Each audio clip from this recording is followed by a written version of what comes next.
HCS Anaheim is presented by AMD, Astro Gaming, the Marines, Zowie, and Xbox Plays.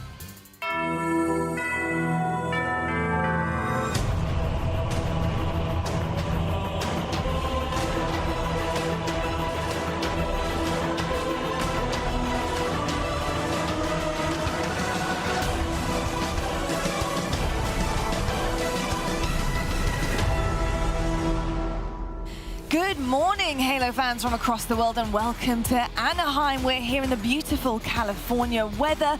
But I'll tell you what, we're actually stuck in the convention center because we're going to be witnessing some of the best Halo Infinite action in all of the world. And it's happening here on this main stage. Welcome to HCS NA Regionals. I am Lottie Van Praag, and I'm going to be your host. And I have some good news for you. It is day number 3 of this weekend, which means one thing and one thing only. It is Championship Sunday, baby. And we're going to be crowning our Anaheim champions by the end of today, so make sure you stick with us. I have an exceptional panel with me today. I've got Walshy, Shyway, and Tony. Fellas, first of all, it's lovely to have you here. Good morning. I am so excited about today because we had some crazy, spicy things going on yesterday. Bracket play was everything we wanted it to be. But honestly, I have some high expectations coming into day number 3 because a lot of our teams really turned up. Let's talk about some of the highlights. Walshy, what was really sticking out to you yesterday? Oh man, there's so many highlights, but I gotta say just the dominance from someone like Cloud9, and then also seeing Optic really get clutch in that game number 5. Those are the two main things that I saw, was Cloud9 dominance, Optic clutch.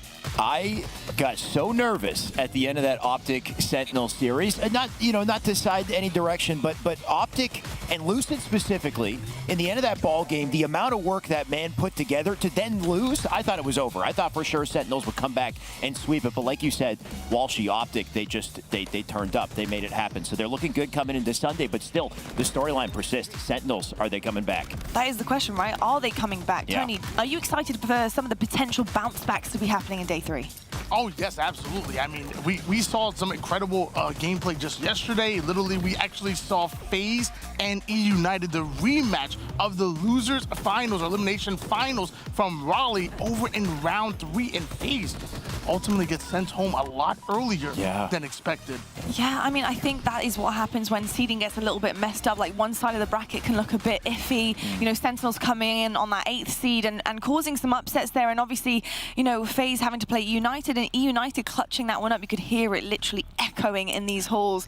The roars of Spartan the dog. Spartan. It literally was. It was the roars of Spartan, which we will be hearing very shortly, which I'm very excited about. But I tell you what, folks, let's take a look right now at the roadmap. Let's look at the Halo Infinite journey for the 2022 season. As you know, we've already had our first LAN in Raleigh, and my goodness, Cloud9, they put on an absolute clinic for everybody, and it really hasn't slowed down there. But the question is, can they do the same here in Anaheim?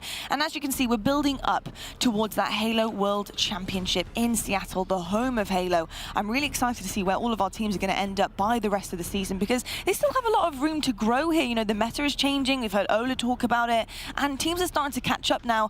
And the competition, Walshy, it's getting pretty fierce. Yeah, it's getting fierce. It's no longer going to be in that position where who just played the game most as the game came out. It's more of a situation of, you know, these teams get to start to get their groove. They get to see where their actual skill ceiling is. And we definitely see different teams and players be better at the early, you know, parts of a game versus the later parts of a game. Right, and we see some real nerdy shit happening.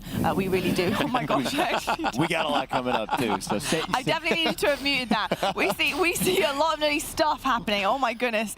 Anyway, moving on. We need to talk about right now the prize pool and what is on the line, because we have a lot of money on stake here. We have $150,000 to grab. I mean, that is a ridiculous amount of money. And as you can see with the crowdfunding, it was bumped up, and we did actually post that one on the social media, and you should see that there's a lot on the line here. So the competition is very, very fierce this weekend, and I'm really excited to see who's going to be coming out on top. My big question, Shyway, is do you think it's going to be Cloud9? I think that's what everyone wants to know. You know, we've seen a lot of teams really starting to heat up a little bit here. Yeah. Do you think we could have maybe an Optic win here? Could Sentinels potentially reset the bracket? What are you thinking? I think Optic C9 is definitely the most exciting series of the day. When we get there, that's the one that I'm going to drop everything and start watching. unfortunate because that will, I think, tell the story. C9, you know, they've been dominating. They're going for the 5P. It's expected that they will continue to do so. They do bleed, though, right? Earlier in the tournament, Fnatic, they brought them to Game 5, and that was totally unexpected. So it's not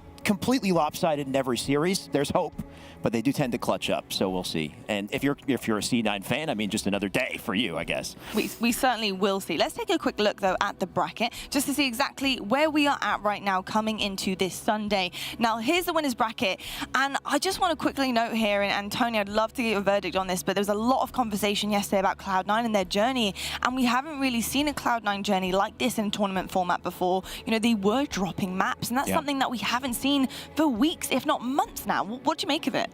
Well, I mean, I'm going to be honest with you. I'm really not surprised. I mean, Cloud9 are the favorites coming into Anaheim. I don't want to doubt that, but they are beatable, and you're starting to see that right here, right now. They do bleed, as many would say.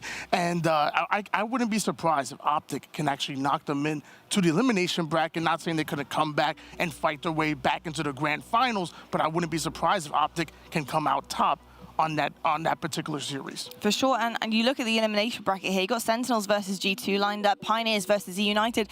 What are you thinking of the chances there that we're going to see in that elimination semis, Walshy? Oh man, I feel like I'm expecting a Sentinels versus. I don't know if I want to give my prediction right away for this next one. I know. That is true. That is true. I'll hold off on the other side of the semis. Okay, well, we'll hold off on that one. But I got to say that would be that's a pretty fierce elimination bracket to come up, which I'm very excited to see exactly what is going to be going down here. But I actually am very excited to talk to a very special individual who's been with us all weekend long. He's been getting the best of the best out of our players on the main stage after the matches, and he's here to line things up for you guys. Blaze, it's so nice to see you, buddy. How you doing this championship Sunday morning? I'm doing fantastic, Lottie, because you know I love championship Sundays. And to kick off this weekend, we had 16 of the best teams try to battle it out on this stage to make it to today. But only one can win it all. And with that being said, I'm ready to get this shit started because the gameplay is going to be something y'all don't want to miss out on. Beautiful stuff. Thank you so much, Blaze. I like that little, sassy walk away. Just, I'm going to give you that, put that there, and off I go, and I'll see you guys later on. I'm about to try that next. I just, like, drop off the stage. I know, just the turn and burn. The turn and burn that we talk to, a lot, actually, that happens pretty much in-game all the time. Yeah, it really is. Let's actually say hello right now to two of our casters who are going to be joining us a bit later on as well. We got Clutch and Gaskin here. Hello, fellas. Good morning. How are you feeling on this fine championship Sunday? I'm feeling good. I've got progressively shorter throughout this weekend, and you might be thinking, Dan, are you shrinking? No, I was on a box. Now I'm not on a box. They tried to make me the same height as Clutch. He's a very big man. It's all right. Honestly, he needs is. to learn this. Then he put me on a box. I was the same height. I didn't feel comfortable. This is my height. Gaskin, I was watching it. Honestly, I'm glad you did it because I saw you on the box too, and it just, no matter what you do, he's just too big. Too big. Remember that. Next time you try running your mouth. Just saying. Oh my goodness. Don't forget. It's already heating up. We barely been here yet so far. My goodness. It's brains over brawn, all right, Gaskin? Brains over brawn. Look, they're a duo. They're going to be absolutely fine. Gentlemen, I'm really excited to see you guys cast this elimination match. And I don't know who's going to be going home here, but it's going to be a sad affair, that is for sure. And whoever progresses through, well, they're going to be feeling pretty confident about themselves. But we'll catch up with you guys a little bit later on because we're going to talk right now about a player in particular. And we've seen him a little bit dicing here and there around this weekend, but we actually managed to catch up with him a little bit earlier on. He's Hysteria from Complexity, and let's see what he's had to say about this Anaheim LAN. My name's Jacob Reiser, and I play for Complexity. What brought me back into Halo, I guess, was Infinite releasing and being a type of Halo that I wanted to compete in. It wasn't as new school as Halo 5, had some classic elements, so I hadn't planned on playing, but once I actually experienced mainly the competitive settings, I enjoyed it more than I thought I would and decided to try to compete. It feels good to be back on Complexity. It's now 11 years since the first time I did a partnership with them, back with the Complexity Triggers Down, so it's pretty cool how things worked out. Yeah, the biggest skill gap in Infinite, I'd say, is still the gun skill and maybe the ability to use all of the different weapons spread across the maps. It seems with Infinite that every gun that they put into the competitive settings is viable and can be used in a situation. He looks so happy. He's just smiling the whole way through the interview. He's so happy to be here. And I think he's, he's totally right there with the sandbox and the kind of skill gap here. And it's about what you do with the weapons, not just grabbing them and having them. It's how you use them. And we've seen that, come across from so many of our top players like Lucid. Even Trippy has just been mind-blowing for Optic as well, using the sandbox. It's just been insane to watch. Tony, talk to me about some of the players that maybe we haven't seen on Alpha that you guys have been casting that have been getting a little bit nerdy out there. I mean, one name that comes to mind immediately is going to be King Nick. This man was absolutely out of control. I swear to you, he made a play, and everybody needs to see it. It was a nasty triple kill. He picks up the sniper over towards top mid, looks all the way down to A side on live fire, gets the first kill, finds the grenades on the ground, not off the spawn, but on the ground, shoots them, gets the double kill, then turns around for the no-scope melee for the triple. Wow. By far the sickest triple that I've seen in this tournament, and maybe even in Halo Infinite. If I could just nerd out with you, Tony, there was one play, and go to Twitter and watch it if you haven't seen it. There's one play by Spartan at the end of the day to close the day on B-Stream. Sparty, he is on the back of C in recharge, and he's got shock. He tries to kill, so he actually kills the guy. He gets repulsed off the edge and looks down and hits repulsor and lands on the sword platform to survive. Honestly, it was so surprising that Tony and I lost. I couldn't talk anymore. I was like, was that intentional? What the heck did he do? So go watch it on Twitter if you can, because Spartan saved himself by repulsing down, landing on sword, and I've never seen that. I've seen grapple back. I've never seen a repulsor save like that. Yeah, that's pretty nerdy, I've got to say. That's definitely nerdy, and you're gonna see nerdier things happening on this main stage today because things need to heat up for Championship Sunday. It's all on the line. Let's talk about team skins though, because if you guys want to support your favorite teams heading into Sunday, then make sure you have them on your Spartan, and you can do so by going in-game into our HCS store in-game and purchase your favorite skins. I mean, these are absolutely stunning. Also, quick note, the Fnatic skin, you can pick it up now because they have a team. Just FYI, if you didn't know they were here, my goodness, they were making some noise. But we have absolutely stunning skins to be had, so make sure you guys are supporting your favorite teams as well. Also, get social with us. We want to hear from you. Get on Twitter at HCS. Make sure you're talking to us. We want to know exactly what you're thinking. Maybe you've put a partner team skin on and you want to show your Spartan off. We want to see that too. So make sure you use the hashtag HCS Anaheim 2022 to get involved as well. Well, gents, I would really like to know what's coming our way today, and I think the viewers at home would like to know as well. So should we have a look at the schedule and see what matches we have coming up? Now we have EUnited versus Pioneers on the main stage behind us. It's go hard or go home for one of these teams. Then G2 versus Sentinels in the same fashion. But then we have our winners finals, Cloud9 versus Optic, and that is going to be big, people. That's going to be huge. And then obviously the rest of the day will be built alongside the bracket with it. I'm really excited about that Optic Cloud9 match, and I think we were talking in the green room yesterday about what could have been happening here with these two teams, and is this Optic's best chance? The fact that Cloud9 not so much dropping the ball, but they're not looking as clean and polished as per usual. So what do you make of that concept, Walshy? It's tough to say. Yes, you see Cloud9 dropping more maps. You see Cloud9 maybe not winning by as big a score lines, but the thing is, when we do go into their individual POVs, they're still winning their fights. They're pulling off ridiculous plays. They're getting the job done. I see them scoring more flags than I've ever seen, really, on like a bizarre flag. So it just seems like they have everything together. So I'm not too concerned about that. Yes, competition's just going to start to even up as we get later on in the season for the HCS season. I just love the way right now that Cloud9 are adapting. They're adapting to all of their opponents. And I think that's what makes them really special is, when things can get out of control, and you especially look at strongholds for that matter as well, they get trip capped. They quite easily adapt to what their opponents are doing and can change up their game plan like this because they're so skilled. Yeah, Renegade says it. We just need to we win 1v1. Yes. Just a single 1v1, get a kill, and then they kind of reset the situation. They use their numbers to just collapse and conquer. And they're they're so quick at making it happen. I think few teams can replicate it. Yeah, they are indeed. Well, I'll tell you what, I'm quick to make stuff happen. I'm quick to make Twitch drops happen right now in the chat, so make sure you guys are getting your hands on the Twitch drops, and all you guys have to do is tune in. How easy is that? You have to watch all of the action that's unfolding before you. You can also tune into our co-streamers who are alongside us this weekend. weekend and this championship Sunday, you can get your hands on all sorts of things. We've got weapon coatings, we've got skins for you. Look at how good your sandbox can look. I mean, look at the battle rifle, look at the sidekick, the assault rifle. They are absolutely stunning. They are limited editions, so make sure you get your hands on them in the Twitch drops. And talk about limited edition for this weekend. This is your grand final pose. This is the celebration you want your Spartan to be doing when you are absolutely stepping on kids in the lobby. So make sure you guys are tuning in for at least an hour today in the show. So amazing stuff on offer pretty much here, guys. And I have extra. Yeah, believe it or not. More? Oh. I have more. For me? Yeah, I'm delivering For the me goods. or for the viewers?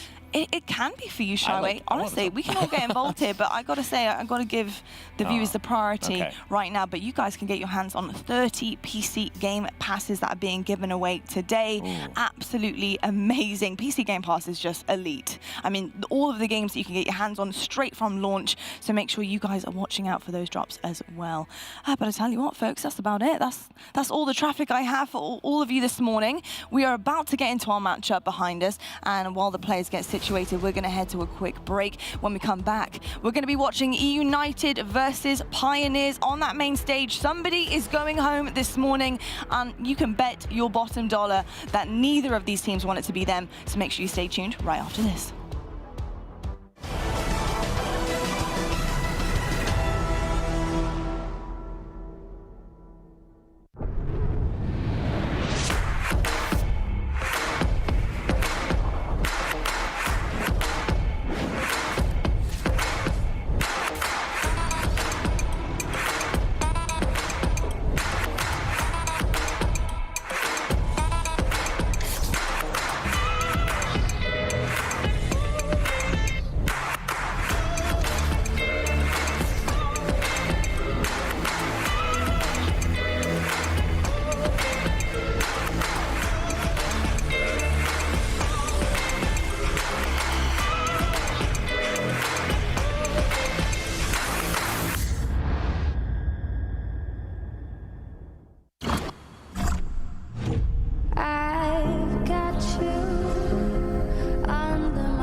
Searching for meaning in a relentless world, always connected, but somehow alone, trapped by illusion. We offer another path, where the battle to belong begins. Awakened by a calling, united by the cause you fight for. No one can take away what it means to be among the few, the proud, the Marines.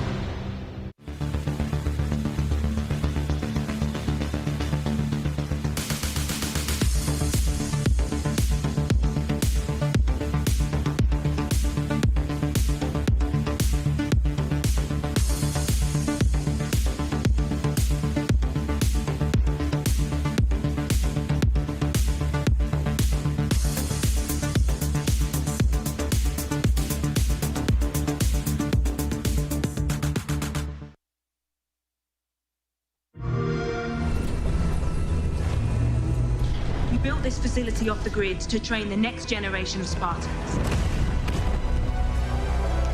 To be a Spartan, you must become the impossible. Greetings, Spartan. It would be my pleasure to serve at your side.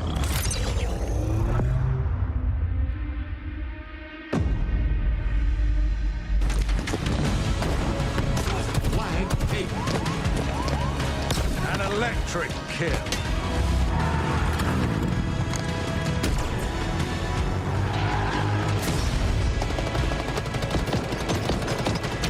Cluster luck.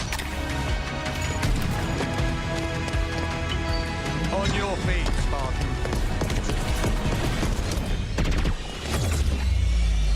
Ninja.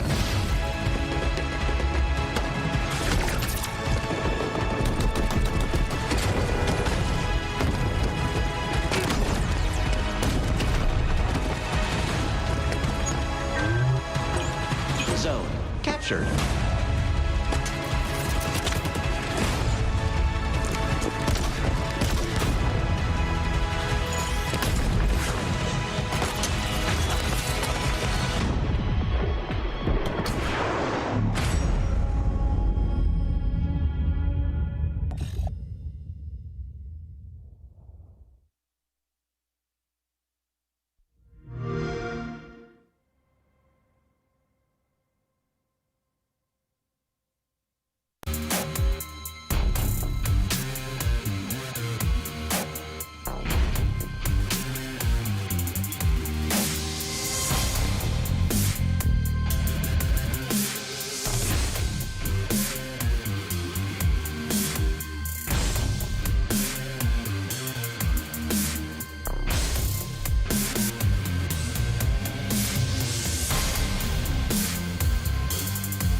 Hello everyone and welcome back to the HCS NA Regionals live from Anaheim, California. It is Championship Sunday. We have an elimination match lined up for you on the main stage, and it's all going towards that gorgeous trophy you see in front of you. We have EUnited versus Pioneers. They are about to hit the stage and get ready to really duke this one out and try and see who's going to go forward and who is going to be going home.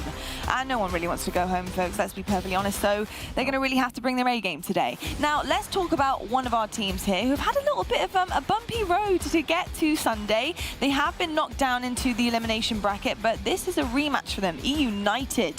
It's so hard when you talk about EUnited because I feel like they deserve a lot of respect in terms of their individual skill level and their talents. You know, these guys have been around for such a long time, and you know, it's difficult because they're so well practiced. They practice more than anybody in the competition, but they're not always getting the results that they want, are they, Walshy? Yeah, not through some of the online results, but as we looked at Raleigh, this is still one of the teams to beat. I mean, we keep saying that about Cloud9. You can't have that same conversation without talking about EUnited. They had to beat so many strong teams to get to the grand finals. FaZe ain't here anymore. That's true. It is very, very true. I mean, that is the thing. And are you looking at the inconsistencies of their series here? Are you looking at, you know, what Pioneers were able to do to them in pool play previously? Or are you feeling like coming into day 3 on Championship Sunday, this is going to be a different EUnited team? You're definitely grading them off of, like, by the day, right? By the intensity, the importance of the series. So back in pool play, not quite as important. Saturday, end of the day against FaZe, big deal. Championship Sunday, you got to win everything. So, you know, they're in a good spot. They continue to ramp up, and somebody who is just unstoppable, apparently, is Spartan. He's just continuously surprising. He really is. Tony, you've got to see them play. We've seen some of the stuff that these guys are capable of. What do you make of EUnited as a team and the way that they come together to perform? EUnited are a really strong team. You know, we've been talking about we want to see some nerdy stuff. You got Ryan Noob Nerds coming out of that squad. And let me tell you, there's nobody that can get nerdier than him. On top of that, like you said, you talked about Spartan. He's absolutely disgusting. And not only the vocal leader of the team, but also the slang leader as well. And when he really gets into the action, like some Slayers will kind of bait you and kind of put your teammates in a bad position so they can get your kills. Not Spartan. Spartan is literally right in the action. So really excited to watch EUnited and the way they're able to change the pace. Similar to Cloud9, they have no problem slowing things down, and when they have those numbers, they can speed up the tempo as well. Yeah, I really think they can, and it was interesting also to see, you know, some footage of the team talking about themselves and what they like to do to their opponents on the map. And Walshy, it was said that, you know, they like to circulate their opponents on a map. They like to almost like enclose them and try and kind of push them into corners. You know, what do you make of their gameplay style as a team? I mean, it makes a lot of sense. Anytime you're trying to push on a team, you want to get multiple different angles. And if you can basically turn a map into a circle and start to just eventually corral them into one corner, that's where you can pick them apart one by one. Watch him play Recharge Slayer. It looks just like I feel like I'm in prison if I'm the enemy team watching them play Recharge Slayer. It's painful for their opponents, basically. FaZe is a good example. They struggled against them. Yeah, they definitely did. EUnited as well, I think, can get in your head. I think that was something else that happened on the tape was, you know, they were saying that, look, we like to get into our opponents' heads. We like to make them feel pressure, and we like to make them sweat during games. And I think that's what they do really well. They're very aggressive, actually, EUnited as a team. They're very, very aggressive, and they do play with confidence. And I think that's what separates them sometimes from their opponents.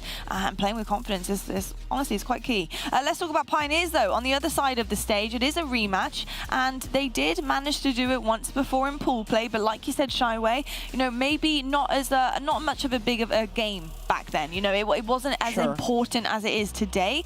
But, you know, they know the recipe that it takes to take down EUnited. And Tony, with that being said, what do you make of Pioneers and their chances today? Yeah, I'm really good friends with the Pioneers, actually. I know all of them very well, and luckily they play Halo a lot better than they play basketball, because I was schooling them. I was crossing them up. But as far as them Halo, they will cross me up because they are all unguardable. Let me tell you, they know how to get aggressive, and more recently, here in Halo Infinite, I mean, their Achilles heel back in the Halo 5 was their Slayer game.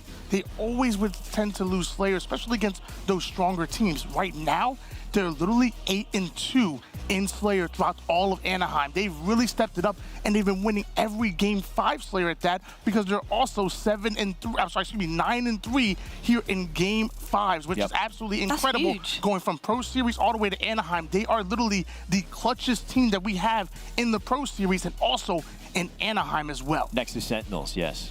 Next to Sentinels. Put them in game 5, they clutch up. But I gotta say, you know, for this Pioneers roster, I mean, the fact that they have that stat line, the clutch ability is huge for situations like this. You know, you're in an elimination match here. You know, you are trying your best to stay alive in this competition. Clutch factor is necessary. You need it. You need to be able to go to a game 5 and know, we got this, boys. We can do this. Like, look at our stat lines and have that ice in your veins. Pioneers, for me, I think, are so cool as a team because they're in so many conversations right now.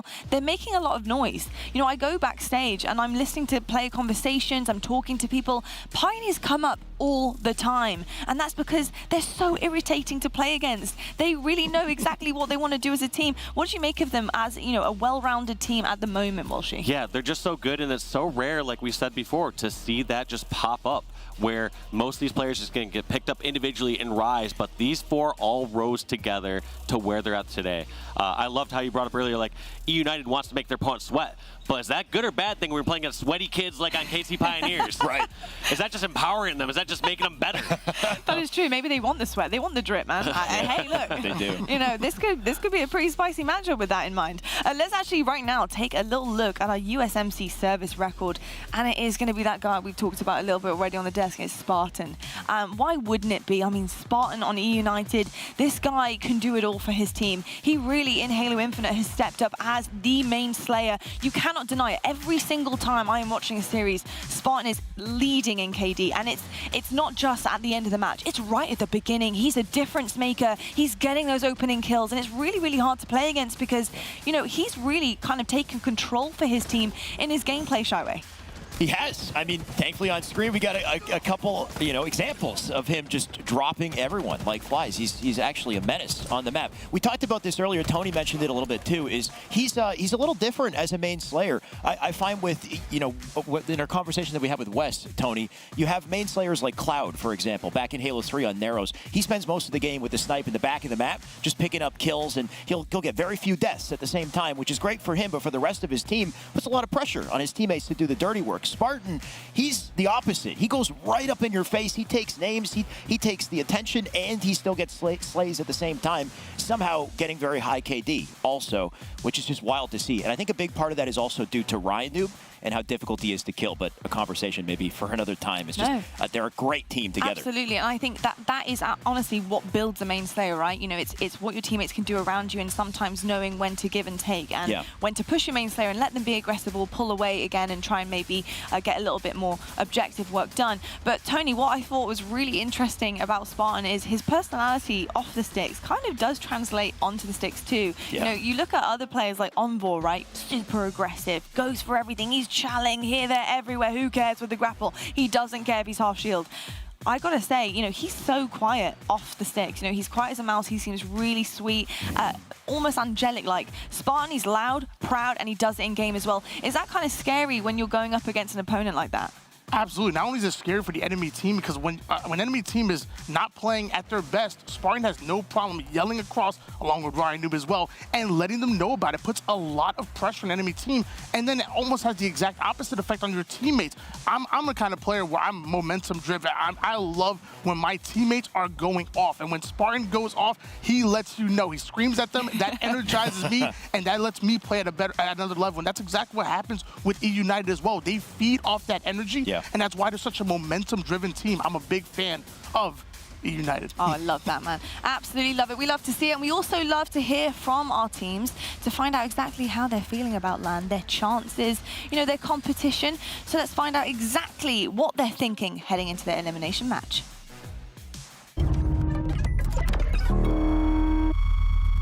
There's no real team I want to beat the most. I kind of just, like, want to win. There, but now he has no choice. He has to take this fight ahead. He wins there! Truck with the double! We are able to play the game the most efficiently that it can be played. Maybe Cloud9 can do the same, but besides that, I don't think any team can play the game as efficiently as us. Just want to go down, and it looks like there it is. As Truck ends up getting the double kill. that we were talking about. Wow, what a play from Truck. The dark horses, they're the Pioneers. They're feeling confident. You know, they feel like they can go all the way. A nice double kill, killing spree. We were just learning the game and how to play like old school Halo and like setups and stuff. We've learned to play that, and we can play both styles now, and not a lot of teams can do that. And I feel like when we're playing with our peak, no one can beat us. About this push that's going to be coming from Pipes, because Struck could get shut down. This is our event to win because we have a lot to prove. We got second at the last tournament. A lot of people doubted us going into that event, and people definitely still doubt us going into this event. And Snipes out throwing an excellent checkmate, ends up backing out King Nick, the triple kill. If we can really just focus on the minor mistakes, I really think we could beat any team.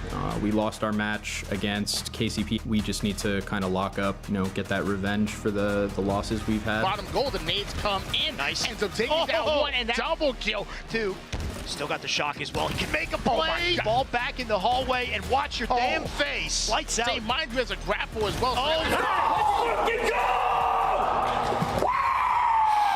There it is. Ooh. There's the roars.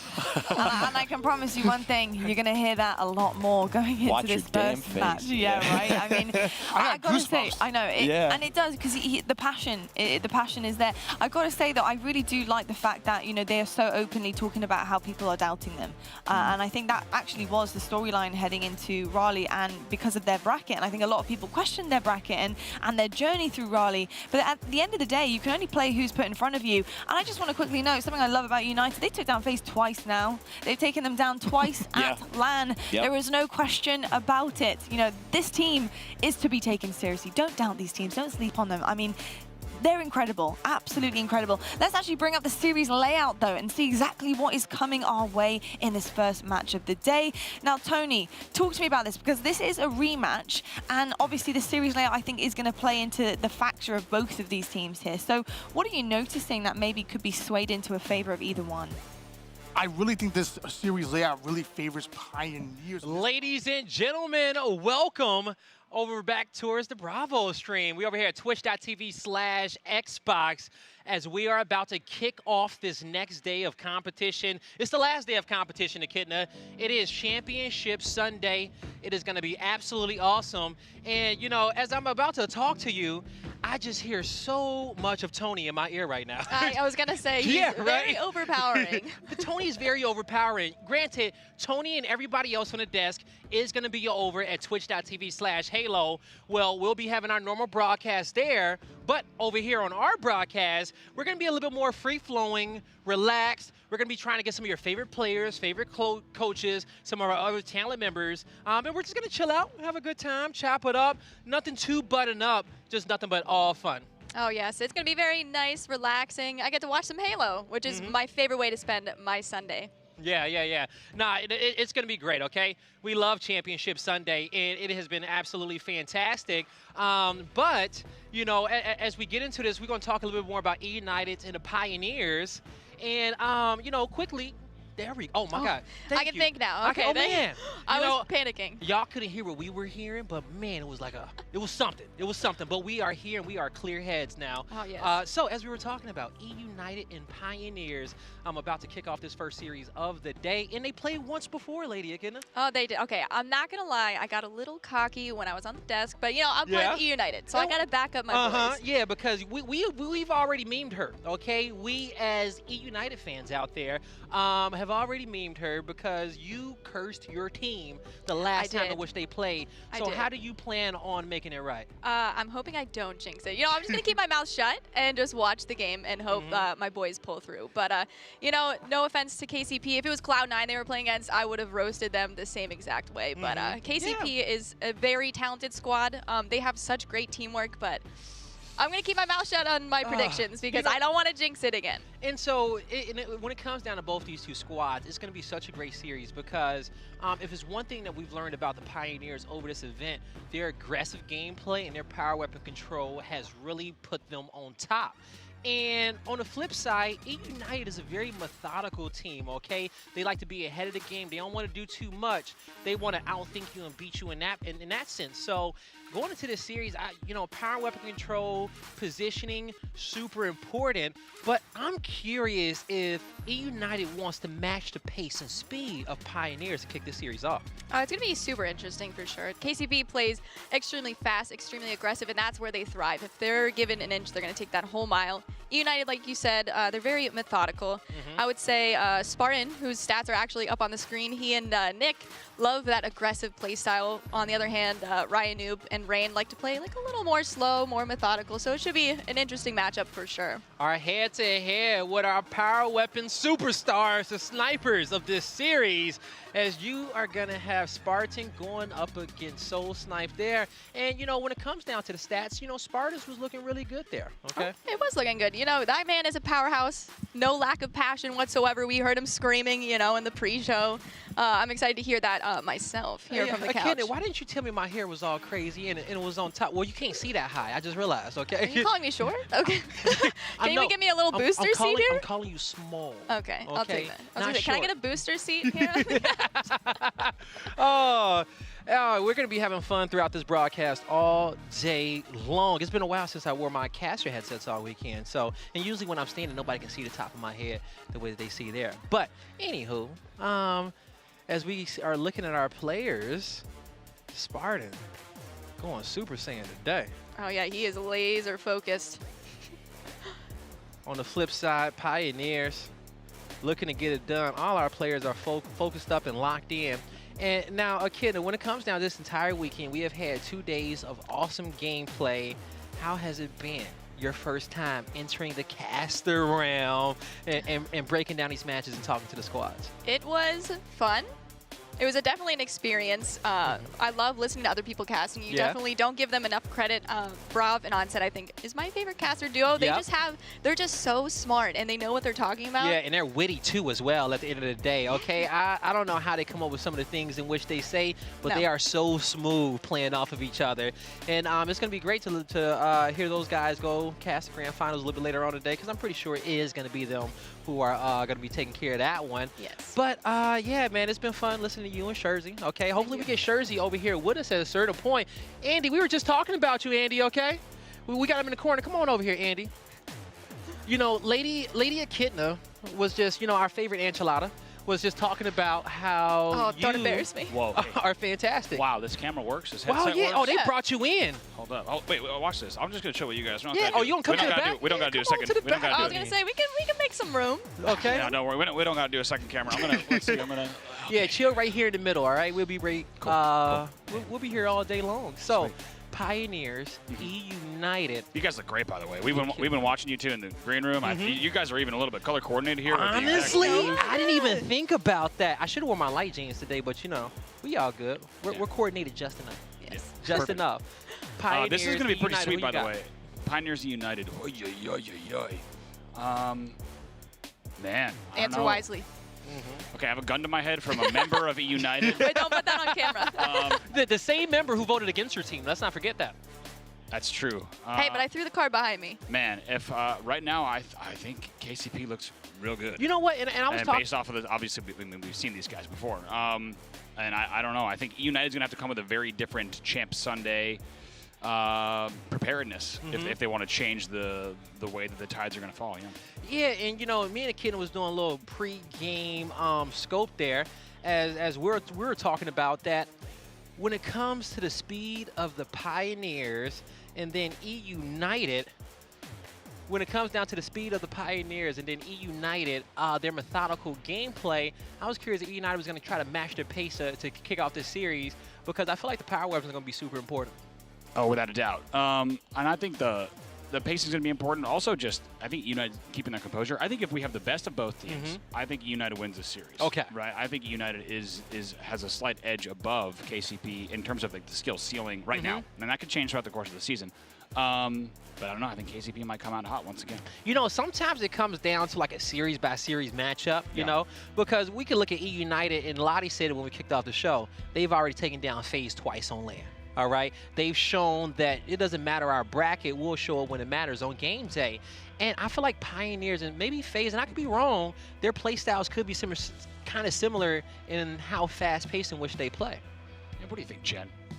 I already said what I think. We got you on the show. This is your turn, yeah, buddy. Yeah, well, right. you know, and not to blow your spot up. No, I can't. I mean, I'm the one who came over and said what's up, so no. You're trapped. Yeah, I hear you. I think, I mean, the results we've seen so far I think there's been some surprising things, like you said. I mean, FaZe dropping this early. But I think for this one, it'll come down to game types. And I haven't looked at the game types between Pioneers and EUnited just yet. We haven't seen them yet. Which we'll be taking a look at in the green room. Yeah, but I think it's good when you have two teams this close and two teams that already went to a game 5 and how close that game 5 was. I feel like a lot of that will come down to the exact game. I feel like, you know, EUnited, if this goes to a game 5, I think they can take it out this time around. You know. Oh, for sure. And also they're going to have that. EUnited's a team that I think, when they're going to be thinking about yesterday's matches, or rather the matches earlier this weekend, and they're thinking about that previous KCP match, I think EUnited's a team that doesn't let that happen twice. I think that when you think about Ryan Noob and Spartan, they don't really let that stuff go It's down like twice. when they're in series, okay? Even if you take map number 1 against them, the longer you have to play this team, the harder they're going to become, because they have the brains to always adjust at what you're doing. So if you got one play style or you're one trick pony or whatever and whatnot, and you do this for 5 maps, they will figure out a way to pick you apart and find that chink in your armor. Yeah, for sure. But man, I gotta say, this has been a great event. Great to have both of you guys here. Thank you. I've loved it. It's it's been tough without a live crowd. I know we're missing everyone at home as well. Yeah. But looking forward, of course, to getting back into Kansas City. But I have to say that I don't think it's impacted any of the intensity of the games that we've had on stream. I mean, we've had somehow Clutch and Gaskin, by the way, they get every single game 5. Every game 5. Which is. You're jealous. You look a little bit jealous on that one. Of course I'm jealous. I'm looking over him right now. But we'll have to see. I think we're going to have some great matches today. I should get back and get ready for my series, but I did want to swing by and say what's up. You guys are killing it. We'll swing by whenever we can for the watch party. Exactly. Awesome. Thank you very much. Oh, yeah. Catch you guys later. See you out. See ya. All right. That's going to do it for Brav. But we will try to get as many people back over here at our chill stream over here on twitch.tv/Xbox to talk about the games and get their opinions. I'm going to do my best to grab players as we see them. You know, we got about 6 teams left in our tournament, but when it comes down to some of the squads that have already played and you know, got eliminated, you know, maybe we can get some of those guys over here and chop it up with us. I know I saw Ace back there a bit ago.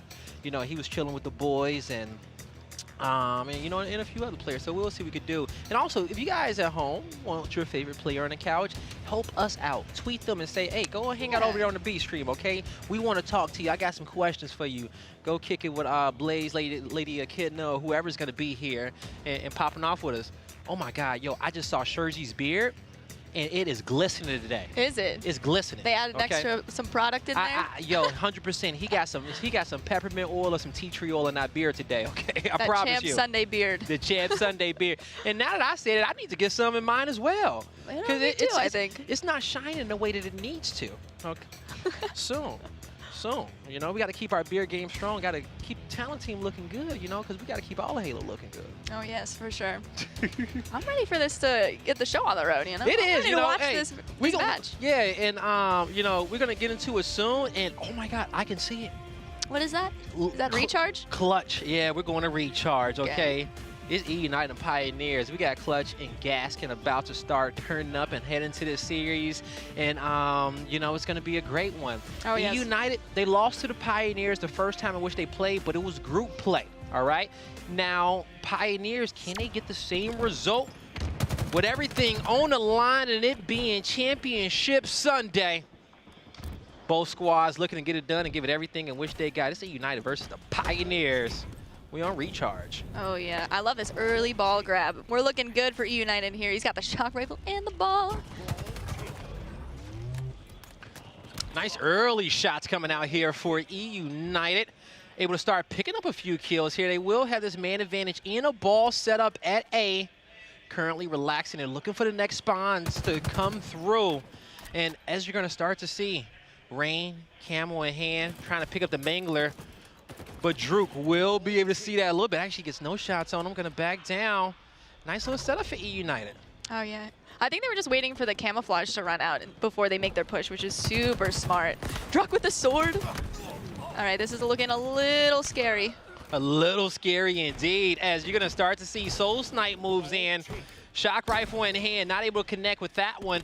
But when it comes down to the Pioneers, they did a great job breaking that setup, and great call, Echidna, because that camo ran out at the right time. When that push came through, you could tell how coordinated it was. But Soul Snipe trapped down at batteries, dodging shots. Ooh, he's gonna get back smacked. Actually, that's gonna be Druk. Druk actually able to pick up a sword kill down low. Snipe goes in the hand of EUnited, and they're gonna have, EUnited's gonna be down by 3. Still, Pioneers collected on time. Ball taken.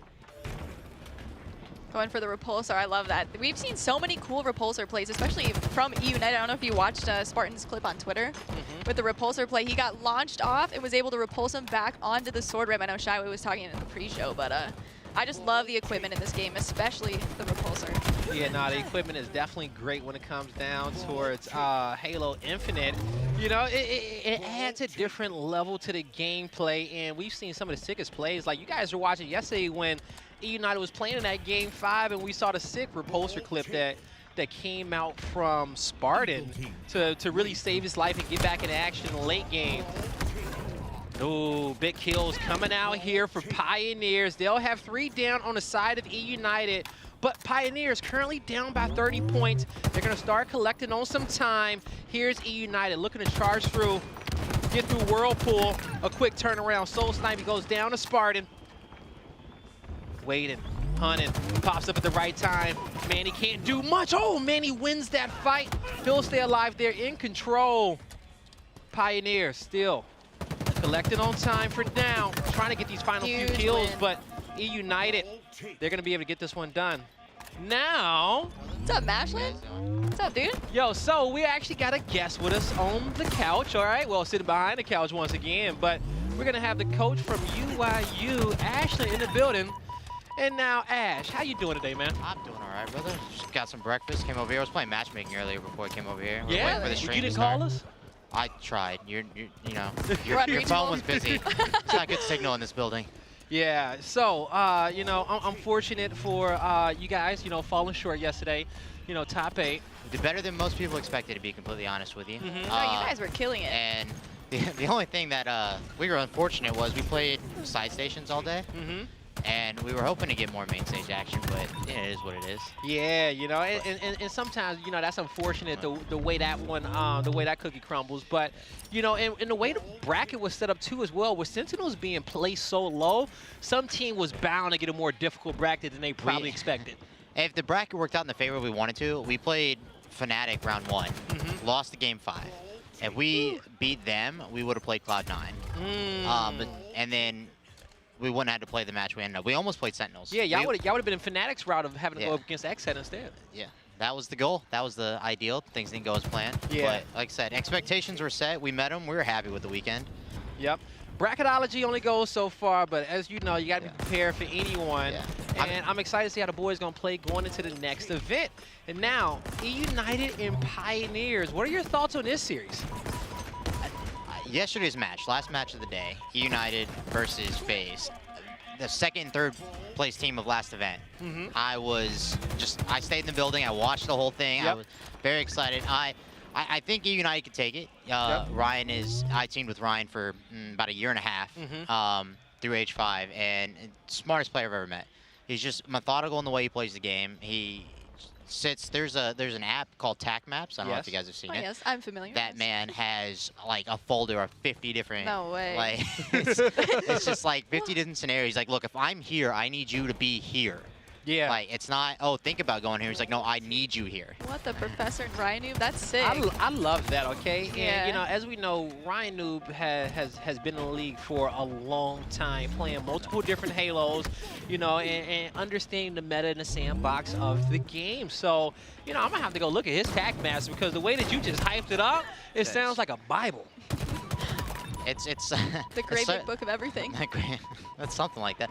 I remember I tried one event. I think it was Daytona for H5. I walked up to him. I said, "Hey, this is my version of how I think we should want to play." And he looked at it and he goes, Yeah, we're not going to use that.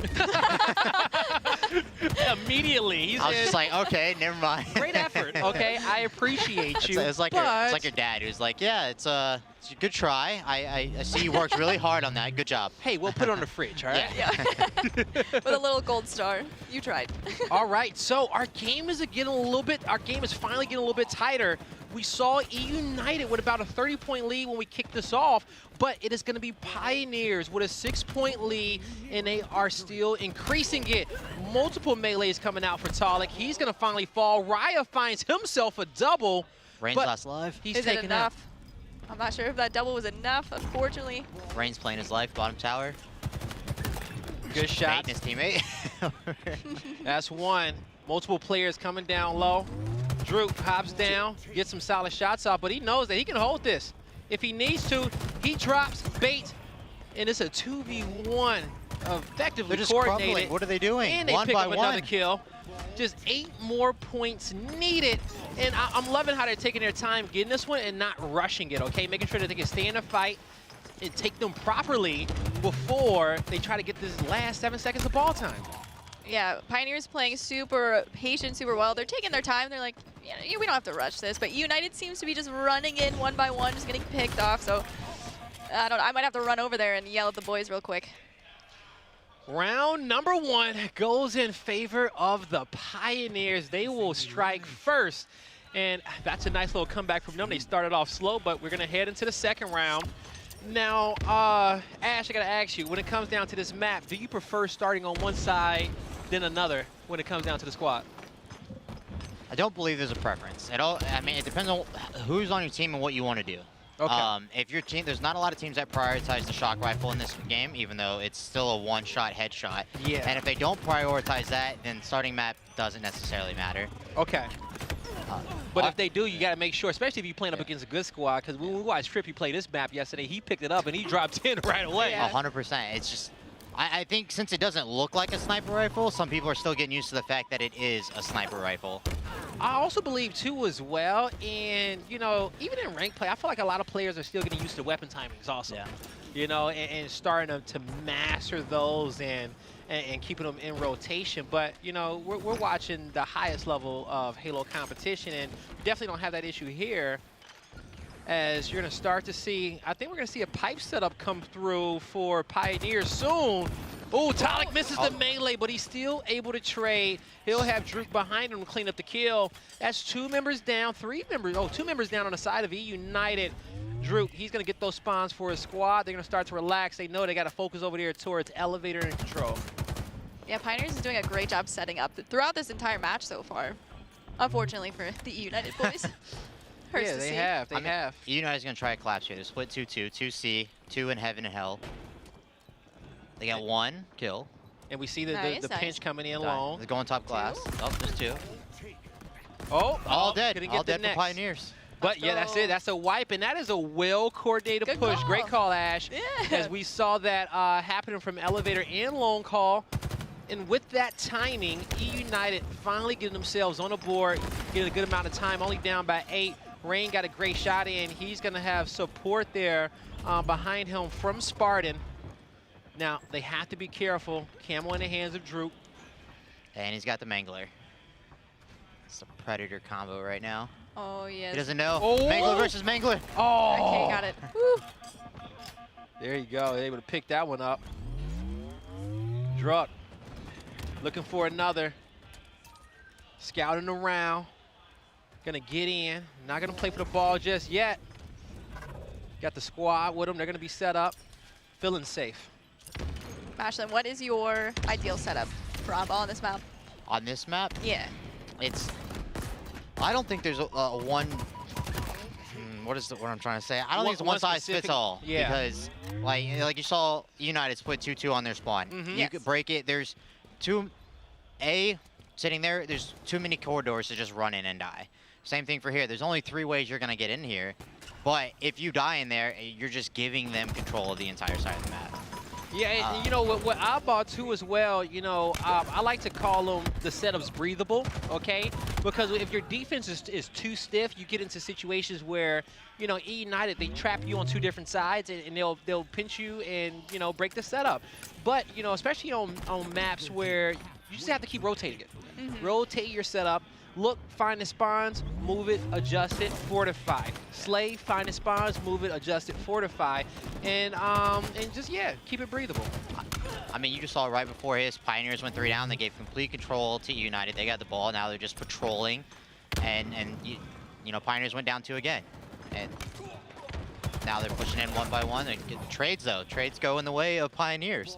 So they break it. Now they're going to hold the ball in here. And there's only 3 entrances. Yep, 3 entrances in. Well, 4 entrances, technically. Well, if you take Bat Ledge in, yes. Yeah, but that is a risky play. Low shot miss.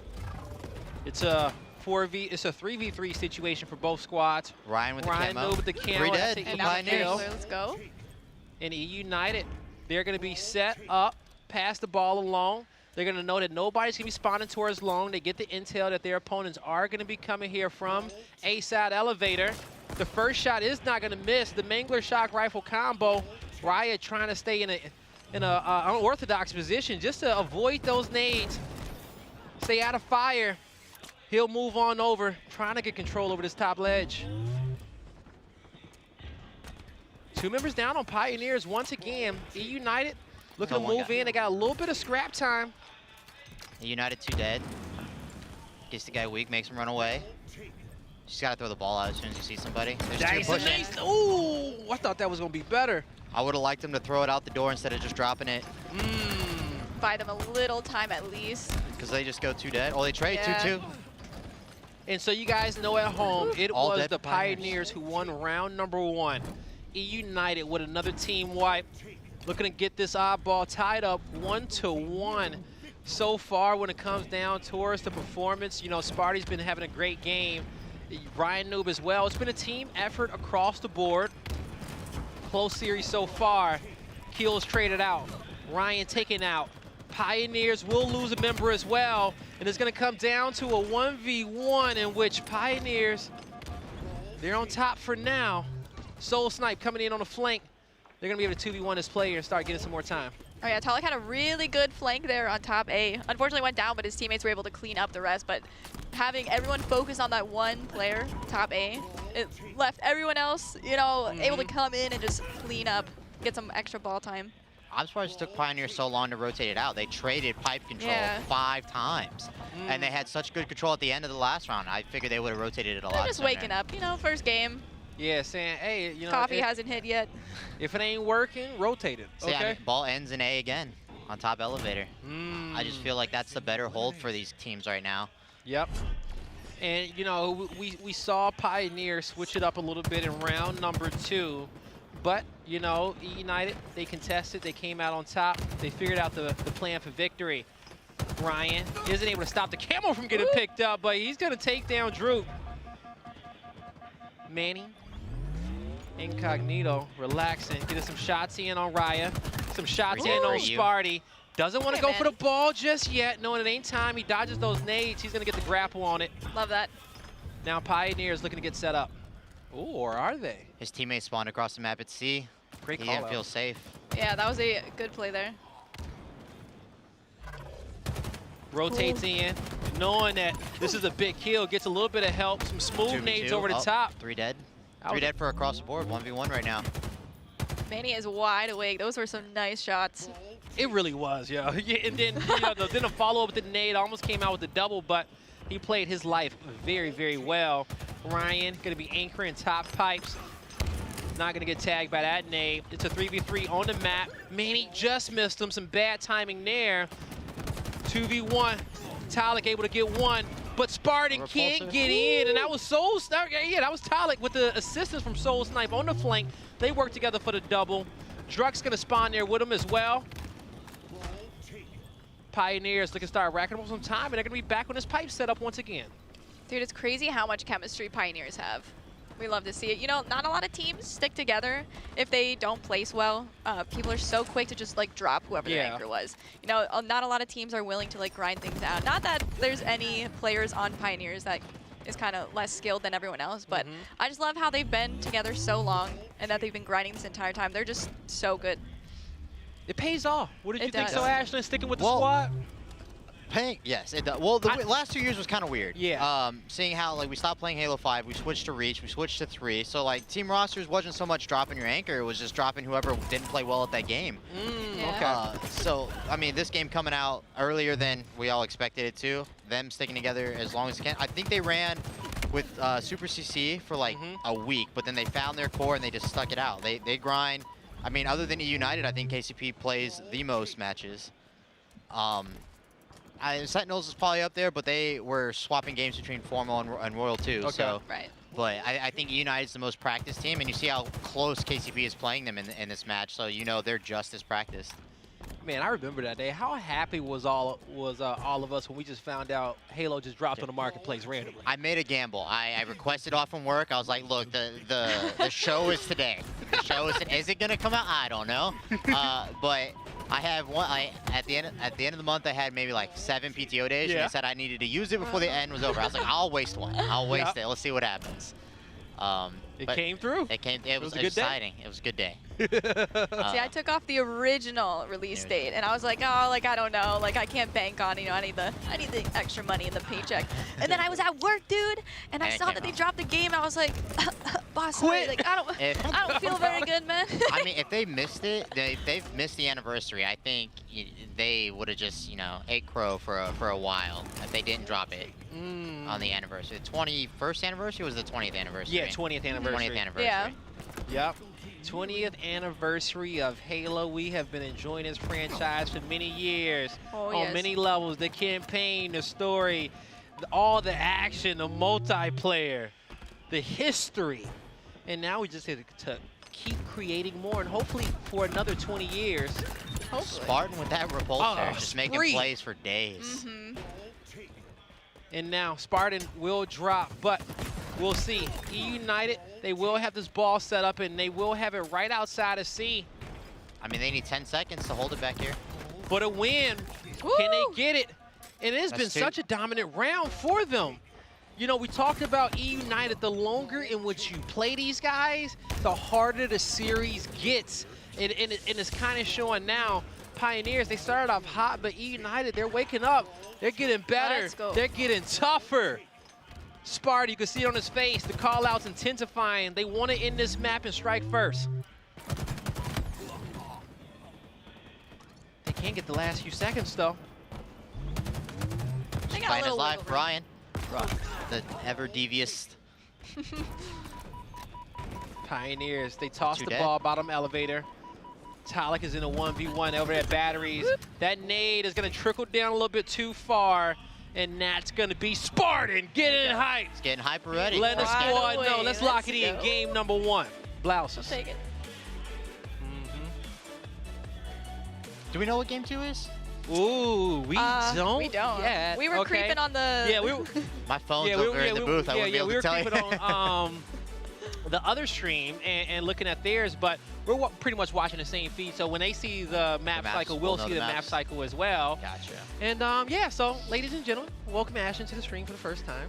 And yeah, so we all throughout the day. So if any of your players want to come by and hang out with us, just let them know.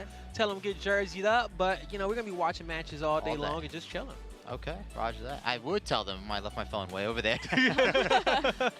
Do you? So when it comes down to this tournament, okay, we talked about how you feel, you know, EUnited is a little bit more well-practiced over Pioneers, and then especially coming to the Championship Sunday and their composure. But the other 4 teams that we have in this tournament, let's talk about Optic and Cloud9 there in that winners finals, because I think that's going to be super exciting to watch. And we know that Optic had performance, I guess, last event in they didn't want, okay? They wanted to be in that grand finals. How do you think they're going to fare this time?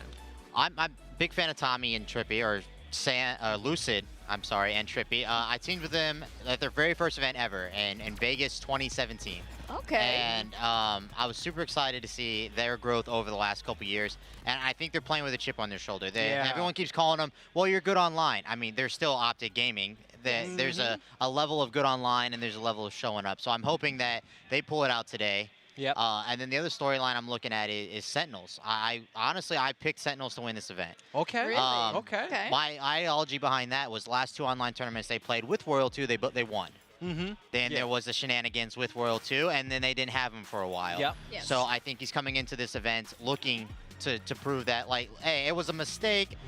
We're not going to hold that against me. I'm going to win this event. I'm going to prove to you guys we're still the best in the game. Yeah, and you know, and that's what they're trying to do. Their series yesterday, I forgot which one specifically and who they played. Actually, I think it was their series against Optic, right? They fell a little bit short on that one, but the series before that one, they looked good. And I was looking at Royal 2's gameplay because, you know, it looked like because of that break in which he had that he may have lost a little pep in his step, okay?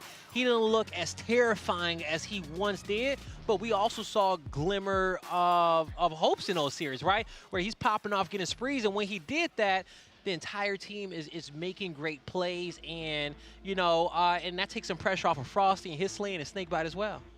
I mean, I looked at... And ladies and gentlemen, make sure that you guys are all in the chat about and getting these Twitch drops, okay? Make sure that you got them active. We're trying to give you all the skins in the game, all right? But Ashley, I have it up.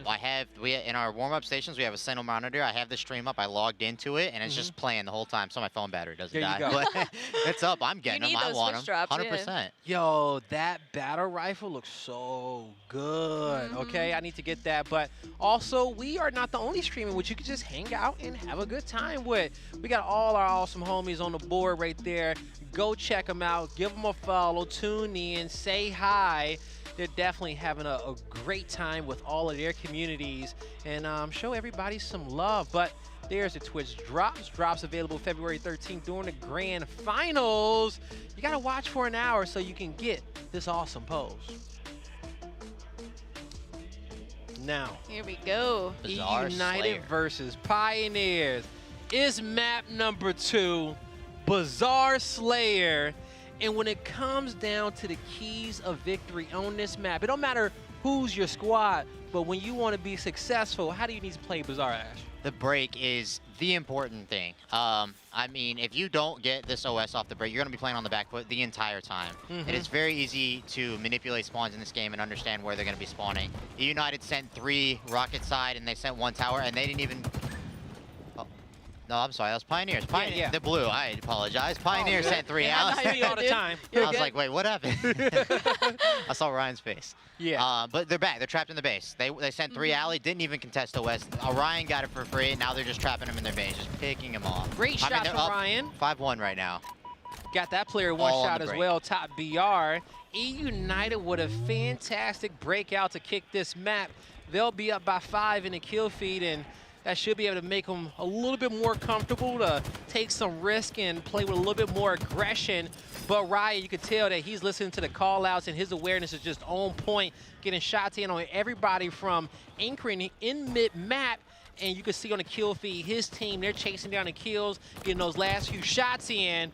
And EUnited in the first 10, they're going to be on top. Yeah, that was a really strong start, which is great to see. I think they learned a lot from the last time they played KCP. I'm pretty sure they lost both Slayers, if I'm not wrong. So I love seeing that they came out strong here. Oh my gosh, 10-3 already. Something Ryan is doing that a lot of teams can't do is he's staying alive and just patrolling bottom middle, because he'll either be the first person in the engagement or the last person in the engagement, because his team pushes forward and he watches the spawners. And as long as he can stay alive, he can get reinforcements. And you know, like, what's masterful about it, this is a short area, okay? But how you're turning these corners, you block yourself out of many sight lines, you got protection from above, and he is just absolutely running this market. Yeah, it's so strange, because I feel like in past Halos, you don't want to be caught bottom mid. You're just a free kill. So it's just crazy that Ryan was able to just run around like a crazy person and just pick off kills, or at least put damage in and get a free OS. That's number the second 2 one. For He him. got the first one. Yeah, he ain't died yet. He has not died yet. Ryan is on a tear. Gonna get some shots in, got the discipline not to fall down. Well, he got the grapple in case he needs to. Some more shots on Drew, but he's finally taken out. That was a good run. It really was. Great run, and you can tell, look on the scoreboard. EUnited up by 11. What does the Pioneers need to do in a situation as start getting some control over this map? They all have to be alive. They need to decide on what angle is the most important one, and then forward push that just to get information. They get the pick and they play. There's two ways you're going to want to play this map: reactionary, or proactively. Okay. So they get 3 dead. Nice. They push in. Nick died. All 4 dead for a second. Nick just spawned. Sparty spawned back up. Now they're going to do the same thing EUnited did. They're going to see which base they spawn at, and they're going to trap him in the base. They want the Rockets here in a second to continue their play, and he's going to do the same thing Ryan did. He's going to patrol bottom middle, stay alive as long as possible, and just call out whatever he sees. His job is not to die. That's his only job. Put in damage and call out where people are going. Oh my! The fact that he needed to use 2 rockets there. I know he's just like, you know what? At least I traded my kill, but that advantage right out the window. The needler. King Nick with the needles in the vent. Oh, this is so toxic. I was about to say that. You turn around a corner, you got all these needles flying at you. I was hoping he gets the kill, to be honest with you. Yeah, that would have been wild. He'll drop it for a Bulldog and back out, get some spikes to bout as well. Talik pushing out of lockers. He's going to get focused. Raya able to clean him up. But there's the flank. Bulldogs on the ground. Druck, he's going to start anchoring in. He isn't able to pick up the grapple, but with the Mangler in hand, he's going to drop the weapon, pick up the kill. So far, so good. He's going to try to match Ryan's intensity from the opposite side. They're all trying to stay alive for this OS. It's about 10 seconds up. You know your death timer's 10 seconds. You need to fight over it, or you need not to die. One of the two. Yeah, this is going to be a huge one for Pioneers if they're able to get this OS. They already bridged the gap. They're only down by a few kills. Druck with the best power weapon on the map, able to pick up a kill. You're going to get some sizzle sticks up there, top BR. Easy kill there from Manny. And now Pioneers. They're going to have 2 members down on the side of EUnited. They have cut the deficit. They were down by 11 at a certain point, now only down by 3. They have absolutely stopped EUnited in their tracks and now trying to take over. I mean, EUnited's looking at Nick to step it up right here. He's 3 and 6 right now. And we're just looking for Ryan to get back in his control, tell his team what he sees. That's what he's doing. He's playing sneaky. He knows somebody's up there. He has the Bulldog. He's either communicating that or that person has no idea he's there. And yeah, and you know, even though Ryan is a negative, he got them 7 assists there, okay? He's getting shots in on everyone. We'll see if Nick can pick up the gameplay and EUnited can keep this lead. Raya takes some shots there from the Dynamos. He'll hold face, and this entire back alley and Rockets being controlled by EUnited. Looking for the angles, looking for anything. And also, too, you got Ryan coming in from Palm. They get some easy shots in on Talik. And Ryan's the focus of attention for Pioneers. He needs to be careful, but he waits for the right opportunity to strike, but there he is. He's pressed. It's crazy how much that game slowed down there for quite a few That's the time of the game where you love to have Ryan on your team. Yes. He's like, look, you don't move. I will tell you when to move, and we'll see what kind of information we can get. But they went 3 down there, and now they're trapped inside their base again. OS and Rockets coming up here shortly, and this is the 10-second time frame where you do not want to die. If you die, you lose these power-ups. Manny goes down. EUnited's looking for the opening. And EUnited got a lot of shots in. Quick maneuvers from Soul Snipe, not to get focus fire by multiple players, but he still was the center of attention, couldn't dodge those nades. Manny on the opposite side. It's going to be Druck who's able to come out there with the overshield. He'll move in. He dodges the spike. Nice. Oh, he did not dodge the spike. The crazy thing to me right there is they kill Manny, and they just 4-push for Alley. Like, nobody on the OS side at all, and they give it to him for free. It's another time where Rockets just don't work in the vents. Yep.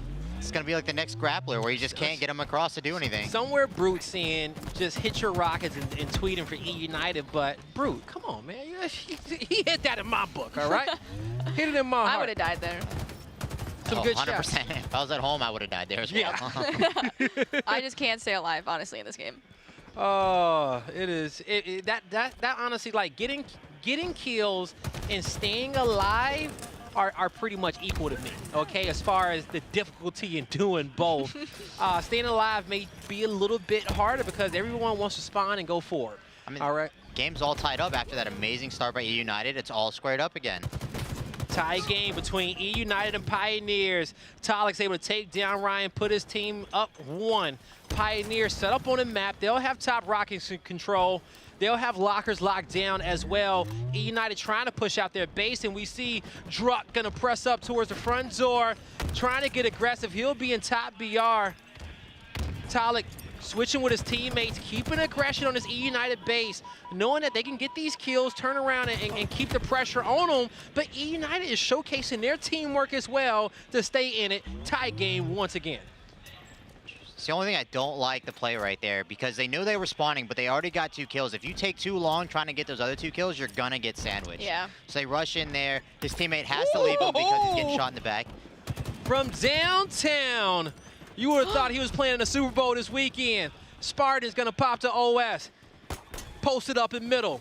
Taking top BR, looking for the Pioneers. Can he find the Stallions? Can he find the stable? And I think he will. He'll pick up 2. Quick reload, Mangler in hand, trying to keep this aggression up. But EUnited, they're up by 2. Sparty trying to get the most out of this overshield. And so far, so good. You got a little bit left in the tank, enough to definitely win a 1v1. KCP's going to get some information, and they're going to 4-hit something. You see they're already 4-stacked, trying to look for any ounce of information that can get them out of their base right now. Because if they just turtle, they're going to lose. Yes. Now, Pioneers, they're trying to break out the shell. They are going to be, stuck deep by the base. Rockets are up in 5. And in the late game, they at least have to make an attempt. These spikes are so clean. Druck that dodge. Caught in the open. Almost won the battle, but that's a spree coming out for Spartan. The Rockets still in play. He'll take down Manny. Can he find the next 2 kills that he needs? EUnited, they'll be up 2-0 and 6 more, but they lose to Rockets, and that's 1 rocket on the ground. That's enough to change the game. Ryan goes down. Druck's still alive. Mid-control for Pioneers, but Nick. Thank goodness. There's 1 rocket left. This is the time in the game where you're looking, if you're EUnited, you're up by 2. If you die, you have to trade. If you just start pointlessly dying, this game will spiral out of control real fast. They only He's need on 8. a hunt. He didn't get no splash damage. The Bulldogs in hand, and we see some creative route running from Talik. Oh, no. He's looking to win the battle, Oh, and no. he will. What are we playing, Gears out here? He'll take him out. EUnited up 44 by to 1. 43. It's going to be EUnited up 2. Pioneers tie the game, 45-45. That was insane. He shouldn't have chased. I don't understand why he chased. He got cocky. I know what that's like, but that was a huge win for Pioneers. That was insane. Insane indeed. It's coming down to the final few seconds. 1:44 on the clock, and this is where the game starts to slow down. Dynamo's picked up, no kills acquired. In the corner is Sparty. He didn't see it coming. That's going to be Pioneers up by 2. Pioneers now need 2 to win. EUnited, they're scurrying. They're running, trying to get United, but they can't group up in time. A miss melee. A miss melee. Soul snipe chills. Manny dies. Talik dies. Ring gets the kill. 48-48. It comes down to 2. It's Ryan looking to mangle. He's looking for Talik. He'll see the burst from the gun. He drops back, goes up. 2 shots. Shields cracked. The perfect. 1 more kill he needs. 49-49. Who's going to get it? Ryan is hunting. He is focused. You see the entire team of the Pioneers grouped up there, wolf packing. They're around the track. Now, they're taking their time, taking it slow. You see that they're posted up. Everyone is finally starting to take a breath, okay? A stream, B stream, the players, you at home. Comes down to 1, 30 seconds on the clock. Who's gonna make the play? I love how the Pioneers are playing hip to hip right now. Oh no! He stepped Ryan out. let him know! Got caught slipping, and Ryan makes the play. He was going for like a nice Sunday walk there. It was like he was watering his plants. He walked out onto the ledge, was like, oh man, I haven't gave you enough love. He said they can't be out here. There's no way. We just saw them over there. There's no way they could be there. He just walked out to the edge. He didn't even shoulder peek it. Full exposure. He casually walked out. Full exposure. He took. mail under his arm, whistling. He's like, let me enjoy this California weather. I was thinking somebody had a grappler. They were going to go up there. I just wasn't sure what was going to happen. But wow, what a mistake right there. But it almost spiraled out of control. He said EUnited didn't get their trades. They went down 3 kills. Yeah. But Ryan stayed alive there. His teammates traded him out, all tied up. Whoa, 49-49. And you know what? So, and it was so awesome to kind of see it all break down from Raya's POV. And the chaos starts when Soul Snipe presses lockers, he missed a few melees, and then he stays trapped in the corner. Now from there, you think Tog is going to drop down, get the kill, but EUnited, they take top BR, they shoot down from satellite, they pick up 2, and then from there, Raya gets aggressive in the spawn, kills Talik off the respawn. We're tied up. And we just saw magic. It's a game of inches right there. Oh my God. That was insane. That's what we love Halo for. Oh. So what I learned is don't chase your kills. I'll do it anyway, but do not chase. It almost bit him in the butt. I mean, for both teams though. Exactly. United chased, died, and they lost their lead. And, and then Pioneers chased into lockers there, and then lost their lead, and then lost the game. So. Holy smokes. And when you are in these late game situations, especially a game mode like Slayer, at this level, our players are so damn accurate. And, when you get those one shots and you see those shields is cracked, sometimes you start salivating at the mouth. You're like, I gotta get this kill. I gotta go. And usually right here, the best call out, just let your teammate know. Hey, he's weak. Can you get him for me? Can you get the angle? Because hopefully you're not fighting alone. Man, we saw the last death right there. We saw the last 2 deaths right there. Them chasing into the lockers, dropping down, staying alive. Somebody, I wasn't sure who it was, dropped down from tree to try and clean up that kill, and then gets instantly cleaned up by the other team. Oh, what a series so far. My hands are sweating. I'm not even playing. My hands are sweating.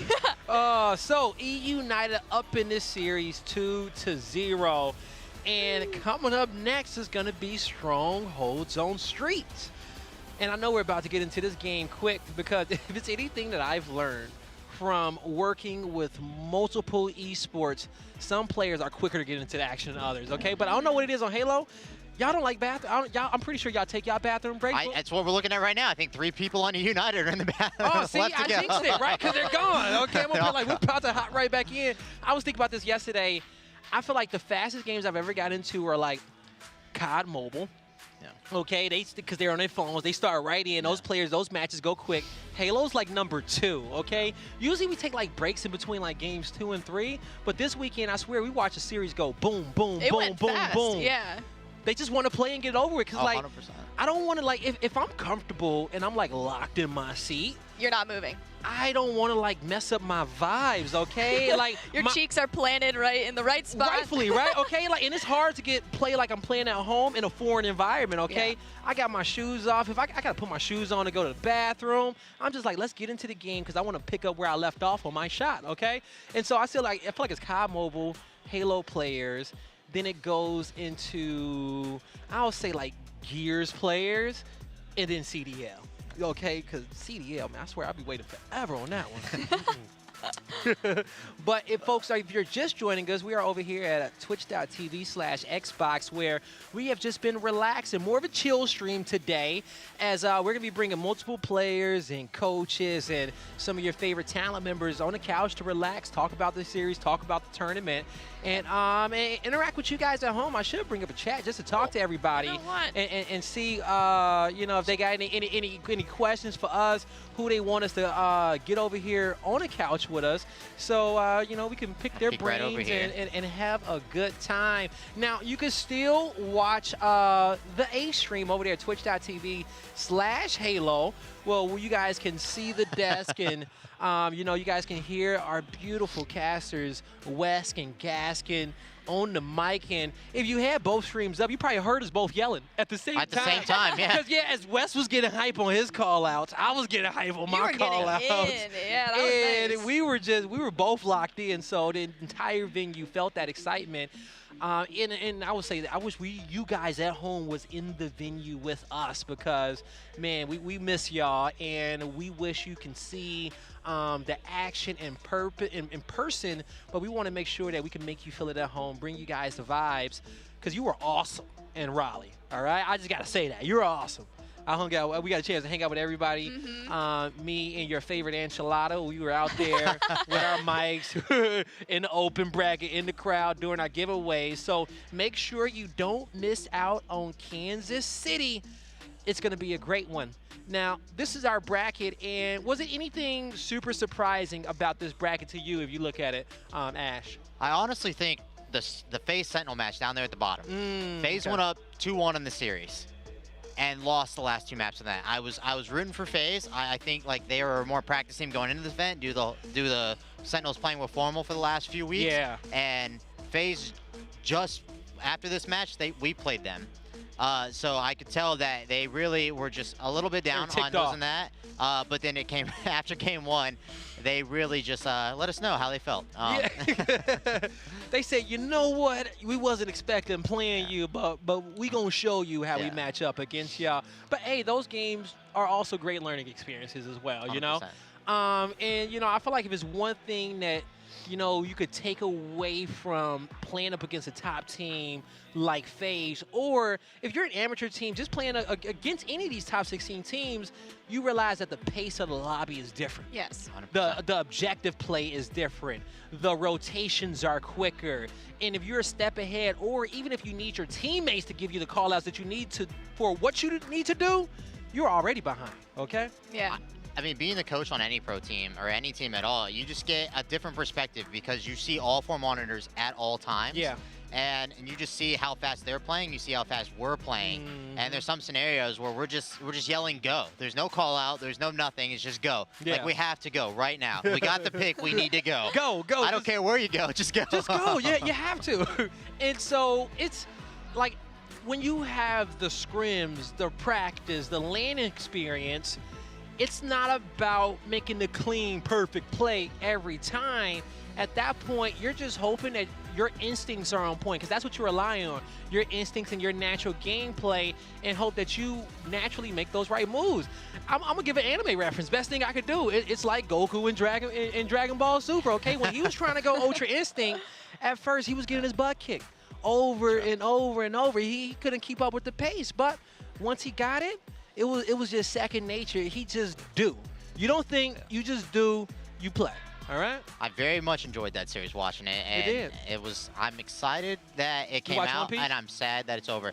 Think about One Piece. So hold on, I stopped. I don't like how you started. No. It's so long. I started watching it when I was young, and I read all the books up to a certain point. Then I got to a point where I didn't have the time to read and watch, and with it being like the longest running anime ever, I mean, you go back and watch it when it came out in 1999. Yeah. It's just I it's mean, different. 21 years. I don't know many people that stuck around for anything for 21 years. I did. I mean, did you start in 1999? So actually, I didn't or did start you in jump 1999. I started in like 2008, 2007. So yeah, so you probably binged it and then kept it going. Yeah, See, exactly. I think Naruto is probably the only series where I watched it as it came out. Yeah. Same thing for Bleach. I watched it as it came out, and I'm very excited for the next series that's coming out, the 1,000-Year Blood War. Yo, arc. so like we need to figure out what's going on with them Quincy's, okay? Because like we need to get towards this next arc, and I am very happy that Bleach is coming back. And you know, I know we're playing Halo, but all us Halo fans, we're mostly anime fans. Did you read any of the books? In the chat. And yeah, I did read the mangas, and so check this out. Especially when it comes down to the manga, like One Piece, I watch, and all my friends was talking. It was like around Marineford, around Thriller Bark, well, a little bit past Thriller Bark, Impel Down. But I was reading, and then I got all caught up on the manga, and it was like every week I was like, man, I gotta wait for a chapter? Would I rather wait a week for a chapter, or would I rather wait a week for an episode? And it took me, I had to take a break off of it for a year to get caught up on the anime. There was a Halo, like, I don't want to call it a movie, but there was a thing that came out where it was like 7 different story arcs for all the different, like, and it was all different types of animation styles. And I was I think it's called Halo Legends is what I want to call it. And there's one in there which reminds me so much of the original Dragon Ball. I don't remember the title of it, but there's a Spartan 1337, and he like fights a dinosaur, and he's super goofy like Goku, and it's probably like one of the sickest things out there. Yeah. All right. And there's a couple of additional ones that play after it. But it looks like we're jumping right into the game. My hair is like gunshots. Thank God, I know nothing about anime, so thank God we're back to Halo here. I was like, please help me from these weebs, bro. You know a little bit. Come on. Chat, save me. I actually like you said, make help me. Stop. Oh, that's why you went on your phone? Oh, no, I said what the weaves in the chat. All right, ladies and gentlemen, we're heading into map number 3 between EUnited and Pioneers. It's Streets on Strongholds, and we're going to see EUnited get control over Top Arcade, and they'll have C locked in as well. When it comes down towards the AB setup or the AC setup, which one do you prefer a little bit more, Ash? On this one, probably the AC setup, to be completely honest with you, because if you can keep them not spawned, the third option. If you keep them spawned in B, I mean, there's 2 ways they can go. They either go to A or they go to C. Yeah. I mean, I think the transition from C to A is a lot easier than it is from A to C. Yeah, going up those stairs is definitely a lot harder. So ultimately, regardless of if you want to, you know, grab Arcade, grab the A hill, you're saying that the train spawn is one of the most important spawns that you can have there, one of the most important home hills. Yeah. Okay. Looking at it that way. Yeah. All right, a lot of different options to be ran from there. Whether you want the CB, you know, shoot the players down coming through purple, or you want the AC and trapping them in Arcade.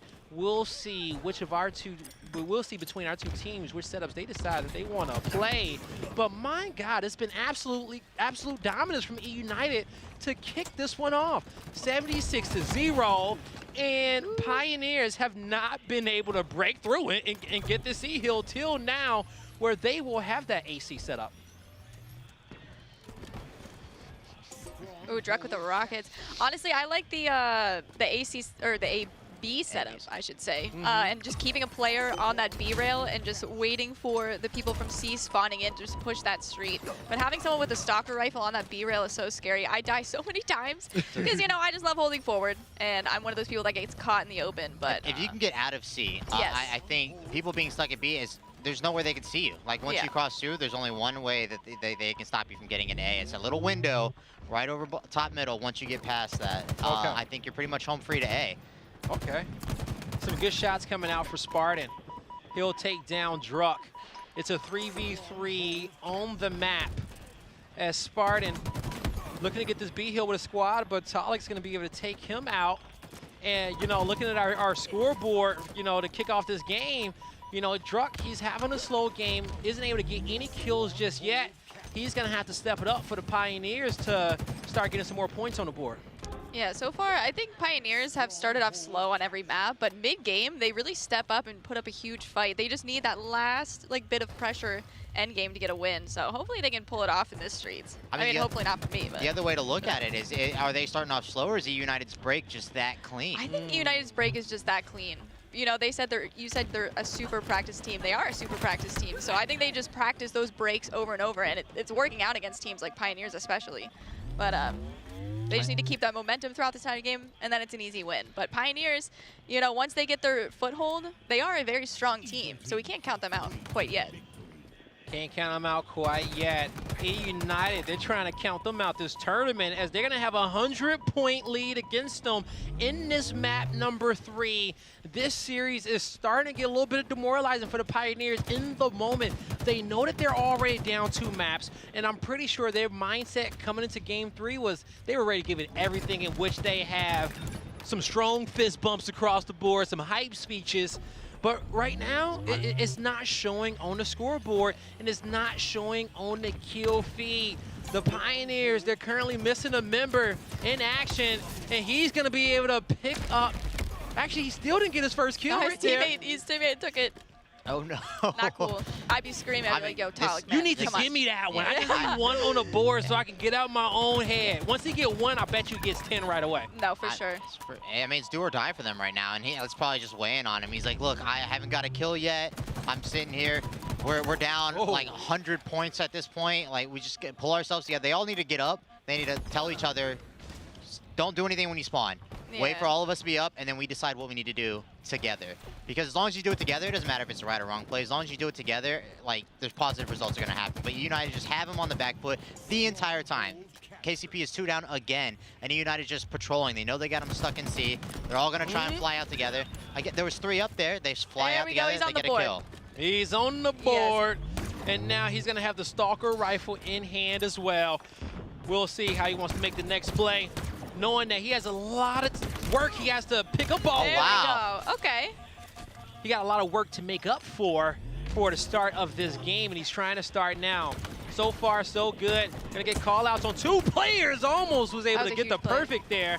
But he gets the call out to his teammates, and there's multiple players rotating through middle.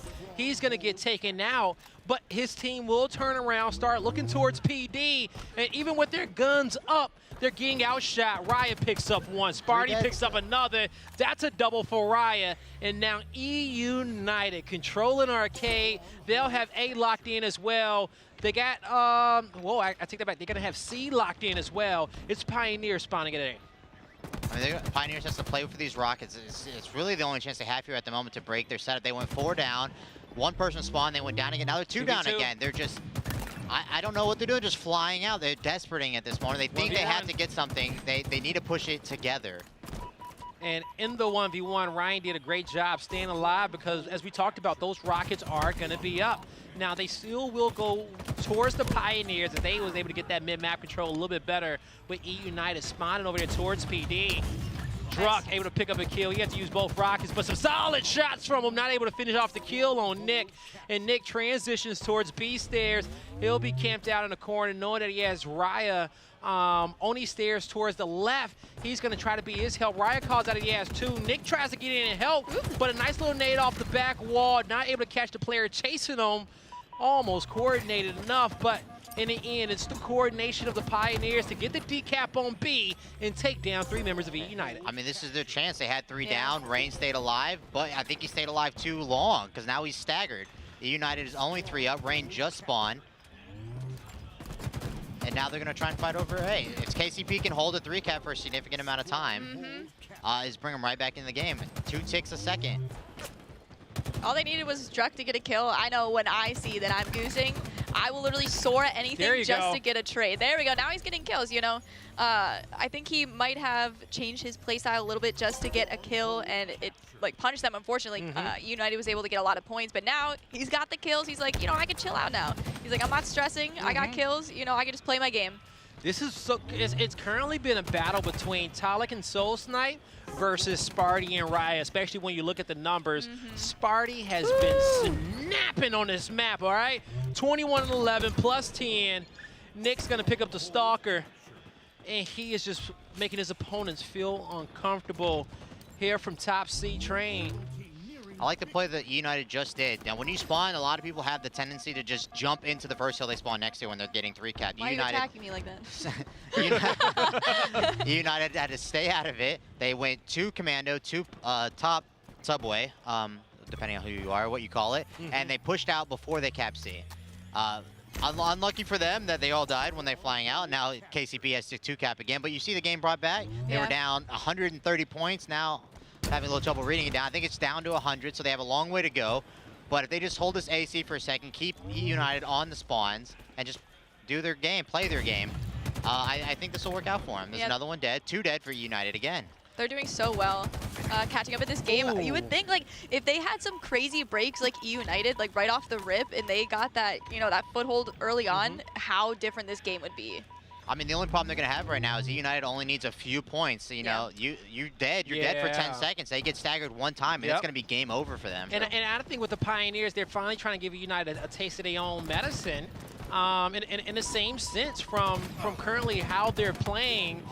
They need a nice little spree. They need to break the 200 mark before EUnited gets back onto the hill. But this could be the final 12 seconds. 3 dead on the side of the Pioneers. EUnited, they'll have B and C locked in. They're suffocating the A spawn of the Pioneers. 7 more points needed. Multiple hills being contested. No one acquiring points. Soul Snipe will be taken out by Raya. Sparty's capping A. They got B and C, and they're gonna have the so high. Did you see him? They eliminate Pioneers, and they move forward in the bracket. Heartbreaking for Pioneers, but dude, Sparty took his multivitamins today. He was getting so hyped. He was going off. I felt that through the screen, and chat, I think y'all did as well. He definitely shook the stage camera on that one, but that's the energy in which you need from him. And, you know, I will say this about Sparty, okay, and from the conversations I've had with him, you get that S-tier excitement and energy only in game when he's playing, when he's at war. At a game, he's chill. But I say that to say that because I know some players who will burn through their energy on a win on a series like that, right? Yeah. They get too excited, they hit their shots like, yeah, let's go to the next game. And they don't got it in them no more. 100%. They don't got them in them no more. Oh, all right, let's do this interview on the main stage. Oh no, Oh, he's get out of here. attached to Sorry, you're everything. kicked out. This is my couch now. But dude, that was crazy. Oh, Yeah, you can steal his seat. join Don't me tell on the him. couch. Oh, he has a drink right there. Make sure I don't knock that over. Oh yeah, don't kick that. Don't kick that over. I think he might be real upset if he comes back. Just gonna set it right up there. I mean, we pretty much talked the whole game, like play by play. Are there any major plays you want to highlight from that last match?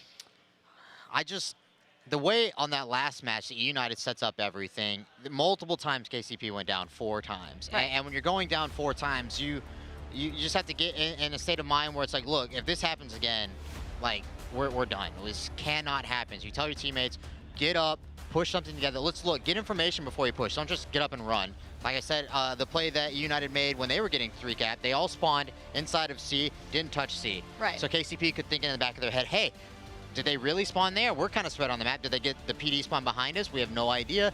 As soon as they got the pick, they capped C, they 2 pushed out to street, and they capped B. And then, I mean, I think that was pretty much the play that was going to solidify them the game at this point.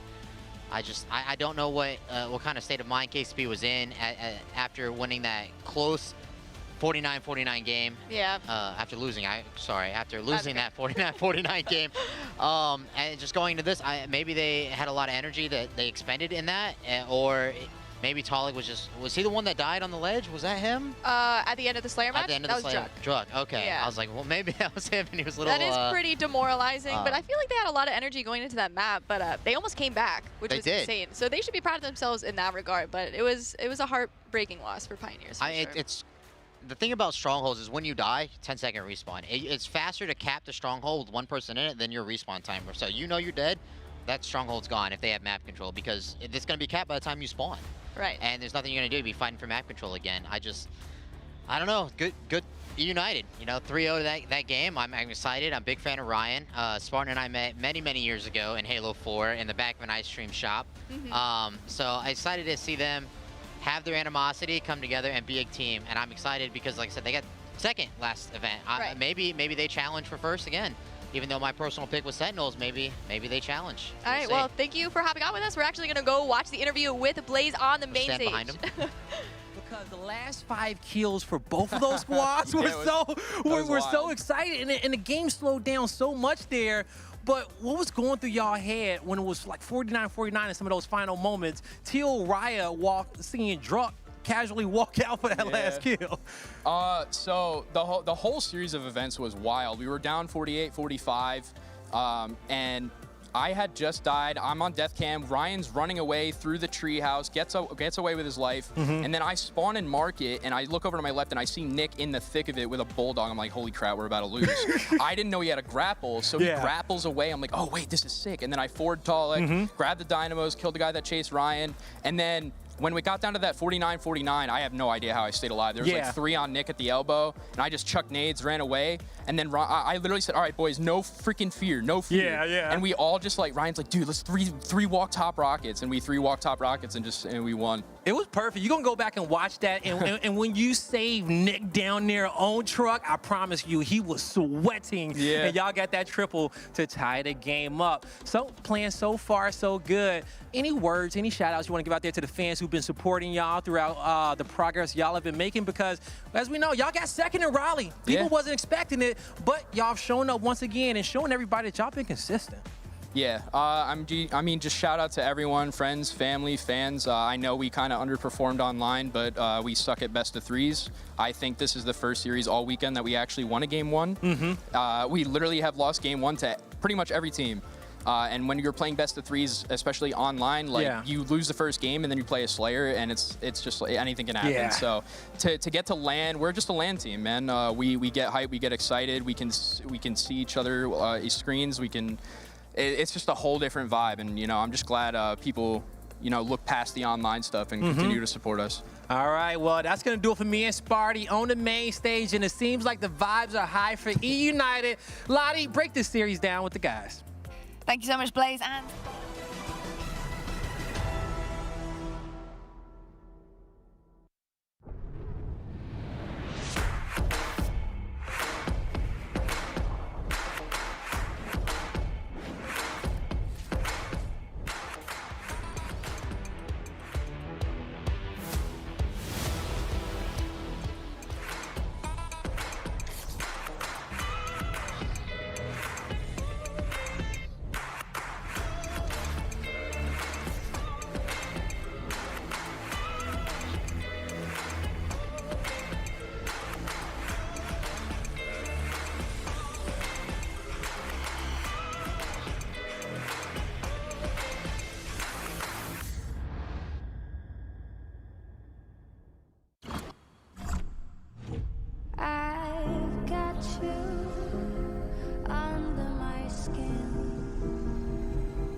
So deep in my heart that you're really a part of me.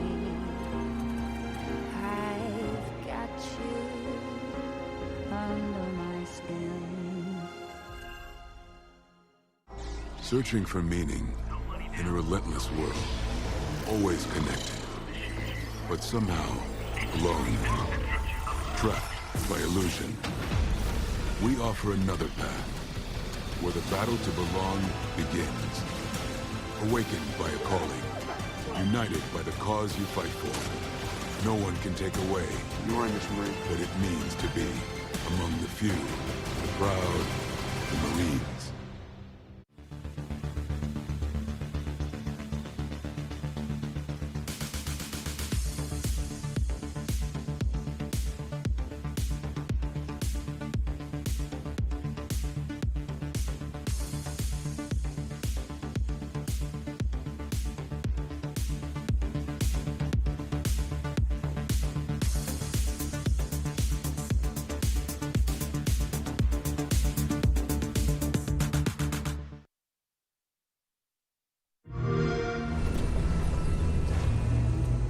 We built this facility off the grid to train the next generation of Spartans.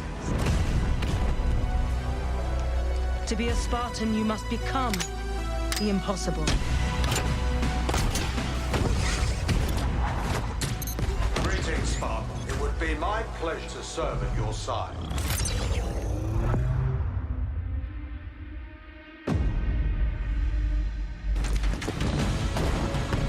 Flag 8. An electric kill.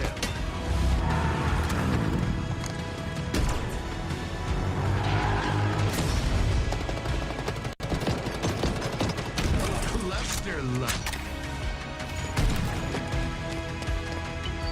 On your feet, Spartan.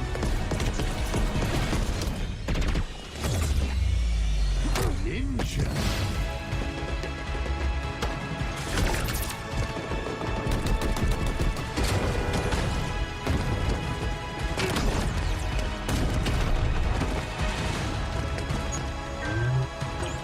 Zone captured.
HCS Anaheim is presented by AMD, Astro Gaming, The Marines, Zowie, and Xbox Plays.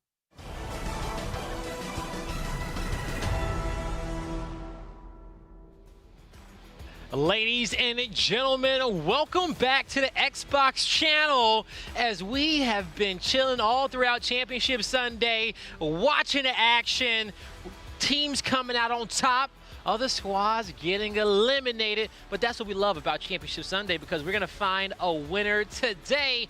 We got another series about to come up, and we have switched out the couch, and we got another coach on the board here, okay? Bye-bye, Ash. Hello, Brycey B. How you guys doing? How you guys doing? We doing good. Yeah. You know, we had fun watching the first series. Yep. It was a big 3-0 by EUnited. Did you get a chance to see it versus Pioneers? Yeah, that Slayer was wild. a big game. Yeah, that was a that's nail a heartbreaker. That's a heartbreaker. That's one of the ones in which you will just watch back over and over again. What was going through your mind as you was watching the final few seconds? What I caught when I walked in, I saw Soul Snipe trying to kill Ride Noob in lockers. And that was such a heartbreak to see him just strafe out of that kill. And then from there, I was like, dang, I don't know. I think EUnited's going to clutch this one out. Yeah, and when I did the interview on Main Stage of Spartan, he talked about that moment, how he looked over and he was like, oh my God, Nick's in trouble. Yeah. We got to get over there. And they come through, they get a double kill, and then they press through the map towards their opponent's side. And from there, the whole game slows down. Yes. Exactly. And they talked about a fake, right? They faked a player shooting on the other side of the map at lockers, and that's why Druk walked out so casually. Really? And he was like, oh, okay, well, they're at lockers. Well, let me see if I can flank somebody, see if anyone's behind. And no, they set up the bait. See, that's exactly the situation EUnited wants. Yes. If you slow down a team like KCP from running and getting that momentum, you're just going to fall into EUnited's trap. And you know what, especially when it comes down to the Pioneers, at that point, you are forcing them to probably play a game style in which they're not used to, okay? Right. Exactly. And then they have to be like, all right, well, what is the decision that we make, okay? It's been a while since we felt like we're playing in sand and it's just slowed down this much, because they're used to that fast play, headbanger gameplay. Exactly. And yeah, EUnited's so methodical. Me and my team always talk about it. It's like, if you want to learn how to play high-level fundamental Halo, you got to learn how to beat EUnited, right? So playing the teams like FaZe and Sentinels that can freestyle, that's going to be like, hey, how good is our gun skill? How good is our team playing teams like C9? But if you really say, hey, are we a high-level, high-IQ Halo team? Then we got to beat EUnited. And so it shows it right there. And when the game comes down to the very end like that, yeah, it proves it. You know, and so when you guys actually go practice, when you guys are practicing against all our teams out there, you know their strengths and weaknesses. So when you go up against a squad, let's say that has just the instincts of it, the gun skill, the flow of a squad like Sentinels, are you trying to work on a methodical play style, or are you trying to beat them at their own game with fast gameplay as well? And vice versa with EUnited, going brains for brains, or do you want to try to beat them with that fast gameplay? So I would say that you have to control the map better against EUnited. Okay. Right? So say we're playing Aquarius, we know we have to get every single shock nade because they grab they control car and they go get every shock nade. And then if you play a team against like Optic or FaZe, the saying that I use, it's pinch or be pinched, right? It's like it's either you're putting them on their heels or you're getting put on your heels, you know? So that's kind of how the flow goes. EUnited, we know their strategy. We scrim against them a little bit more often than some of these other top 4 teams. But yeah, again, you have to learn how to play high IQ, high-level Halo against them, control the map the right way. Against FaZe, C9, and those teams, it's just you better just keep them on their heels. Just gotta keep them on their heels until y'all can get on game day. I love how you said that. All right, I wish we had the crowd here at this event, because I got a chance to watch y'all play earlier throughout the week. And when I tell you, you know, XSEC got one of the loudest teams out there. Y'all talk that trash that your opponent know we do. When it's time for gameplay. But I love that. Okay, showing the passion. Of course, because at the end of the day, like for us, we're not taking it as like serious and as like hateful as we might make it seem. It's like we're playing Halo with our friends for fun. Like, why would we not talk trash? And also, I used to have to explain to people that because I used to compete back in Gears of War, and then when we competed, like I had friends with everybody that was in the league, but when it came down to game day, like yeah, we ain't that, we cool, but once we get on the stage, yeah, it's not that cool. But so if I talk some trash, or even if I'm just talking to my teammates, talking that smack and get a hype, it's with us in the team because we'll do that in scrims. Exactly. You know, we'll do that at home, so you still got to bring that same energy to the event. And sometimes it goes by team basis based off the culture of it. You know what I'm saying? Yeah. And if it's going to be Kratos on your team, you know what the culture is going to be.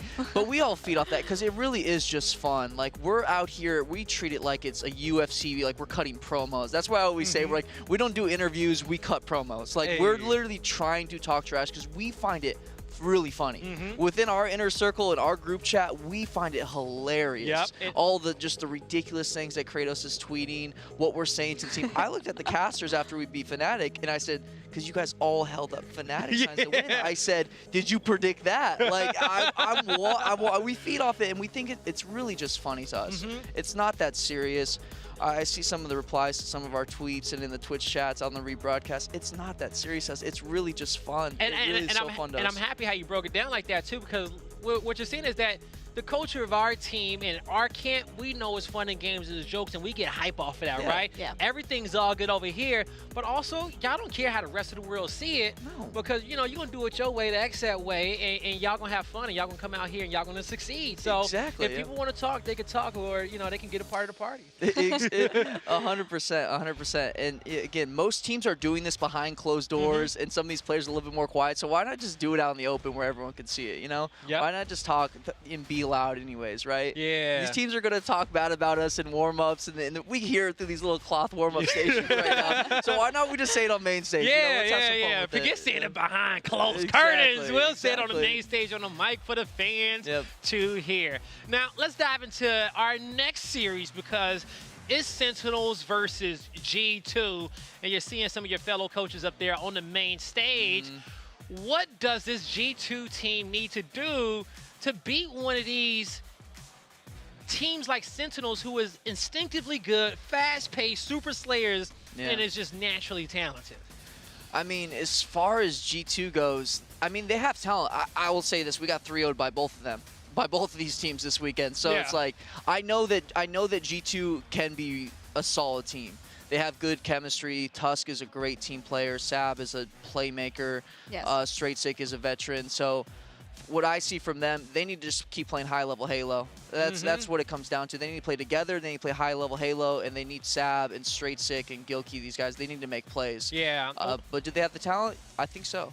When I was interviewing Straight Sick, he said the same thing. We got to play together. No more individual plays, and we can come out on top. Oddball Recharge, Slayer Bazaar, Stronghold Street, CTF Aquarius, and Live Fire Slayer. It's our same cycle from our previous series in the quarterfinals for the elimination bracket, and that's G2 on your screen. They got a lot in which they need to get done today, and we'll see if they can do it, because this Sentinel squad, I know they woke up on the right side of the bed, but they got their eyes set on what they may feel like is tougher opponents, but they need not sleep on G2. Yeah. I mean, I will say out here, everyone wants it. Between top 6, top 4, everyone is doing this full-time now. This isn't a part-time job to any of these teams. So to say that the difference between a top 6 and a top 4 team, it's going to come down to like 3 plays in this series, really. So, you know, what I really think that G2 could easily upset. We saw Fnatic go to Game 5 with C9. Like, anything's possible. We all want this here. So. Yeah, and I love how you said that, because, you know, in some esports, and well, we'll just concede that you could say that the tiers from like the top 2, then you got like 4 through 6, and then you got like 6 through 12. Sometimes there's big gaps between what's separating those squads, and you know, you could put an 8 team up against a 4 team, and it's 3-0s all day. So. We'll see the little micro plays in which these squads are going to be making and try to get themselves out on top. Because Sentinels is a team. I feel like, if you are just a step behind, even slightly, they can take that inch and turn it into 10 kills. Okay. Yep. And for this team, you got to clear out. You got to clear out Royal too. because you're going to think that you get 3 down and it's time to collapse on their team, but if you don't get that last kill in Royal 2, the rest of their teammates are going to fly across the map for him and help him out, and you're going to continuously fight for map control. You're going to continuously feel like you're not able to make the most out of the kills that you're getting because you got the guy Royal 2 who's fresh out of jail here. Fresh out of jail. Ready to put on a show. So if you let him stay alive on the map, you're going to feel it. You're going to feel it. I wonder, was he getting his workouts in, while he was doing his thing. He's ready. He's got the jersey ready, too. We saw the other stats before, and I think they were snake-bite stats, and he was looking at like a 2.2 KDA, if my math was right. But then coming over here, a lot more deaths than snake bites, okay? 420 kills. He's been flying high all tournament long. And, he's sitting around about 2.0 KD as well. Yep. Gilkey on the board. That's an ideal kill amount right there, right? Oh, it is, especially for this weekend, baby, all right? I love it, all right? Hell, it gets a Guy Blaze stamp of approval. But now, going into the first map, oddball on streets, okay? When it comes down to both these squads, well, just not even both these squads, but being successful on this game mode, what tips can you give to the fans, okay? What's your preferred setup on oddball streets? We got a chance to talk to Ash. Yeah. He said that his was A and C. A and C. As far as oddball goes, you have to rotate on streets. Right. And in this game mode, in Halo Infinite in general, you have to continue to push out the map, right? Yeah. Because you don't want to get turtled in a corner, whether you're back A or back C. I prefer my team not to get the ball into back C. Okay. Right? Because it becomes a 50-50 game. Train. Whereas you're just trading setups. This goes, okay, we had our 20 seconds, you kill us, you get your 20 seconds, right? Yeah. You always have to be looking for what our out is to get the ball out of here, right? Because there's nowhere to play it. Exactly, especially on that map. On streets, you just have to throw it out. You have to throw it out, in the middle of the map. So I like to rotate it and not get in C because it comes down to who had the setup first if it's in C the whole time. Yeah, and we were talking about earlier, oddball is a game mode where it's, it's slay, set up, find the spawns, rotate, slay again, set up, rotate, find the spawns. But you have to constantly be moving and controlling the map. Great point there. And we'll see who can come out on top to get this one started off. Our players are getting locked and loaded, getting their stretches in, checking their headsets, okay? Warming up their hands. Dapping up. Yeah. Let me get them boys some hand warmers, get them some fuel up there. Because we want an absolute war. And I think we're going to get it. I'm loving seeing the player merch coming out there from Snakebite and Straight Sick there with their hats, with their fitted caps. They know the game. You got to build the brand. You got to build a brand. I respect it. Yo, I just realized Frosty is the only one without a hat on this team. But I ain't going to lie, he got some dope headset here. Yeah, he does. I think it's styled like that, too. He just comes ready to play. He doesn't really care. You can tell he's just like, I'm here. I'm here to win Halo. That's all I care about. Yeah, I'm going to make a bold prediction. I think that all the players in this lobby who's going to go positive to kick this one off are going to be everyone not with a hat on. Wow. Hats versus no hats? Hats versus no hats in a kill feed. These are the bets that we did on Sunday, okay? Yeah. I would say I respect the hat play because those lights are bright. You gotta cover the lights on your face. That's half the reason you gotta wear a hat. Hey, you absolutely right about that. And I think, too, if we see Frosty's camera, you're going to see his light is off. I think he requested, get that light out my face. I'm trying to hit these shots. Yep. As we're kicking off map number 1, it's going to be oddball. It's oddball on recharge. And I said oddball on street, so I apologize about that, chat. It's okay. But it's all good still. But when it comes down to oddball on recharge, the thing is that you're going to have the option to play ball. Our analysis is still sound, but you got a few more options in getting that reset and not giving up free time to your opponent. Snakebite shock rifle in hand. Ooh. Oh, my God. Oh, he said, Gilkey, get off me. Snakebite really, we talk about Frosty a lot, but Snakebite has just had crazy gun skill for, 10+ years now, 12+ years. This guy is not falling off at all. That part, okay? He has not. He has found a way to stay consistent and beat the test of time which is really hard to do in esports, okay? Because you can be good 1 year, then year 2, year 3, those skills are falling off, and you may not have that same confidence and swag you had before. But it's it takes hard work, and it takes a lot of ego as well to come out on top. We're seeing Lethal with some solid shots coming out from top control. Ball's gonna be right there towards the outside. Neither squad getting any points just yet. Bryce trying to get these slays so they can get themselves a proper setup. It happens a lot in this map where the very beginning of the game you overslay because the ball is just in an uncomfortable position being there like bottom at batteries there, right? So you'll see teams fight for 30, maybe even a minute before they get ball time here. Now, some shots coming out. You're gonna have Sab rotate this ball back here towards C. You will have that sword spawned up as well. We'll see who will end up making a play for it. But for now, the Sabinator himself collecting on some time. Gonna get this ball over towards Elevator, get himself a Mangler in the back pocket. Is G2 set up? They lose straight stick on the outskirts. He'll be spawning right away with the squad. Royal 2 goes down. It's a 3v2 on the map for G2. They'll keep control. Ooh, oh! Nice. Clean! And pushed him away, too, to make sure he didn't get him. Yo, that was insane. He say, you stinky, Sticky. He's like, get away from me. Take this stick and get away. Oh, man, talk about the disrespect there. But Gilkey, he locked in. Soar from above, take some shots, rotate around, trying to find a perfect route to stay close. Couldn't connect on the ledge, but he'll still be in a fight. Both power weapons in hand. He's dodging nades, not being seen. Good kill for him. Looking for the second, but he'll get flanked. All power weapons being given up, and the sword lunge will connect as well. Oh, he thought he had grapple. He's too cracked. He thought he had grapple. That happens a lot. Like, you gonna push it away from you? There's nothing like thinking you have a thrust and then you throw a shield out. Dude, and that happens to me all the time. It's so embarrassing. You're like, wait, this is not what I thought I had. 2 locked in for Snakebite as you see him pick up another double kill.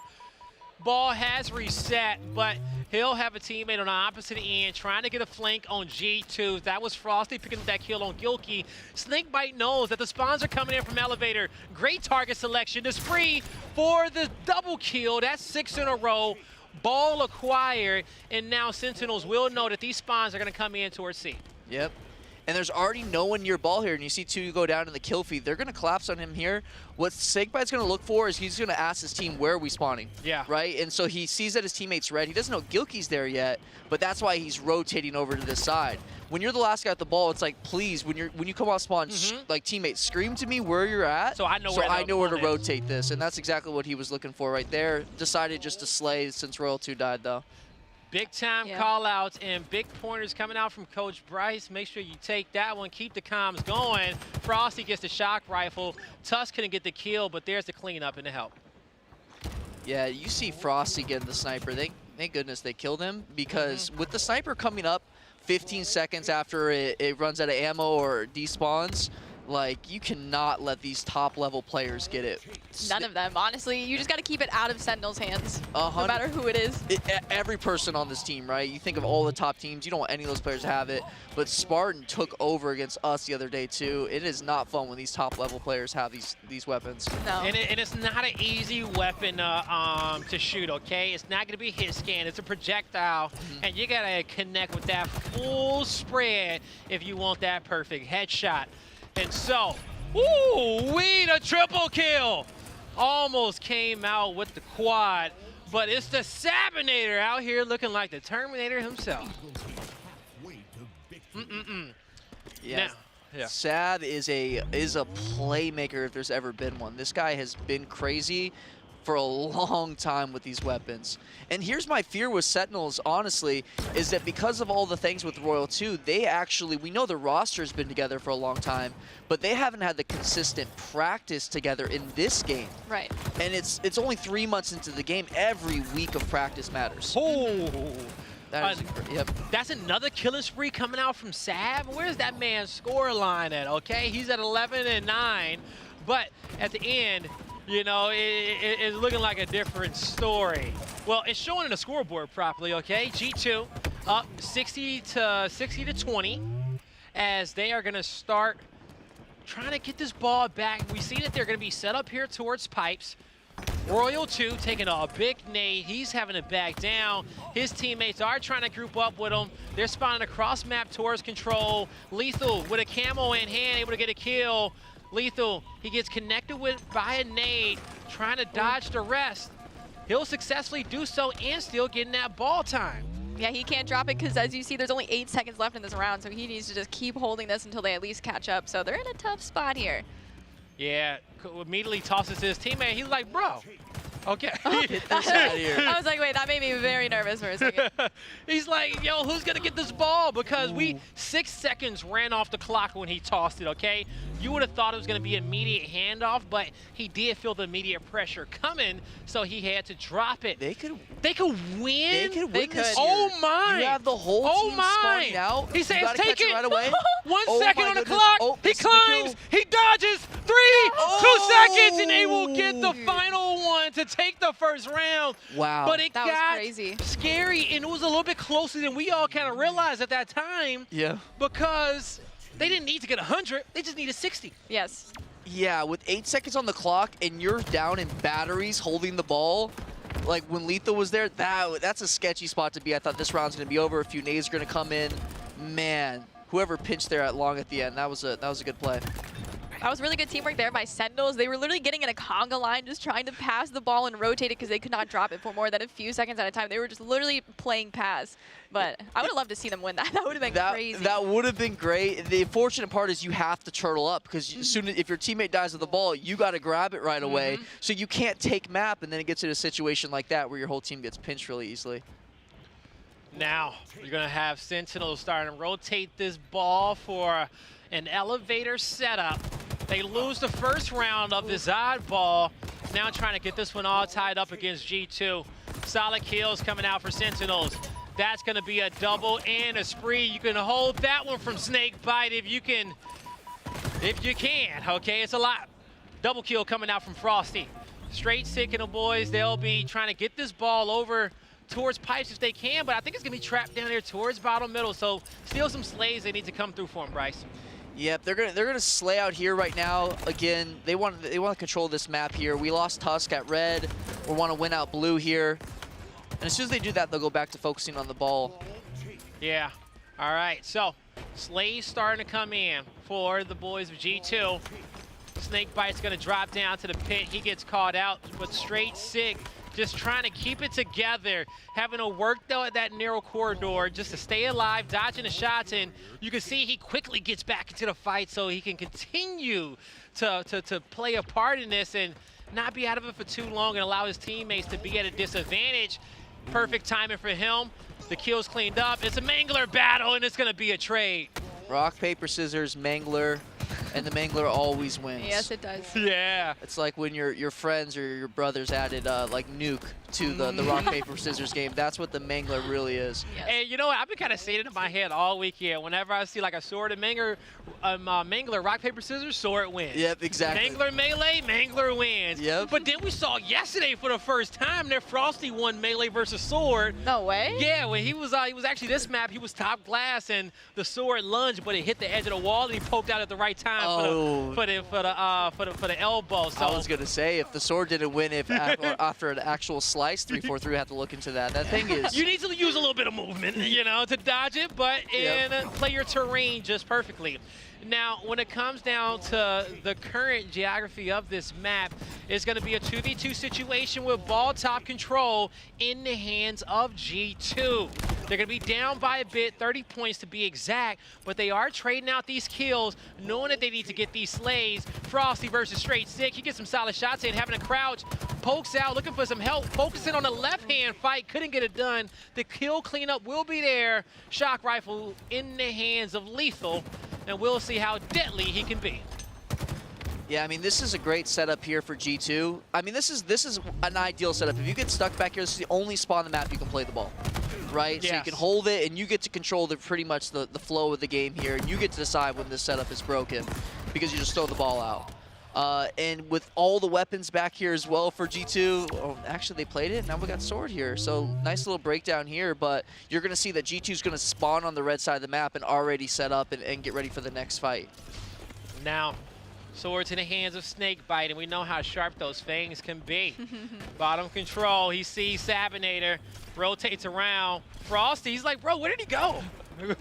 Sab got a kill on Royal 2 as well. I'm not even sure where Sab Yo, there went you go, and he point. kills the Gilkey. Will get the kill, but him and Sab work together. Talk about having a footwork when you walk into a room you're not supposed to be in. That was huge because the camo came up. I think he has camo sword now. Yep. Oh no, he got away with that. That was him. And he burnt the camo, unfortunately. Nice That was play. huge. Yeah, good help by Tusk. Mangler, shock rifle, Oh, he did the camo in the hands of Tusk. Everything he wants is going to be down there in the pit, but he's going to bring it up to the high ground. Solid shots on Snake Bites. Looking for the spawn at Turbine. He gets the marks to his teammates, knowing that one is down low. Couldn't get the body shot on Frosty, but he does get the call out. Knows that a flank could possibly be coming, trying not to get no bad timing. And he may have gotten horrible timing, actually. Yeah, that's Halo timing for you, especially when you have weapons and camo and everything like that, and you're the one getting flanked.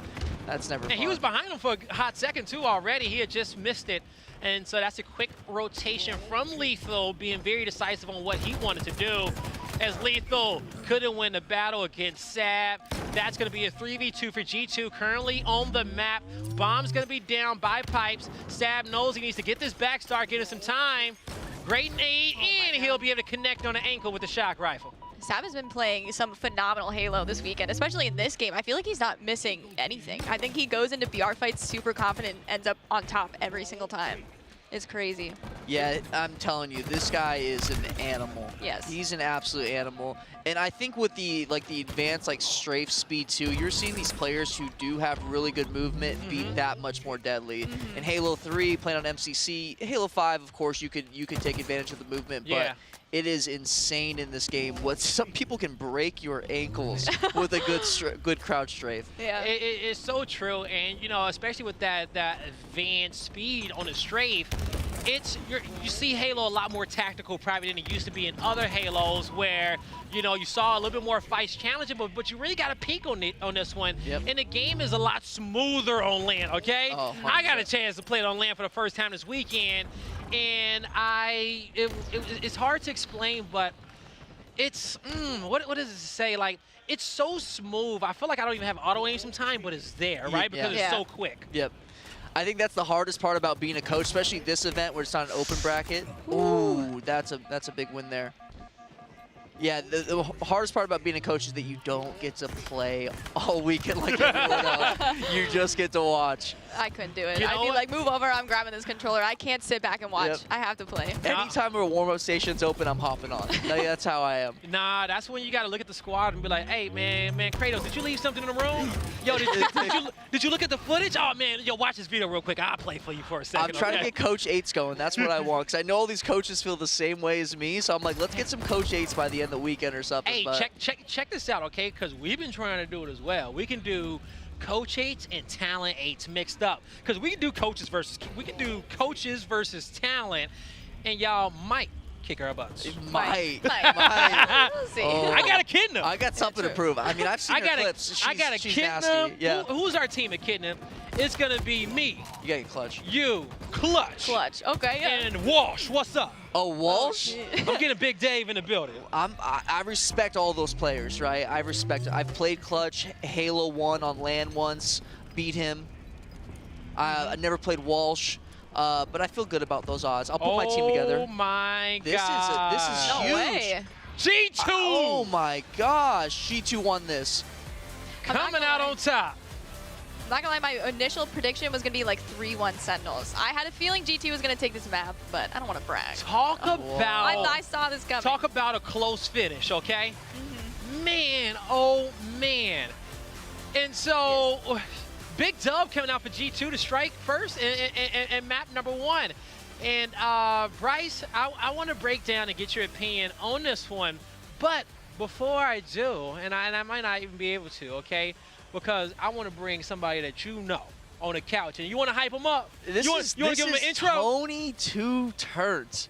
This Tony man is Two Turds. cut from the Kratos Discord cloth. Oh my! Him and his teammate Carmea were just young players that hang out in our Discord, and all of a sudden they formed a team, and now here they are. So we flew this man out to Colorado. He actually ran games with our team. Really? Oh, y'all in Colorado too? No, I'm not. I'm in Arizona, okay. but Kratos and Suspector live in Colorado, and we flew him out because he was so good. We thought he was cheating. He was so good. We said, you need to prove it. Aiden put him, Suspector put him on an Xbox, no PC. Yeah. He goes, you're so nasty, we don't even believe how good you are. You need to play on an Xbox, and we need to watch you play. We can't even give you a contract because we think you cheated, okay? And he was that good. He backed it up. He was actually really talented. Here he is. Yeah, bring Tony on over. Give him the mic. We're going to switch out Bryce. It was great having you, homie. Yeah, thanks for being on. Hey, come on the couch and join me, Tony. What's up? Get that mic, get adjusted. So we just heard the story of you getting vetted, okay? They said we won't even give you the UIU contract until you can show us that you're the real deal. How you feel about it? Honestly, it's a huge honor, but, you know, I didn't end up on the team, so I'm still pretty disappointed about that. You did it? No. Oh, man. So you eventually just, where did you land after that situation? Teamless. Teamless? Really? Yeah. And then I formed a team with one of the people from Discord that Carlos was in, and he was nasty. He was on G1, and he also got released. So we just made a team, UIU, and now we're here. Nice, nice. So, you know, the first chance that we've had an opportunity to get a player on the couch with us. Tell me about how has this tournament been for you? You know, from the kickoff of pool play coming down till now. You guys had a matchup in which you weren't, you know, really hoping for, but you were ready for in the end. You know, took the loss, but sometimes that's how the cookie crumbles. But it's about bouncing back. Okay, how's the experience been? Well, basically from the get-go, we formed this team 2 days before the qualifier, and we just banged it out and qualified. But once we saw the groups, we knew like we had Optic and G2. But to be honest, going against Optic, we just went in there like just learning. Yeah, yeah. And then against G2, we knew we could win because online we scrimmed them and we were doing really well, and like we even beat them sometimes. Yep. And then Complexity, they just been having like a downfall and stuff. We knew we were going to 3-0 that series. Yep, yep. So we knew that getting third or second in our pool was very possible, and we did that. And our first round was against Fnatic in round 1, game 5. Yeah. And see, and you know, as I was talking to Coach, he was saying that pretty much from there, we knew who the tough teams were gonna be in our groups. Okay. Yeah. Y'all still come out top 3, which means you start in the winner's side of the bracket. Ultimately, that's the goal. And y'all had y'all matchup against Fnatic, but they just, I don't know what they ate that day, but they showed up. They showed up ready to play. Bro, every single game 5, it was honestly ridiculous. Yeah, no, it was fun. It was fun watching those guys play and going into that series. But we got to head into map number 2. It's going to be Slayer on Bazaar. You love this map. I love this map. Can we swap this guy out? Yeah. What? Now, you guys, y'all played up against both G2 and Sentinels, and with your love for this map, who do you think can come out on top?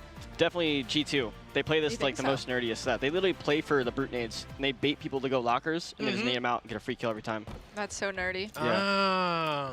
And the brute nades are going to be the spike grenades, right? Yep. Yeah, so making sure they can get some long-range tosses with those. But as we see this one kick off, it's going to be Tusk. He'll be able to pick up the overshield and start putting in some work. Those dynamos wasn't able to hurt him too much. Rocket's going to be in the hands of Frosty. He'll find himself a second kill as well. And now it's going to be Sentinels able to, with a man up, start getting set up here towards mid-map, Tony. And to be honest, they just need to, see, they're going to go lockers, throw a brute nade. Yep, he's dead. See ya. Oh, I guess not. Nah, but I do see the angle there on how they tossed that one, cracking the shields, moving in, taking that position, getting a man advantage. Oh, that's a free dub.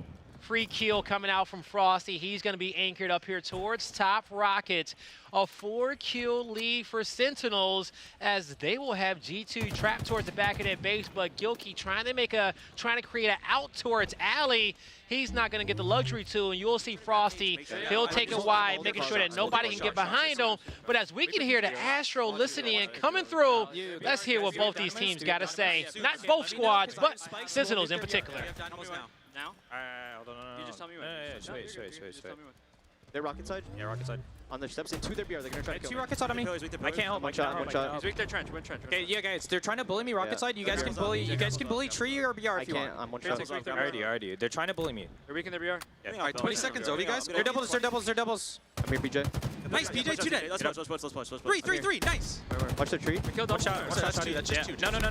We never killed killed Tusk. Yo, what a Tusk. Guys, come back for us. Quick. BJ, come back. I get this. I'm already marked. Grapples up as well, guys. Let me get this. Yeah, they're beer. They're tree. They're tree. I love their comms. Yeah, their comms are really They're good. so good. So They even called out a clean. grapple. Yeah, they call out the grapple. Most importantly, too, you know, you heard Frosty say, they're bullying me. I got a lot of pressure.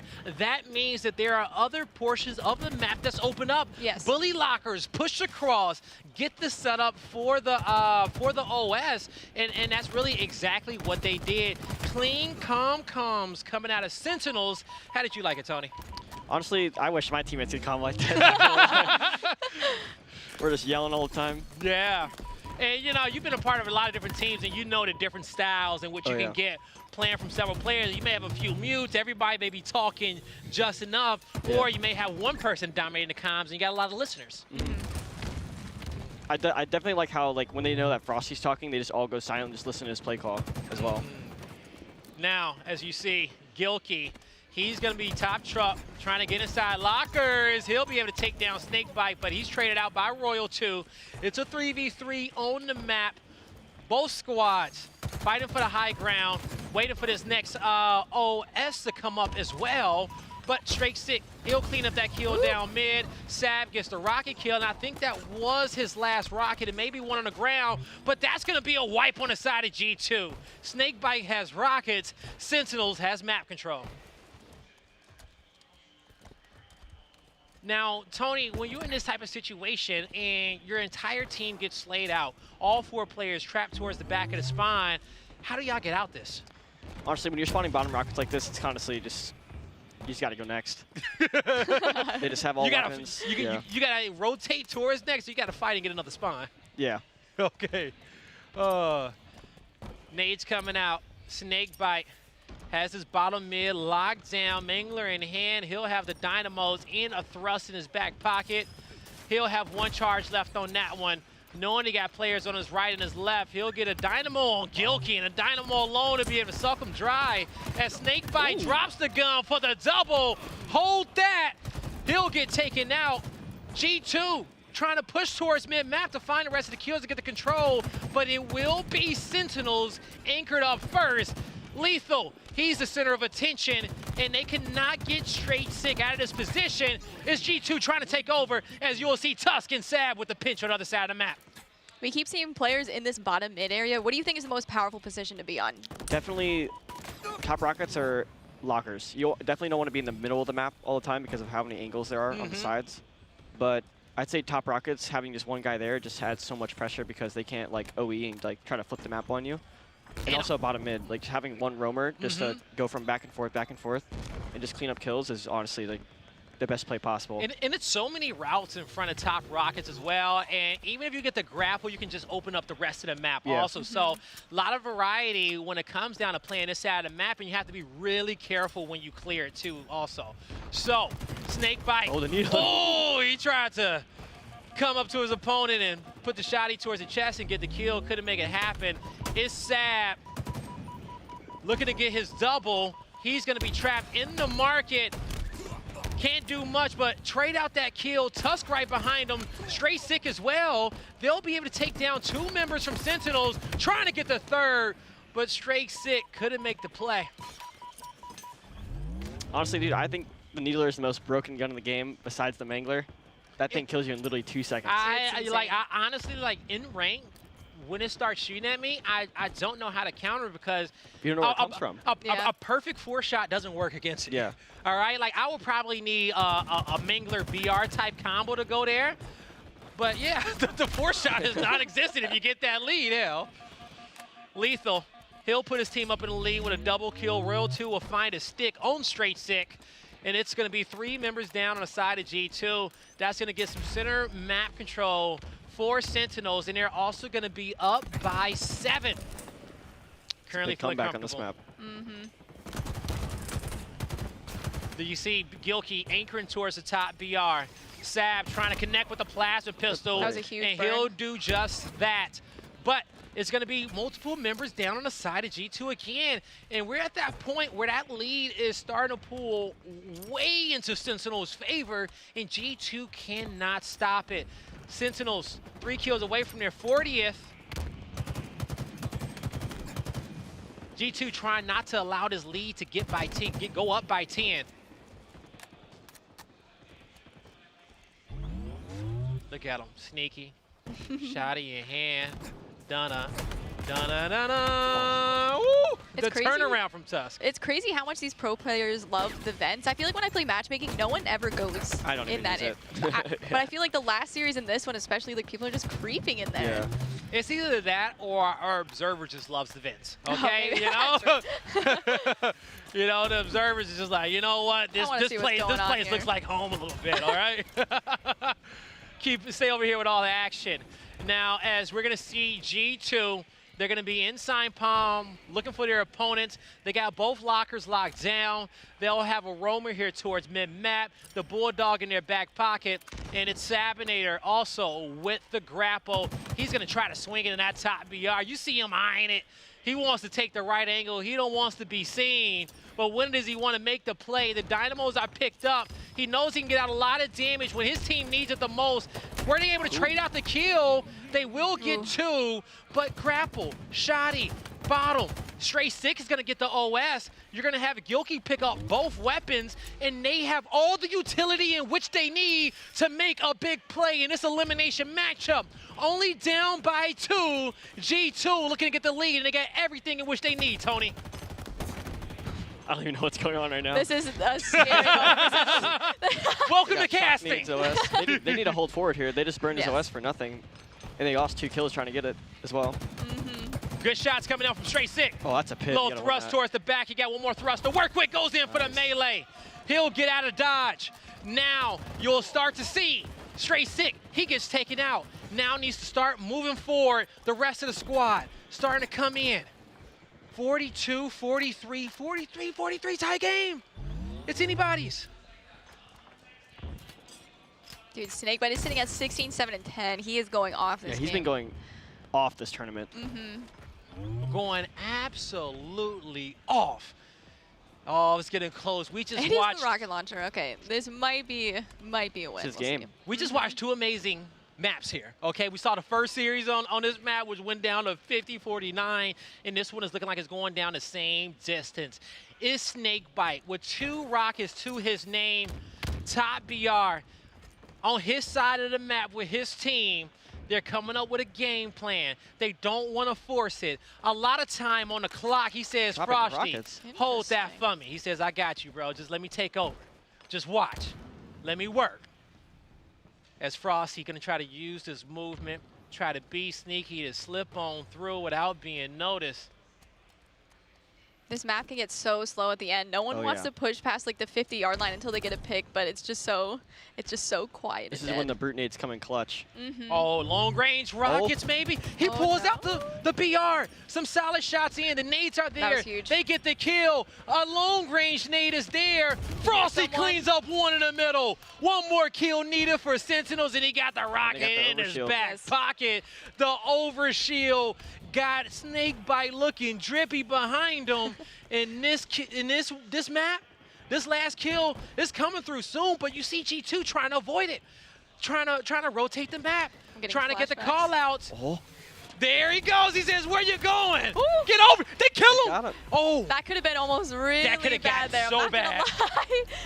That was a banger. That was a banger. Because they pre-tossed it. I don't know if the Dynamo nades were Snakebites or if those Dynamo nades were G2s, because they dropped them at the door expecting a push.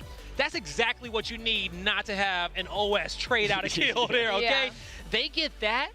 Their next goal is just hoping that Frosty misses the rocket. Yeah. Wow. What a map. What a first map that was. And Tony, it was great having you on the couch with us, man. This was fun. My first ever time. Yeah, so you're watching Bazaar, as we know now, is his favorite map. A kitten is still judging you. I can see it on her face. We're all tied up, and I think you called G2 to come out on top, but the series is all tied up 1-1. You know, any last thoughts on this series or thoughts for the fans? I definitely think the winner of this next map will definitely take the series. What's the, is it The Strongholds? next map, we are going to Street Strongholds. Oh, that's Sentinels. Never mind. That's Sentinels. He said that's a Sentinels map Yeah. all day. I think Sentinels take the series if they win that map for sure. Okay, okay, all right. Well, 20 out of Snakebite though. Yeah, he's on fire, so they might be taking the next map. He has been fragging all day long. Okay, all right. Well, thank you guys for this experience. It was cool as hell. Thank you. Thank my you. man. Thank you. Oh. Here we go. All right, thank you. Got this. All right, and now Alrighty. we got to keep on rolling. Kitten, I'm gonna move in here with you. Perfect. All right. Ooh. Man, what a fun time it's been so far on the Xbox Play stream. We hope you all are having a great time at home because we know how much you love Halo. Oh yeah, I love having all these players come in. I feel like we don't highlight the players' personalities, especially the coaches. I feel like they don't get enough time in the limelight. So it's really cool having all these special guests here on the B stream. Yeah, it is. It is really nice, okay? And we got to find ourselves, you know, a few more players to hop on and enjoy us. But, you know, this is, you know, what this stream is, you know, kind of made for today. Us relaxing, you know, talking casually about some Halo, getting everybody's opinions, and having some fun. So it's been all fun so far, and I hope you all have enjoyed the games. We still got this series underway. We got to head on over to map 3, and we heard Tony just talk about how he feels like since we're going to Strongholds on Streets, that's going to be a Sentinels map. And do you feel the same way? Coming off hot off that Slayer, I think it's safe to say the Sentinels is going to take this. Okay, all right. Now, if you're all in the chat right now, make sure you don't forget about the Twitch drops. Yes. Oh, yes. Make sure you are getting your points. You got your account linked, locked in, ready to go. You guys do not want to miss the grand finals today. Make sure you get your weapon scans. Also, make sure you, you know, roam around the Halo section of Twitch. Check out a stream. Maybe all of them. Just open multiple tabs. Yes, exactly. All right, so make sure you come through so you guys can hang out with them and get those championship nameplates and tags to hang out with everybody. And this is what I was talking about. When you watch during the grand finals, you get this sick pose here, okay? You know you want to put that one up. At the end. you know you want to be standing next to your team with the victory, like, yeah, what's up? We number one. Don't mess with us, okay? Hell, you wasn't watching, okay? HCS with me, all right? You should have it. We should all have that. All right, when we get home. Well, we won't probably have it because we're... Yeah, well, I can swindle something maybe. Where's Tashi? Maybe we can bully him into giving it to us. Honestly, you know what? I think I know who has your phone and who was watching on it, okay? You're getting your skins. True. All right, so here we go. You know, when it came down towards our bet in the first map, when it came down to hats versus no hats on the screen, I wondered did the no hats perform better in that first oddball map that we had. Regardless, we're heading into map number 3, and this is what matters. So Tony said that he 100% felt like that it was going to be G2 who took the Bazaar. That was wrong, all right? It was Sentinels. But then he came over and said Sentinels 100% got Streets. And so we'll see if Tony is just cursing everybody. I was going to say, unless he's cursed. With his predictions. Yeah, I agree with him. I think Sentinels. You know, and at some point, you know, we may get blessed with another guest here and there. You know, I see one who I want to get on this couch with me, who I want to hang out. And I think he want to come over here and watch the game with us. All right? Come on, dog. All right? Straight from the ice bath himself? Yeah. I can tell, bro. His blood circulation is going. He ready to chop it up and break some Halo with me. I wish I had an ice bath today. Yo, if you take an ice bath, you better invite me. Okay? Same bath or separate? I hop in. I do same bath with him. Okay. Yeah, me and H. No, I do These same bathtubs bath. here are small, but we should make it happen. These ice makers. All right, ladies and gentlemen, if you don't know the voice and you don't know who we're talking about, we're talking to Mr. Ace himself. How you doing today, man? I'm great, man. Great. Just woke up, got some coffee, some sun, and I made it to the venue to try to watch some good Halo. Trying to learn something. Exactly, right? You know, you and the boys, not the tournament in which you wanted, okay? But, you know, you live, you learn, you got to bounce back and move forward. Yeah, man. I mean, you can't close out every series like the way you want. You know what I mean? We had our opportunities, we had the leads, and we just blew it a couple of different situations. Comes down to just having that like tournament experience practice, which we're still working on, and I think, you know, with time, it'll get a lot better to close out your advantages. And, you know, y'all been through a lot as a squad with multiple different roster changes and things happening. So, give it more time. I know y'all bounce back, be on top. But G2 and Sentinels, we're all tied at 1-1. Have you been watching the series? Yeah, I've been watching the series the whole time. I'm really shocked that G2 didn't win that last game. If you didn't, like, at the about 46 kill mark, they could have won that game. Yeah, they had the slays. If they got back in the middle of the map, they could have won. So I'm sure they're, like, really feeling that right now. You know what I mean? Because they had that game in their hands. Yeah. Because they gave up those rockets at the end. If they contested those at least, they would have probably won the game. All right, we can hear the comms going of G2, so let's quiet down on our end and take a listen in with the boys. Nice, touch my guy. Which shot? We spawned it. That's fine. 2B. I wasted the last one. Tires. Let me get this. I'm good. Yo, ATM gonna flank you guys. Balcony, guys, help. One hit. I flanked me. My friend push. Nice. I don't see him. We can hold this. We can milk this. Yo, I'm gonna look B. He's on your cafe. I'll get him. Oh, fuck. Watch out. The rest is back. The rest is back also. Good. Shoot C. Yeah, shoot C. Yeah, we're literally good here. All right, well, there's the listen in there. We didn't get too much on it. I think they sound like they can win, though. Yes. G2. Yeah. They sound like they're still in it. They sound like they're calming well. They're not frustrated. So I want to see a close game. Yeah, and so, yeah, we do want to see a close game on that one. And I think we will so far. G2 has showed up to play. But if they close out that game, too, just imagine the pressure situation in which Sentinels was going to be in there, right? Their first game of the day on the main stage. You're down 0-2. You're down 0-2 from G2. And then from there, you just got to play perfect, okay? It looks like Sab's popping off early in this game. He has 9 kills already. Wow, 9 and 4, 0 assists. That's actually a really good showing right now. +5 already in the game. I was watching G2 warm up actually against EUnited, and they lost the first 3 games in these maps. They went down 0-3, but they were all really close games. So I know that G2 is solid at this game type. So they definitely are able to take this map. It is in their arsenal, you know. Yes. All right, so currently we will see it's G2 up by 40. They'll have the Bulldog locked in here towards top arcade. Hill's finally transitioning. Actually, that's going to be Sentinel. That's going to be Frosty with the Bulldog in hand. Apologies. And that Sentinel's transition to B-Hill into their favor. Sab almost walked away with a kill, but Frosty, some well-played shots avoiding his teammate right there.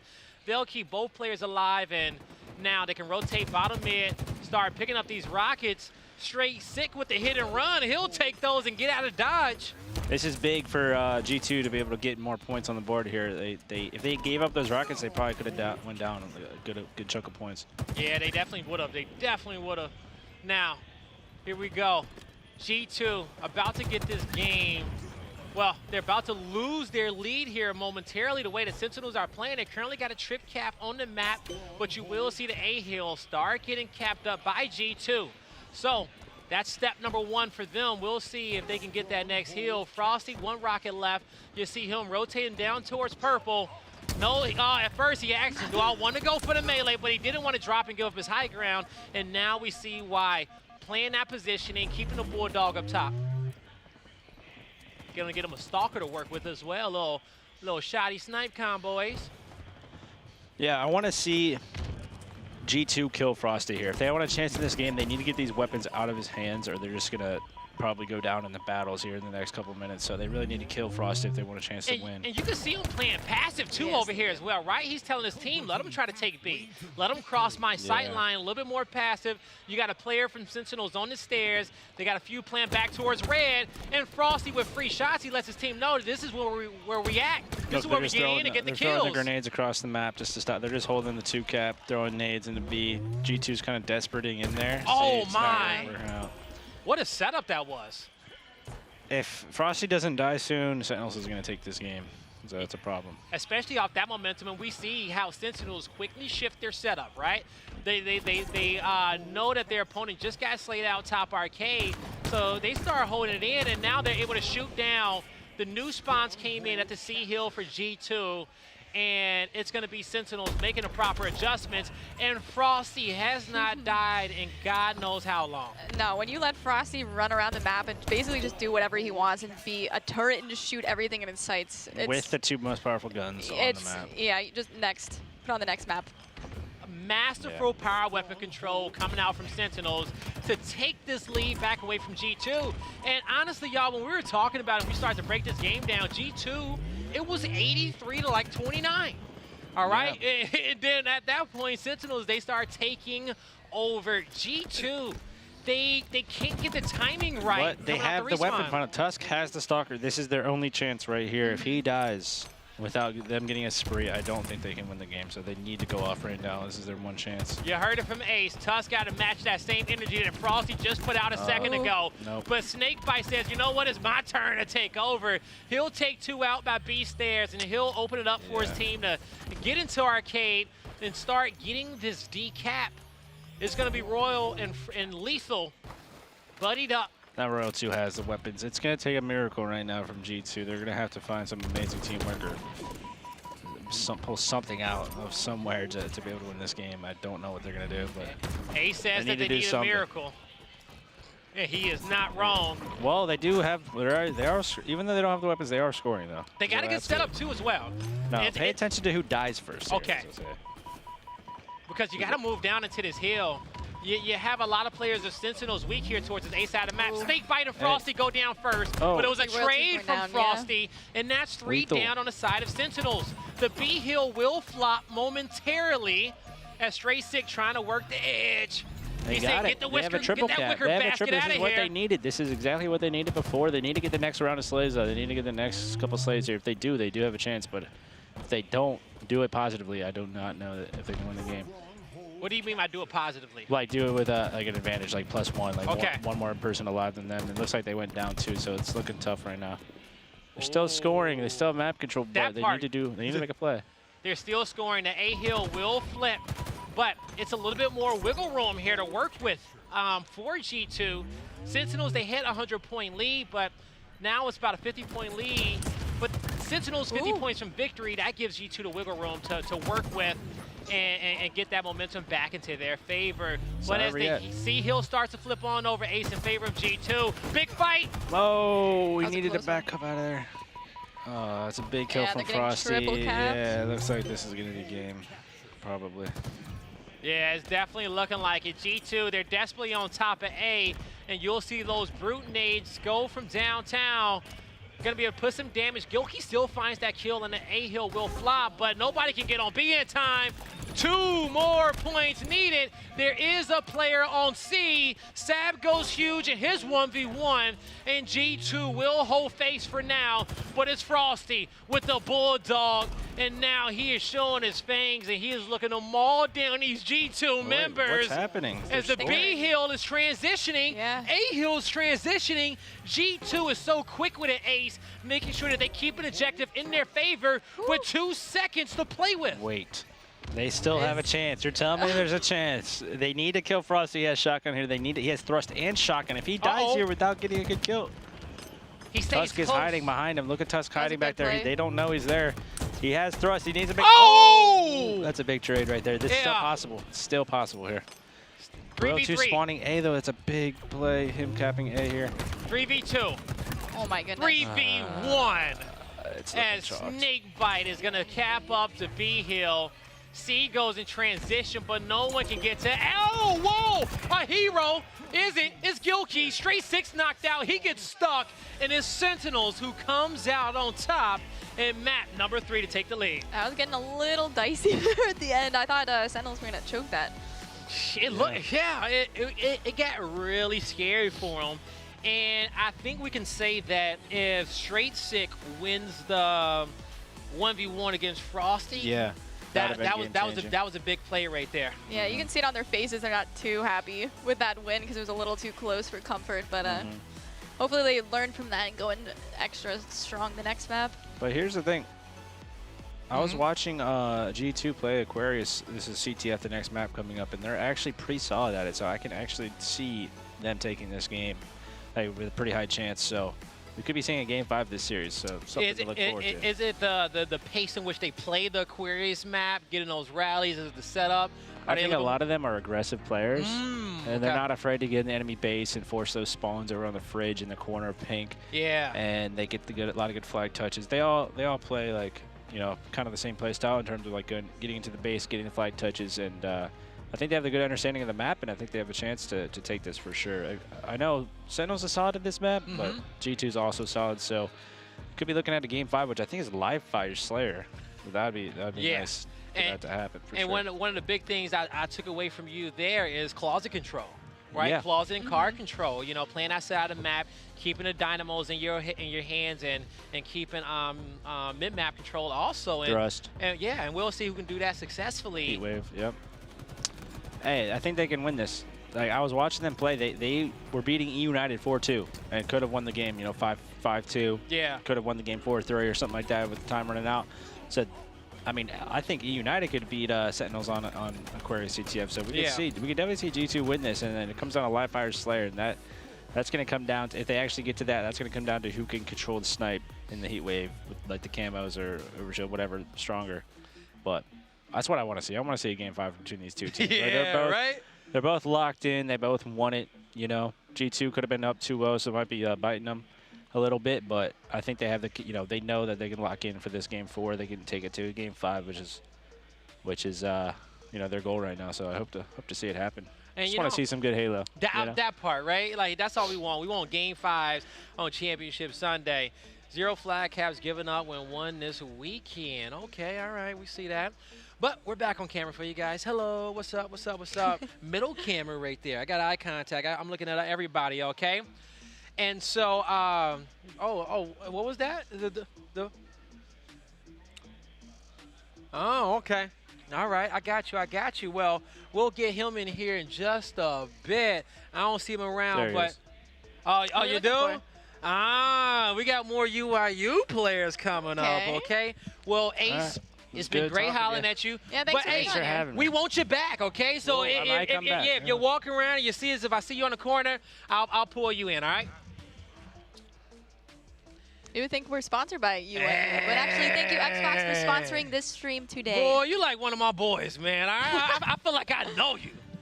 You from New York?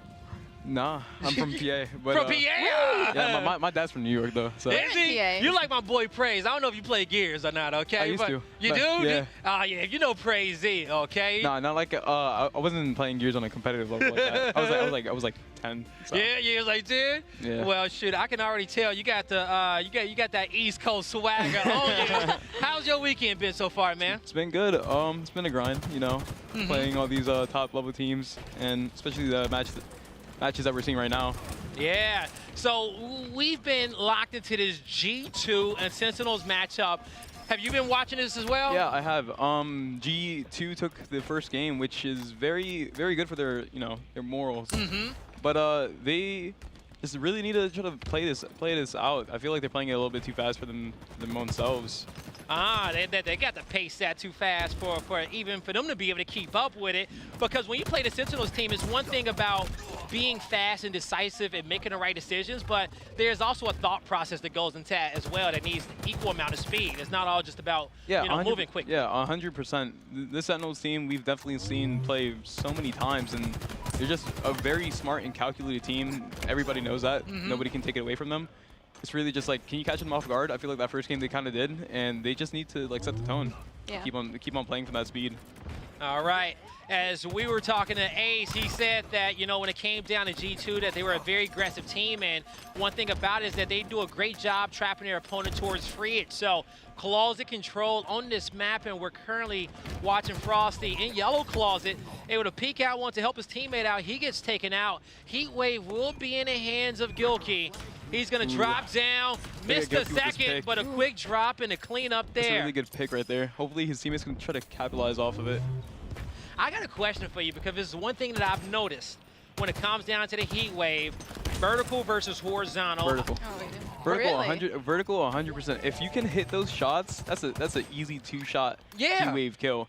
But the thing is, it's a very high risk, high reward play. So it's really just depending on how good your shot is. Not many players, a lot of players opt to use the horizontal because they can afford to make those mistakes. But if you want to just like close it out right when you get into it, You could use vertical. Cause that was the one thing that I noticed straight away starting from this weekend, because I agree with you. I'm like, you know, I pick up the heat wave. I'm going vertical right out the bat because I know I'm going to hit my shots. But I've seen so many players go horizontal on this map. It was like they found something new out coming to land that horizontal was the play or something. You could definitely use the vertical setting on the heat wave for a little bit more of a far range. Yeah. You kind of don't want to use the heat wave in a far range battle, obviously, but if you are, or if you manage to hit that shot, that's a game changer. That's a lot of damage. You can easily just drop that, or, you know, if not, just why it.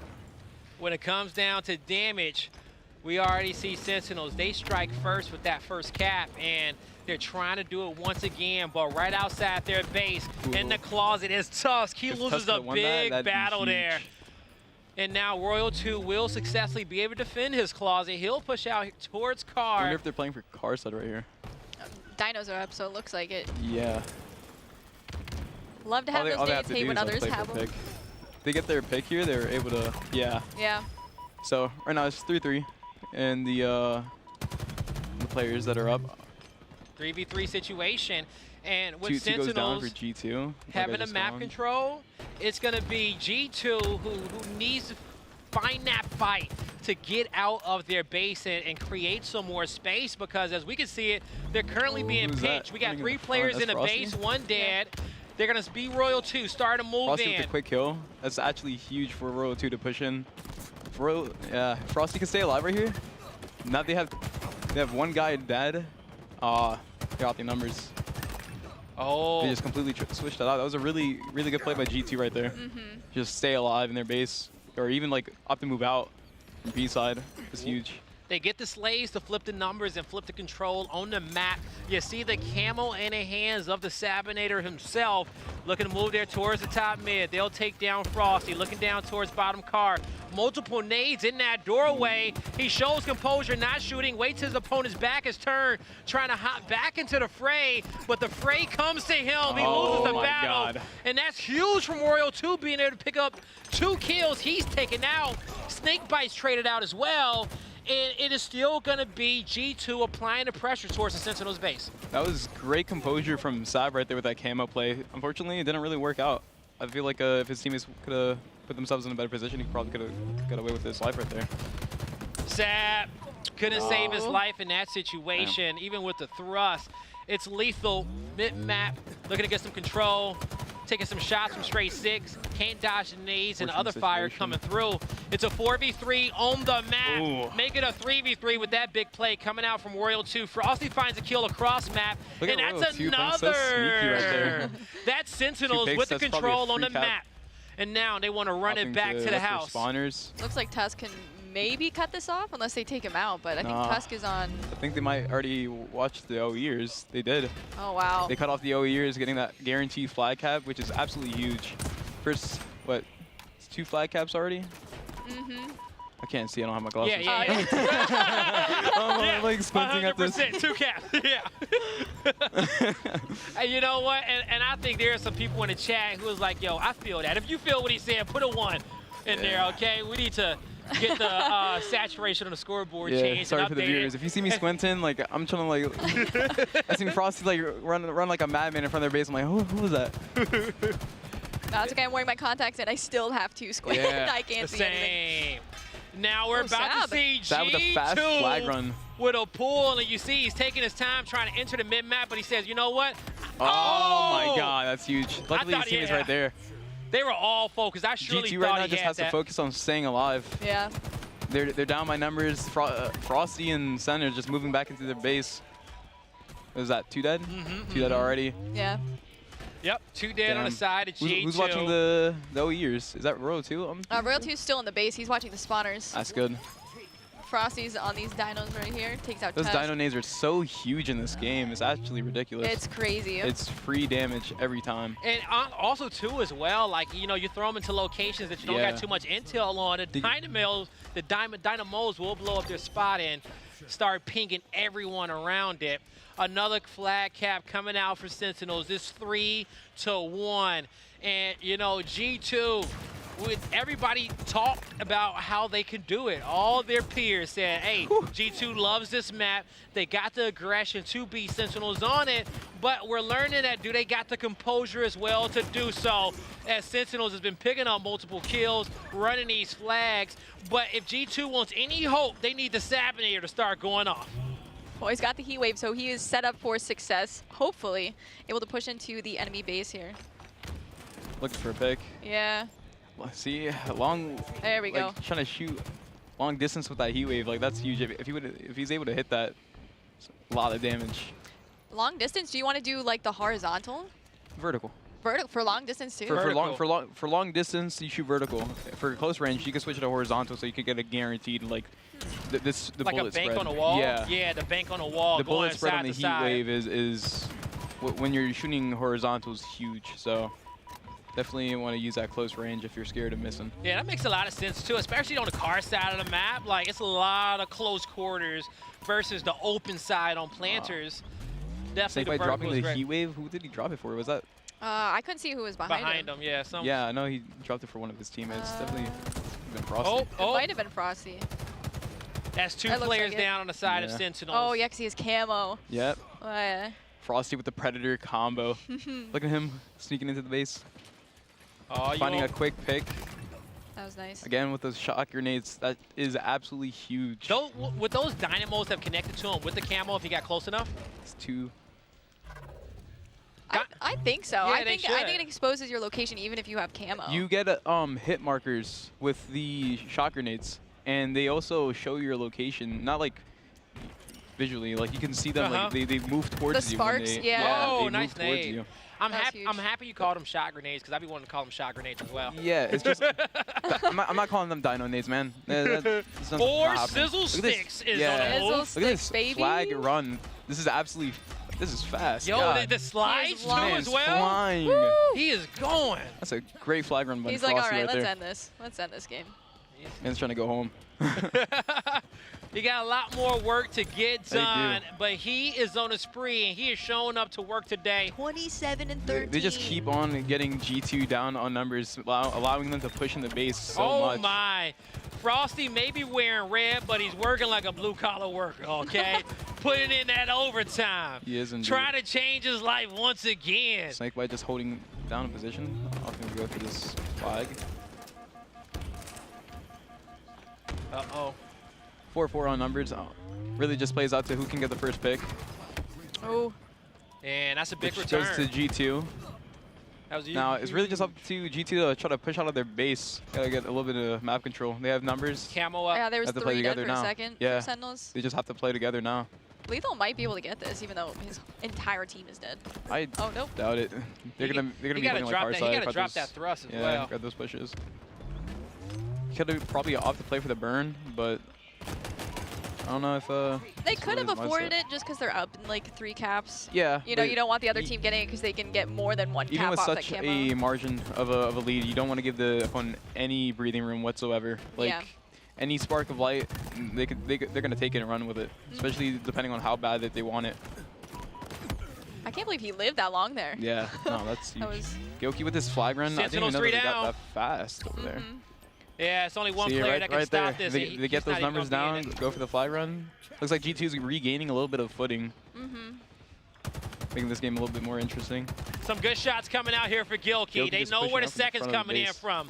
They get the shots there inside top closet. He's trying to get into the base, but Frosty's below him. He got some help from his teammates. A long range nade on top of the flag, pick. just in case. That's a Oh big my kill. God, Gyoki He'll staying rotate alive. back into the base to dodge the nades. He'll stay high. He couldn't drop That's the 2 flag. dead if he. Oh, unfortunate. It's going to Yeah, be he's- a player who Guy in his fridge. got an angle Shooting from down. fridge. I feel like when Gilkey pops off, that they just win games. Yeah, It's crazy. I think Gyoki, low key, just might be the X factor for G2. It's either that or Sab. Yeah, no, Sab has been popping off. Yeah, no, Sab is just one of those individual players that you can never sleep on. And you Those can see it in the individual talent's scoreboard, huge. honestly, Exactly, with both yeah. of them. Ooh. Oh my, you know, Just, Frosty is Took out a 33 and 18 right now, you Yeah, guys. no, Frosty is having a huge game right here. He is absolutely frying. He's trying to drop a 40 bomb on these boys. Trying to get to the finals. Yo, he's trying to drop a 40 bomb and continue to do the objective work, okay? He's doing it all. This is looking good. Man's to looking put like in MJ the out there with final these sets. cap. They're going to be able to get it done. That's a Sentinels victory, and that's going to do it for me as I have to go up and do an interview. All right, enjoy, dude. All right, so what's happening now? Oh yeah, we can talk about the game a little bit if you want. Let's go. Oh man, this is my first time doing this. It's actually pretty fun. On camera. Yeah. Well, you're doing pretty great. I hate being on camera, I'm not gonna lie, and public speaking. Nah, me too, but I gotta face my fears. So this is like one of the main things that I did to go to them. Oh, thanks. I appreciate it. So we can talk about like how you played this weekend and how your team did. I know you guys went against some heavy hitters, and you can take this as like a learning experience and stuff. But you guys played pretty well. Like I casted your what was it, FaZe? You guys did well. Like you guys should be proud of yourselves. You guys were popping off. 100%. I definitely can't say like, oh, we're going into this tournament and we're gonna win, because it's completely unrealistic. But just us qualifying was reaching beyond expectations of what our roster was going to achieve. Our team got built like literally a week before the event. That's insane. And then we ended up beating the #1 open seeded team, which was BBG, and it was just like huge. It was huge for Tony. It was huge for me, and it was huge for Cycle and Piggy. Shout out to my teammates. Like those guys, they played their heart out this tournament. Really proud of them.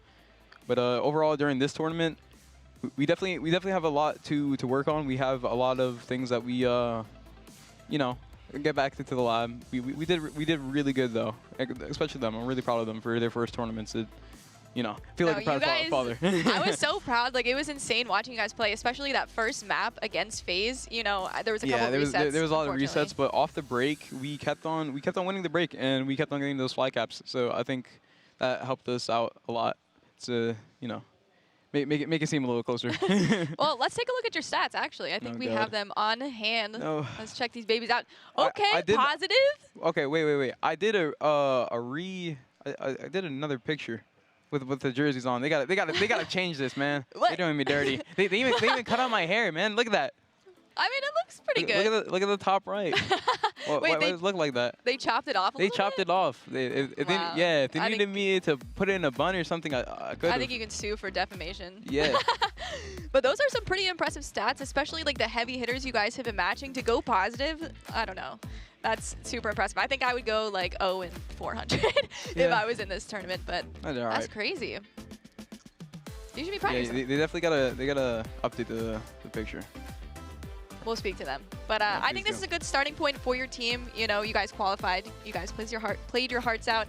You just got to go back to the lab, watch the theater. But I think you guys have like a really big shot of making it even farther next time for Kansas City. Everything when it comes to this team is gonna be based off time, dedication, patience. That's how it usually is for every team. We really just can't want to be at the top immediately. Like most of these AM teams to mid-tier teams or even like bottom-tier pro teams, they perform and they make changes after one bad tournament, or even when they're just at an average placing. It's like you have to stick it through. Like if you don't, you're gonna keep on being in the same position over and over and over. And it's happened with so many other teams. And it's really important to not get caught in the honeymoon phase. Yeah. I think right now we're in the honeymoon phase. I'm gonna be completely honest with you. Right now we're in the honeymoon phase, and I already told my team, I'm like, all right, look, we're in the honeymoon phase. We're gonna have our ups. We're gonna have our downs. Don't get caught up in it. When we're having our downs, that's like when it's the most important to stay composed. And it's like everything's not gonna be sunshine and rainbows. Yes. Like it's not. It's just how it is. Just being a competitor. Like it's the only thing that you can expect. For sure. Well, thank you for your thoughts. Thank you for hopping on with us. I'm going to throw it to the main stage with a Frosty and Blaze interview. Alrighty. If you want to win a tournament, you got to beat every single team. So that's what we came to do. I believe we play EUnited next. So, I mean, we're just eyes forward, and we're all locked in, ready to go. All right, my last question for you, and it's a simple one, okay? How do you teach the players out there who's trying to be as frosty as you, okay, when it comes down to getting kills and looking so smooth? If you had to give them any tips, what would it be? Just have fun with it. That's it. That's all it comes down to. Just have fun. Hey, good luck. Have fun with it, okay? That's going to do it for being frosty for now. Lottie, break this whole series down. Thank you so much, Blaze.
Searching for meaning in a relentless world.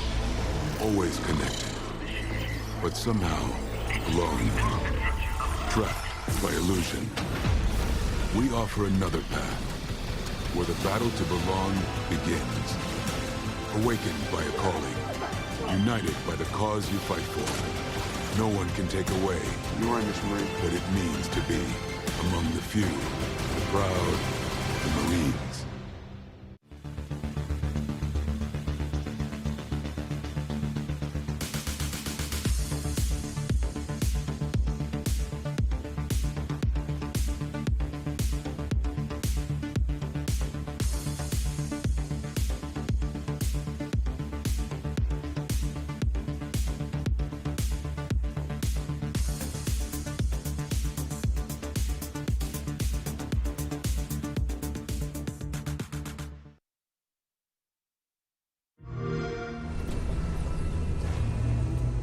We built this facility off the grid to train the next generation of Spartans. To be a Spartan, you must become the impossible.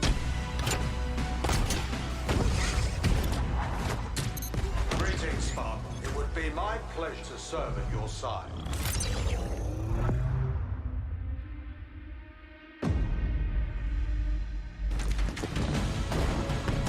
Flag 8. An electric kill.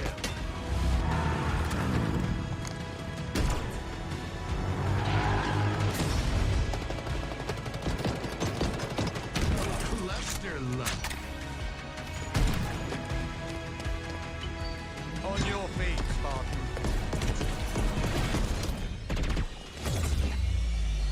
Ninja.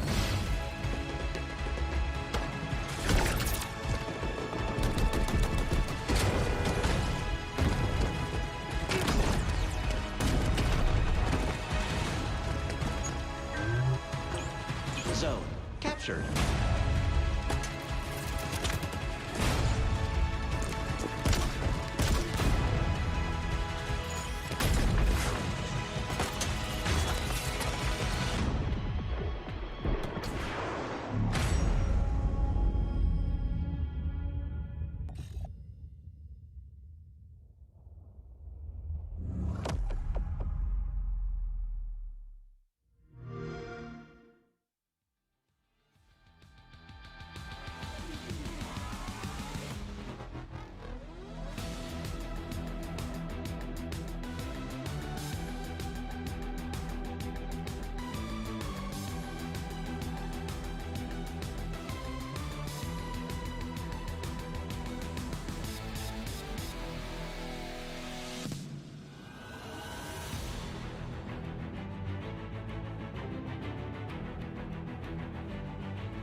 Ladies and gentlemen, we are back, and we are here in beautiful, sunny California watching some of the best go at it. I mean, some of y'all are getting ready for the big game, but we got some big games ahead of us right here, right now. I'm talking winners finals, Optic going up against Cloud9, and I can't do this alone, so I got some fantastic buddies of mine that I want to introduce themselves. I'm going to start with you, McRin. Why don't you tell the people at home a little bit about yourself? Hi, I'm McRin. I'm the head coach for Esports Arena Red. And is that it? What else should I say? Nah, I'm joking. Just give it that awkward look. Just gonna send you there for about 20 I was seconds. scared, there. bro. I'm telling you, man, he's one hell of a coach. Can't play basketball at all. Let me tell you, get crossed up on these streets, but one hell of a coach and a player as well. Appreciate next to him, we have Jay Septify. Tell him something. My name is Giuliano. I'm a Halo player for Fnatic. They picked up a roster? What the hell? I mean, I thought they were just going to chill on that weapon coding money. I didn't even know they picked up a. Oh yeah. Your teammates with that Oddboard guy, right? Yeah. Nah, these guys are absolutely amazing. McRin, why don't you tell everybody a little bit about where you came from, where you got your start, and how you got to where you are today? Well, originally my first Halo was actually Halo 5. I came in the scene in 2018. I was mostly known as like a Twitch kid, and then I started playing, started making friends, and then kind of blew up from there, Yeah, it's how you learn. I mean, I'm always in the streams watching and learning as much as possible, and eventually just kind of pick up a little 1-2. Septify, why don't you tell the same question? Where did you come from? How did you get to where you are today? I mean, I've always been playing Halo since I was little, but I mean, I started competing in about like middle of Halo 5, and I mean, just never stopped since. So.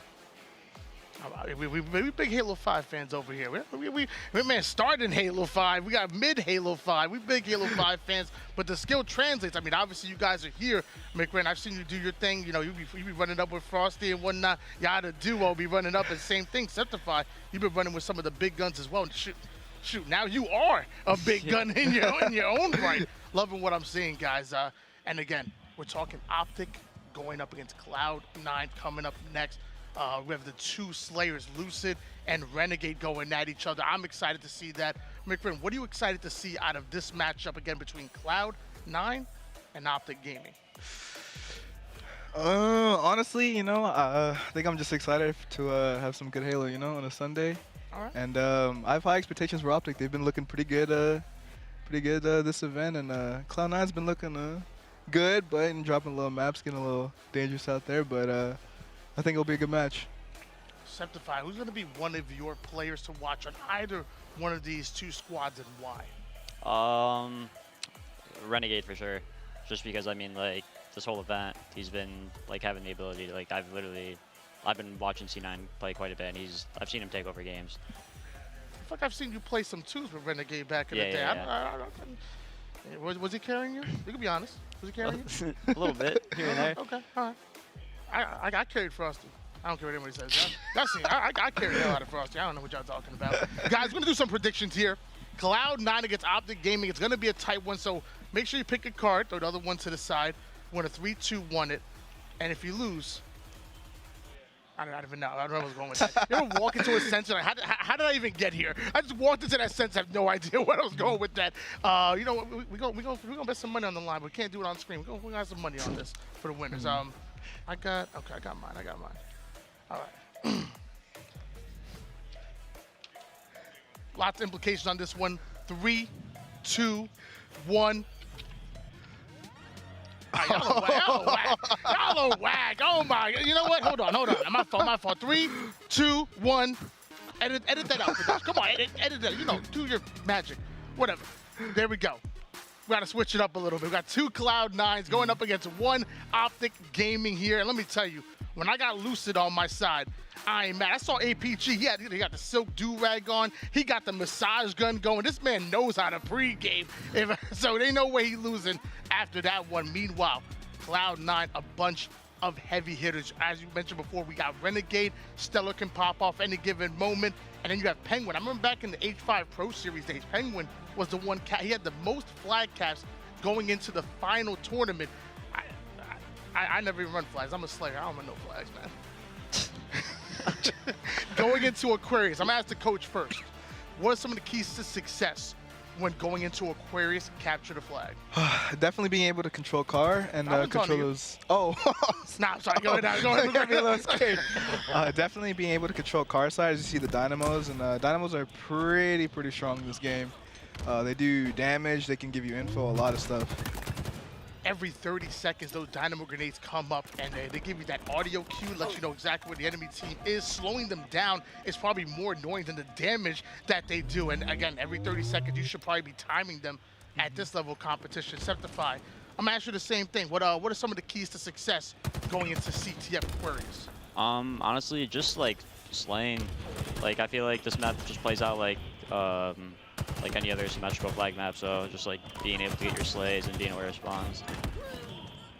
Okay, I'm gonna need you to step your game up here. Septify used the word like symmetrical. That's a coach word, okay? I'm gonna need you to step up your answer. I'll talk to you later. Right on board here. It looks like both of these teams really trying to feel each other out, trying to get that map control. Trippy, first one to go down here. And you know, I'm gonna quickly ask McRin, as far as from a coaching perspective, when your team goes down in numbers, that's where people have the hardest time. You know, when things are rolling and you're steamrolling another team, and you're just moving, constantly putting them on a cycle. Everything's going good, everything's going great. But when your backs are against the wall, you go down in numbers. How do you respond? How do you get back that map control? What are some of your priorities going from that? Honestly, definitely kind of just like grouping up and just kind of eyeing one specific spot, see if you can pick a player off. I think that's like the key. I mean, me and my team have been in that situation quite a bit of times, but we honestly just like try to slow it down a bit, because a lot of times when you get like into that like hectic, you know, when you're getting like just dying over and over again, you just gotta like spawn and just literally drop your control and just like stay there for a second, wait for him to spawn up, and just like tell each other what you want to focus on. And say like, okay, we focus on this, we shoot, and just basically just want to try to get a kill, to be honest. Yeah, usually you, it's probably best like if you are in that situation, just to like have your whole team be aware of like you should give up the cap. That way you can like slowly take over the map again. Makes sense. I mean, sometimes you can't just sprint right off a spawn and just do it, you know, running around all willy-nilly. You got to be moving with a purpose. I've had that same problem. The restroom has 2 different doors on it. I walk out, I'd be confused. Oh, yeah. I'm like sprinting off spawn. I got to slow down. Like, am I going left? Am I going right? It's confused. I've never seen a room with 2 different doors, a bathroom with 2. I'm sorry, I'm going way. We have a game in front of us. Optic and Cloud9. I don't know why I'm talking about the restroom. There are plays being made on the screen right now. Eco doing things, controlling this utility side. I have Septify and McRin with me. Okay, all right. I swear, maybe it's just me. I'm gonna ask the player, Septify, is there a better player in the game with the heat wave than Lucid? I don't think he knows what he's doing. No shot at all.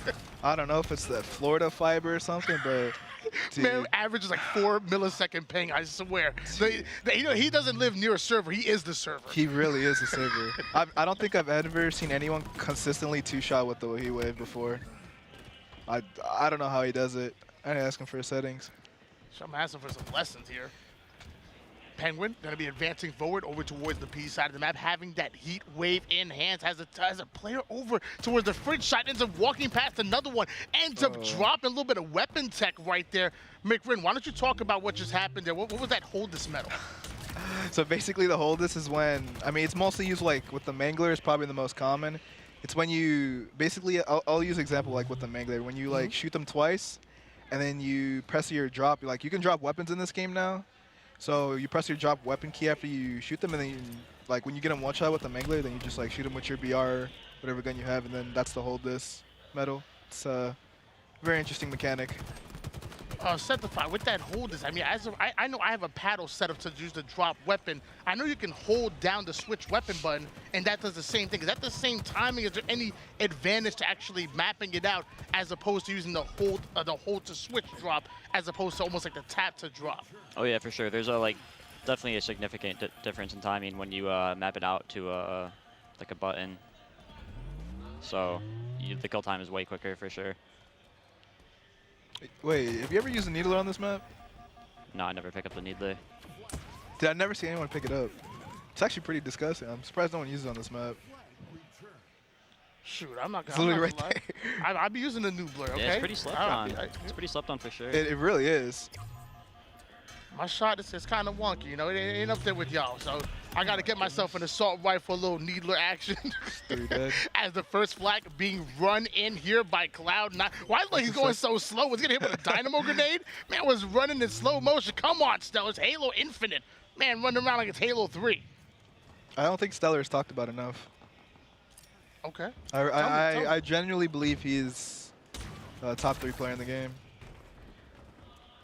Even in Halo 5, I thought he was like one of the best, but like, I don't know. I just never really saw his like POV as much as like you saw any other people. He's not as like, you know, flashy like as like you see Renegade. Like you see Renegade on recharge, get grapple and grapple up to wherever and just like recharge someone or something. Nah, Stellar doesn't really like do that many flashy plays like that, but he gets his kills. It's not about being flashy. The fundamentals, I'm guessing. He's very fundamental, but I think he is just as good as Renegade. See, I'm mad you said that because Stellar's one of Wes's favorite players. Yeah. And I don't like Wes. We go at it. So I don't want to give him no props. Jay, I'm gonna ask you a question. It's kind of similar what McGrin just kind of went through. Who's a slept-on player in the lobby? You can go Stellar if you want, but is there anybody else who slept on in the lobby right now? Besides you. I don't know if I don't look at like any of these players like they're. I don't think any of these players are really slept on. Maybe like well, to like a maybe Twitch APG because I feel like from a spectator standpoint, he never really does too good like statistically, but like he does a lot of dirty work. So I agree. I guess I'd say like APG.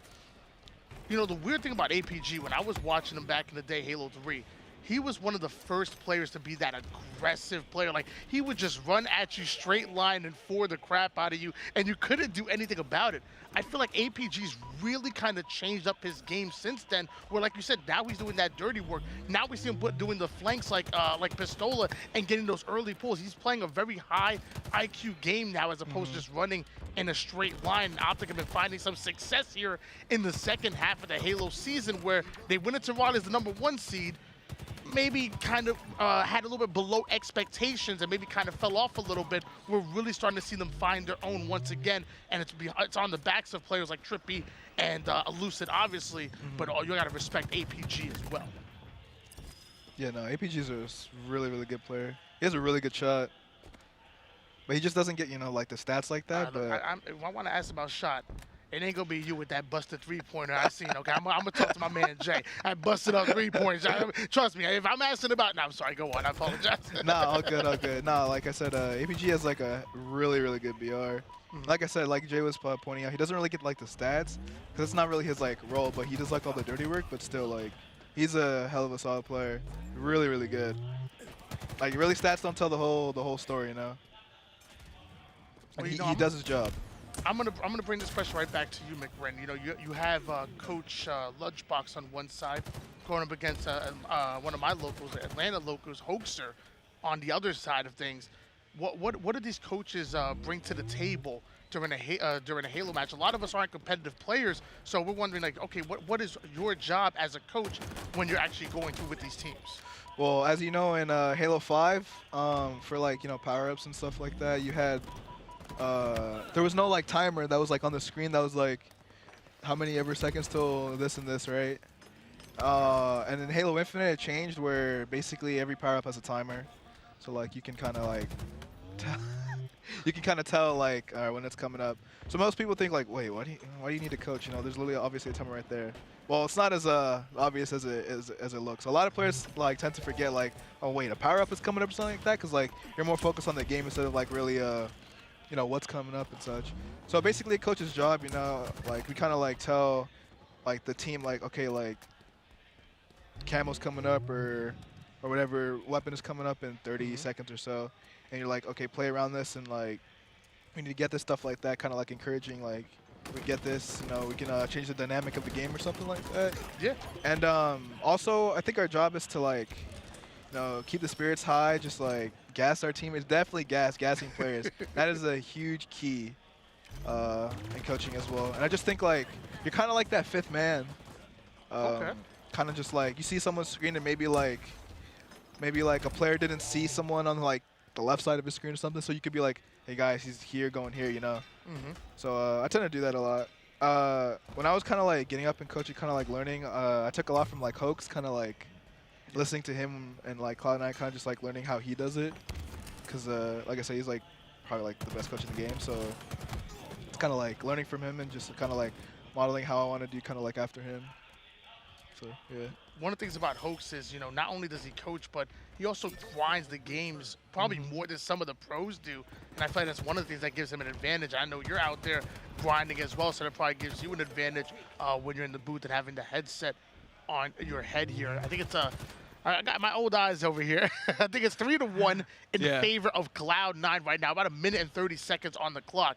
If you're Optic Gaming, Septify, how, you know, what's the game plan? You got to up the tempo, but you know you don't want to get reckless and obviously just going to die, and that's not going to be helpful. How are you playing this out? I mean, personally, time's running out, so they kind of got to do something quick, but they just need to start OEing at this point. That's really their only shot they have. I mean, they need 3 caps in 1 minute. I mean, it's doable, but... Oh, it's 4-1. Oh, jeez. Okay, well, you know, we're going to shut that down. It's not over here. We on the couch right now. We ain't got to lie. You know, when I'm standing up and casting, you know, I'm not going to lie. You know, like, oh, yeah, don't count this team out. Like, let's be real. Oh, I've seen some crazy stuff. I've seen some crazy stuff in this game. It is doable. If they cap 1 right now in the next 5 seconds... Imagine the relay chain you would have to do to cap 1, cap, then pull another one right as a cap. Like, you would need like literally a train of caps coming in. Wait, hold on. The relay coming in. Pistola. Never. Nah, I don't. They need to get someone in their base. If he caps this. No. I don't know. That's too dead. Never mind. Oh, AP's getting shut down. Come on. Cloud9, at least let us get interested, you know. I want to be teased a little bit. Ain't even give me that. Game number 1 going towards Cloud9. Almost got really exciting right there, but you know what? That was the level of urgency that Optic Gaming needed. I mean, where was that throughout the whole game? I mean, at that point, sometimes, you know, you're going through a whole 12-minute game, maybe 6 minutes goes by and you haven't had any action going. Maybe you want to send somebody overextend and try to pull a flag early. It may not be the fundamental play to do, but sometimes you got to switch things up, and sadly we didn't see that coming out of Optic Gaming. But Cloud9 looking real good in that one. Hey, what's that in his hands? It look like a hand warmer? Yeah, those are key. Those are really key. I'm not gonna lie. Okay. It's cold in here too. It is really cold. I thought we in Cali over here, like 90 degrees outside and what 3 degrees in here. All right, you guys want to step your game up? Listen, this is the intel you guys need. Make sure you bring yourself some hand warmers into these LAN events. They are key as Cloud9 going up against Optic. Jay, why don't you take a look at these stats? What are they telling you? What's the story being told right now? I mean, it's nothing too crazy. I guess like from a spectator standpoint, it probably looks like Ola was behind a little bit, but I mean, it is what it is. Like everyone has a game like that, so. What are some of the things that contribute to that, or even better, or at the same time, you know, can you still be efficient on the map when having, you know, kind of double negative stats like that, 9 or 22? Like, is there still ways that you can affect the map even without showing on the scoreboard? Oh, of course, yeah. Actually, one thing that like I've noticed, or my team notices, every time we play Bazaar and we win, there's always one person on my team that's just like really, really bad. So we've like, just accepted the fact that like one person's usually getting stained. Yeah. You heard it here, ladies and gentlemen. Every time you see me going double negative in ranked matchmaking, I'm doing stuff on the team, and y'all need to step it up. It's not my fault, it's your fault. If Septify team can do it, y'all can do it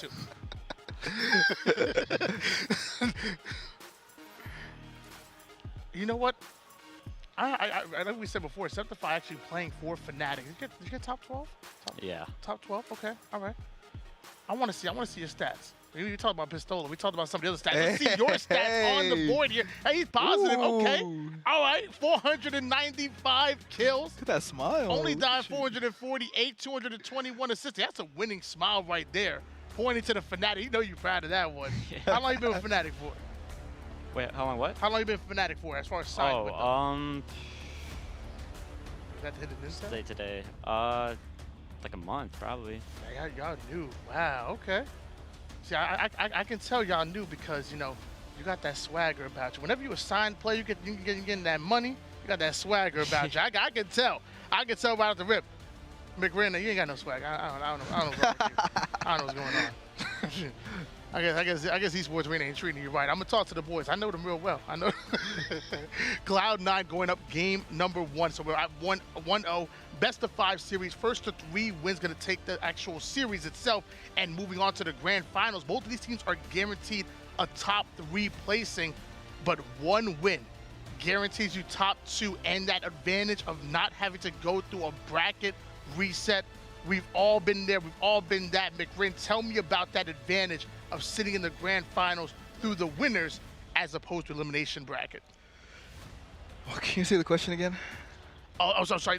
Going through the grand finals through the winners, as opposed to being in the elimination bracket. Being a winner as opposed to a loser, having that advantage as opposed to not. Tell me about having that advantage going into the grand finals. Is it really an advantage? Yeah, I guess you don't have to play twice. Really avoid a whole I don't know. series. Online, it's like, I don't know, man, because like you gotta get milked for a long time. Okay, all right. So you had to come out a little warmed up out of the elimination. I'd still rather be in winners. I thought about that a hot take. I'm like, okay, McRae just like losing out here. It's just you get milked but a you know long what? time. I mean, there is a give and take. There's pros and cons to everything in life. And, you know, the pro being that, you know, you don't have to go through a bracket reset, but the con being that, you know, you will get milked and you will be sitting for a while. And if you don't got your hand warmers, they might get cold. I think online is a bit different than, like, I don't think you get milked as much on LAN, really. Online, it's just a little different. I mean, obviously, I'd still rather be winners online and on LAN, but I think just, like, having to only play, like, what am I trying to say?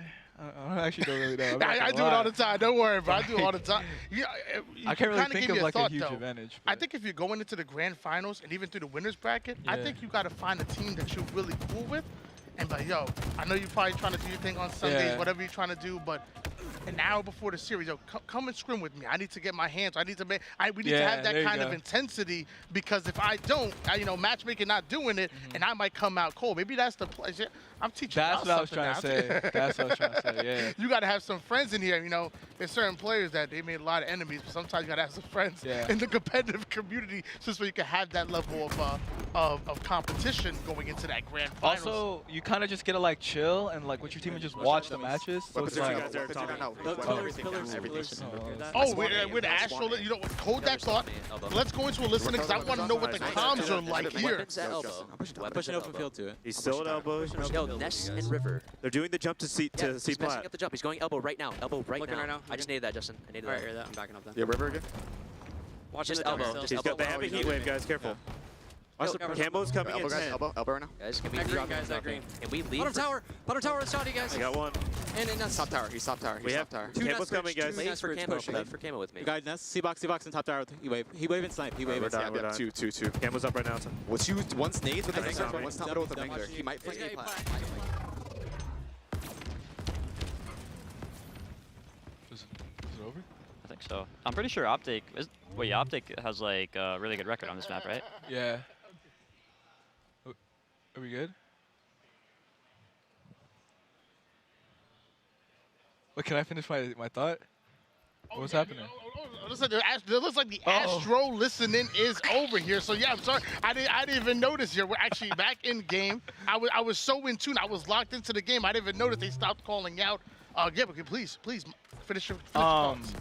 No, what I was saying is like I guess I was saying an advantage for being grand finals, just like not having to go through losers, is that you get to sit back and chill with your team and just like kind of watch the matches. So it's like you can see like how they're playing, stuff like things they do, tendencies and stuff. And you can warm up as you're doing it. Yeah, that's warming up as well. So I think that's actually a really big advantage. I would say that's an advantage being in winners. I think we were watching I want to say it was FaZe on screen, and I was walking around the venue. Ooh. Oh my, Zane. Pazang, man. Penguin Icy. He's hot. Sub-Zero. Sub-Zero. Remember when he tried to rebrand to that? I like Penguin better. Yeah. Oh my, Penguin likes that snipe. Okay. You look at this squad, and you never know if Penguin's gonna be the one to pop off with the sniper, but he's showing us a thing or two. He ain't no objective player. He's a slayer as well. Sheesh. Penguin is also super, super good. Honestly, dude, that whole Cloud9 team is probably be in the top 5 in the game. Top tower nades. That's a good nade. Oh. And good thing, you know, that's 3/4 of that Spice roster, so, you know, you got some big shoes to fill when Shotzi left the scene. Yeah. Oh. Oh my goodness. The Eco Smith. And it was a play where Sparring got like repulsed off the map. He used his own repulsor to get back on the map. That was actually sick. sick. I'm not gonna lie. Shawai might have to do a breakdown on that. Oh wow. I did a similar thing to I was playing free for all. I matched King J when I was streaming, and he repulsed me off the map once, and I was already mad. He does it again, repulsed me off the map. I stick him first. He repulsed me off the map, but I grappled back and just started bagging his body. I actually felt kind of cool. One good play I made in my entire Halo Infinite career so far. That was it. we did that. Wait, we were scrimming Fnatic, I think like yesterday or like 2 days ago, and we were on recharge something. Here? Yeah, here. I think it was like Rami or Bo. No, it was Bohm. Someone repulsed Bohm off the map, and he grappled back and killed him, and he yelled over at you guys. It was so funny. Nah, plays like that are so sick. Nah, it wasn't. I think it was like Chase. It was like Chase or Joey. I think it was Joey. Because that's something Joey would probably like die from. By the way, Chasen being super CC evades, and Joey being just 0 out of Fnatic teammates with Septify, to give you guys some context there. Either one of them got crapped on, apparently. That's a nasty play. That's a good trade. And he said it was a scrim, too, so you know if someone's getting loud in scrims, you know it had to be a play. They ain't normally doing that in scrim, but, you know, a good play is a good play. And now Penguin using the most efficient and effective and the hardest gun in the game to use, the assault rifle. See, y'all be using the BRs, and y'all think you're good. The assault rifle, that takes real skill. That's why he has it in his hands. Look at the assist compared to Cloud9. Jeez. Lucid up there with the assist. Okay. Gotta shoot their guns more or something. Penguin. Oh my goodness. Some moves. Okay. All right. The repulsor up from bottom mid to top mid. Almost able to put the Mangler to work right afterwards. Off screen, Lucid getting a nice little kill here. Oh, he missed the camo. 35-28 going in favor of Cloud9 at the moment. Optic having to do something to bounce back. They want to tie up the series. And I promise you there's no chance that they want to fall 0-2 in the series. Lucid with the sniper rifle in hand, gonna make some plays, almost immediately getting that body shot, going in for the headshot, but not able to do so. McRin, now your turn. Yeah, Lucid with the sniper going C-plat, rotating to help his teammates as... You are trash. I am really bad at this. Dude, I don't know. Wait. Oh! Hello? Lucid chucking the sniper off the map. I think he knew camo was behind him, so he threw it off. That's the only way he would have done that. He had to have heard John. Yeah, he had to have heard camo. Because I know Lucid is not throwing that sniper off the map. He is not doing that. Yeah, he wants to combine the sniper with the heat wave, grab himself a repulsor. I always do. Man, greedy. He want all the power weapons and power weapons. I swear. Yeah. I mean, he puts them to use, so you can't really complain too much. We have Lucid pulling a 2019 Sentinels throwing the sniper off the map. I probably did hear him. I feel like everyone's had their Astros cranked this event. He has to have heard him. Every setup I've gone to, everyone has like their mix amp like maxed out. Yeah, there's no way he would have just thrown it, but like, yeah, guys, I'm just gonna throw a sniper off the map for no reason. Down 10. Do you think he just keeps it? Should he just keep it, like, if they're down 10? Probably just take the chance? I don't know. Would you throw it off the map? No. Oh my I ain't never throwing that on the map. I don't care. We down, up, left, right. That sniper staying in hands. And Lucid having the heat wave in hands. Okay. What do you think about the heat wave, Jay? It's a good gun. Do you use vertical or horizontal? Dude, honestly, sometimes I just keep it on horizontal because I feel like he won't get the 2-tap with the vertical anyways. Dude, apparently like horizontal is like, oh, just as good. Mikkel was telling me something about that. He was like, if you Like, can't get the 2-tap with the vertical or something? Just switch to horizontal and finish it.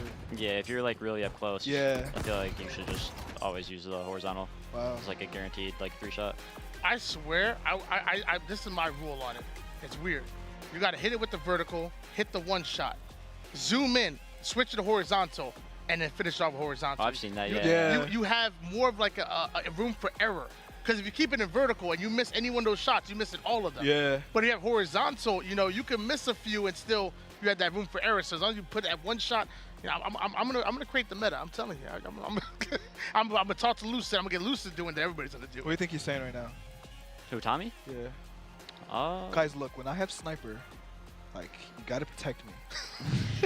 I should not have to throw snipe off the map, guys. Possibly. Nah, he's like, guys. Like, come on, guys. I ran out of mousse right now, man. My hair started to frizz up. I need something. There's no way I'm doing this interview without. Yo, Lunchbox, give me that gel. I'm gonna gel up so this way when I get that interview, I'm gonna be looking good. Hex, fly a Herman Miller to my setup right now. And then Zane's like,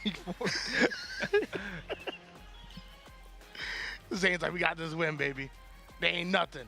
They ain't nothing. Oh, AP's looking locked in right now. Yeah, okay. dialed in. Yo. He is def dialed in. We're gonna see Cloud9 looking to make it into that grand finals here, and obviously Optic Gaming wanting to bounce back, but easier said than done. Trippy making some plays with the Heat Wave and the Repulsor. The snipe plays coming out of Penguin. Ooh. Beautiful double game. It looks even better second time. Ooh, Capab. Bless. Zane, who is this guy? I don't think we just have a replay. Or just don't hit the sniper off the map. That's in the replay. I want to like add hype to like the stupidest moments. So like that would be one of. Yeah. And oh my goodness! And the sniper going thrown off the map, Lucid. Like that's what. Oddball recharge. 4-2, 50-35, going into a game 3 recharge. Now, y'all, did y'all ever call timeouts after that game 2? Like you're allowed to call a 5-minute timeout after game 2. Oh, yeah. Wait, we can call timeouts? Yeah, so as long as it's after game 2, you could call a 5-minute timeout. And I think that's a tactical timeout that Optic need right now. McRin, the coach, don't know about the time. Come on, McRin. Who's supposed to call these timeouts but the coach? We can call timeouts? Yeah, I didn't know that. You gotta ice them. I didn't know that. You gotta ice them. You make some in-game adjustments. McRin's like, I'm just over here timing power weapons. Like, wait, what you mean? A timeout? People would just reset the tournament box. back. I thought when people would just reset the lobby, I thought that was a timeout. I was like, okay, we just talk like during that. I didn't know you could actually call timeout. They would have got top 4 if he knew about the timeout. Probably could have, to be Tashi, come on. Send out an email. We need to know about the timeout. How'd you know about that? I just know, well, I only knew that because, like, I had to use the bathroom one game, and the ref said I had to wait till game 2. Really? Yeah, because you can only call it after game 2. Yeah. So you can't do a game 1 timeout after game 2 time. Was that the same in Raleigh? Do me a favor, production. What? Do me a favor, production. Throw up McRin stats on the screen real quick. I want to throw up McRin stats on. He was playing the FFA. He was warming me up. Oh, you play? Okay. Oh, no. They're currently counting all the stats. That's not. We need to know how many timeouts McRin called. We knew how many kills, how many deaths. We need to know what happened with McRin throughout this. Went through a whole daggone tournament. Didn't know that you could call timeouts. Dude, I didn't know you could call timeouts, bro. Because every time we like had to ask to go to the bathroom or something, they would say like no. They never said like, oh, wait till game 2. I'm like, oh, okay, I guess no timeouts, nothing. You get the good red. Apparently. Trippy got the good right now. Mangler in the camo, yeah. Ooh, deadly combo. Joey Taylor. Just a lot of skill. I like the fact that he didn't get greedy and grab the shock rifle. His play right now is with the Mangler, with the camo, making plays. He grabs the shock rifle, he's going to slow down his whole gameplay. Lucid will probably grab the shock. Oh, yeah. Jeez. Mangler. What do you think about the Mangler, Jay? I was about to ask that. You have to pick it up. I mean, I'm thinking we need a little bit of a retooling with that. I'm not saying you got to remove it or even nerf it to the ground, but I'm thinking maybe either put on a longer timer, maybe give it less of a clip. Like I mean, we running out with 3 out of 4 members with manglers right now. I mean, I ain't mad 'cause I'm a god with the man. Let me tell you, I got the paddle set. Hold this. Like, I'm but it's definitely a little tough right now. I mean, I feel like I'm already used to it. I feel like anything just, like, I don't know. Maybe, like, take it off, make the spawn time longer. I think it needs to be like a respawn timer like the heat wave and stuff. Yeah, I agree. Bro, the shock rifle is like 15 seconds. Is it really? Yeah. Yo, what? I'm like, wait, this thing is literally a sniper rifle. Why is it like 15 seconds? Yeah, but can you have 2 shock rifles on the map? No. So you gotta stagger it out. Okay, I was about to say. Well, nah, but like when it like either runs out of ammo or it's despawns, it's literally like 15 seconds. So it's. All right, so I'm gonna test y'all. I'm gonna start with you, McGrin. What's some fancy stuff you could do with the disruptor? I'm gonna test you. Am I allowed to say that? There's things you could do with the disruptor? Nah. Shh. Keep it a secret. Keep it a secret. Well, we gotta tell the chat though. I can't expose the disruptor secrets. You can do. There's some secrets with the shock too. So wait, can I expose it or I can't expose it? You can't, not yet. No, I can't expose. Guys, I want to give you the sauce. McGrin won't let me do it. Nah. Just like it's all because they wouldn't let him call timeouts. Now he don't want y'all to have the sauce. He's just mad at that. Nah, because it's gonna be used against me in matchmaking. I don't want that to happen. I will lose full composure. I'm gonna tell y'all this, guys. Experiment with the disruptor. It does some interesting stuff. It is way better than people give it credit for. Yo, it's nasty. It is nasty. Y'all talked about the shock rifle too, so I'm gonna talk to y'all off screen real quick. Renegade on screen with the sword and the shock rifle. You know he's about to make some plays. Just barely missing that one, but I'm sure he's gonna come out with this. So, Jay, I'm gonna leave it up to you. Give me your best play-by-play. Auctioneer style. Let's go. Oh, I can't. I'm so bad at this. At least I tried. No, I can't even. Oh, we got Astral. Listen, okay, all right. He's gonna have weapons and turbine, all right? Lucid. He's gonna have shock and sword. Shock and sword. 2, 3 guys elevator. Heaven. BR on me. Hell. Kill BR, one shot, APG. Yo, half shield turbine, Ola on stage. He's weak top cat, Kevin. He's weak top cat. Nice shot. Nice, 2 dead guys. Mango pit maybe. He's weak. In turbine to red. Nice fucking balls. Top cat. Behind the top cat. Bottom cat, BR1. APG top cat. BR. 2 guys BR. That right corner. 2 guys BR. I spawn red. Okay, there's a guy grapple. Yeah, 2 guys make like 3 on you, John. One shot on me. Dude, on me trippy.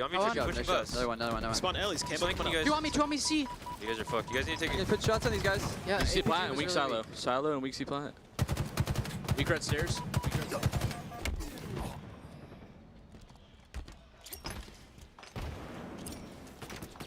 That was a short listen-in. It really was. I feel like I didn't even get like the vibe, but you know what? I mean, I got enough. I mean, obviously the communication's on point.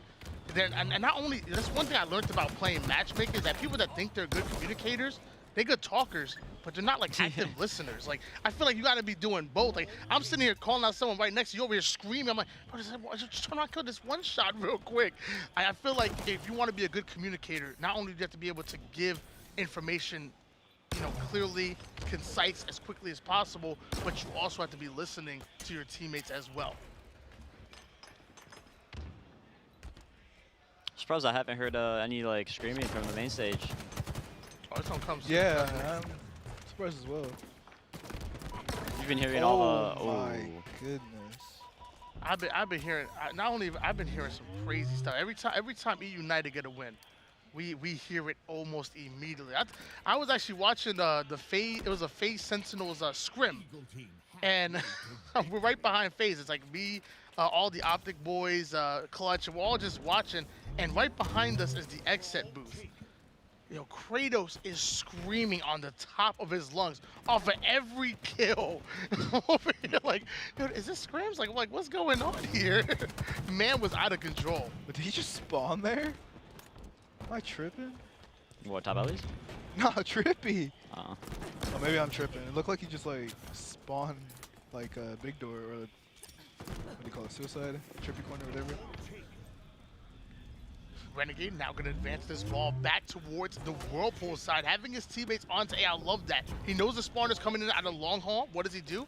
Rotates the ball, makes it as far as possible for Optic to try to create some kind of push, and he still has the shock rifle in hands, wanting to make a play. That's crazy. 3 people on Cloud9 are all negative. I didn't know Lucid had a camera. Oh. It's gone. And C9's out right now. They really are. And it's actually, you know, I'm not gonna lie, it's kind of anticlimactic. This is the winners finals, and normally, you know, we want to see a very competitive matchup. We want to see a game 5 of the winners finals. As of right now, Cloud9 are showing why they have won 4 tournaments in a row and are going for the 5-peat. Optic Gaming just right now not even looking like they're on their level here in this winners finals. Wow. Oh, there it is. Oh, was that John? Yeah.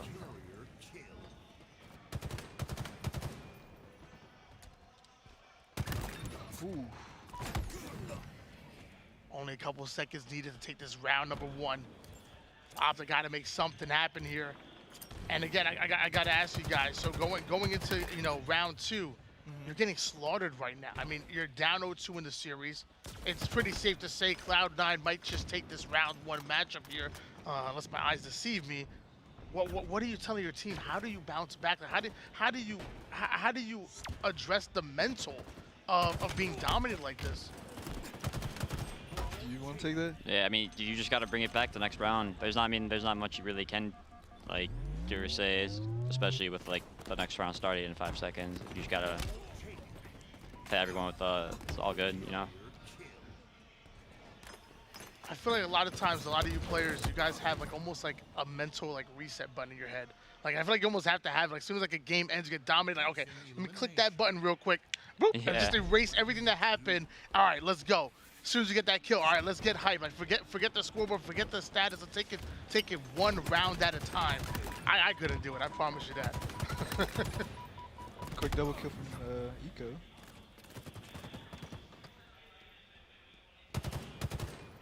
McGrin, what have you been seeing out of Cloud9 that's been so dominant here? Even and not even just this game, in this series. What have they been doing better than Optic Gaming? Just controlling the pace, to be honest. They've just been, and working together as a team, I think is their what they've been doing really, really well, especially against Optic. Like in that last, what was it, Live Fire Slayer? In map 2, they all had near double-digit assists. They've just been like, Cloud9 is so strong because they know how to control the pace of games, and they know how to like work together really well as a team. Like you always see at least 2 people shooting 1 person, most of the time. Yeah, it almost feels like if they get into an individual gunfight, like great, they'll win it. And then right from there, like you said, controlling the pace, like that's when they start flying together. But once it's a 4v4 situation, they're never the first team to go down. Yeah. And then just at that point, it's just good fundamental Halo. Okay, cool. It's a 4v3. Let's fly at them and play our numbers. And it sounds so simple, but it's exactly what Cloud9 do. And you see why they're so successful with it. As Optic Gaming looking to come back. Beautiful double kill out of Trippy, making some things happen here.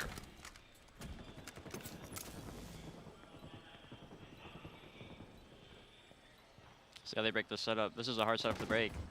It is.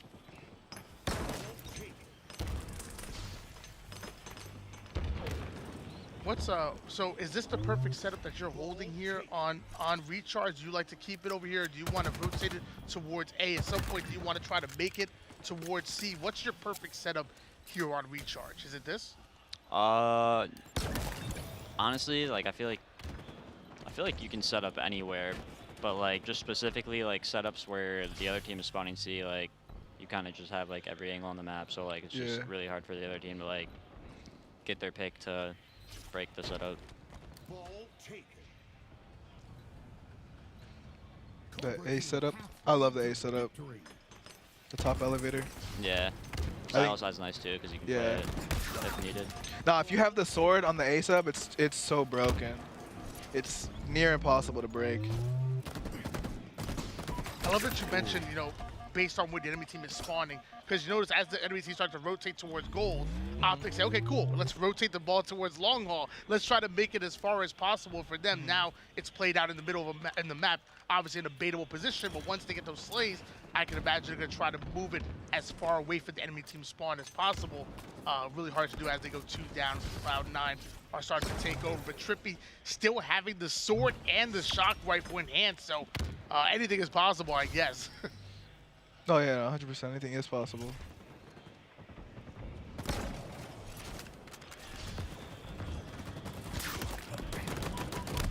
Ooh, 3 dead. Yeah, 3 dead. 3 down on each side. Okay. All right. Little 1v1 scenario. I think we have a little bit of a lead on the favor of Optic Gaming at the moment here, but Cloud9 still having the lead. Ignore the observer mode at the bottom.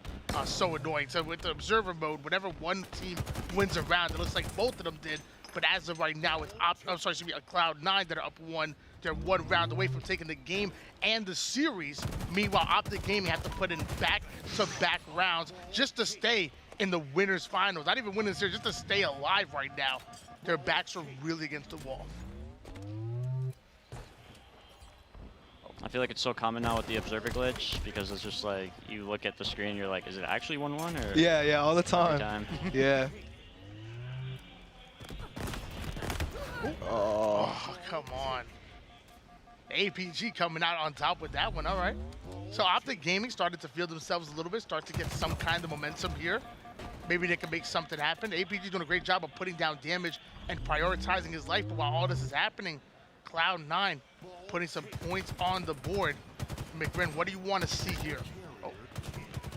Out of Optic Gaming, excuse me. Oh, I just want to see him pick up the ball more. That's gracious. Playing Slayer 2.0 right now. That's what I'm saying. Oh my God, there we go. All right, there we go. I'll be mad if it's 4 down and someone they pick up this ball. Like, all right, we need another timeout or something. Yeah. Like, someone pick up this damn ball. Like, I kind of want Optic to win this map so I can keep casting. This is actually kind of fun. Yeah. I'm going to kick you out soon, though. You're having too much fun over there. Like, I thought this was going to be a good, maybe like 5-game series. I've been here for maybe an hour or so. Right. You're right. I mean, this is the winners finals, Cloud9, Optic. I really thought this was Optic's bounce back. You know, they haven't been, they haven't been the same team that we saw pre-Raleigh. And I thought this tournament was going to be their bounce back. But man, Cloud9 making it look easy. But finally, APG trying to make something happen here. Great life coming out of APG. But Cloud9 once again answering back, putting them 3 down. Show me that caster's voice, Big Rin. Oh, I was just going to say a thought I had out. Another thing I see a lot of teams do is that an oddball, when it's like kind of like around this, like kind of this close, is that a lot of people just fly at the ball. Like I see it happen a lot. It's happened to my team and a bunch of teams I watch. They just like, I don't know. Yeah. Like they just literally just fly out the ball and just like die. In this game, I think you need to kind of like take your time a bit more. I mean, obviously when it's like 90 points and the team needs 10 seconds, you gotta fly. But like, it's maybe 50, 40 or something. Like you kind of just gotta clear out the map and just play kills. At that point, you're playing Slayer. You get a kill and then you fly out. Because essentially it's a 3v4, right? Because the ball guy is holding the ball and then there's 3 shooters, basically. So it's like you get a kill and then you fly. That's basically how I think you gotta approach when another team has the ball and they're milking time, instead of just flying out. Nah, it makes perfect sense. When the other team has the ball in hand, you might be sacrificing, bits of seconds to wait for your teammate to push up instead of you just running in by yourself, dying 1 at a time. However, those bits of seconds that you lose are a lot better than all 4 of you dying 1 at a time. Exactly. And then you start to lose minutes worth of ball time. Exactly. And now you're really in trouble. So you want to slow down. You want to wait for your teammate to push up because you're trying to make a play by yourself. Like, we're not all sniped down. Like, I'm not expecting you to take this 1v2, 1v3. Like, let's all push in and collapse together and make your opponents feel that pressure. God bless. I like that. I'm learning over here. I just see it happen way too often. Stellar, Camouflage, and Mangler enhanced. He's playing things pretty slow right now. The Camo don't last anywhere near as long as it did in previous Halos, like Halo 3 or Halo 5. Do you think there's a reason for that, Jay? I don't know. I mean, do you pocket it all ever? Like, do you ever pocket? Oh yeah, for sure. I mean, like if there's like 3-4 dead, I mean, I'll definitely save it until they spawn up or until I get like a Mangler or something. There was one instance at Raleigh. I don't remember who we were playing, but we were playing Aqua Flag, and we actually had 2 camos on the map. No way. Yeah. Jay ran over one of them and he didn't know he had it. It was like one of our first rounds. Yeah. Yeah, I had a camo and then Joey grabbed the new one, and then Mike was like, "Yo, you know you have camo, right?" Yeah, we had 2 camos on We the popped their map. camos at the same time. It's harder than it thinks because you got to survive for 2 minutes with that and just not die. Imagine everyone got a camo. It's honestly possible. Yesterday, someone had 3 swords. What? Yeah, there were 3 swords on the map. That was against us. Oh. Oh, my bad. It must have been G2. They a bunch of samurais, you know. It just makes sense. If I see 3 swords on the map, I'm leaving. I'm Yeah, no, that's crazy. Let's move on to the next game. I'm done.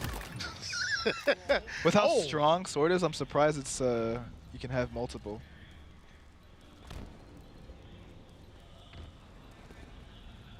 Multiple going down here for Cloud9. You're seeing Optic Gaming try to make something happen here. Again, they're fighting for their tournament lives. They are 1 round loss away from being knocked into the elimination bracket. Now, they're guaranteed top 3 at least, but you know Optic Gaming, it's a kind of, you know, championship score and bust mentality.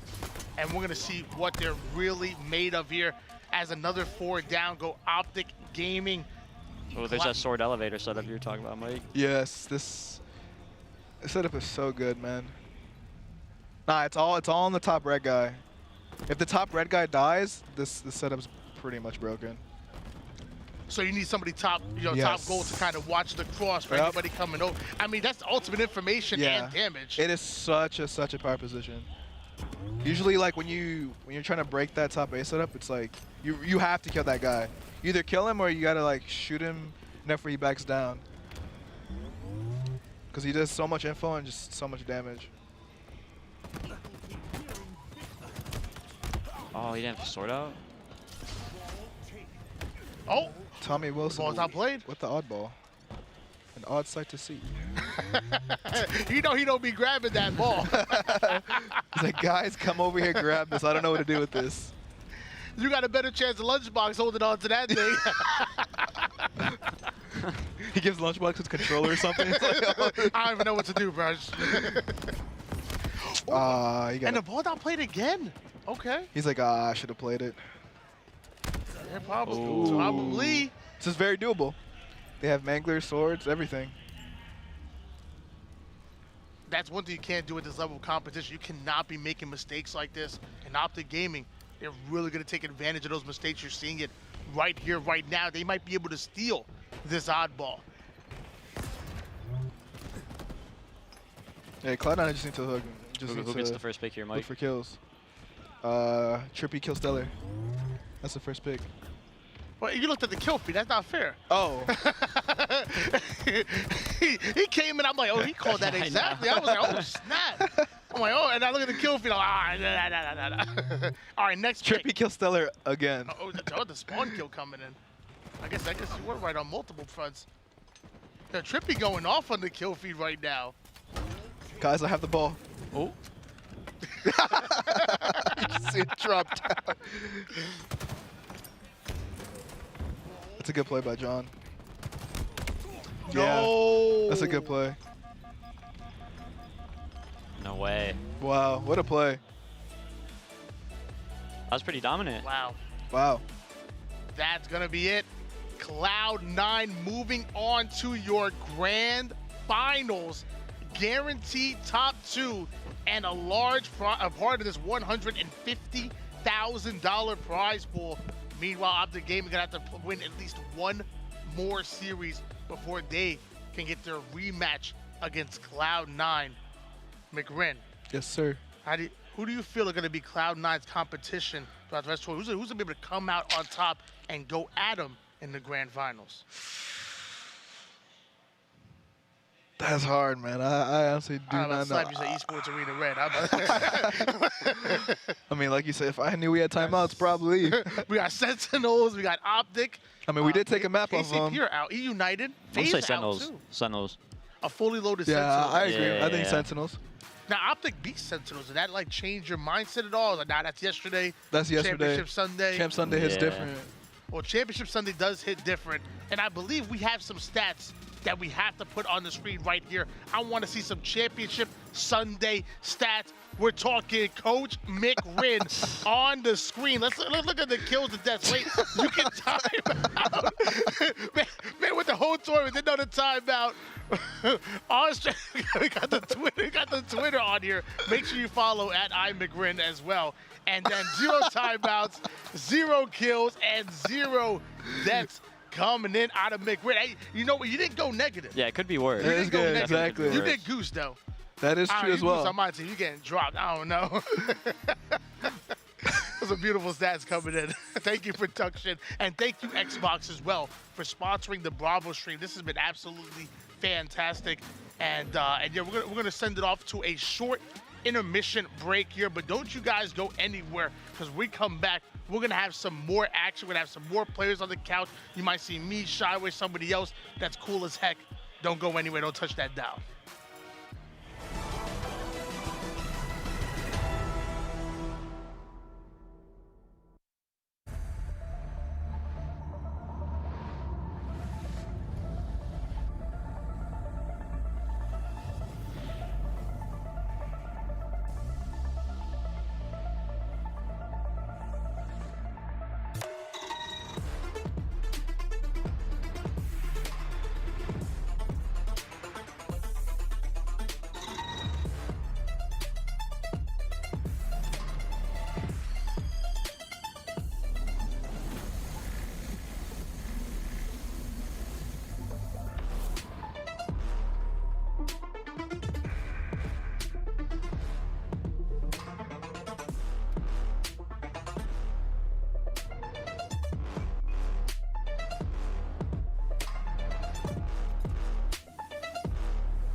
I've got you under my skin.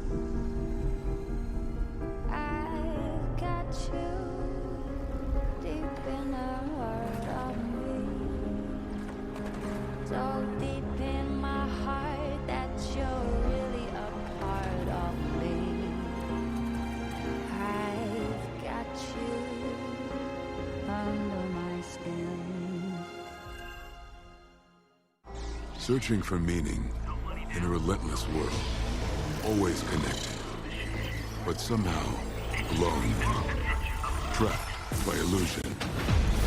We offer another path, where the battle to belong begins. Awakened by a calling, united by the cause you fight for.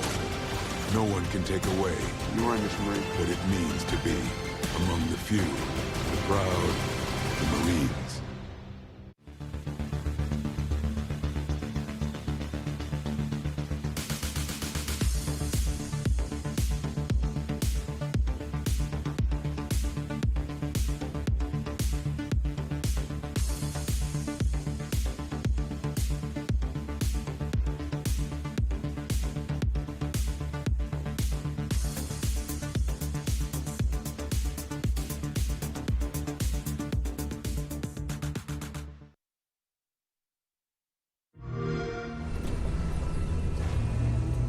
We built this facility off the grid to train the next generation of Spartans. To be a Spartan, you must become the impossible. Greetings, Spartan. It would be my pleasure to serve at your side.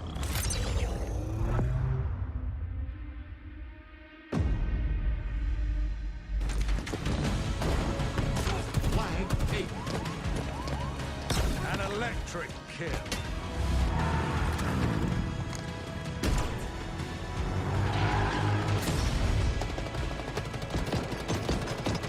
Cluster luck. On your feet, Spartan.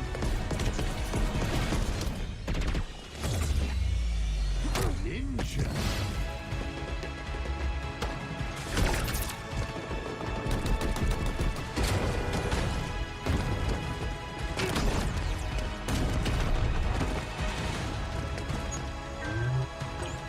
Zone captured.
HCS Anaheim is presented by AMD, Astro Gaming, the Marines, Zowie, and Xbox Plays.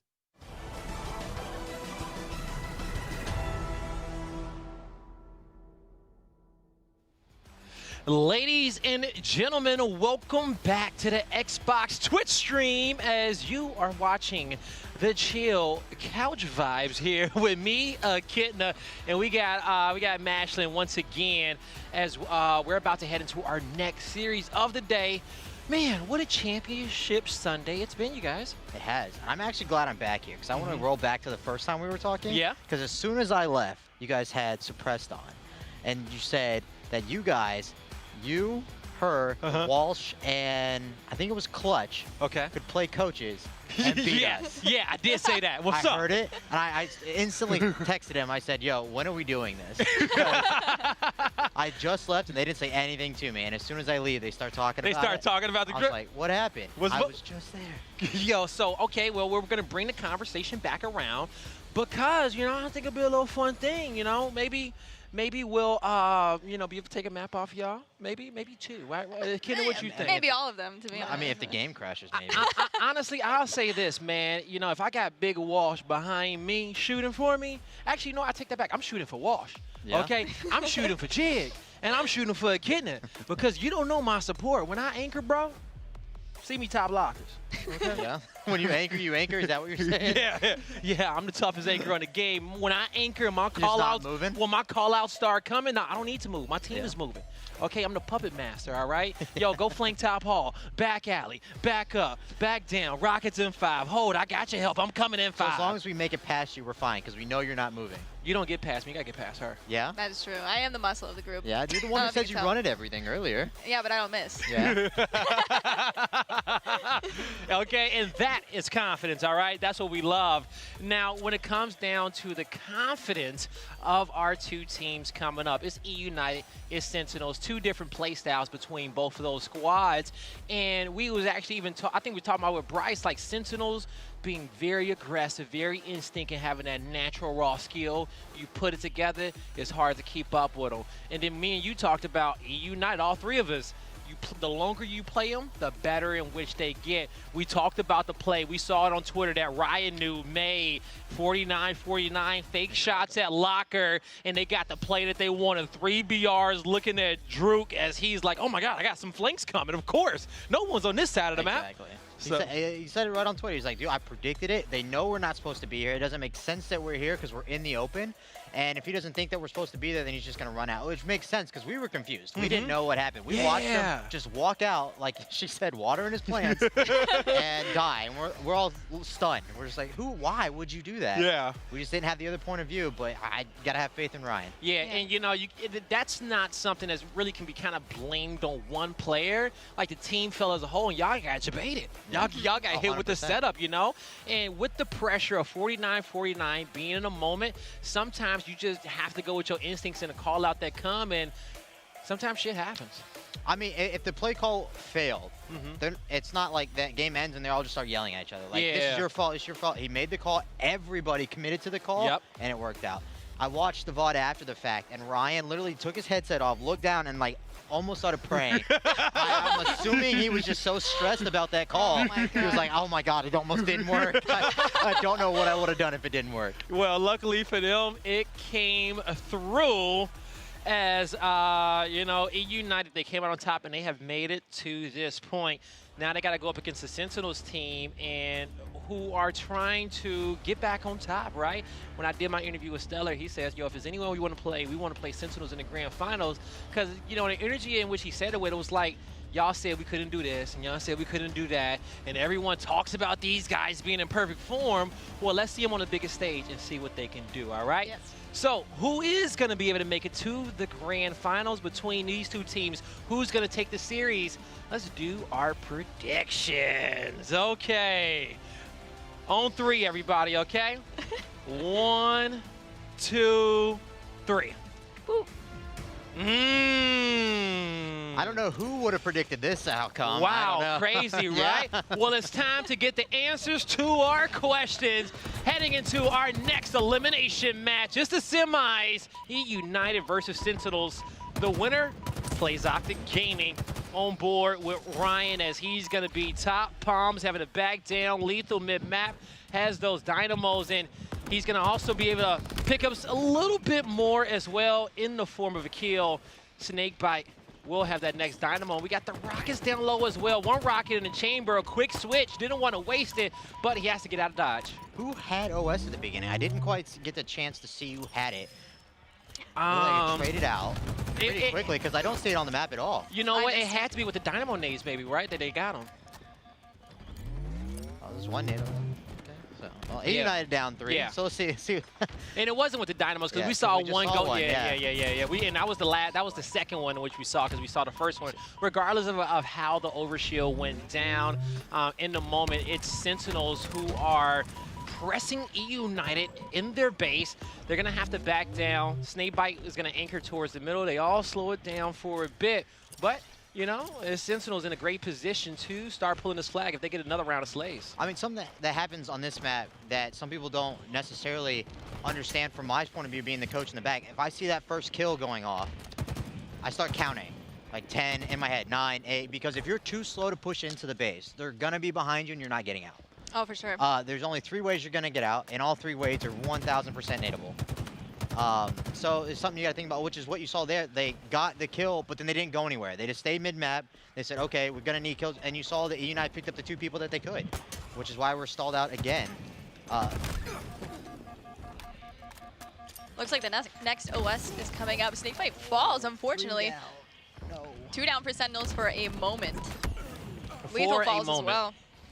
Looks like Ryan Noob got it. And now Ryan, we saw him in his position earlier, right? As he was dipping through market, controlling the map, and now he's in his opponent's BR.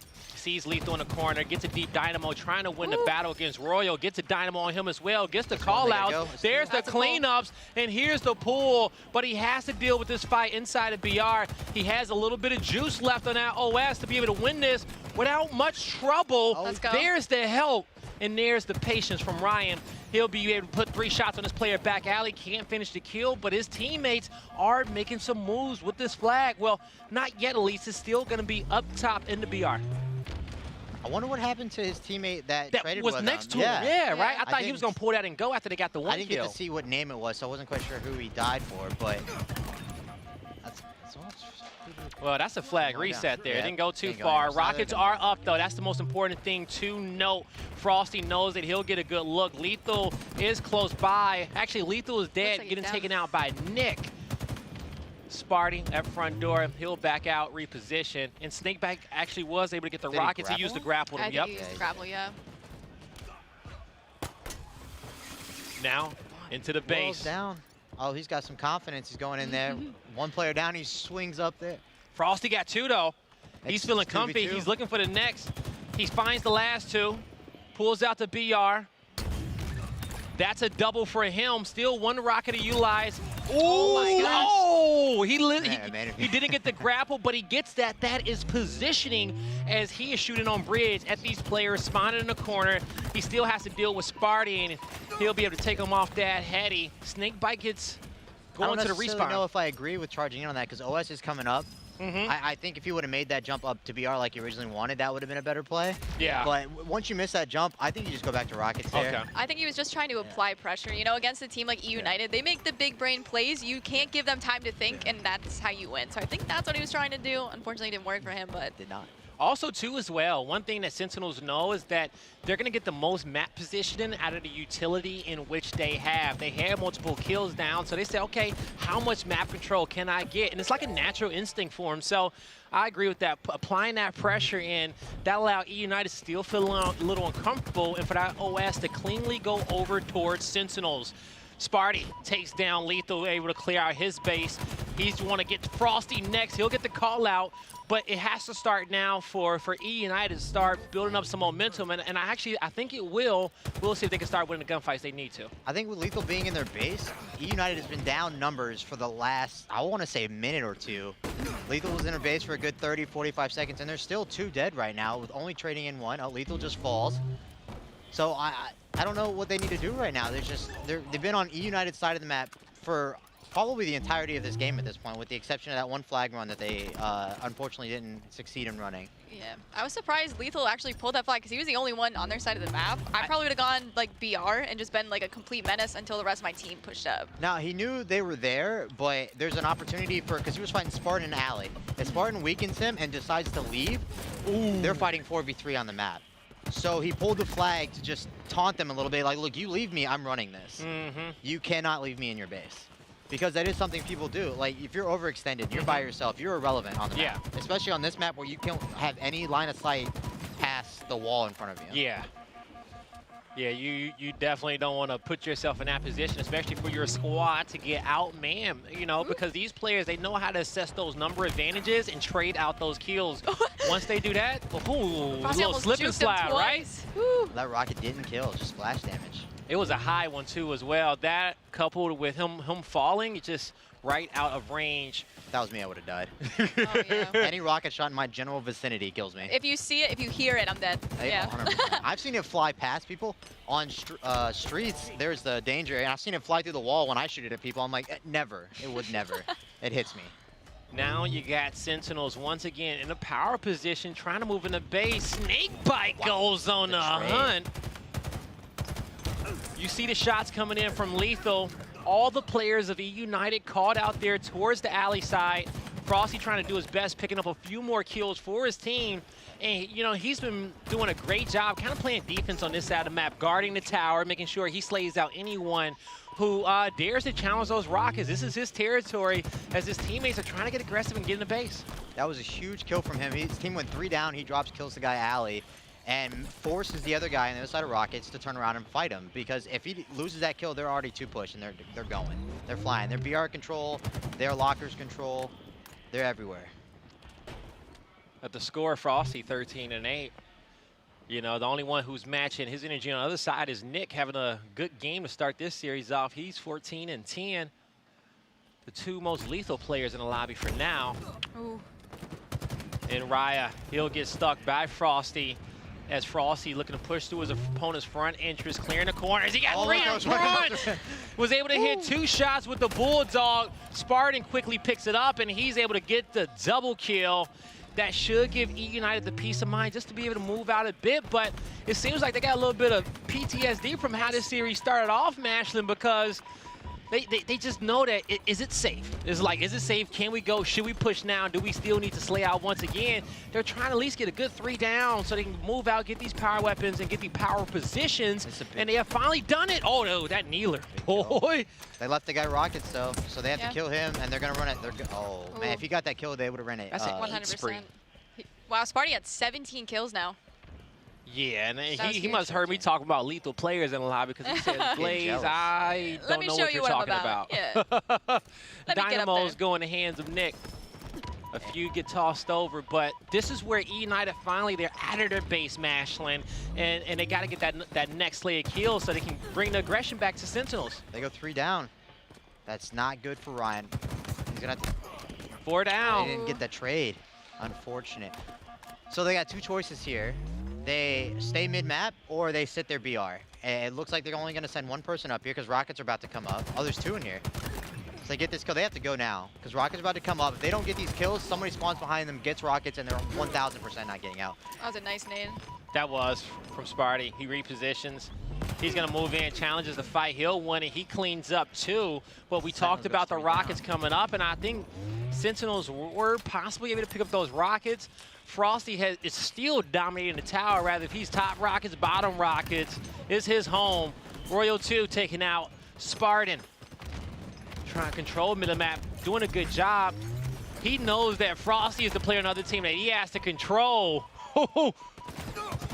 And Spartan's doing a great job just controlling this map in general. He's an absolute monster here in mid-map. This is insane. They're going to slow it down one more time. They're going to clear their base because they know there's a guy in there. Oh, I'm sorry. That's Nick. Nick is hiding behind the bar. Seeing if anybody wants a drink. OS is up I can see Nick as a bartender. Yeah. I can see it. Yeah. He was at the Bananas before that, so maybe just getting some garnishes for his drink. Just maybe. Just maybe. During the market, granted, I will probably never drink an alcoholic drink made with bananas, but, you know, maybe a great idea. It's my sister's favorite beverage. Really? Adult beverage. What is? There's a drink called 99 Bananas. Really? It's the cheapest thing you could buy, but it is her absolute favorite adult beverage.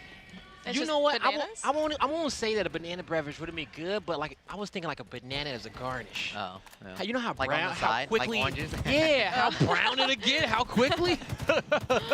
That's a big no-no, but banana flavor is a plus. Regardless, Frosty, he's going to be in his opponent's base, mangler in hand, backed up towards locker. He's getting the call-outs for his team that, hey, I don't see much of anything. I got the Dynamos. They must know Spartan's in the base, and that's why Frosty knows that he can't press forward. He don't want to give up that big kill to allow Spartan to start attracting people back towards the flag because he's still kind of playing gatekeeper towards the back lines, trying to slay out Spartan's teammates.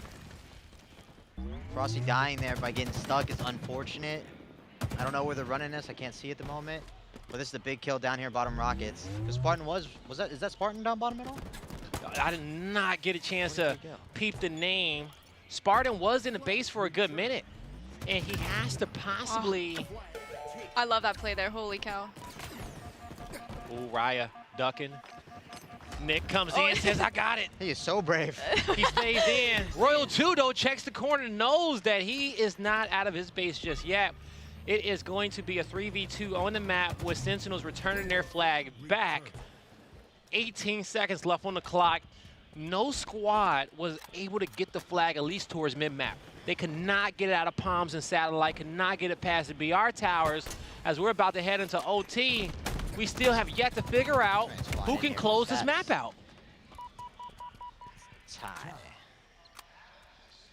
Man, talk about two teams trying to stay in this tournament, not giving each other an inch, just taking it one fight at a time. This is a chess match, folks, in which you're watching.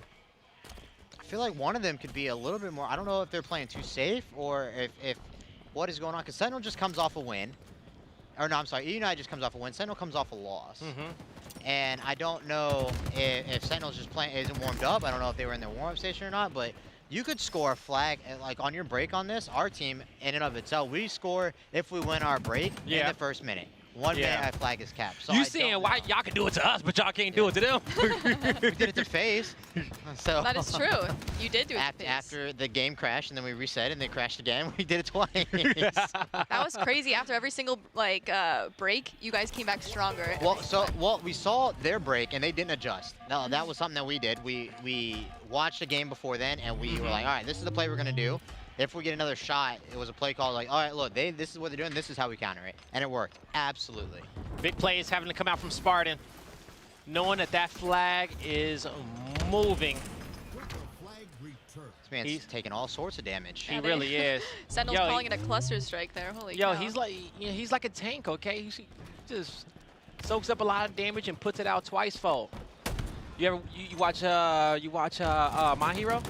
My Hero Academia? Yep. Yes. Like Fat Gum. Yeah, right?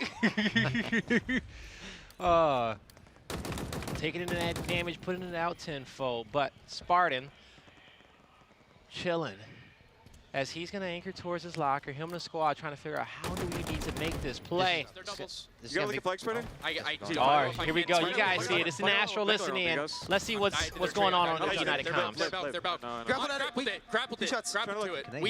He's one shot. He's throwing. Our nerd. On flag as well. 2 shots. Fair block. Frosty. Dynamo's weak. Obi's in 5. We try to push. He's weak on it. Watch out the beer, Frosty. I saw the beer, Frosty. And their library weak. On Obi weak, guys. I can spike their library. I got him. The library one shot. Another one go. Bottom mid weak. I dynamo library. He's one shot truck. 2 on OB weak. One shot spikes. Waiting OB weak. Watch out their library. He's got OB. Watch out their library. I'm living. We got a lot of damage in OB. He's out of OB. All right. Well, that was our listening, and we can hear the comms on the EUnited side. Pretty calm, Ashley. I mean, this is what's gonna happen. It's gonna slow down again till the So the next overshield, unfortunately, probably, you saw that Lethal got it. He instantly died with it, but they're 3 dead. EUnited's running it. They're going to spawn out. They might get one person spawn at Thruster. Okay. Snakebite. I see Snakebite already out. Oh, you see him in there up front. EUnited has the help. I'm looking for the blue names. There goes Snakebite right there. Turn the corner, got a nade around it. He needs to stall. That's all he needs to do. His teammates are there, but oh, he scooped it from him. Let's go! Dude. What a play! Dude, as Snakebite, as Ryan went low, Spartan goes high, and a perfectly timed handoff right there to get that flag in and strike first. Ryan is nutty. Dude, that play from him, just going into the enemy base and pulling solo and trusting his teammates to, you know, cover him while he ran that bottom rockets, that was my boys. The cojones on him for that one. But after playing 12 minutes of regulation, sometimes you got to take some risk like that near an OT because everything else didn't work out for you the way that you wanted to. But EUnited, Mashlin, man, if you go back and watch that, you'll watch it for like 10 minutes and be like, man, they're getting beat up. They're getting beat up. They can't get out the base. Nothing's working. But it shows, as we talk about, the longer you play EUnited, the harder it is to beat these guys. Some of those guys are just the hardest kills in the game to get. Like, I mean, we saw earlier just living for absolutely no reason. And Spartan, you called the cluster strike. He's sitting in there, ate all of it, all the grenades, all the shots, all the everything. It's just such a hard kill to get. Same thing for Ryan. And you hear them prioritize the guy who had OS. There was a guy lockers. Lethal has OS. He just drops. He doesn't even fight the guy up top. Instantly drops, gets the melt, and then resets the map for them. They are not gonna. They will sacrifice their life to make sure that they are on an even playing field, and then make them the hardest kills to be in the game. Man, and looking at the scoreboard, there's no routers in play. The 2 players on Sentinel that we, you know, we talk about them a lot because we feel that when it comes down to Sentinel's performance, if you get better games out of these 2, that they could be back on top, and that was Royal 2 and Lethal. Okay, they just had, you know, a little bit of they're actually the only 2 players in this whole lobby who went negative, you know? And so that's all I'm using that to base off of, but it was slightly negative. It wasn't too big. It was about a -4, a -5, but in a game that's this close, that's magnified by a lot. Yeah. I mean, I think Lethal's role on his team is just to do the dirty work. His stats will never reflect the impact he has on the game. Yeah. And that game was unfortunate. It went to OT, and Ryan just made the play. He saw 3 down. He took the opportunity. He said, trust me, I can get out. You guys need to protect me. Coming up next is going to be Aquarius Slayer.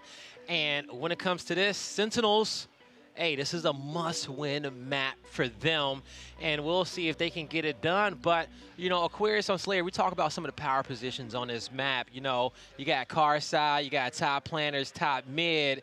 When it comes to it, what's a good setup, a good breakout for some amateur team out there who's looking to get better on this game mode? I mean, this map, in and of itself, is a honest recreation of an H2 map, and it's something that all these players have played for a very long time. You want to probably hold car side depending on what you're playing. You're playing flag, car side. A lot of people like to run it util because of the ramps. In this game, you get the G slide, you could throw it super far, and you only have to worry about nades. They can't physically see you, so if you know that you have the dynamo nades and you know that they're not near you, all they can do is throw nades. Planners is more of a risky run, but you could, if you run it planners, you can't run it all the way around. You have to run it, get the thrust, run it down P1, and then back up your ramp. You can't run it all the way around. You're going to be too slow, and there's too many angles that they can get to beforehand because of how many ramps are on the other side of the map and G-sliding in this game. Right. So interesting. That was some great intel there. And you said it was reminiscent of a Halo 2 map. Which one were you? Midship.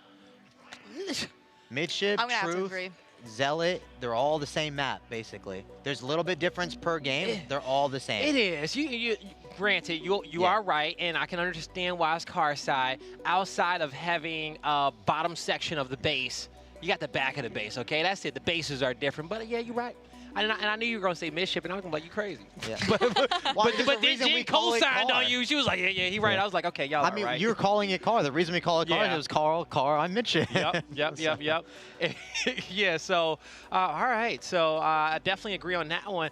And it's one of our favorite maps of all time. Let's be honest, okay? You think about some of your favorite Halo 2 memories, you know, midship flag, midship slayer, hell, midship eyeball. You know, you were able to play it on everything. We love those type of versatile maps where every game mode works. Definitely a fan favorite. Now, Sentinels, they need to come in here and see if their gameplay can work to get this series all tied up 1-1. EUnited, they have been so gritty on Slayers all throughout the weekend. Even though you can say, oh man, Sentinels got all that raw skill, it ain't just about the raw skill, okay?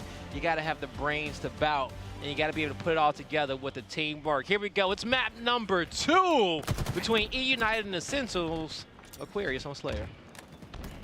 They split 2-2 off the rip. I can't read this. Frosty and Snakebite went car. Lethal and World 2 went P.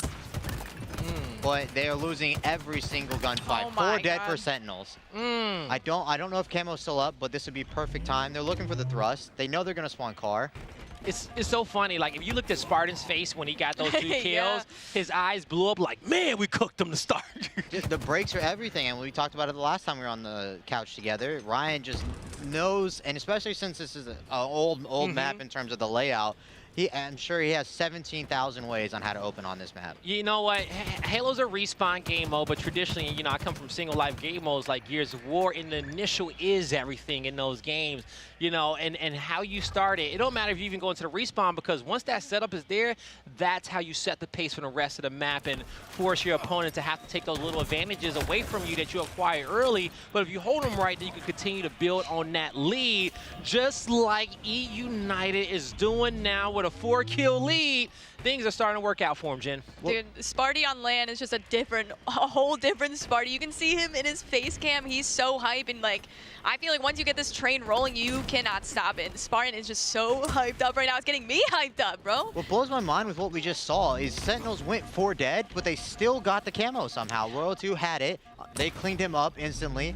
But it was just crazy that they still had it. Must fail somewhere that they didn't see. I'm assuming Sentinels died with it, didn't get the burn, and then they had the comms. EUnited probably thought it burned or something and lost track of it. But I mean, Royal 2 went down anyway, so it doesn't. I mean, they just closed it to a 2-kill game, and EUnited 3 down. If that happens again, and they, you know, they clean it up, that's going to be a mistake on the EUnited side, and this game's a game of inches. Yeah. Oh, wow. That got scary there for Frosty, as the initial melee didn't get the kill for him, but the shot beatdown will work on the second.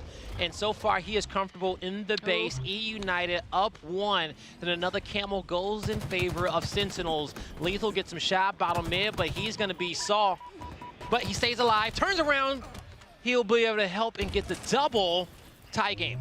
I mean, this game is basically Spartan versus Frosty right now. I was going to say before this everyone match, else has 3 or less kills. Ryan has 4, but everyone else is just protect them. Tell them where to go, point them in the right direction, and just follow the path they leave. Yeah, I was going to say before this match, this is a Frosty map. This is where he lives. This is where he thrives. He was born and raised on this map.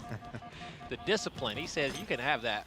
I mean, Sentinel's ahead by 1 kill now. I think it comes down to the camo play again. Yeah. Lethal got it again. I don't know where they were on the map or how they necessarily attained it, but we saw him have it, and he died with it. I mean, power-ups and power weapons. Frosty's had this heat wave for the last 2 minutes, made every shot count. This could have been like a 10-kill lead for EUnited if they did get that camo. It was literally that important, because we talked about the 4-man wipe, but if you guys was a 4-man wipe and you didn't come away with all the objectives, so something definitely went wrong with just a missed intel there. Now, it's going to be a 4-kill lead for Sentinels. Frosty's playing out of his mind. Sparty's right behind him. And Frosty, top mid, taking some shots in the back, but he knows it ain't nothing to be too afraid of. But now he wants to get out, reposition, get some help from his teammates, and get some call-outs. I mean, I love this by Frost. Just patrolling. He ran out of heat wave, but every time he leaves top mid, he tries to go back top mid, and that's what's going to control this game. It's probably why they got the last 2 camos. And I mean, he's 11-3 right now.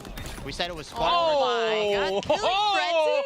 The frenzy comes out for the frostiest man on the main stage. Yeah, he's got to get shut down, otherwise, you know, it's going to slip out of United's fingers, this win. But thankfully, Sparty has the heat wave. If they get this next camo. And when you get a kill frenzy, it shows up in a kill feed, right? Oh, yeah, they know. Oh, yes, Yeah, I'm about to say, they know. Like, damn, he's snapping like that? They know. They feel it. They don't even got to see the kill feed. They know he's on a frenzy. Something that happens, the ninja sometimes happens, and you're just like, I didn't get ninja, guys. I don't want to shock me. It pops up in the kill feed. It's like, I swear, it didn't happen. Like, bro, we saw it. And it's even worse when it happens and you think nobody see it, and all you hear is, damn, dog. Yeah. 100%. You okay? No, the worst is when it's just dead silence on the comms. Yeah, just nothing. You're like, please say something. And you're dead for 10 seconds. You're just sitting there. You just swear. 10 seconds of reflection. You can't even make a call out. Just instantly switch off your death camera. I can't even look at myself. Just. Yeah, nah, my next call out needs to be I got one. Okay? If it ain't I got one, then I'm just getting my butt kicked over and over at that point. With Frosty going 13-5, the game's tied. 29-29. Spartan with the heat wave. They got to know where they're spawning. Now, even though we've gave a lot of gas on over to our Sentinels over the first half of this matchup, the first 29 kills to come through for each team, this is also a great opportunity for EUnited to take over in this game. If you think about that first map in which we watched, it kind of plays similar to this. Equal amount of kills being traded, a tug-of-war battle, back and forth. But in the late game, EUnited figures out a way to win, and we'll see if this map plays out the same exact way. As this is a 2-kill differential, Sentinels up. One of my favorite callouts from Ryan is in games like this, where you're just trading all the time. Then it starts slow. You know this game is going to slow down to a snail's pace eventually. His callout is, this does not go to time. That's it. This does not go to time. So everyone's in the mindset of, okay, we're now urgent. Even though it's 2 minutes, we're in, you know, just like the Super Bowl going on today, 2-minute drill. We know this cannot go to time. This goes to time, we probably lose because we're down. Yeah. Now we're down 2 kills. Back to 1 kill. Just Yeah, trading back and forth. But they know, and that's a great call out just to set the environment of the squad on the map, because you know you can fist bump and dap up going into these games, but sometimes you might lose a little bit of mental and energy at the halfway point. So every squad has a few call outs on the comm to get their teammates back locked in and focused, or you have that one player that maybe like a Kratos, okay, get his squad hyped in the comms, gas them up when they start getting kills. That's one of my favorite things. I gas my team up when they get kills, okay? You do that, they start playing better. People don't like it. I stand behind, especially this event, I was standing behind them. I would mute my mic and just yell. It wouldn't even be anything important. Like one guy would die, and I would just yell, "What are you doing?" You'll mute your mic just to get some crowd noise back there? Just something. All right, guys, 40-39, Sentinels up. It's about to slow down, and we got 5 minutes on the clock. Some solid shots and call-outs come out for the side of EUnited. They're looking for Frosty, they're looking for Snakebite, but Sentinels group up. They set the trap. They find 2 more kills, and they go up by 5. EUnited, they're trying to save face, not let this steam out of control, but now it's a 6-kill lead coming in for the Sentinels. It was just that close, you guys, but now it's looking like a Sentinels map. Yeah, that was a crazy play. I think Sparty thought he was going to get pushed from that P side, so he soared out mid-map to go help his teammates. So he didn't get pushed from behind, but all of Sentinels was on that side of the map. Oh my god. You got juked. You got crossed over. Oh, let's go! Sparty gets a double. Does that say 46? Yeah, it's only a 3-kill differential, and that heat wave hit the ground. I think somebody got it. Royal 2 gets flanked by Ryan. It's a 1-kill, 2-kill difference. This next camo is going to be huge. Yeah. Frosty gets a pick. You definitely want those. Spartan's got to play real slow right here. Just get information. They got him split. Oh, he backs up, knowing not to go towards mid-map. But he's going to he got 2 people on his side of the map. He gets some solid shots in on Lethal. He had no information, so he left P, but they know Lethal's trapped by himself. They clean him up. Yo, he felt them coming behind. Ooh, in here's the trade. It's a close game. 1 more kill needed for Sentinels. Sentinels just have to group. They just need to group up, force something. If they play this too slow. Nice. Oh no! No trade! No trade! There's and the nade. Cleans it up. It's Sentinels who gets this one all tied up 1-1. Yeah, they're sweating a little bit. Frosty didn't get that trade right there at the end. At that point, you just screaming to your teammates, he's one-shotting closet. You got to throw it. Everybody has to unload their nades on that side of the map. That's so unfortunate. That came down to like who controlled the camouflage. And I think Sentinels got pretty much every single one except for the one at the end-ish for Nick, but he died right away. But that sucks. I mean, that's all Slayer is. It's so. That's why some of the I don't want to say lower seeded teams can take Slayers off of the higher slated teams because they just make it so scrappy, and these people want to stay structured. You saw that. You felt Spartan just was scared that he was by himself. He flew out and died. He was, but they were all together. All Sentinels were together in closet. They just turned. They said, "Look, free kill, right there in the open. Doesn't matter." And then they all turn and clean up again. Then they get the next camo. They just bait it out. And he probably also thought too as well, like he had a good flank. He puts 2 shots in. He gets shots on 2 different players, and he moves out. And he's like, okay, I could probably challenge a few fights. But he honestly got focused by about 3 people there. He didn't have the information. He knew they were car. He didn't know how many were in there. So him flying out, it was a high risk, high reward. They were only down 2 kills at that point. Jumping into it, it's just unfortunate. Yeah, it's unfortunate indeed. And at the end, you still look at, the players' faces on both these teams. There is nobody too happy. You see, they may celebrate a little bit different, but no one is too happy because they know it is not over yet. These aren't easy games for anyone. And it's really coming down to just a hair's margin on who is going to come out on top. But there's some excitement right there from Sentinel. There's Frosty, man. He squinted those eyebrows, boy. He looked deadly right there. I mean, you saw in the highlights, every highlight was basically not a BR. It was the shot grenades. It was the heat wave. It was the commando there at the end. Unfortunately, didn't get the trade. But it was just power-up control and power weapon control. And they squeak it out, 47-50.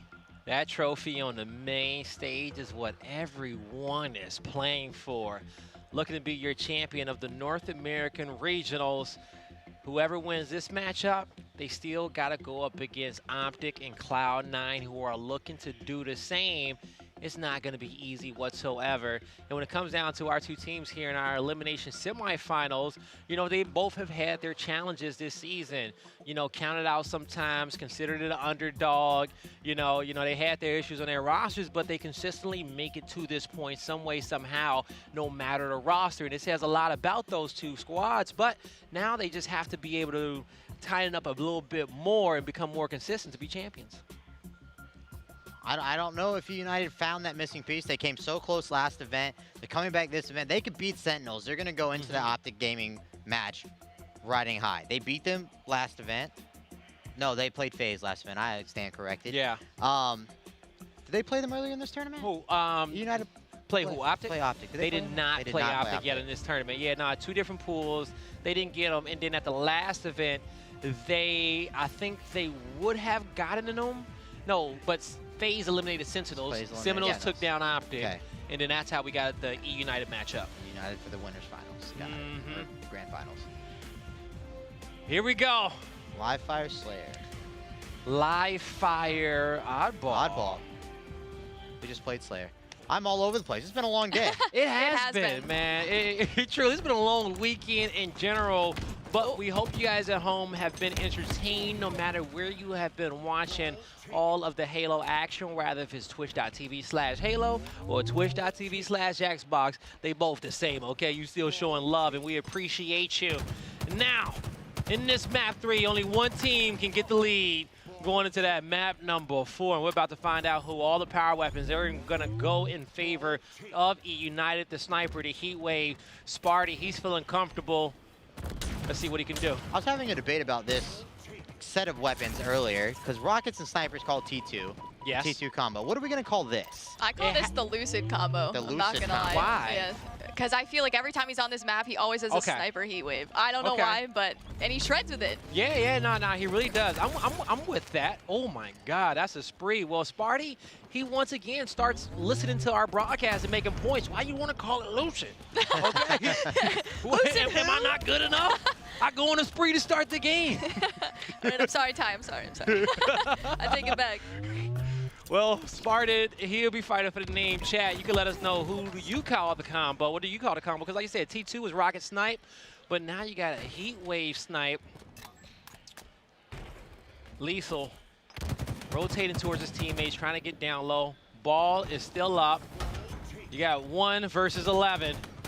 EUnited up Lethal trying to rotate that ball over towards house side. We'll see if he can get it, but he knows he needs to get a few more kills first. Still gets the call out to his team. Oh! I don't think he knew that there was 3 members of Didn't somebody run there. past the ball just now? I think so. I felt like they did from EUnited, or maybe forgot to pick it up and had to turn around for it. Oh, the red bar. I was just looking at the scoreboard. Nick and Rain had 0 kills. They both got their first kills just in that trade right there. Spartan gets camos, pushing with Heat Wave. Where are they gonna hold this? Are they gonna pull? They're gonna push it outside? I think they're holding it B, unless they're rotating it. No, it's going to B. No, just they're gonna hold it. Yeah. In the garage. Oh, Spartan making the play. oh, Cam oh my God! Everyone is so weak. You can see him in the camera. He's like, he's there.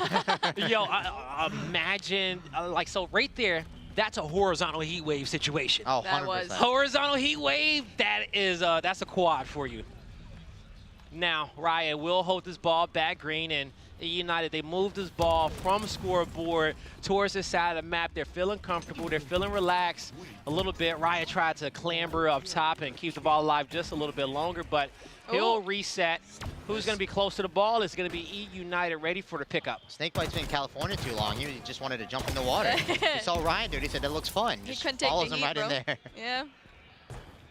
Wow, Sparty with 10-3 right now. He has more kills than everyone on his team combined. Yes. That is very true. Okay, that's a stat and a half. Now, Snakebite has the snipe in hand. He's going to try to rotate back to his teammates, but has to dodge a nade. He goes for the drop. Well, he dies and drops the snipe. And now his teammates are getting cleaned up around him as well. EUnited will be able to see that snipe towards the bottom pillars. They'll pick it up. Slide it on over. It's going to be in the hands of somebody. Now, EUnited, they're controlling top tower. They got a player towards green. No ball just yet. Ball's got about 15 seconds on him for a reset. Oh, actually, just reset it right now. I thought someone had just picked it up. Yeah. So, ball's picked up by Sentinels. They're trying to juggle it towards the back of that tower. Oh, actually, I think there you go. It's moving. It's moving towards scoreboard. Ryan knows that he possibly has a flank, but he sees the camo. He's like, yo, it comes up in one. He gets a bank. That's a great nade on the second one. That allows his teammate to get the kill cleanup, but comes the camo. Oh my God. What a blame. 360 no skill. Let's go. That was I think Sentinels got away with that, though. That was a huge kill for him. He was 3 down, though. Him picking that up. And he got ball, too. Even though they don't get the camo, Frosty has to make a play. Oh, and he has the heat wave, so. This is where we whisper so they can't hear us. Oh, yeah. ASMR. This is where we whisper, okay? Because the EUnited fans in the chat is like, be quiet. That's one. Frosty gets 2. He couldn't get Sparty, but he's taken out. And this is going to be EUnited transferring this ball down towards back green. Spartan almost fumbled it there, but ultimately he does make the play. Now Riot Noob transitioning towards bottom mid to pick it up. Do they bring it back? Do they take it forward? They will bring it back towards the tower. He's doing a good job dribbling it towards the back. He'll be able to put exactly where he wants. He had multiple teammates watching it, and Spartan says, get off me! Oh, you can't compete with that energy. Holy smokes. And like you said, this is a difference between day-to-day Spartan and tournament Spartan, okay? He saves all that energy for the main stage in matches like this. It comes out when the squad needs it the most. I do not want to be on the other side of Spartan yelling, to be honest. That would be completely demoralized. I love playing players who yell at me. Oh, 1,000%. Bro, because like my thing is like I probably won't talk trash first just because, you know, I'm a good game type of guy, and you don't mess with me, I won't mess with you. Yeah. I'll talk trash to you to my teammates internally because it's like an internal thing, okay? You ain't got to hear what I got to say. But as soon as you say it first out loud, oh, I am going in. I'm going to be the loudest one in the room every kill, but you got to start it first. I've learned the best trash talk is just questions. Like, don't take it personal. Just start yelling, like, what are you doing? Do you know the time? Like, just start yelling just questions. ask rhetorical questions the whole time, and they can't say nothing back. There's Snakebite making sure that he can get the ball reset for his squad. A quick pickup and a hop. Oh, I love that. Elevator. Now they're just playing patient. Gotta leave the. Oh no. He's just soaring in here. Here's the ball. He'll see one. That player is gonna ring around a Rosie, but Ryan Noob gets taken out. Snakebite goes high, checks his left. He's all good. Gonna dribble the ball back here towards Cut. He'll be able to get away safely. And Frosty, ooh, the ghost behind him in the night. Oh! Missed 2 shots, gets the beat down. Yeah, he's got to keep holding this though, because there's only 20 seconds left on the clock. So honestly, that's one of those situations where Frosty's like, I gotta be great. Okay, yeah. You gave up the camo and the snipe, just a slight miss on that shot. It's unfortunate, but you know you can't be perfect all the time. That's gonna be, you know, EUnited. You can't play this, buddy. Being able to get lucky. They can probably afford one play, but they got to be set up for it the next ball. Yeah, they're but down by 27. And you know what my handsome and beautiful co-casters are saying is that if he plays it the way this clock is ticking down, they will not be able to get the ball, get set up, and get those Slayer kills. But we saw earlier when we were watching the all ball on recharge, I believe it was, Sentinels was in a situation like this before. If they can get the grab, they don't need to get 100. They just need 27 more points, but they won't even get that. Is EUnited once again coming out on top to start a series? I was thinking that if he was able to hold that ball, like he was going to do exactly what you said. He was going to drop it and just let the time run out. I don't necessarily know what the play call was about rotating. I didn't see his other teammate Nest. Maybe he didn't feel comfortable rotating because he jumped down, which means he's got protection somewhere. But I don't understand dropping it and trying to fight the other guy. I would have rotated it. You had a teammate die. Your other 2 teammates were in garage, so I feel like if you rotated, you probably could have milked it a little more. But we're in round 2. Now, to kick this round off, it's looking like another great break from EUnited. Ryan's here towards the middle. I think he does have the snipe control. We saw EUnited be able to get the heat wave, and now that's a double kill coming out for the squad. They'll be able to drop back, get everything in which they want, and they're going to take that rotation from scoreboard, trying to force their opponents to maybe possibly spawn back tower, and then here's the next rotation. They'll hold it as long as they can and start moving us towards green, where Ryan, he's trying to acquire that real estate for him, taking some fights. That's going to be a double kill for EUnited. And they could dribble that ball back over, but I think it got lost in the process. Oh, there it go. World 2 gets a kill. He's on the board. All the spawns coming in for Sentinels, cross map, end yard. They're pressing in from scoreboard, but this is where they cut the mid map and they try to get the pinch on each side. They're playing 2-2 in the buddy system. They are able to win their first set of 2v1s, but now they need to win the next set of 2v1s, and they will do just that. Great job to Sentinel to quickly get on the same page after those slays. Lethal and Snakebite not having the best round 2, both rocking the donut right now. Looking for their first kills. Lethal dies again. EUnited have complete map control right now. Yeah, they're doing a great job just setting up and having team shots. Ryan holding on strong. Up top mid, Frosty. He's going to get the stick on Sparty. It's been a battle between these 2 players all throughout the series on who can put out the most damage that their team can play off of. And we just saw a lot coming out from Frosty there as he was able to affect the kills of 3 players. It will be Sentinels. There we go. With the ball, the camo, the mangler, in the tower setup. Let's see how long they can hold it. I like their play right there. Just something, they got 3 dead. He grabs the camo, delays it until he sees them spawn on his scoreboard. He doesn't know where they spawn, but he knew they spawned. So he delayed it just a little bit, and hopefully it works out for him because he's got the Predator combo. He's just going to one-shot beat down. Oh, doesn't get range. That was huge from Nick. Yes. A 1v1, and he just barely saw that player as he jumped up over the box. So great awareness from him, and also the patience to get that kill, not get it in the Mangler's range. Frosty has the heat wave. It's going to be Sentinels playing on the low side of the map, trying to rotate around through pillars to get those kills. They won't be able to. Frosty takes the high ground, gets the call out on the snipe in 5 seconds. Sparty takes out Snakebite, and it's up to Frosty to just stay alive as EUnited will be locked in on the A-hill. Frosty's trying to go off again. Couldn't get the shot that he needed. He'll reposition, sees the nades come through. He'll tuck in the corner. Some defensive nades deep. They kill 2. They know where the last 2 are. They clean up one of them. They just got to clear Ryan. Ryan's still alive, playing his life. You can see him running around. Where'd he go? There you go. Oh, does he have the sniper too? He did, I think. I don't know if it Oh, that's not a double. Yes, it is a double. 2v2 right now. It's a good play by Lethal. Lethal, guys, found a kill since last time we looked at it, but he's 1-9 right now. Plays the ball. Nice. Does it get it? Oh. Hey, it was good enough.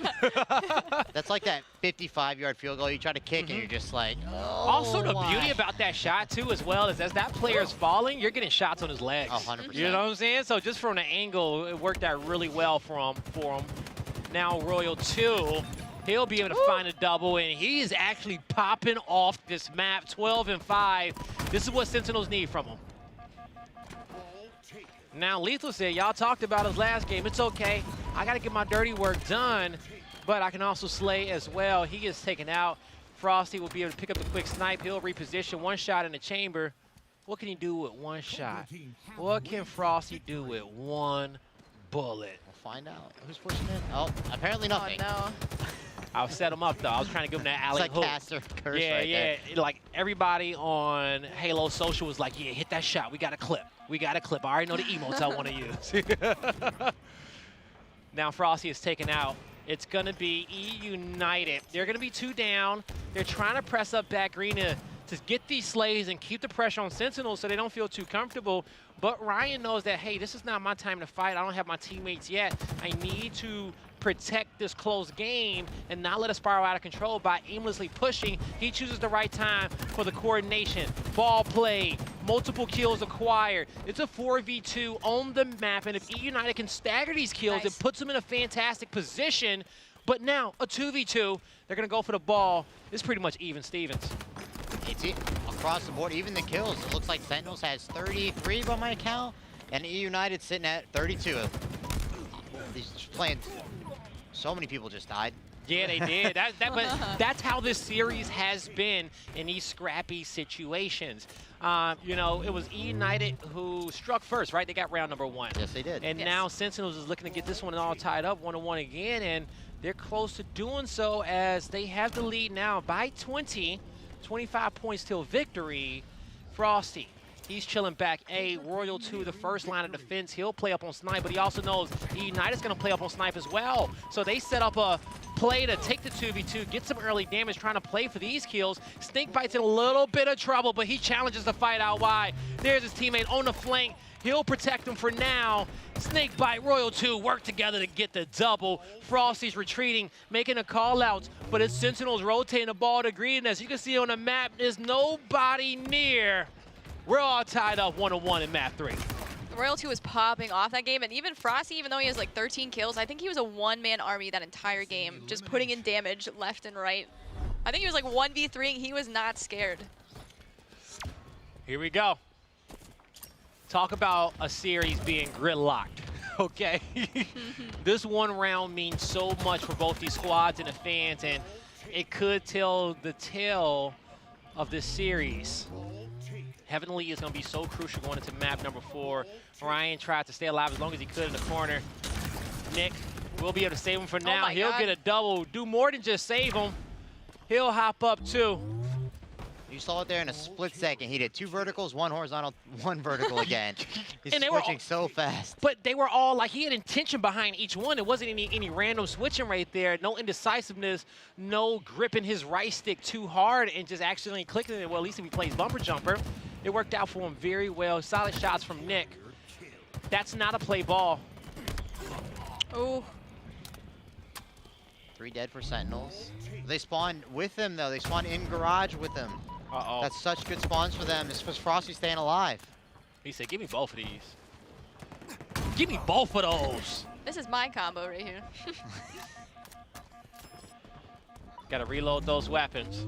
EUnited came out with another hot lead. It's going to be 2 down for the squad. That was forward, actually. That was a wipe. And they just spawned to our scoreboard. Frosty's caught out. That snipe goes in the hand of EUnited. But when it comes down to the objective play, it's going to be Sentinels finally able to put themselves at least in a better position. They tried to. EUnited made some great plays coming off the respawn after they were 4 down to get this ball back in their favor. I mean, they go 4 down. They wipe Sentinels 4 down. Yeah. I think the spawns were kind of all over the place. You saw Ryan spawn in screens, but I think his other teammates maybe spawned dummies, or one of them did at least. I think it was dummies, yeah. Frosty wasn't expecting that one. Camel's up in 2. Nick's taken out. Lethal finds 2. Rain's trying to keep an eye on it. He gets shots on. Go. Cut him off cave. He gets shots on Frosty. And now we're going to do this Astro listening with Sentinels. Okay, I'm going to be A-flag, guys. Two dead. All played. Let's hop on ball. Let's try to kill C. Okay. One screen door, Rhino. I got one. Dummy door, spawn C. Yeah, heard you. I'm beyond him. I got him.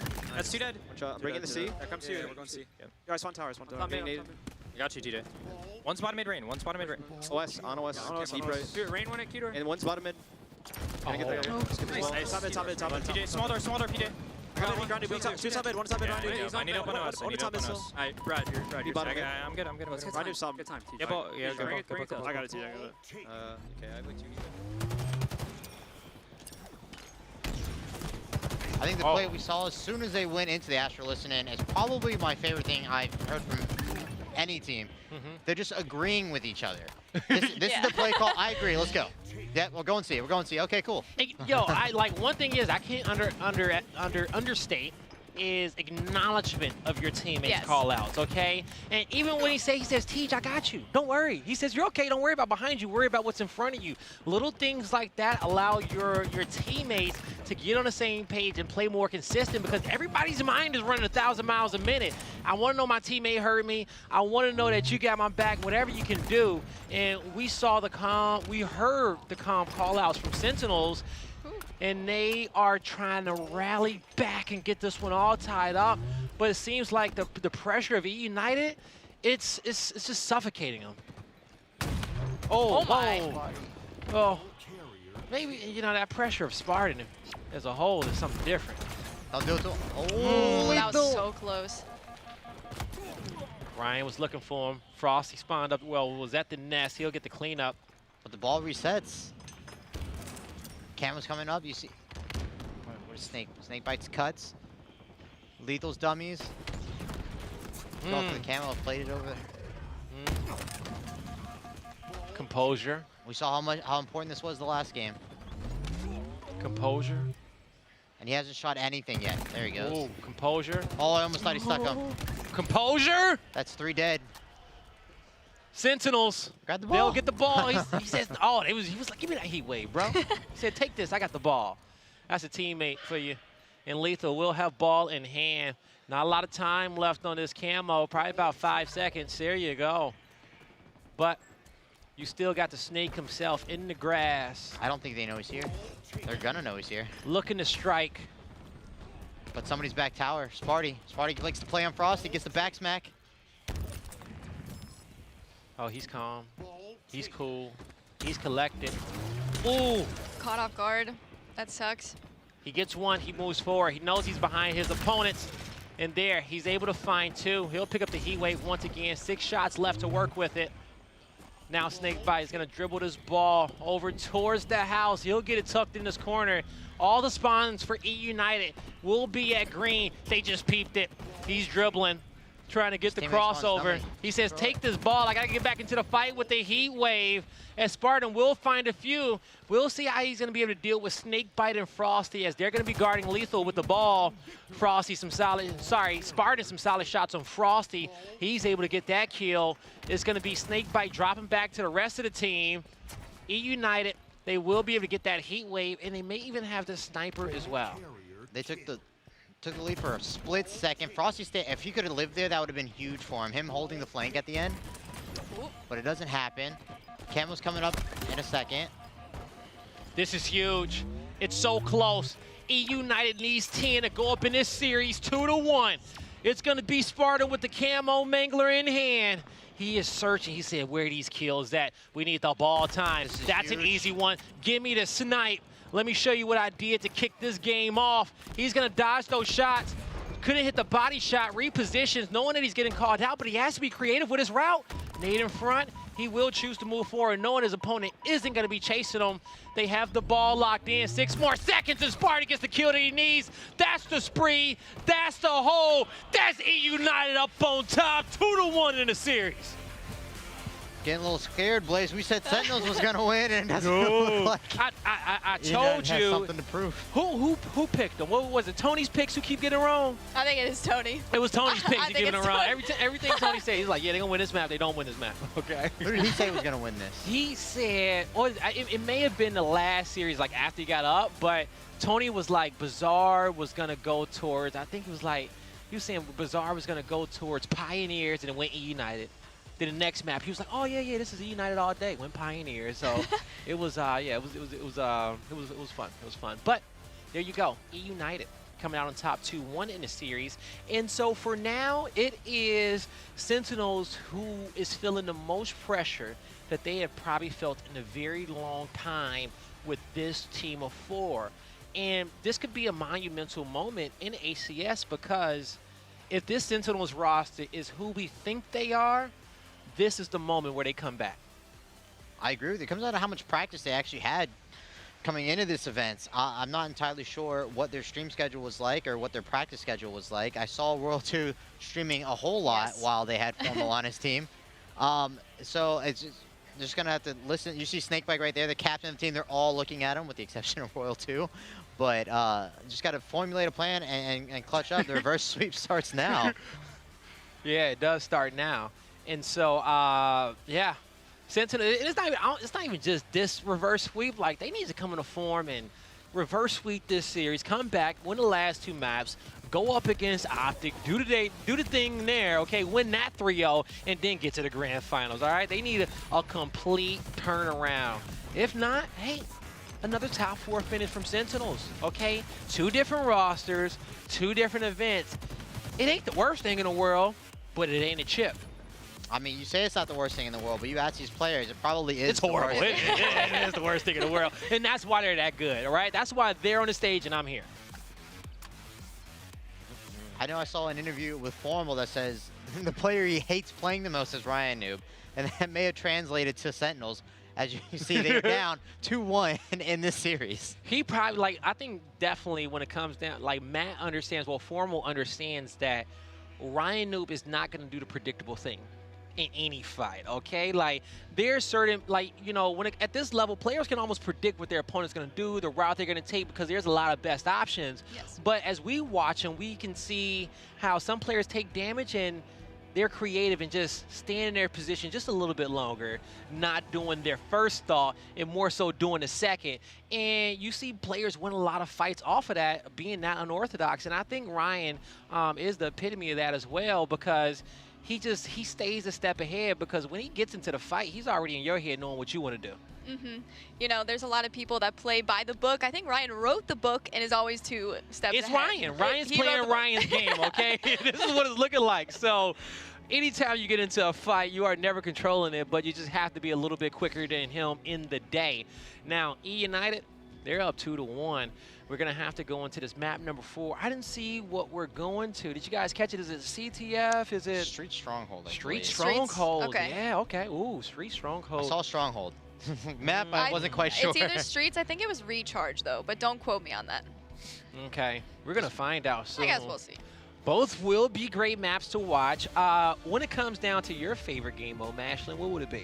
Game mode, Matt, what is it? In ranked or just in general? Whatever, it's up to you. I thoroughly enjoy playing Fiesta when I am tilted. I need to get my armor core because I brought the swords and I don't have the armor core to use them, okay? I got to put my Fiesta hours in, so you can, by all means, download my account. It's fun to play when you just get on in the day and you know you're not warmed up at all. It's like, look, because it gives you a wide variety of weapons to just play with. People are like, I need to warm my BR up. It's like, I need to warm everything up. Yeah, get used to the timings, you know, get back into the sandbox, okay? Now, as we're back into the series, looks like Camo just got burned. Oh, no, he didn't get it. He didn't get it. It's still there. They tried. They just killed him. Nice nade on the drop down. He's going to keep a player off of him. Sentinels was 4 down for half a second. World 2 grabbed the camo. I don't know if he burnt it or not. He may have just dropped it. Lethal spawns long haul. He needs to survive. Nope, he dies. That's unfortunate for him. World 2. Ooh. He took that shot, though. Wasn't a full spread, but he took some damage from it. It was a warning shot. That part. He's like, do not come down my hallway. But EUnited go down. They get a clean 4 wipe. They get control, but then they go 2 down. The sword flying in. Frosty. That's his third kill on the sword, second kill on the sword, if I'm not mistaken. He says, "Give me that. This is mine." Frosty clutch it up. Oh, he'll get hit with a nade. I think he pierced Ryan's ears right there as he was at the top, but it wasn't a headshot. Three kills coming out for the side of Sentinels, but it's going to be Ryan Noob who will have the last laugh and get the power weapons. They just need to slow down and start getting some control over the map, but EUnited has the lead. Ooh, shit. Dink. Well, they're not going to get control of control room. Oh, shit. Yo, take my temperature. Oh, no. Oh, my God. I was getting sick, but a reversal killing spree from Raya, that's a sight to see. Now, that puts some momentum in EUnited's favor. It's Snakebite trying to bring B back on over to his camp, and they'll do so. They got control, and they got the lead. Yeah, Ryan was the last one alive on his team, but he's like, that's no problem. That's no problem at all. I'm not he scared. Gets those kills, but his teammate loses map control. Back in the hill. Spider-Man. You know, when it comes down to, grappling and thrusting, using it for position, getting into power positions when you know your opponent's spawning is so important because Snakebite knows, he says, let me get some high ground, let me control the ledge, and start getting these marks for my squad and get off the low ground. If he walks there, that fight's totally different. The way this map is set up is totally different. That's how fast these squads are playing, and they understand it. As Ryan with a camo, he is going to drop low. I think we saw a few players trying to focus him, at least one, taking some shots in the back. All he can do is a trade. I mean, if I was Rain there, you popped the camo in tower. You shot Frosty. One burst. That does nothing. Your teammates do not have the cross. Now they know you're in tower, and you have camo. So him walking straight up there, super predictable. They go 3 down for half a second. It's still 2 down right now. But they do give up a trip cap. Now Sentinels are just going to play a game of whack-a-mole. Where are they spawning, and where do we crash? Solid shots in from Snakebite. He'll finish off the kill, get him some nades as well. He's controlling pipes, but who's going to be the next kill? Get into his own grapples in hand. Looking at the map, 2 down on the side of Sentinels, and that is huge because of that reason. He goes down, that's 3. That's a lot of map control going over there towards EUnited, even more than what they have. EUnited doing a great job controlling A and C. That's a double kill for Frosty. He is sprinting to put himself in a better position so his team can get 1 heal back, but as he's outside of pipes, trying to help his teammates out the best he can, that nade's gonna bounce a little short, but the fight's almost still won, and it will be. A-Hill is gonna transition over towards Sentinels now. Camo coming up in a second. They got him trapped at C. Lethal needs to live here for as long as he possibly can. They're rocking 2. Lethal does fall, unfortunately. 2 down, 2 for each team. Frosty, where's he going? What happened to the camo? Do we know? Yeah, they picked it up. That's it right there. That's okay. Camo down. So just going to take C and trade B. I honestly think AC is probably the easiest to hold in this map. Yes. B is way too open. Yeah. To try and cap back, but they didn't take C. It gets reset by EUnited. Yeah, see, the thing is about that B hill is that you can see it evenly. You can see it with, from both C hill and A hill. So players spawning there are always the center of attention. But when you have to fight out of B, it's hard to get clean sights on an A and C without putting yourself in those open sight lines. Yeah. Now, that's 2 down for both squads. It's EUnited with the control, and Raya able to pick up that shock rifle once again. He made me kind of sickly the first time he picked it up. We'll see if I'm going to have to get a prescription after these next few shots in which he's about to take. Oh, he puts a... They are down 70 points, though. He's going to have to do some miraculous plays with this. You see... But they're split. You see Nick just died in tower by himself. Not quite sure why he was there. Spartan flanking underneath blue halls, but all of Sentinels is there. Spartan needs to take his time, wait for his teammates to push from long haul. He gets a trade, and Nick still dies. Lethal making the plays back there. Ryan's now by himself. If he dies here, oh my God. Nice kill from Raya. Able to hit those 2 body shots. Now he is just trying to be there for his team. He gets the pull, the grapple into the hill. Now the cap in the high ground. A nice spread there on Lethal. Wasn't enough for the perfection, but enough to make him 1 shot. Snakebite's weak. Ooh, the melee trade but his squad did get the A hill back in their favor. Frosty just capped B. He's under siege. He's just trying to stay alive, waiting for help, trying to be creative in his corner. Gets back in, knowing he was going to get chased out. I love that movement from him. Yeah, Ryan Noob is definitely stepping up to the plate. Sparty, I think, has 3 kills, it says. You know, not his usual pop-off, but Ryan Noob is filling his shoes in nicely. I think if Sparty, you know, starts to get on his feet and starts popping off, this could be a totally different game, but... And Rain has been having a good one as well. He started off on fire. I mean, Sentinels probably could have just pulled the strat out of the book, said, look, Spartan's just stomping us right now. We got to shut him down. If you see him, kill him. Yes. Just call him out. Call him out. Call out his character. You know, sometimes you got to do that. You know, you see the character model. It's just like, hey, that's him. Know where he is on the map and get that focus fire out there. Especially someone as passionate as Sparty. I know when I'm playing against someone that can get like super into the game, I'm like, yo, let's shut this guy down. You got to shut him down. Yeah, you got to get him out of his mental, you know, make him tilt. And when he tilts, you know, either he pops off or he's just done for, you know, and you can get a win off of him. You know, little body back smacks on the ground. Yeah, you got to get it in his head. I can't hear Warrior 1 right now, but I think I just heard him yell at when they killed Spartan. I'm not entirely sure who that was, but I don't know anyone else on Sentinels that likes to scream, with the exception of Royal 1. Yeah. Now Raya, he's going to be back A. Hill's capped up. C's also capped up for EUnited. And they were down by 70 just a bit ago. They will be down by 60. Just a little bit on cutting that deficit.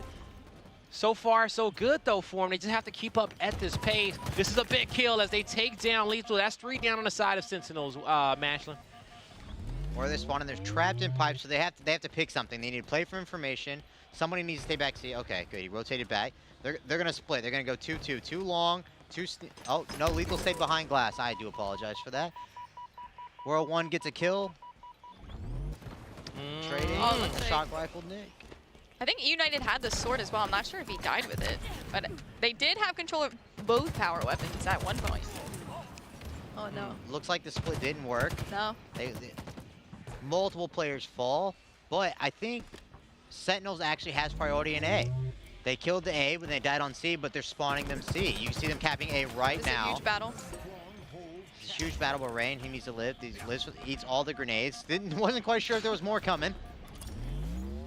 Wasn't sure just yet. He's gonna get back here towards the B hill, popping a camel, but he got focused. You see how Lethal and Royal 2 succinctly able to push out that hallway together to be able to focus the power up, knowing that somebody was gonna be on top of it. They were ready for anything. Now, AB set up for EUnited. Sentinels pushing out of their C-spawn, going up towards pipes, getting into batteries, decapping the hill, but trying to be creative with getting into these fights. Some solid shots coming out from Lethal, helping his teammates out, but Royal 2 and Snakebite will be down. EUnited's just gonna rotate this map and cap C. Rain gives his life up for that camo, draws 2 people to him, and basically almost ties his game up just by giving him his life away. Tie game. EUnited in the lead, and now they're controlling this series. Trying to go and play optic. Trying to get back to the finals once again and get some revenge on Cloud9. People weren't thinking that EUnited can get back to this position. They says, oh, y'all hit an easy bracket. They says, nah, we are showing you that we are one of the most consistent teams in the league, and you want to fear us. It's a trip cap on the board for EUnited. They need 30 more points to progress. Sentinels, this is where they have to step it up. They have to recognize somebody's behind them. If Nick can make a play here, it's a big kill. Frosty, does he get away? Frosty lives. Oh. Snakebite died, but Frosty still lives. 2 dead for Sentinels. They have. That was huge. Where are they spawning? Every time I see Nick, I think of Al from Home Improvement. You know, just looking over the fence. Just like. Sparring gets Why do you have to say that? I just wanted to make everybody laugh in this intense moment, okay? It was just. I can't unsee it now. So it's EUnited, 10 more points till victory. Can B get broken? Can A get broken? To move forward to the losers finals. They're feeling it. But it's Lethal. He's getting jumped on. He's taken out. Can anyone get in? They cannot. It's EUnited moving forward. Let's go. Sentinels, they get 4th once again. Dude, that's so crazy because Sparty, their main Slayer, didn't even have that many kills, but it's they had people step up to the plate. Rhino popped off. It's crazy how they can still win even when, you know, Sparty doesn't pop. I saw him yelling, not praying this time. Yeah. Oh, that's so sad, though. I mean, some might have said it was expected. They got second last event. They're going into play for top 3. It is unfortunate. United was definitely the more practiced team, for sure. It's heartbreaking for Sentinels, but I'm excited to see them, you know, next event, especially when they're able to go back and watch film. It's heartbreaking for me. I wanted them to win. I watched them. I wanted them to win, not just this match, but the whole tournament. It was they were my team to go in because I wanted the storyline. But this brings up another thing. The last time Ryan won a tournament, I believe, was in 2014. Really? So, and now you can fact check me, go on Halo Wiki, see if I'm wrong or right, but I believe the last time he won an event was in 2014. So he goes into this match against Optic Gaming. If they could beat Optic Gaming and go and face Cloud9, that's 2 top 4 teams. It's going to fill them with confidence, you know, and if they're confident in play calling and they're confident in their play style, they may give Cloud9 a run for the money. I hope so. So, coming hot off this win, what do you think EUnited's chances are for the next series? It depends. I don't know what Optic was just doing. If Optic was just sitting around doing nothing and they weren't warming up, I think United run into this match and you know, they start off hot. But it all comes down to the brink. I mean, the key to victory for them is gonna be to shut down Lucid. You said last game Spartan wasn't getting many kills and may have floundered a little bit in that last map. They still took the W. But if he's on his game and Ryan's doing exactly what he just did, they shut down Lucid. I think, you know, they have a good chance going. I'd probably say 3-1. I don't think Optic's going to get 3-0'd. I don't think so either. And that's just the caliber of these teams that are playing right now. So I'm going to have to agree with you. If they shut down Lucid, they shut down Optic. So I have to agree with you there. See what Twitch chat has to say. Oh, did I get my drop? Let's see. That's what I was waiting on. I had it here the whole time. No one could see it, but I had the cards covering it, and I was wondering if I got the drop or not. Who are you cheering on in the elimination finals? Yeah, you better vote for EUnited there. Chat, it looks like chat's rooting for Optic Gaming going into the next one. That may be because Optic just has a larger fan base. Oh, you're trying to show the thing? Oh, yeah. Here, we're going to vote for EUnited there. Oh. But I think we're going to throw it to the main stage. I think Blaze is doing a player interview. He is? All right, okay, let's throw it up to Blaze. You know, it's not feeling good. It's a dub. Dude, just recovered from COVID. I'm still still feeling a little under the weather, but I mean, I'm good enough, you know. Yeah, now you are good enough, okay? And I ain't gonna lie, I was casting on the Xbox play stream back there with Echidna. Okay. Oh. I need to use this mic because my mic is dead, all right? And so that's how this one works. Hey, Spartan, can you hold this for me, man? Thank you very much. All right, so as we're up here with Ryan Noob, and so now, Ryan, I know you're feeling, like you said, you was feeling sick because of COVID. I was asking him how he was doing, but, you know, I was in the back on the Xbox plays, and you were making me a little sickly because I was watching what you were doing with that shock rifle and picking up multiple triples back there, and you have been playing phenomenal in this series. Now, EUnited, y'all make it back towards the losers finals, okay? Trying to get back to the grand finals and get some revenge against Cloud9. How are you and the whole squad feeling after that victory? I mean, we're feeling good. We've recovered a lot from the first 2 days and have figured out our playstyle on how we want to win. We're just shaping up, really. Yeah, you guys are shaping up, okay? You've been playing great throughout the day. What was the most difficult part of, for you in that entire series playing against these guys? Because in map number 1, it was super close where you guys, y'all get that victory in the OT because you were in the base. What was going through your mind there? Because you were by yourself and you were like, yo, ain't nothing's been working. Let me just pull it down towards Rockets. Yeah, so I think playing against them, I've talked about it for years now. They don't play the game the right way, and I think it shows going into Halo. Like, they're great Halo players, don't get me wrong, and that's why they've won many tournaments. But they don't play the game the right way, and I think that I think that that game showed it. And everything that we've ever practiced going into this tournament, we pulled off. Being able to defend our base from, you know, not letting them touch our flag, and they weren't coordinated enough to get a good pool going. And the one time that we got a good pool going, we ended up capping. Again, it goes back to me throwing the flag up into our base into a teammate who's, I told him to, Spartan, yeah, he got the layup, and yeah, it was because he was full shields. You know, it's something that we've been focusing on for a very long time, is making sure that that guy stays full shield, so they shoot the flag guy that's throwing it up. I die, I take all the damage, and he caps the flag.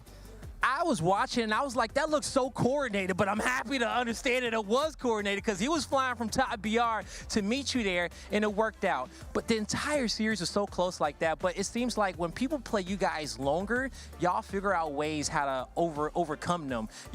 it's like y'all start just picking them apart. Is that true? Yeah, absolutely. I think our biggest mistake, and I think what everyone else is really good at this tournament, is getting picks. And our biggest thing is if we don't get picked, we win the game. So we're trying to figure out how fast the other team is playing on each map, and then play around that. Like, are they quick to the objective? Are they slow? And then we play based off that. Okay, well, I'm going to let you get back with the boys and so you guys can start chopping it up and getting ready for the losers finals because I know that's going to be a super important matchup for you because you want that revenge on Cloud9. Now, Lottie, that's going to do it for me and Riot Noob. On the stage, break this series down with the guys.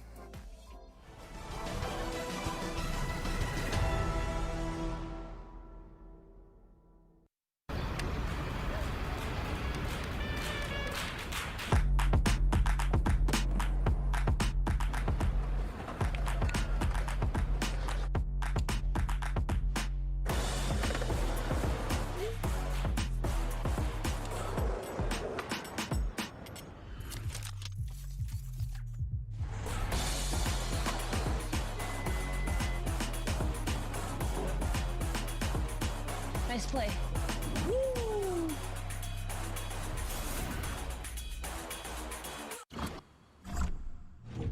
I've got you under my skin. I've got you deep in the heart of me. So deep in my heart that you're really a part of me. I've got you under my skin. Searching for meaning in a relentless world. Always connected, but somehow alone. Trapped by illusion. We offer another path, where the battle to belong begins. Awakened by a calling. United by the cause you fight for. No one can take away what it means to be among the few, the proud, the Marines.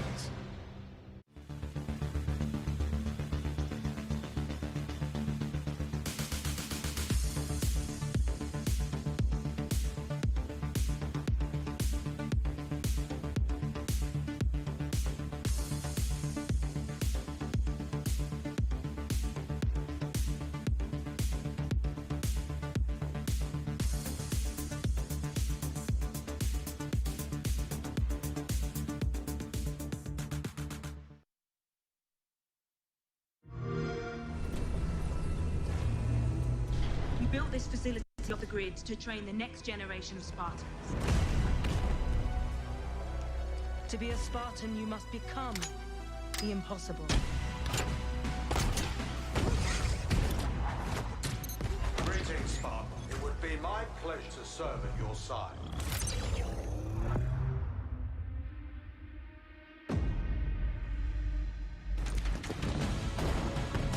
Flag taken.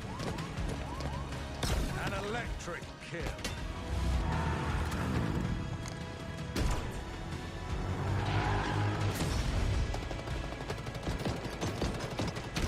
Cluster luck. On your feet, Spartan.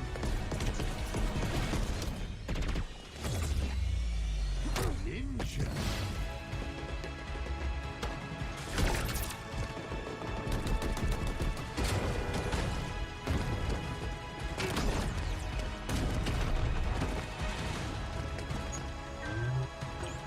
Zone captured.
Hello and welcome back to the HCS Anaheim watch party.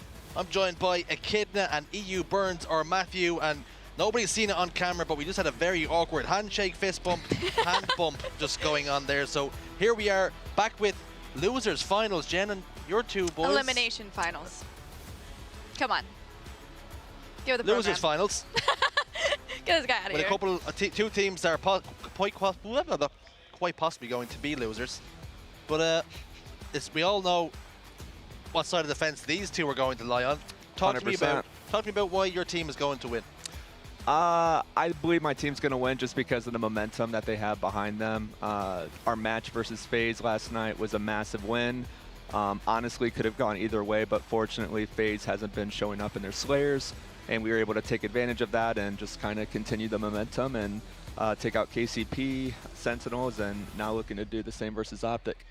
So looking for one more scalp in Optic, and then of course you'll have the Cloud9 possible rematch for you guys too. And of course it's going to be this tough task of getting through Optic in the first place. Yep. That is going to be our game. But looking towards, let's say you're fancying yourselves up against Optic, but then you've got Cloud9 on the horizon. Do you think you've got enough to get the job done over those guys? Whew. I mean, 2 best-of-7s back-to-back. That is a very tall task. But I believe as long as I keep giving the guys water, energy drinks, and good vibes, anything's possible. Well, also, I think what you need to do is possibly fire Jen, because she's been a jinx for every single team she's ever predicted. way. I've been good. I've been good. I've been good. We've been winning. She's been a bit of a curse for any team she does predict, so we're hoping that she doesn't. Maybe you should predict for Optic for this series. Wait, listen, I passed the curse on to Tony. Now whoever Tony roots for loses. Is the team that's losing. So right, I passed the curse. So passing the buck, passing the blame on, but let's talk about Spartan. He's been playing out of his skin this tournament, and I counted these boys out against Sentinels, and I'm pretty disappointed I did. Yeah, anytime I watch Tyler's point of view in his stream, it just makes me wonder why I even try to play video games. It feels like he just has a magnet on everyone's head, and I love the passion that he brings on a daily basis.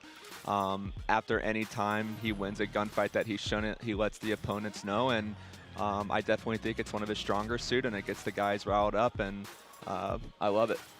Now you say he lets the opponents know, but one thing I can tell you, he's let the whole arena know every single time he fight. That roar is not to be questioned, not to be qualmed with. Also on the side of Optic, we have to look out for Lucid here and shut him down. 100%.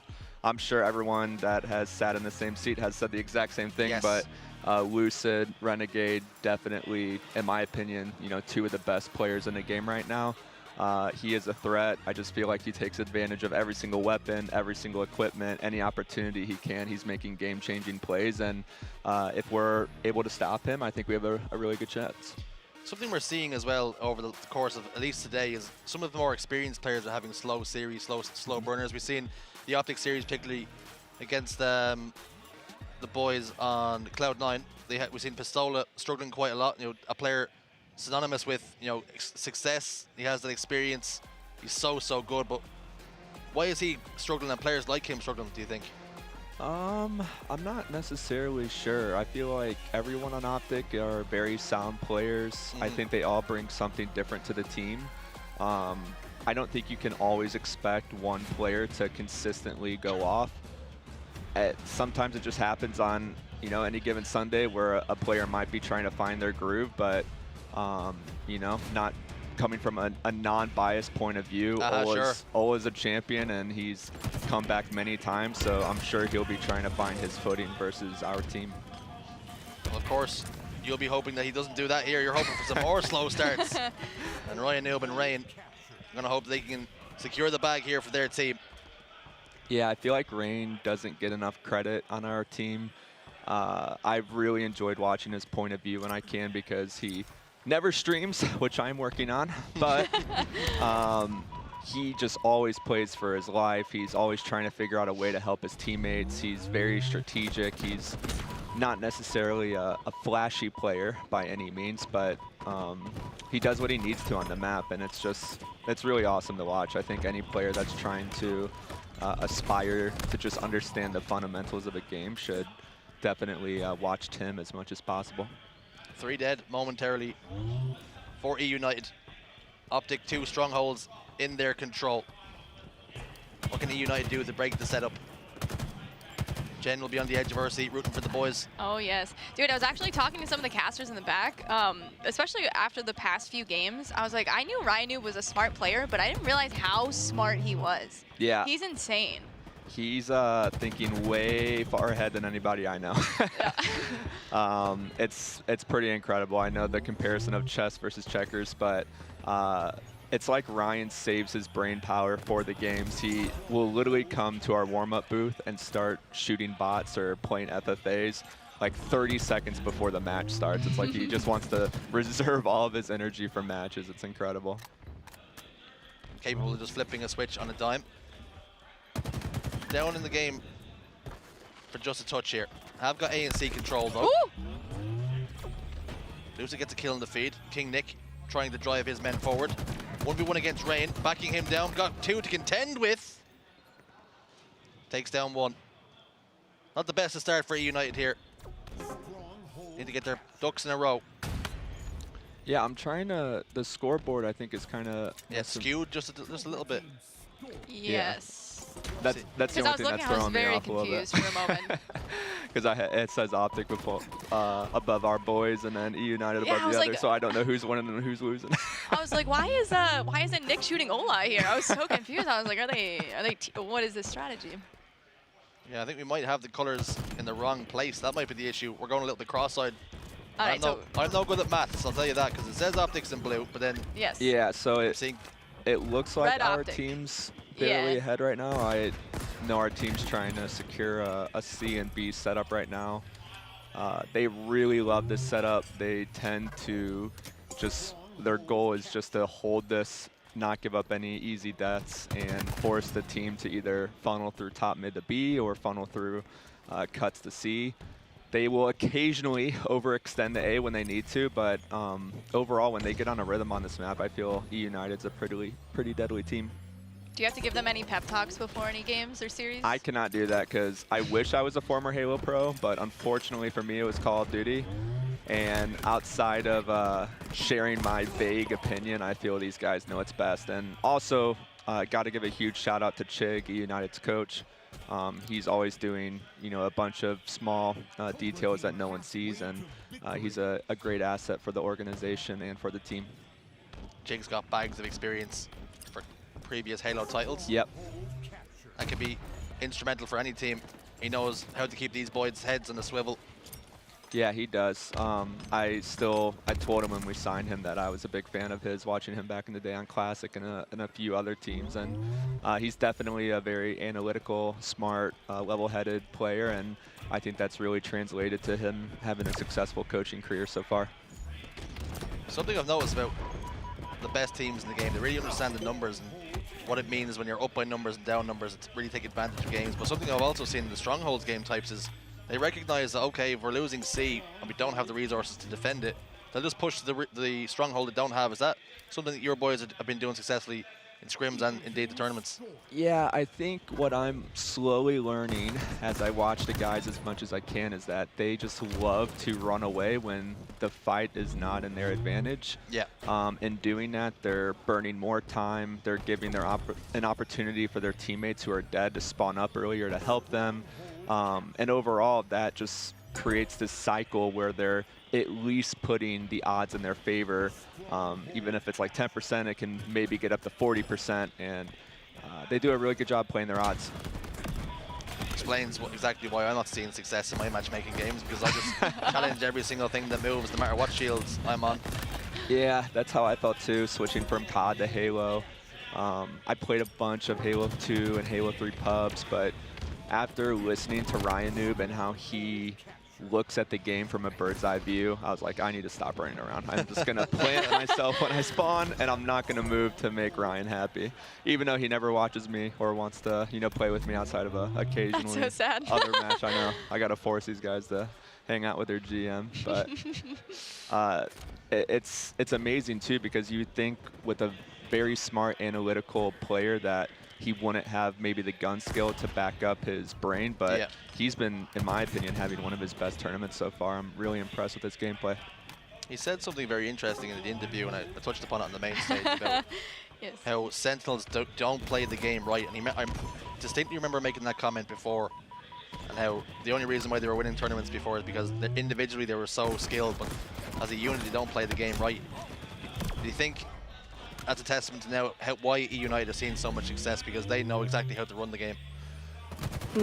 I think you can't take anything away from Sentinels. They're world champion players. I think eventually they're going to be a formidable force, and they still are even now. Yes. I think our team just plays very well against teams that want to play kind of that fast, unorganized maybe style of gameplay where there's a few, you know, kinks in their system. Yeah. Our team is very glued together. They never like to separate themselves, and when you have players that can tend to be a little bit flashier, we can kind of stomp that and take advantage of someone trying to make a hero play compared to playing for the objective or a teamwork, you know, oriented play. Lucid picks up a kill in the feed. Ola picks up 1-2. Numbers advantage in their favor now. 144 points to 194, so still behind in the game. But Optic showing signs of life here. Trying to bounce back against you guys. Yeah, tough. Trying to break this B and C setup when you have A is an extremely tough task. So I'm sure our guys are trying to look for a pick, and wow, we just got very fortunate timing, but it looks like Lucid heard that Rain was trying to slip through bottom mid. Gets that information. Evaporates one to dust. Continues on top middle. Upstairs he goes. Has business elsewhere. You see him playing very slow. Methodical almost. Listening for comms the whole time. And he's quite happy because they have control of the map. Yeah, definitely. I mean, he doesn't really need to do much here. He's just positioning himself top mid, bottom mid, getting as much information as possible. And I think once again, my guys are just trying to figure out a play to make. They're probably looking for a pick and not just wanting to, you know, push one objective, because then that could end up turning into a trip cap and then we get cycled out. It's always good to know for newer players to the series as well, because you don't see somebody positioned. We're watching Lucid and it looks as though he's not doing much in the map, but in actual fact, when he doesn't see anybody top middle, bottom middle, or out by dummies, he relays that information that there's only one other place they can be. It's going to be garage, and they're going to be hitting over towards green. So it's always good to know you be giving information to your team all the while, even though you don't think anything is happening on your screen. Close one. That's a painful death there.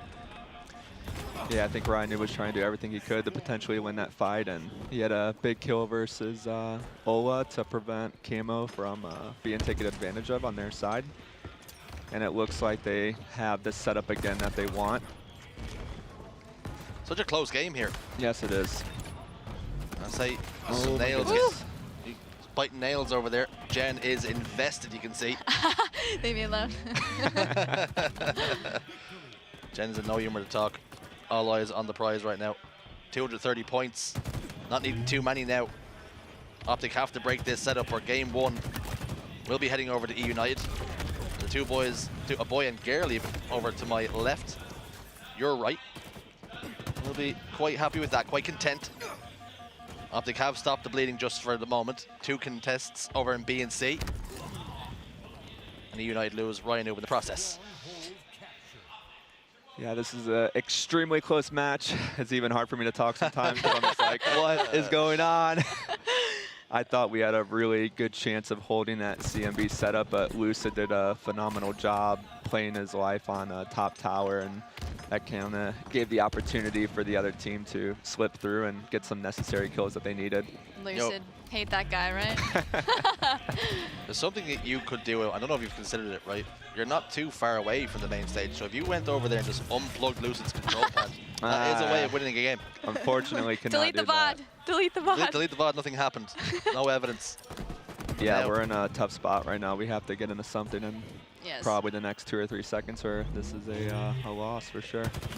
Camouflage got scooped up. Ryan Noob, or Spartan, excuse me, trying to get the job done. Rain jumps in towards A. Contest's going to come through.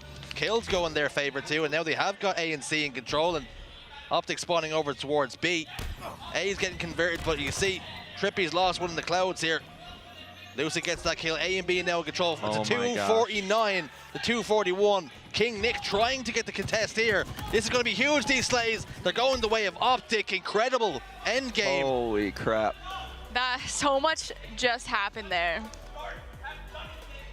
250 to 241. You can see Ryan Noob slamming his knee. Right he is not pleased with what way that went.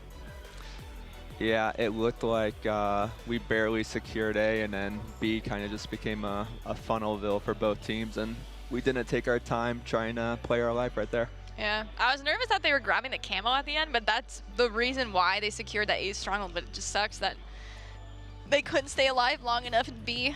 They got this next one, I hope. Yeah, our Slayers have been looking really solid all weekend, and I think for our team as well, before the KCP and Sentinel series, we had lost every single map won throughout the entire tournament, outside of Torrent and pool play. So they've definitely have shown a lot of resilience this weekend, bouncing back after a rough map 1 loss. I think it's actually quite admirable what you're doing. You're giving the other teams a 1-0 lead every single time you win the series. So you're making it easy for yourself. Yeah, they like to, I think all of our teams at EUnited like to give us heart attacks. I'll tell you something, I spoke about unplugging Lucid's control pad, but I know his Ethernet cable's around here somewhere. I will find it, I'll track it down, and I'll give it a snipperoo. You're hired. You can get an EUnited jersey into my inbox, and we'll be happy enough with that. King Nick, though, trying to do as best as he could for the team. Spartan, again, we spoke about him before the series even started. You can see in the stats there, he tried as damn well as he could, but unfortunately for him, didn't go his way. What did your boys need to do to bounce back? I think really they just need to kind of get back to the way that they want to play the game. I'm sure there was probably a couple circumstances of someone maybe overextending themselves and not playing with a teammate, and usually when that happens, it tends to go in the other team's favor. So I'm sure right now they're trying to come up with a good break. Usually when we can identify the power weapons and start off strong on a Slayer, we can usually snowball that into the middle of the game, and then it tends to slow down, and then that's when crunch time really begins. Now, Jen, you didn't make your prediction at the start of the series. That was smart, but yes, your guys are in trouble now. I'm not worried. They need you more than ever. I feel like EUnited has one of the, not to be biased, but I feel like they have some of the best breaks in the game. Like even Mashlin, the coach for UIU, was saying EUnited has one of the strongest breaks at the start of the map. So I think if they come out strong in this, you know, they can stay ahead in this Slayer match. I just need to find the optic prediction thing and hand it to you. Oh no, you don't. I need to see if that if there's I have something in it. I need to find the curse. Nah, it's okay. It's in here somewhere. You're gonna hold that, and then if optic lose, we definitely know for proof. Well, I have one. Look at it. Yeah, hold that. Hold that the entire time. Nah, that's going underneath my cheek. Hold it up. Hold that up for everybody at home the entire time this series is going on, because they need you. Down in the game, down in the series, 1-0. Optic looking pretty delighted with their work. Game 2 coming up. Got to control the resources on the map here. Yeah, I think that was like one of those games where even Optic I see is kind of talking on the other side, like what happened in the beginning of the game, and it was just a really bloody, you know. It was a war. Yeah, it was a war for the first map, and there was some mistakes on both sides, but Optic ended up pulling out. You see fist bumps going through. So we know game time's coming very, very shortly. It's not too long now before one of these teams will be staring down the barrel of elimination. Optic Gaming up against EUnited for game 2. We cannot wait to sink our teeth into this. We've seen unbelievable sword plays, shock rifles, repulsors. Yes. We've had all the works. This is going to be a fun match to watch. Like, Lucid with the shock rifle is insane. Ryanu was popping off last series with the shock rifle. Not that I was surprised, but I was like, holy. Yeah, when he was when he was hitting shots, my jaw was dropped a little bit. Yeah, it looks like we sent 3 bottom blue in hopes of getting some control, but that backfired on us just a tad. Yeah, it makes me a little nervous for that break, but. Lucid, though, camouflage in his chest. 2 players positioned over towards the elevator. I like this from him. Trigger discipline. 4 fresh shots into the dome of Rain. APG gonna get traded out in the kill feed, though. 5 kills to 3 here in the early engagements in the Slayer. King Nick picks up that Mangler. What a dangerous weapon that can be, but Ola shuts him down. The Wizard trying to find his form. Vanish Gandalf the Grey. Come back as Ola the White instead. That's what we need. Yeah, Ola is a magician for sure. I'm interested to see what Tyler can do with the sword. I'm sure he's going to go for the repulse and maybe make a play where he can get an A with it. But he's chasing me. Trying to look. And Astro listening. Love it. I don't see him. He's naded me. Yo, I can repulse. Two on me. 2 really weak on me. It's okay. We're not there. It could be pushing. Repulse those. Repulse It's us. That's us. Okay. Yo, bottom elevator. Bottom elevator. Yeah. All right, get back turret. Get back turret.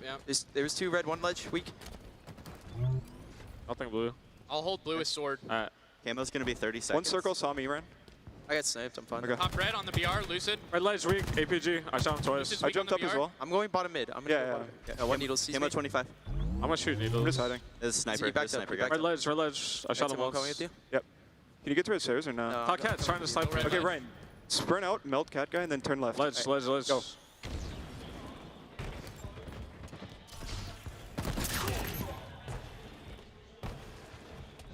What a coordinated push that is. I'm always so surprised by the communications of the players. Me in matchmaking, I emphasize every single one shot. And I scream one shot top catwalk until someone finally gets the kill. I could be screaming it for 25 minutes. It doesn't bother me. You're going to hear me screaming that until someone kills them. So it's up to you if you want to hear me be quiet. But you can hear that communication from those guys there. It was so patient too. Yeah, very calm, cool, and collected. And honestly, like to hear that because it shows that they're not too tilted from the map 1 loss. And as Jen and I were just talking about before, Ryan is hitting his shock rifle shots this weekend, and absolutely love to see it because usually that weapon goes to Spartan or Nick on our team. So we'll see if he can continue to slay out and punish Optic for spawning at C flat. Ryan Noob's a different beast online. Mm-hmm. But a whole different animal when it comes to LAN. I feel like EUnited is just so balanced. I think Spartan is pretty much like the main slayer of this team, and I think last series Spartan wasn't getting a lot of kills, but they still won because another player stepped up, and I think it was Ryan Noob actually. But it's just so crazy how you don't even need your top slayer to perform well, and you can still pull off wins. Not to be biased, but. Yeah, their towers goes. He's just such an incredible shooter, and had to give him props as well. He's had a very long journey in esports, and I'm glad to see the fruits of his labor kind of finally, you know, turning into success for him.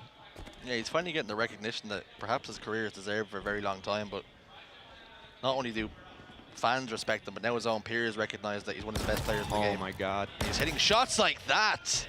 That's 3 headshots without reply with the shock rifle. Spartan's heating up, and then with this Slayer, 14 kills to 10. They need players like him to go big. Yeah, he just opened that up, and we were able to collapse on Ola top blue. I was about to say if Ryan lost that to a plasma pistol, I would have left, but we're all good here. I know potentially going to be getting dropped from the roster from you. You were going to make the executive decision had the plasma pistol got the job done. Yeah, I love to see that we are playing for Camo as well. Going back to Grand Finals versus C9 on this map and a lot of other big series, I feel like we haven't really prioritized Camo enough, and I feel like our guys have made some necessary changes to acquire that at least a little bit more often than before. That is good, because I feel like a lot of these losses, people are just not prioritizing the power weapons and the power-ups. It's just so crucial in this game especially. Yeah, it's I feel like the pros are really good at noticing the outline and the silhouette of Camo, but there's only so much you can watch with how, you know, ingrained these guys are in the game. Someone's eventually going to slip through and do some damage with it. Mm-hmm. But overall, it looks like EUnited's been able to build themselves a 10-point lead, and the Camo and a few other power weapons have been slipping into our favor. This is a really slow game too. It feels like, at least. Yeah, I think Optic and EUnited like to slow down this game mode, so just compared to other teams, as X said, and maybe even Sentinels, I don't know how fairly dominant they are on recharge, but you know, just stating that Optic and EUnited definitely like to slow this game mode down. Well, it's not only that, right? You look at it, your guys don't actually have to speed up the game. They've got the kill advantage, so they can invite the pressure on and make Optic Gaming make the first mistake, and punish them with it. We've got all the power weapons, all the goodies, sword in the back pocket of Spartan, so if they want to get, you know, some more kills on the board, Optic, they have to come to you, and you come over the pipes, you're getting a sword to the throat.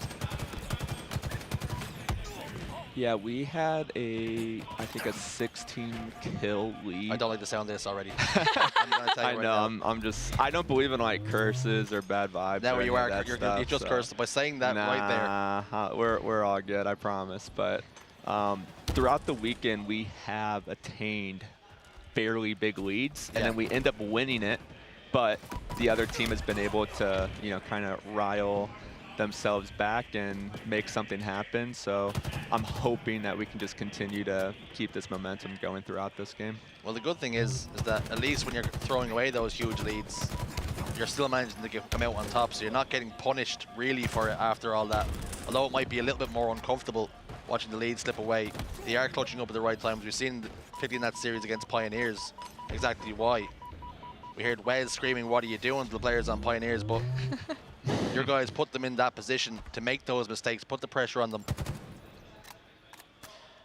Yeah, series versus KCP was definitely a close one.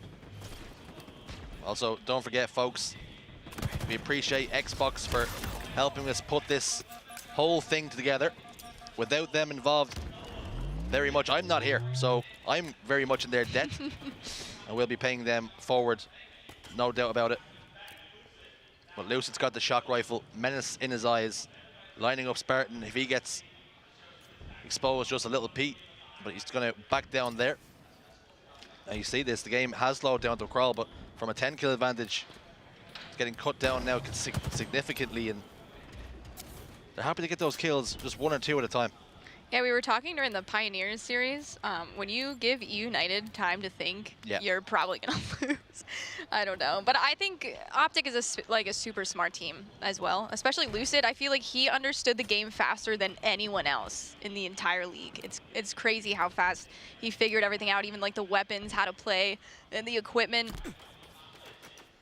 If you actually watch Ryan and the game slows down, the more time he has, you'll actually physically see, if you stare at him, his head growing bigger. His brain enlarges, yes. Shock rifle goes down, trade comes through. A couple of kills going back and forth. Ola hits the respawn screen, as does Rain and Spartan. There's 3 dead momentarily. Lucid with the shock rifle doing the damage that he needs to. Now just a 3-kill game. And that curse that you said wasn't the curse. Like I said, I don't believe in curses. That's good. That's good. I don't. There's people that want to hold on to certain stuff and think it's gonna magically make their team win. I've never believed in that. But ultimately, I feel if we can hopefully trade and kill Trippy, who is the predator with the sword, we'll be in a good spot. Well, you spoke about how good these players are at spotting out camouflage. You've seen it just there. Spartan spotted them immediately, and look at that, all packed up together, making sure they can get the trade on the sword player. Rhino picks it up and turns it around and uses it on Ola. So a gift for EUnited. They've got sword, now they've got pipes control. Yeah, I think someone on Optic actually, Lucid ended up grabbing it before it went out to the ledge, and fortunately Spartan was able to get some big nades off and he called in a cluster strike right there, holy. Just non-stop explosions. APG, 3-kill game. This is close. Has to find some faces. Yeah, Trippy just got a big kill on red. It's going to prevent us from having any control, and it's essentially just going to funnel ourselves into the C-plat and glass side. APG's in trouble as well. He's got the shock rifle in his hand, of course, but doesn't have a secondary weapon to go along with it, as he dropped off the sword to a teammate. So if he gets caught in a situation where he has to drop the weapon or swap out. Or just get the camo. Yeah, that'll work too. What do I know? Who needs a secondary when you have camo? Yeah, I think what the guys are going to do is probably just continue to play this slow and burn this camo out as much as they can. I think they're also doing what a tactic seems to be. They have a 1-kill lead, but they're running down the clock. Only 1 minute and 40 seconds left, so all this time ticks by. They know desperation has to come through for Optic. Ryan Noob goes down, but it's traded out as Ola also hits the respawn screen. Spartan survives there. APG just not able to find the face. There's been plenty of opportunity there for him. Still hitting body shots, not getting too much damage done. No kills have been traded out. He's completely out of ammunition. And like I said, doesn't have the option of a secondary weapon, and they've retreated. And now it's a 2-kill game. After all those shots going back and forth, EUnited are on top. Oh my goodness, wow. If anyone just saw Nick use the disruptor to hit the plasma grenades, which then launched off into Mr. Trippy, I believe. He loves using that disruptor on land. I can see why. He says that it doesn't work as effectively online, but it was funny hearing him talking about that in the Pro Lounge and him being able to use it in a game. It was actually crazy that not only has he decided to pick up the Disruptor whilst on land, so picking up a weapon that, for the most part, he's learned online that is pretty ineffective, but he decided to use it on land, and he's been able to find that little trick. Oh, goodness. And I think... Oh, no. Oh, no. Yeah, there's 20 seconds left on the game, too, and Rain was fortunate enough to... Oh, no. You couldn't see it, but the reason why Burns didn't respond to anything I said is because I know he knew he was in trouble.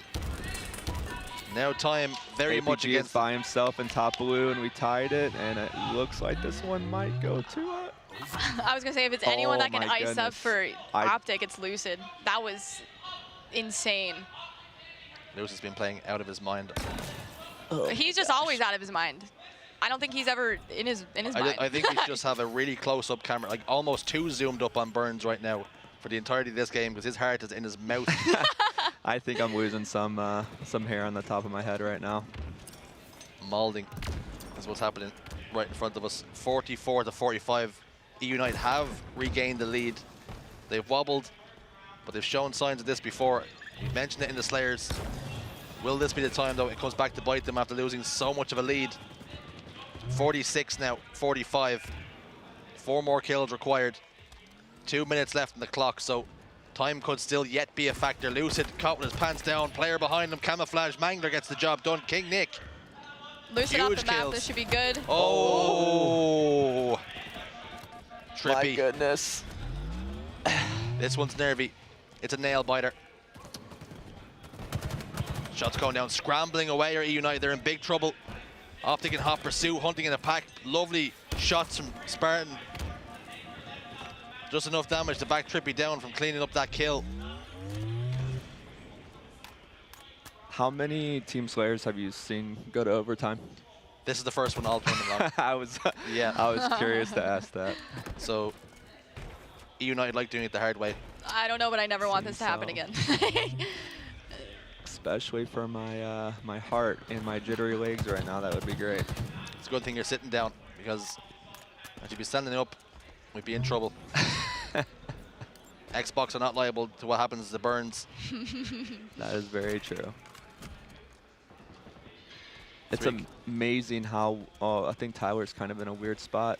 Oh, never mind. I thought Ola was Spartan for some weird reason. Looks like my mind is already playing tricks on me. That's what your boys are doing to you. Your heart's in your mouth and you're seeing things now. Ghosts and ghoulies. Oh, Lucid makes Spartan pay. You mentioned his name. Camouflage though for King Nick, and his last one was very, very big. We're all tied up. Game in his hands. No Mangler to play with, though. Not gonna. Oh, but he has got the sword in his back pocket and he's lurking around. Just needs one kill. He's hunting for that player.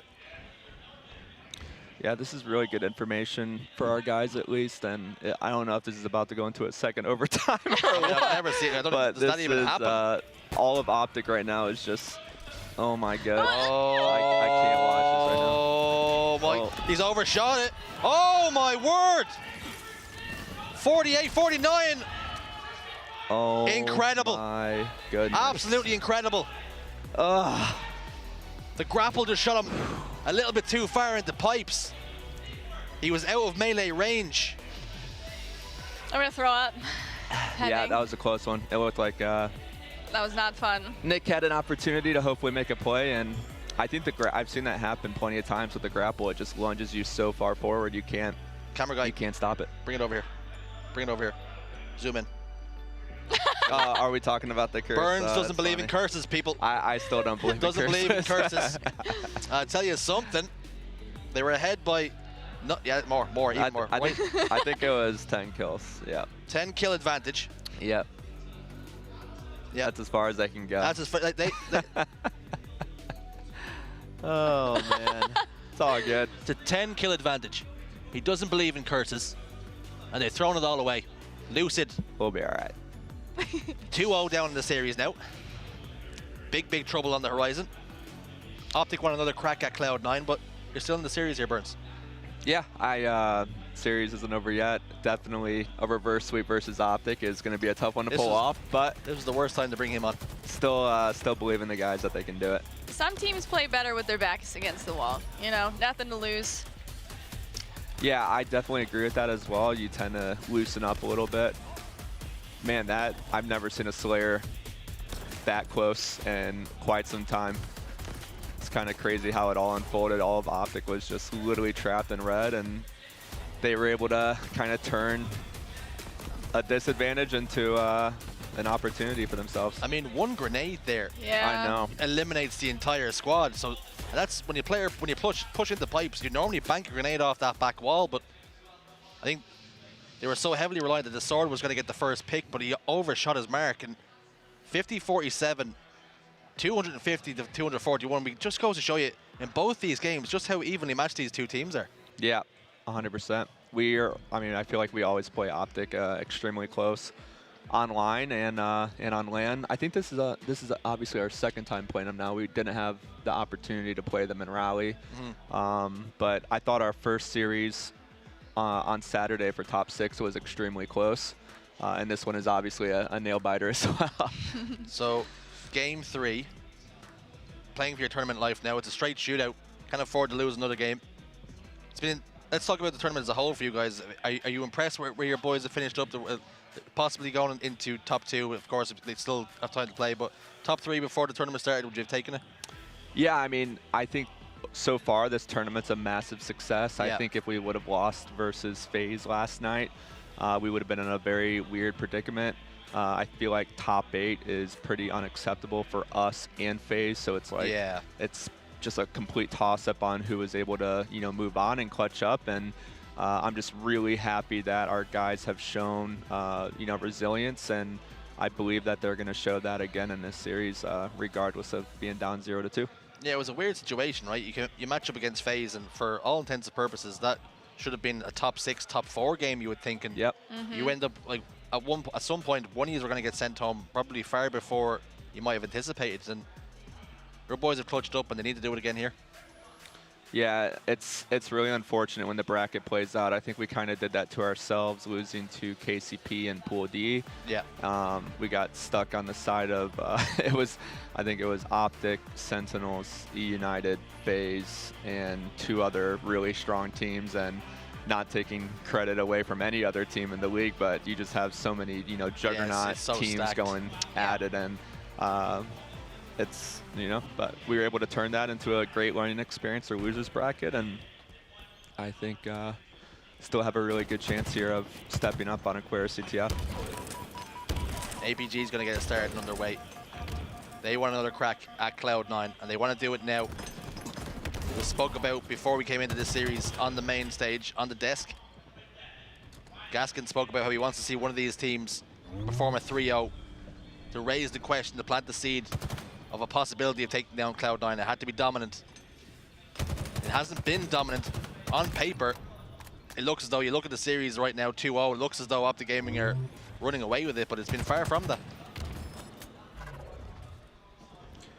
Yeah, I think there's only been one reverse sweep this weekend, and that was KCP versus G2. Yes. Which was a very impressive match by KCP. Our pink door. Already our shrooms, like through our shrooms. Yeah, he is. He's our shroom stairs with us. Weak. Right Brian did one shot. Nice kill. Look at our flag. No one. No one. No one. Our flag. Show our back flag. They're alive. Tommy got to their base, guys. What's our shrooms? Our shrooms and our flag running. Going flag. I'm trying to help you, Tommy. One is on spawn, remember that. Yep. Just You're spawn. huge here, Tommy. Just Tommy, live. I'm literally coming to you. Our flag's One's still our flag. We can just leave this guy. Yep. I'm looking for them, Tommy. I'm right here. Let Nice their job. base. One They're dead, base. guys. They're brick. The brick are going pick one. You went pick one. Yep, he's P1 right now. P1 right now. I'm gonna get I'll see flag. him. I'm He's throwing picking one flag to out. I'm throwing flag out. Pink He one. was pink one, so. One shot pink one. He's dead. I'm coming to you, Tommy. I'm right here. I'm right here, Tommy. Pushing through. There's still no one around us. L somewhere. L somewhere. We're on Re. Make sure we get this Re. We got Re. One shot. They're P. They're gonna spawn their flag. They're fridge. Let me get this pistol. I'm living. It's like they're from Yo, they're P jump. They're P jump, Joey. P1 one shot. P1 is one shot, Brad. If you look.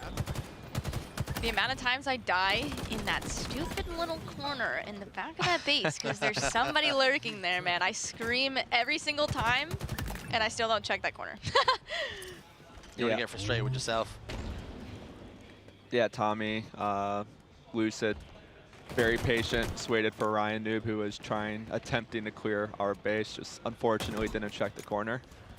And that led to them returning the flag. Unfortunate stuff. Take confidence in the fact that they got the flag to where it was, though, at the same time. Camouflage, though, in the hands of Trippy. Gets a kill. Onto King Nick. Gets taken down, though, in the process. But now Ryan Noob has got that flag. He's gone from clearing his base, or trying to also trying to pull this flag, but he's getting information that perhaps it's not on.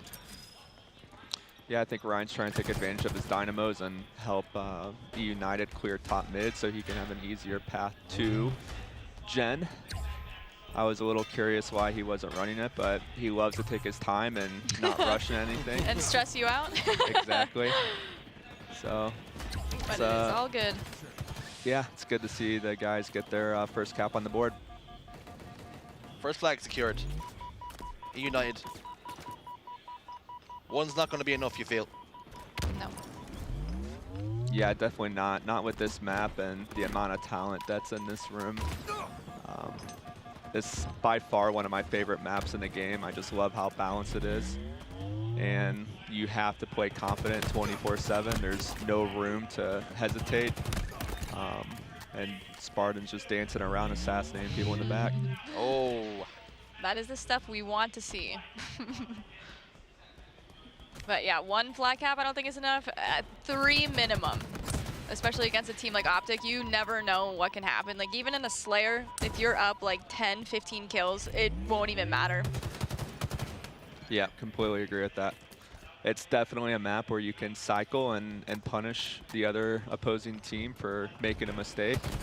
I think that's something that we're still really working on. It almost feels like we're so coordinated to a point where when we have a big advantage, we can't continue to steamroll it. It really just feels like it's on this map because Bazaar is so big and can't remember the other CTF. My mind is blanking right now. I am not used to talking while I'm watching my team. I will say that much. Oh, no, you're good. They're coordinated to a fault, yes. Is what you're saying. Yeah, just a tad. Pistola, though, what can he do with the camouflage? Optic down in the game, ahead in the series, though. I would like to do it here. Want to preserve some of that energy, some of that fire. You don't want to be going in the Cloud9 punch drunk. You prefer to do it here and now. EUnited, though, ahead in the game. Looks like they should, yeah, they're running this flag. He's out of camo. This could be good for EUnited. It's about to turn into a stalemate. Yes. Tricky situation. It's crazy how there's about 20 seconds or so in the game where I didn't hear a single shot get fired. Both teams, that's how much they respect, but they realize there's so much on the line here.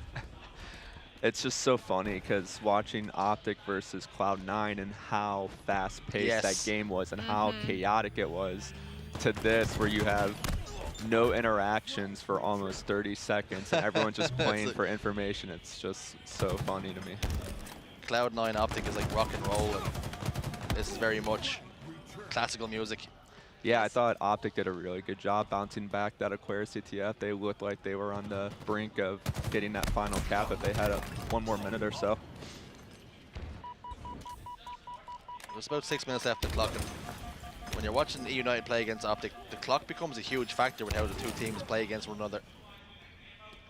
EUnited happy to play the clock. They have the advantage. Optic have to make the first mistake, the first move. Beautiful shots from APG, prioritizing staying alive. King Nick down towards front base. Going back home though, not interested. Pushing forward. Camouflage popped into his chest.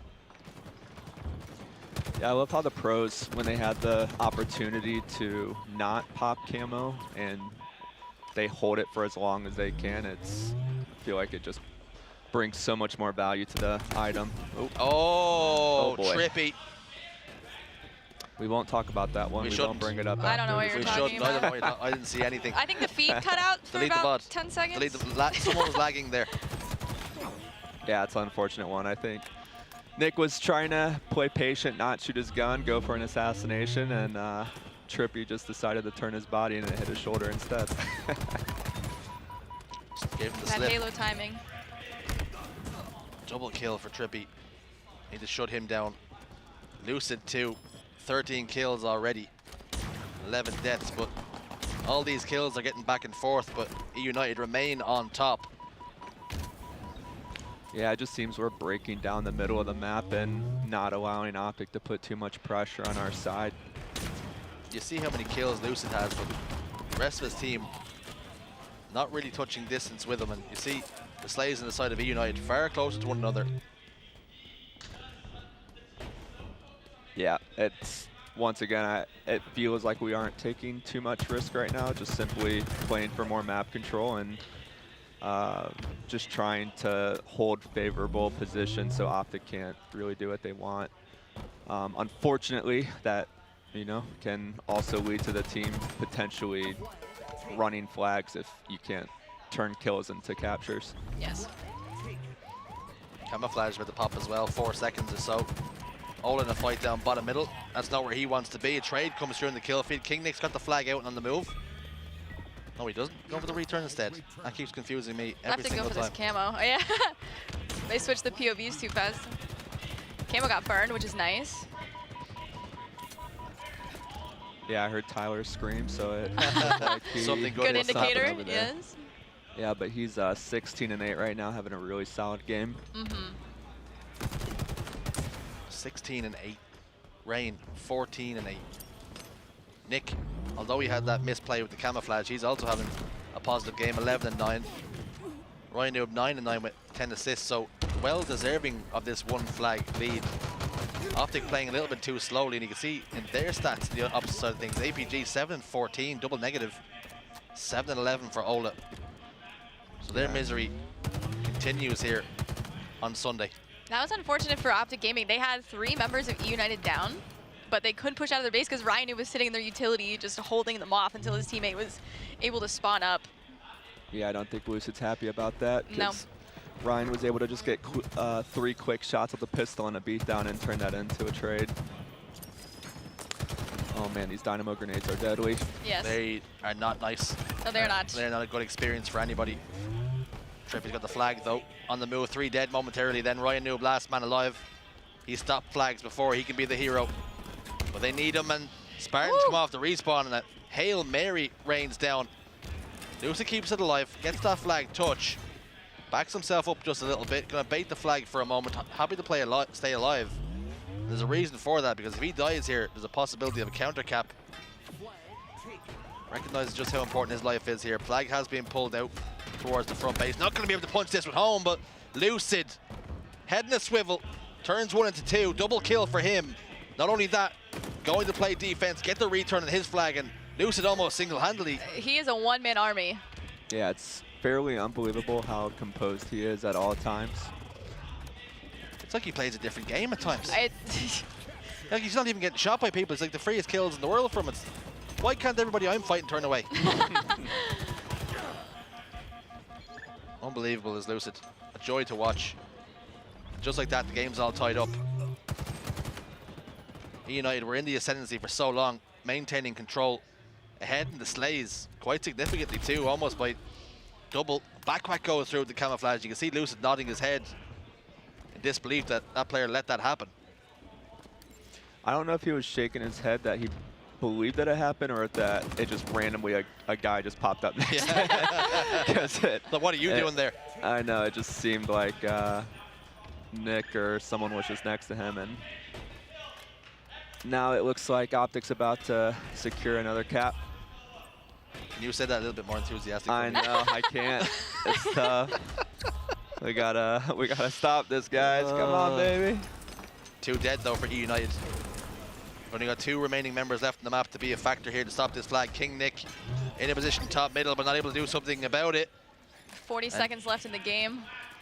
40 seconds left here, folks. EUnited have to get a flag bull. Optic in the game, they started off so slow.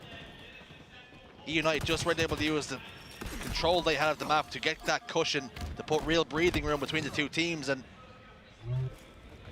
there's a will, there's a way with Optic Gaming. They keep themselves alive in the game. 14 seconds remaining now. EUnited have to get that flag touch. There are 2 in the base, but Trippy and APG are there. Lucid's just gatekeeping. No one touched the flag. Oh, boy. Well, I appreciate you having me on. Do you appreciate it? Let's talk about it. It's a tough loss, but let's talk about it. Let's yeah. While you sit here, I can't just skedaddle out of here. You stew in your misery. Yeah. But let's talk about your team in particular. For sure. Obviously, a massive congratulations to Optic Gaming for that performance. They managed to get the clean sweep. Game 1 and Game 2 were so close, it has to be said. But your boys have put in a mammoth performance here, finishing top 3 and showing why they're the best, one of the best teams around. Yeah, I mean, we really can't complain. EUnited just got into Halo this October, signing Ryan New, Brain, Nick, and Spartan, and then Chig, and the great Echidna here too. But yeah, couldn't ask for a better opening. 2nd at Rally, 3rd at Anaheim. I feel we're poised to do big things this year, and I'm hoping that we can start off the next tournament a little bit more consistent. Yeah. We definitely have a lot of film to go over, but all in all, it was a super successful weekend for us, and wishing Cloud9 and Optic the best in Grand Finals. Well, no matter what way that game goes, it's going to be an absolute slobber knocker, it must be said. And like I say, your boys put in such a massive performance, and they've been touted for a very long time as being underdogs, but I don't think we can talk about them in that sort of bracket anymore. They're here, and they're here to stay. No, for sure. It was a reason why we wanted to acquire these guys so early. Rain and Ryan Noob have been veterans in the scene for so long. Spartan and I know Nick have gotten their feet wet, I believe, in Halo 5, and then just continued a lot of their success. But we feel like we have a good set of players and a good combination of play styles and how they want to approach the game. Burns, it's been an absolute pleasure, and unfortunately your team does bow out at the elimination bracket phase, not the loser bracket. No losers here. It's been an absolute pleasure to have you on the couch chatting through the game, and unfortunately it didn't go your team's way, but it was an absolute pleasure. Yep, thank you, appreciate it. That's all we've got time for. We've got grand finals. Going to go to a short break. We get somebody else on the sofa who maybe, might be a little bit happier with how the result of the game does go. But that's all for us. We'll be back in a moment. See you guys. Different way, that series is 3 on the opposite side of the stage. Yeah, I mean, that was about as close as it gets. The Slayer went to overtime. We ended up clutching that. Strongholds was close. CTF came down to the wire as well. So it was intense by us, and I'm super proud of the resolve that we showed there. Like you said, every game could have went either way, so we clutched up. And exactly, and so let's go into the mind of Optic at the end of that game too, because it was so close. Nothing big real quick. Get some big kills. Next thing you know, we're all tied up. From there to the Yeah, I think one of the game-changing plays, Ola grappled a shock rifle for Lucid. Lucid ended up getting a pick towards the end of the game to tie it, which then sent it to overtime. And then we knew they got camo at the end. I actually missed the camo, so they got it for free. So we all turned up in yellow, and they made a push, and we ended up clutching up and getting a few kills there. Now, we know about your history.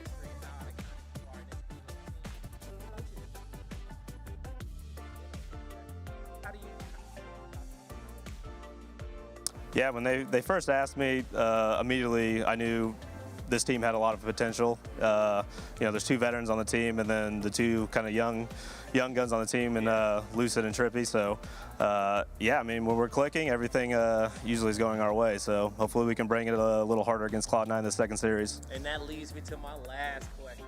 Cloud9, last time y'all played them, it wasn't the grand finals, but it went to Game 5, and y'all took the L. But now, going up against them again, what do you want to be different? Yeah, I mean, we here in Anaheim, we just had a really slow start against them. We just kind of sluggish. So we had a close series against them in Raleigh. Ended up losing Game 5. We were leading kind of towards the middle half of that game and ended up throwing it away. But yeah, I mean, we just need to stick to our game plan. I think Cloud9's very good at kind of getting you out of your own game plan with the pressure they put on you, and they make things very hectic on you. So we just got to do a better job of kind of playing at our pace and not letting them get us out of our rhythm. Well, I hope y'all stay focused. Any last-minute shout-outs you want to give to the fans? I know it's been a while since you've been on camera here. Yeah, it's a little different than this event with no fans, but we feel that support on social media and in the Twitch chat. So we appreciate you, Greenwall, and hope you guys are cheering loud for us back at home. All right, Lottie, that's going to do it for us on the main stage. Shout out to the Green Wall. Break the series down. Thank you so much, Blade.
you deep in the heart of me.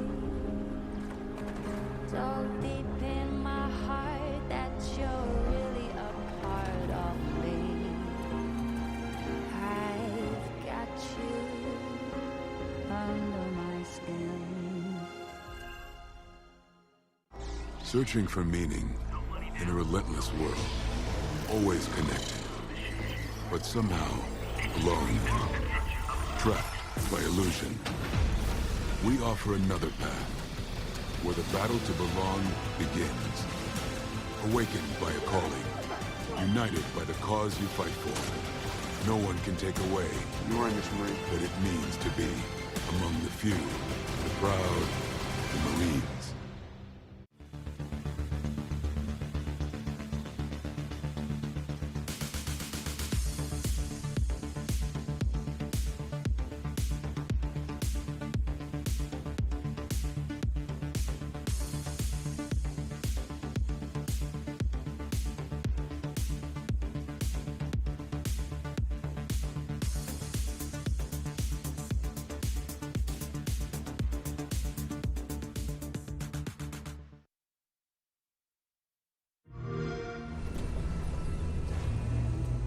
We built this facility off the grid to train the next generation of Spartans.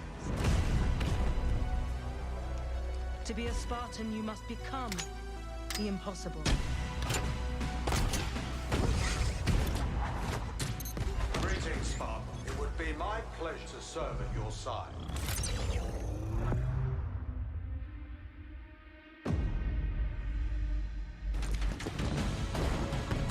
Flag 8. An electric kill.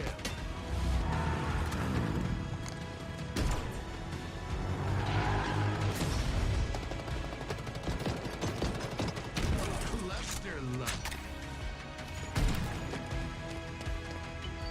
On your feet, Spartan.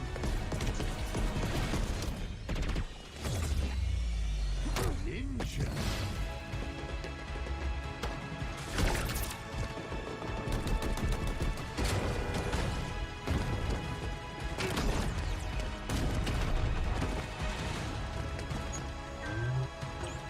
Zone captured.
kill.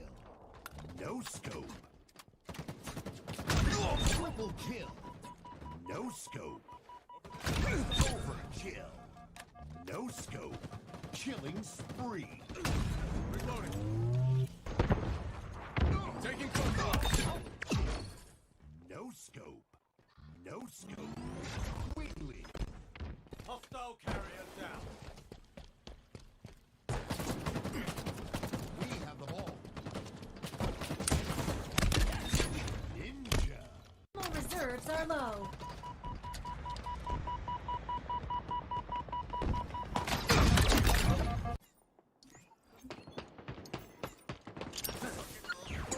Capture Bravo. Your team scoring. Double kill.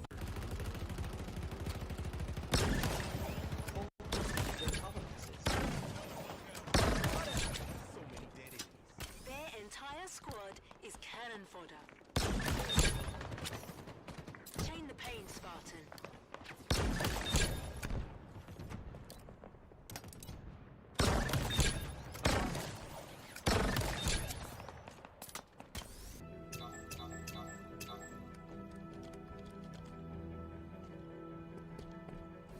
Get out of the danger zone! Quick!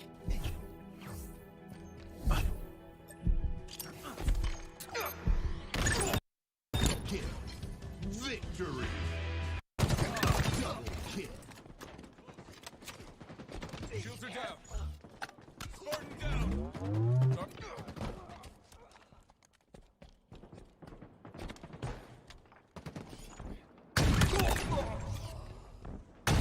Double kill.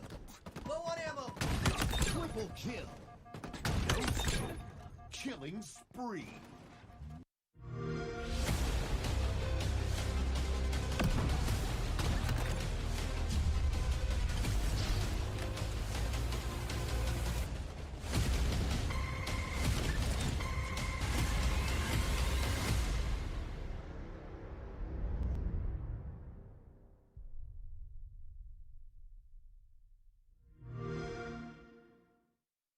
What is the Arbiter's real name? Dude. I would have no idea. I'm out. There's no way. I don't even know how to say it. You giving up? I'm out. You're out? Okay, it's Felvadam. Felvadam? How do you say it? It's TH? Felvadam? I did not know that either. I thought his name was just... What is the Master Chief's actual rank? Just guess. 5-star general. They called him by his rank once in the campaign, I'm pretty sure. Master Chief? Yeah. Is that like a trick question? No. This is Master Chief, that's his rank. Yeah, it's Master Chief Petty Officer. Oh. Yeah. My bad. Alright, how many Halo rings are there? How many Halo rings? Come on, even I know this. Aren't there like 12? I know it's not more than 10. 7. Yeah. 9? 7. Oh, I wanted to say that. What are the hunters made of? Oh, I knew that. Oh my god, wait. You would know this? They're made by like loads of individual cells, but like how are they called again, man? Like these orange things, man. How do you know this stuff? Like their armor? Not like what's inside the armor? I'm just gonna say they're made like by millions of cells. I don't know. I thought they were just made of armor. Worms. Worms?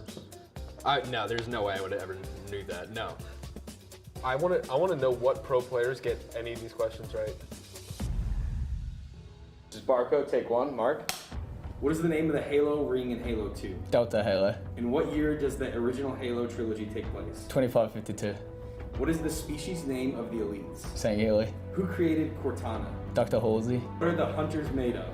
Legola Worms. Master Chief, Petty Officer. Spartan Force. Truth, Regret, and Mercy. Thel Vadum. Sergeant Johnson. Pillar of Autumn. Gravemind. The Banished. Newman Buster. The Librarian. Dr. Halsey and Captain Keys. Carter, George, Emil, Kat, June, Noble 6.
the stage now, I introduce to you Cloud9 and Optic Gaming.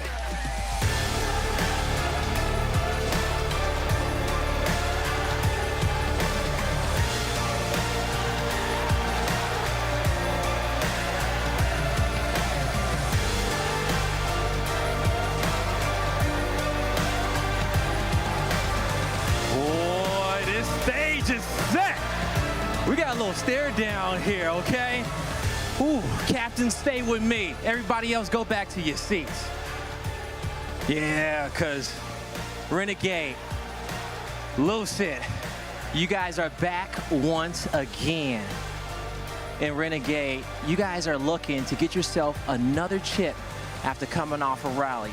Looking to go for that 5-peat and add to the dynasty of Cloud9. You feeling good about doing that? Yeah, I'm feeling very confident. I think we are the most prepared team at this tournament. We went through our downs. We played these guys 1,000 times, so I think we know how to beat them. He said they played y'all 1,000 times, and if it's 1,001, they're gonna just keep adding chips to the trophy case. How you feel about that, Lucid? Because y'all have played them over and over. Y'all have came close, but haven't been able to do it on land. Yeah, I mean, the fact is that, just like you said, they played us, we played them. We know how they play, we know how they like to play, but at the end of the day, they're just another team. So we just got to play our own game. I think that's where we slacked a little bit and we regained, and we really tightened up last series. Just got to carry it over to another team is all. They were looking clean last series, okay? I watched it, and I know you guys watched it as well. But, you know, even after coming off that series, you guys have shown us that you have been able to stay consistent, stay at the top. What are you looking forward to most? I mean, the matchup, this is the matchup I wanted, so I'm glad I finally get to play these guys in the finals. I think we're the best two teams in the game. They a little bit underperformed at Raleigh, but, you know, they proved themselves to be like the second best team. Right, yo, they definitely did. And I know you ready to come out here and be the first. Any last words before we get the fist bumps and get this one started? Just prepare for a long-ass series. We prepare for a long-ass series on the main stage, everybody. Shake it up. It's Cloud9 versus Optic Gaming. Let's get it. Is presented by AMD, Astro Gaming, the Marines, Zowie, and Xbox Plays.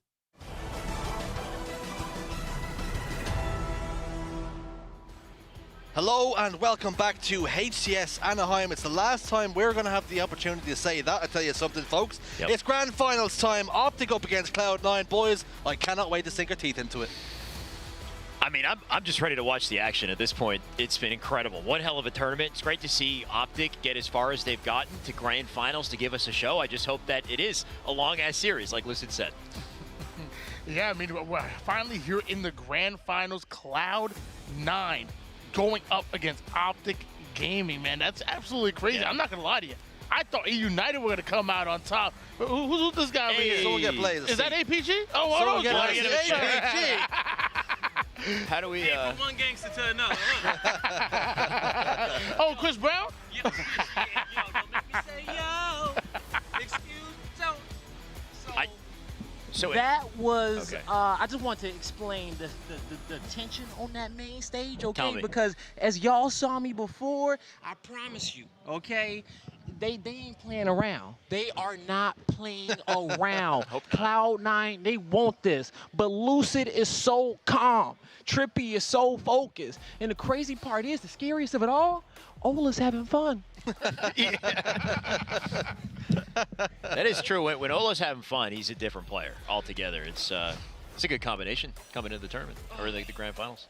Yo, y'all be good, okay? I'm gonna come back. Okay. The music. I'm not gonna lie. I was kind of feeling that intro. Like, we had Lucid, the swagged out Harry Potter over there, and Renegade looking swagged out too. You had that all Puma from the Cloud9. He was looking good. I'm not gonna lie. I was feeling that intro. I'm not gonna lie. I mean, he really brought the heat. The music itself, I think, was really intimidating. And then I seen Renegade talking some smack, and then I seen him wearing a pair of sliders. I think I can't be intimidated of any man wearing a pair of sliders on main stage. I mean, thankfully, when we get in the game, it's just all business, right? He's dresses comfortably outside of the game. In the game, though, it's a completely different story. The man's a demon. There's the series layout. Oddball Streets, or Oddball Live Fire is going to be our game number 1. That's going to be a lovely little close-up of Shyway there. Hello. Hello, hello. Looking forward to getting into the grand finals, and it's been a really good weekend of Halo action. There it is, Oddball Live Fire, Slayer Streets, CTF Bazaar, Strongholds Recharge. The reason why it looks like it's all crammed together, folks, because for the first time in a long time, a best of 7. Whoa. Okay, all right. So, you know, we are going to have a long series. I mean, no matter what either one of these teams want to come out with the win, we'll have to put 4 on the board to become your champions. Optic going to try to reset the bracket. Cloud9 going to try to put the nail in the coffin right here, right now. I'm glad we have a best of 7. Yeah. At the very least, we get 4 games. It's a good way to start the series, though, right? Oddball Live Fire, that's got to be what, apart from yesterday choking on Sentinels, that's Optic's best map game type, I'm pretty sure. They rarely, if ever, lose. Rarely, if ever, lose. So let's talk about maybe predictions. That seems to be a good time to talk about it. Yeah. Do we want the bracket reset, but do we expect it? Let's do a 3-2-1 sort of situation. 3, 2, 1, and kaboom, kaboom, kaboom. Oh my gosh. It's a clean sweep. Almost Cloud9. Cloud9? Massive Can surprise. you be surprised? A massive surprise. Wait, that might be Mark's prediction. I think he's throwing the cross. Tony, do that again. I'll get my Tony after you. You See watch what yourself. happens. You stay on your stream, we'll stay on mine. Those You stay on your stream, we'll stay on ours, all right? Those A-stream scumbags. I'm come over there. Yeah, hold him back. He Hold thinks him it's back. big. Get your boy. Ain't nobody scared of you. You control your boy. It's about to get serious. This is honestly the beauty of the kind of restrained setup that we got in Anaheim. It's a lot more relaxed here. Whoa, hello. From a really far out all the way into Shyway. It's a lot more relaxed though, right? Normally the A-stream casters would be like outside on the stage. They got the crowd behind them. Instead, I could see Bravo and Unsaid if we want, we could sabotage the cast. We have to steal that. True. No, I love you, baby. I love you. 3 meters just isn't enough to get out of the smell. Yeah, range. I know. We need. I mean, social distancing is one thing, but we need the smell distancing to go along with it because, man, that is a joke. The smell of that big, handsome man. The end of that interview, not to go way too far off topic. I mean, this is very much on topic, Shyway. The interview with Ryan when he's like, I'm just recovering. Yes. I don't know if I can drop the C word on broadcast, but he said, I'm just recovering. The moment he said that he's just recovered, I would have backed off. Instead, Blaze take a backward step. Instead, Blaze takes his mic and starts using it. Yeah, right. he gives the other mic to Sparring. I would have pulled Sparring up. I'd be like, hey, Sparring, you come here, Ryan. And then what did Blaze do? I think we've heard enough from you. Thank you very much. But there goes APG. There's APG. You on the way? He has some games to play. He has to ice up now. The big series ahead of himself. Can we get a little zoom in of APG psyching himself up over there? All right.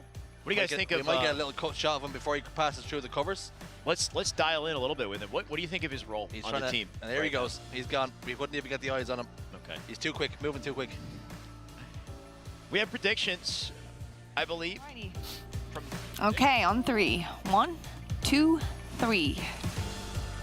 Oh, okay. I'm on board with the green wall. I'm a believer of these guys. It's about time somebody does it. Somebody's got to take down Cloud9. Optic Gaming have had so much success in Infinite, but this championship, Can you do an Irish accent? it would push them over that wall. It would put them with the greats, and I think that they're capable of it. Let's see if they got what it takes. I went against Cloud9 once with the KC Pioneers, and that's the only time I've been wrong. I was burnt once, I won't be burnt again. I think Cloud9 is the obvious pick. I also can kind of guarantee my victory against Wes if I do get this one right, so I've got to make sure I focus on that. But I'm glad he's gone for Optic. He's doubled down, and I tell you what, if Optic win it, we'll gladly bow down, and we will call him prediction champion. I want to see people on their knees praising. Two pieces there, we will not bow down, and secondly, if it happens, it will not be gladly. Can't confirm that. Dave, you don't have to do it, but I'm expecting both of these. Can't confirm that. Well, Shay, I'd love to know kind of what you're thinking here with your pick. You know, you have gone with Cloud9. Is there a particular chit-chatting reason? away on the main stage, but we don't care about their opinions and their predictions because we're the ones that are important now. We're in the spotlight. Optic up against Cloud9, boys. We predicted it's going to be Cloud9, but do Optic have a chance? They have a chance. It's surprising to see Wes actually vote Optic, though. Yes. That's not he's characteristic of Wes. He's trying to jeopardize his predictions. That's what he has to catch Dan, you see. Dan's only got 1 wrong and he's gotten 2, so he has to try and catch up with the last day. I find he's the guy who just goes for the winner every time. He's like, I figured Cloud9. If Wes believes in Optic, I want to believe in Optic. If I'm going with my heart on this, I'd go with Optic. C9, I mean, I love these guys. They're talented. They deserve the wins that they get, but they're winning too much. Yes. I've had enough. Quite frankly, I've had enough. Stop winning. That is, please. You can almost become a victim of your own success because the people who rooted for you to get there, they start to turn on you. They start to turn on you, and because it becomes significantly less fun. And we've seen that with Sentinels, who were then toxic. They were winning everything there was to win, and everybody kind of got bored of it. And then we were kind of glad to see Splice, and then we got sick of seeing them winning all the time. Right. We want to see different tournament wins all the time. Storyline. I love how you guys giving Optic a chance. I don't give Optic any chance at all. Oh, I would be come up close to me. Come up closer. Optic are losing. They're getting swept. I don't know what you guys are talking about. Cloud9 are clearly taking this. I mean, if Optic get one game, I would truly be impressed. So you're saying a 4-0 sweep you're expecting? 4-0 sweep. The cleanest of sweeps. I would be surprised if Optic got a win. I really would. Tony, I don't like to be mean. I just think you're being delusional. Oh. To be kind of frank. So go Optic. About it. Well, I'm sorry. What? Who did you predict winning? I predicted C9 Okay, because cool. they Why win. are you holding Optic? But you said one. Well, because I want, like I said, I want to follow my heart. Why am I the one who's following his heart, Tony? I thought that was your role. We phase into Tony. Look at that. We're phasing. Look, phase away again. Fade away. Look, when we're casting out all the punches, we're on the couch. I'm not gonna lie to you on the couch. This is different. On the couch, I'm not gonna lie to you on the couch. Tony on the couch. See, we're at home now. We're getting comfortable. This isn't the professional boys. This is us saying it how it is right here, right now. We're chilling. Yep. All we need now is a couple of brewskis. And is that allowed? Hey. I mean, probably not. Throw me a beer. I love it. Tony thinks he's Stone Cold Steve Austin, but if a beer does land in his hand, I'll tell you something, I'd be impressed. Yeah, for real. It's just, what the? Yeah. The water bottle you put up a little bit, a drink lands in your hand, but I think I'd be very, very impressed if Optic Gaming can come out the blocks. But what we've seen, though, Lucid has been playing out of his skin. Yeah. But we've seen APG, but in particular, someone we didn't expect to see. Pistola's having a bit of a slow tournament, particularly in Sunday. You think? Go for it, Tony. I remember there was one game that he actually dropped 21 in the Slayer. I don't think it was on Sunday. It was yesterday. But I was quite impressed by that. I'm just worried about the chemistry with Optic. I think Lucid is freaking disgusting. He's incredible. He's always popping off, carrying weight. And I feel like it puts some of his teammates in tough positions, right? Because a player like APG, he knows how nasty Lucid is. He wants to ensure that he can play his game. And look, in doing so, finding his role is difficult. I think APG, it's tough for him to figure out where to fit to, not step over toes. And I think it results in him, kind of missing opportunities. Let's bring Mark back up there. Mark and Bravo. I bring them up there. What are they saying? And we just mimic what they're saying. They're gone now. We can't even get them up. I would have just done voiceovers for Mark. I would have turned into one set. That's what I would have done. When it happens, you do Mark, I'll do Bravo. Yeah, absolutely. No problem. Here we go. Good luck with that. Here we go. Wait. Let's see them say the words. Oh, I'm gonna smash this series. I'm gonna be the bestest caster there ever was. And the question is, which will it be? I'm so hungry. This is actually something you never get to see, by the way, a little behind-the-scenes footage on how these casters move when they cast, right? Like, watch how animated they get. Yeah, you see them moving around. You see Bravo getting animated. They're ready for a really, really good series. For what could be a saying every single word with a diaphragm. Yep. Could be indeed. And boys are my heroes. Love them. You should watch GB cast. It's I'd hilarious. say GB does. GB walks around the arena as he's casting. I'd say that's what he does. He gets animated. We love our golden boy. Onset too he'll full spin around and not even face the monitor anymore after he finishes his line. I'm like, how do you keep up with the game? I'm not gonna lie. I got a lot of movement. I got a lot of movement going. You drop the mic and then come back. He's got a lot of swag. Cloud9. We're about to get underway though, and we are about to get right into the thick of things. Lucid of Optic Gaming about to get us up and running. Sniper rifle, position top middle, as it so often is. And he has to be lethal with it today. Really excited to watch the matchup between Lucid and Renegade going at it. I mean, if Optic have a chance of winning this game, it's going to be on the backs of Lucid having an incredible series. And you already see him making use of that sniper. So close. Something I realized recently, by the way, that little ledge that's right beside Eco, you can stand on that ledge in the hallway. Yeah, we've seen players use it to evade grenades. Yeah, Lucid jumped off it earlier. Yeah. They patched that into the game, though, because the beta version of the game didn't have that. So I didn't realize it until weeks ago. Anyway. A couple of shots going down on the Penguin. Pistola doing the damage. Wonderful stuff from him. Oh. Body shot by Lucid. You just expect them at this point. We're so accustomed to seeing him find faces, but 2 go down. This is a really, really good start for Cloud9. Definitely is. Are we full committing to casting, or am I just chilling? I think we're chilling. Okay. We're having a good time. I just want to enjoy these guys playing, man, because they're so freaking good at what they do.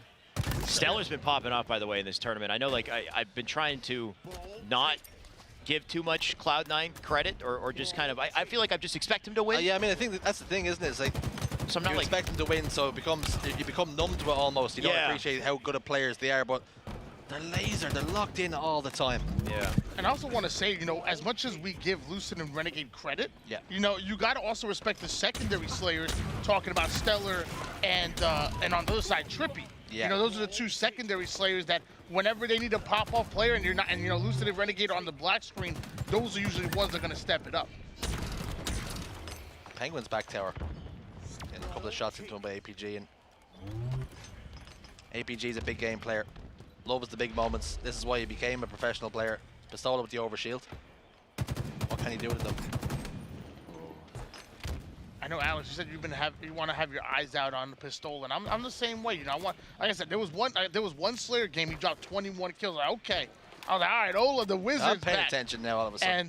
And hopefully, I want to see him have a good series here in the grand finals. I mean, we're going to see what happens, though.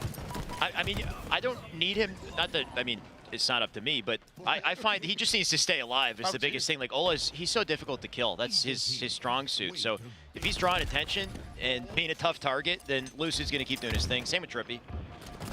APG finding his footing, I think, is difficult because he's so objective focused. He's kind of throwing himself into these objectives, into the ball, and there's been a couple moments that have been tough for him because of it. He's got a tough role in the team, I think. It's the awareness of some of these top players that really impresses me. Yeah. Ola picks up a couple of kills, and you really need him to get cooking. 3 dead momentarily for Cloud9 as well, so Optic looking to show signs of life, and I'll tell you something, they've got the ball in their hands.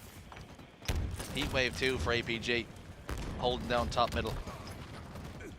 But I really want to see Optic put it up to Cloud9, because even if they don't win this tournament, it'll put us in good stead for KC.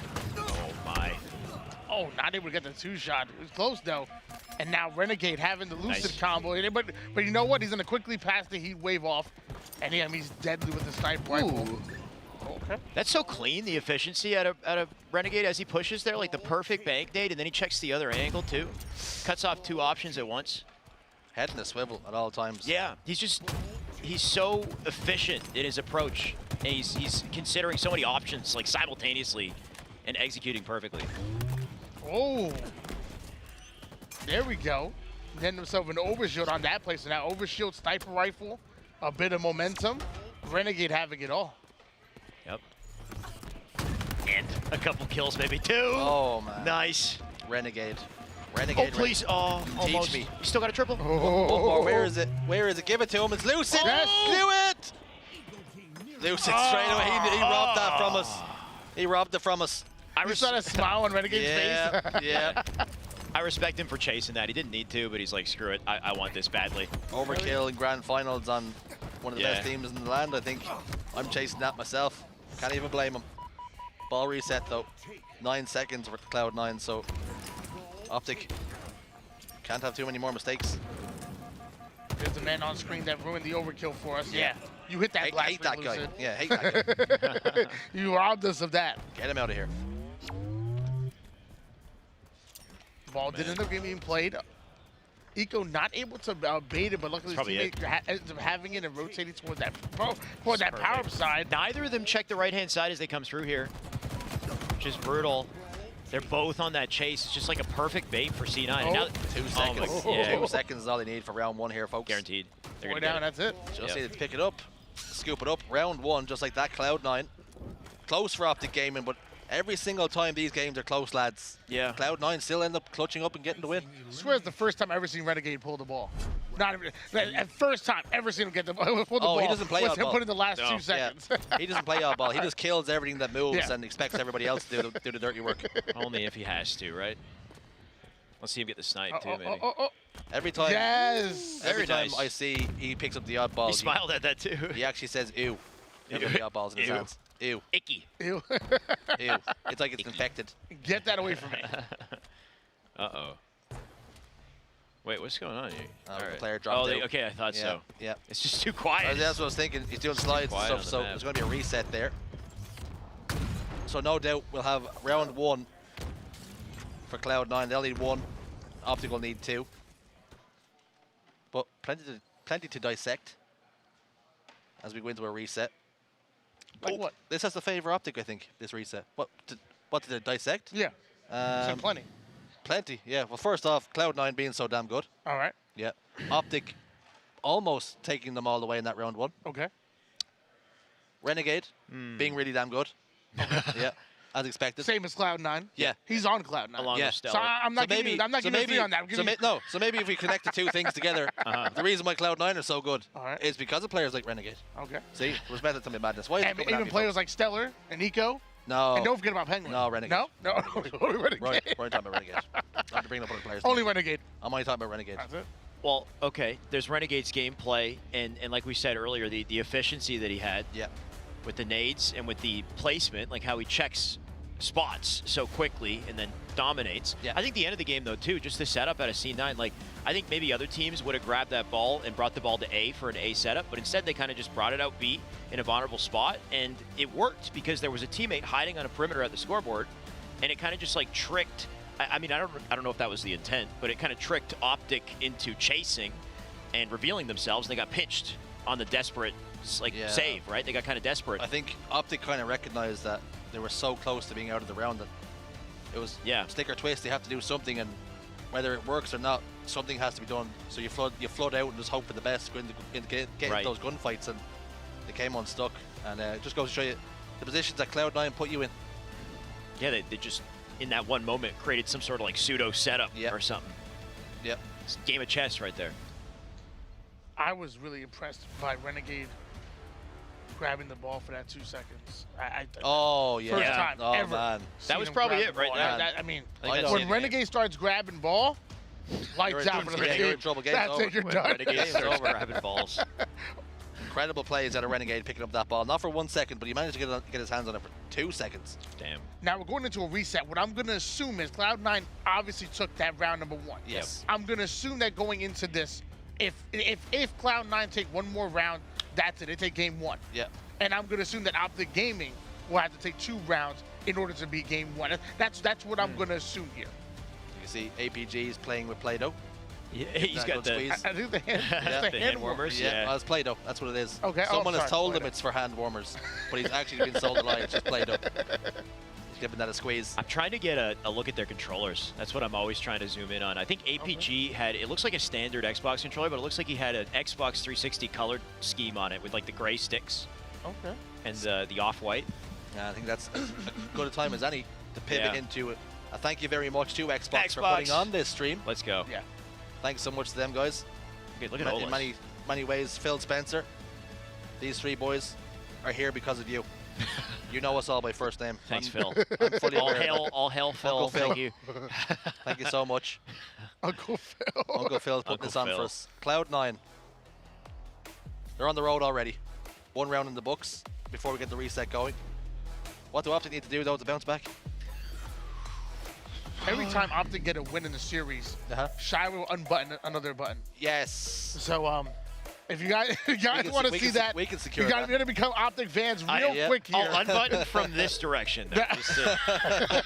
Actually, I low-key, I went to Twitter after the series that we just casted, and somebody sent me a message, like a public just tweet at me, said my fly was down.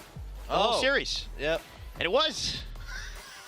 And, people at home, right? His eyes are up here. Take your eyes off. Right? Up here. Close up on his eyes. Okay. Up here. Okay. Unbelievable. Some people only want one thing, and it's disgusting.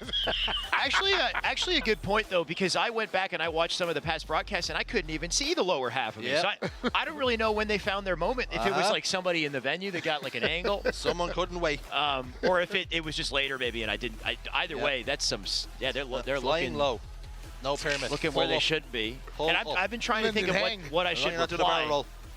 You got a good reply for that? It's just, you know, I was thinking like it is what it is. I think the good reply is you say thank you. Thank you. Yeah. Is that simple? Let's take a look I think you should say you're welcome. Yeah. You're welcome. Right. See, that's what I'm looking for. Let's take a look at the player leaderboards. Then we have some cool stuff to look at. Some stats. Some of the top 5 players in the game. You see Sabanir snuck in there. He pushed out, I believe it was Ryan Noob or Spartan who was in P5 there yesterday, so it's good to see a new face there. I think Suspector still leads. I think he's like 1.5 something. Might be wrong, but he's obviously he's not. He wouldn't be on the leaderboard. He's not on the leaderboard. He's not on the KD leaderboard. No. Wait, but they're all different teams. So G2. Oh, you're right. You're right. Renegade's Maybe I am 1.41. wrong. Yeah. Maybe I'm wrong. That's weird. I mean, it maybe wouldn't be the first time that us commentators could be wrong. It's just Anaheim, maybe. What about Tylenol? I thought Tylenol was up there too. Oh yeah, Tylenol's up there. For, he was on SSG. They didn't win a single series. They don't win games. And actually, he was in 6th place. P6. Actually, was Tylenol. Tylenol was 6th place. Okay. Tylenol's in P6. They didn't win. They don't win, but Tylenol still goes positive. How impressive is that? They don't win games, but Tylenol still manages to get into P6. Is that impressive, or is there an issue there? Well, I mean, obviously it's impressive for him to do well, but what's going on? You have to ask with SSG for him to go positive and his whole team to struggle. How valuable are the kills that he's getting? Is he not moving quickly enough though? Is he statting? Is he statting? Is he on the stat man? Kind of like I'm a stat man. Sure, yeah, like kind of like what Wes was saying to us earlier about Cloud, right? And you know, as much as he loves Cloud, Cloud loves to stat.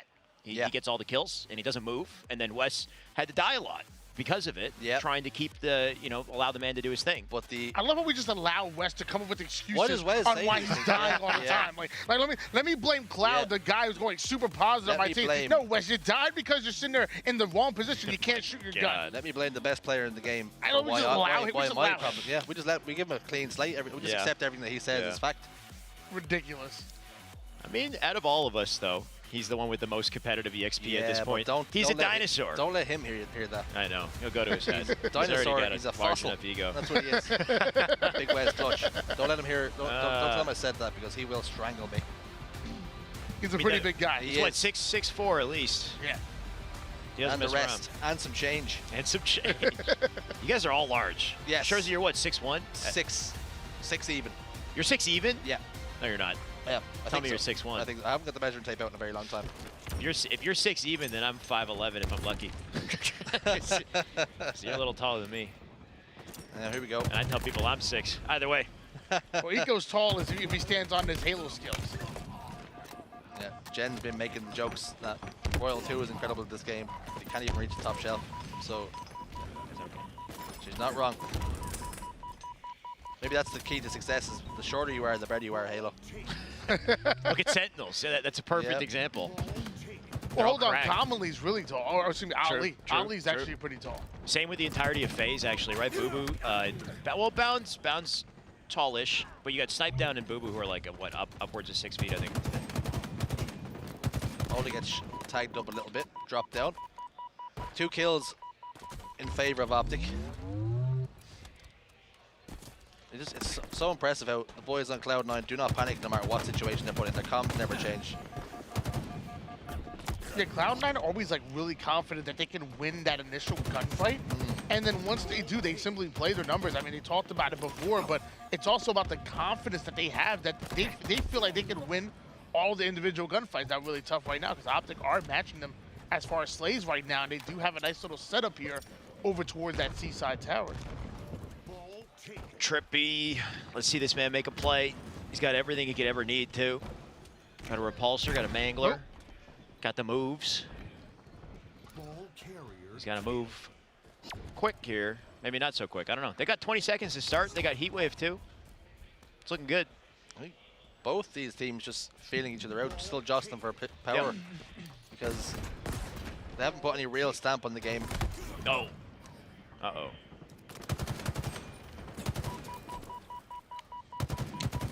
Optic can't afford to start slow is the issue.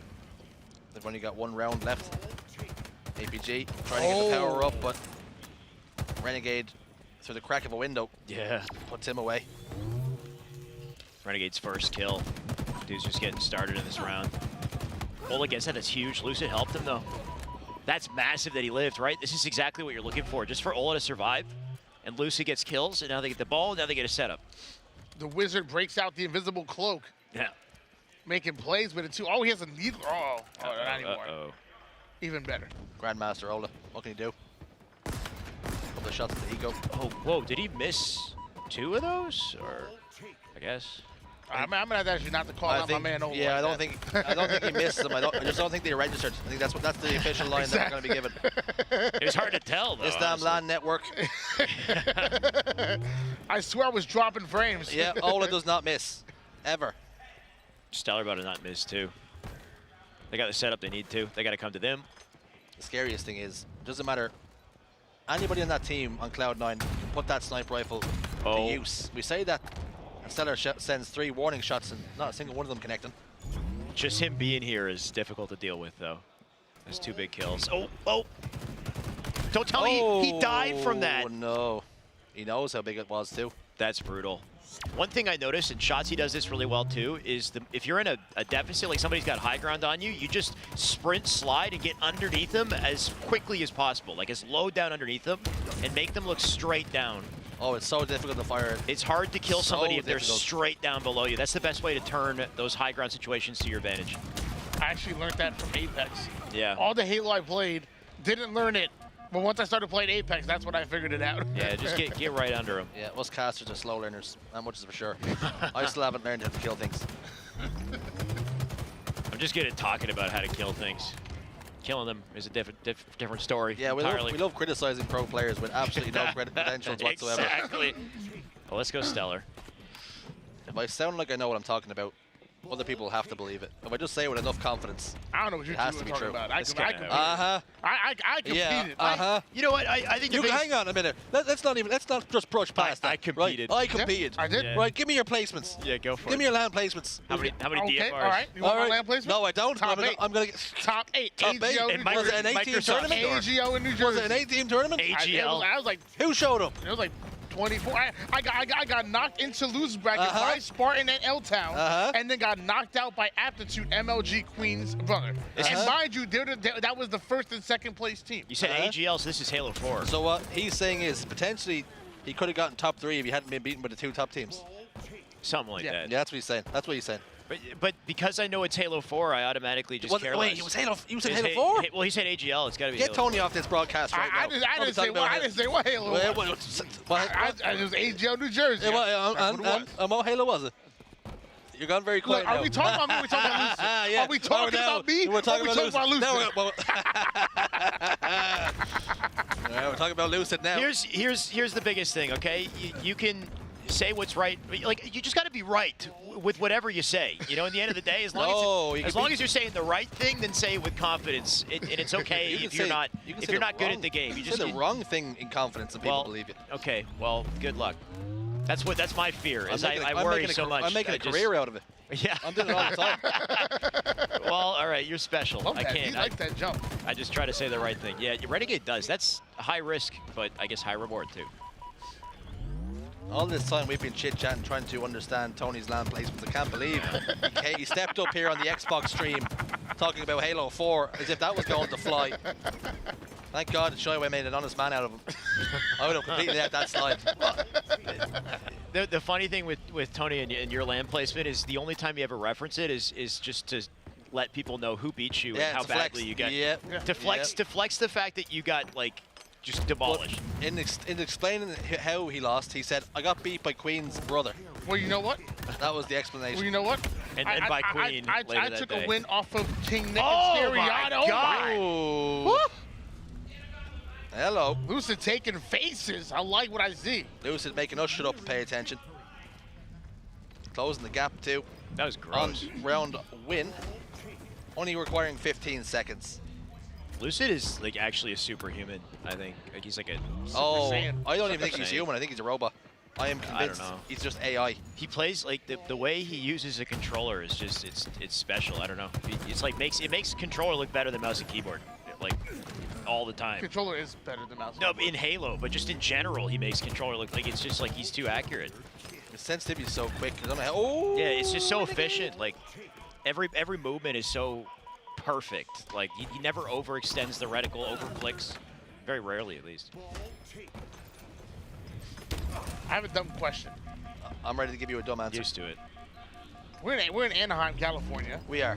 John is from California. Does that have any kind of like home field advantage here? I mean, we can certainly attribute lag. some of the, well, right? Oh my. Texas is on PT time zone though, right? Oh, they some need 1 second. Some of it's on Central, some of it's on Eastern. Oh, okay. There we have it. This is me being a Canadian, not knowing anything about that, but yeah, looks like C9, understandably, going to take the game. Folks are giving everybody a pound, making sure everybody's energized. I mean, I have to say, going in for the water. Both those rounds of oddball were really close, and Optic could have taken it, but like I said the first time we went into the reset, every time it's close, Cloud9 still managed to come out on top. That has to be so disheartening to all these other teams. Yeah, right. That's Optic's map to win too. Yeah. Right. Oddball, live fire. From there, it just goes downhill. Last thing I want to see is a 4-0, man. That would not be ideal. Can they throw a game? See, now you want to throw one? Yeah, throw, make it bribe them to throw a game. Give them add money to the prize pool if they throw one. We had EU Burns up here at one point, and I said, listen, you say the word, and I'll go pull out Lucid's Ethernet connection. So all I asked for was an EUnited jersey, and he wasn't. That's it. He wasn't willing to pay the goods. He could have. Listen, he'd be. I'll give you United jersey right now. Go ahead and do it. He'd be in grand finals if it was for me. Right. He decided no. Some of those shots. That was disgusting, though. It really was. Like, how is he even looking there specifically, right? Maybe somebody calls out there's a player on Mangler or something, but like, it's just like, how is his reticle placed there as he slides by? I don't know. Penguin slapping with the ball. Love that. Love to see that. A little bit of disrespect. Slayer on Streets game 2, lads, and the way the first one went, Slayer's not normally a strong suit for Optic. Okay. There's a bit of hope. There is a bit of hope, and I think the hope is going to come from Gaskin. Okay. My man is going to replace me. Is he is infinitely more handsome and entertaining, Yes. so I figured he would Some of those things are true. Some of them. I won't say which one. Well, I think both of them. I think he should be Will here. you tell us once he leaves? Yes, absolutely. Go for it. Absolutely. Pleasure, guys. Take care. Alex, Don't worry, guys at home. Alex, Shyway will still be unbuttoning buttons every time Optic gets a win. We will hold him to it. And Shyway was only really holding me and Tony back, if we're being honest. Now we can flourish. He's tagged out. We're going to get Danny Gaskin, Danny Jizzle in the mix. There he Danny is. Jizzle in the Danny place. Jizzle in the mix. All right. For the one time. In the place for the one time. Am I even here? Can you hear me? Yeah, I hear you. Can I get some side tone up in this? Side Production, tone. give me some side tone. They know what I mean. Give him They side know what tone. I mean. What a series we've got, by the way. Do we have a series or do we have a series? I know my voice, like literally. Look, guys. You Listen, know, I've had a guys. long day. Hold on, guys.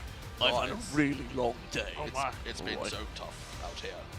How's it been going over here on the chill stream? I would say Bing chilling.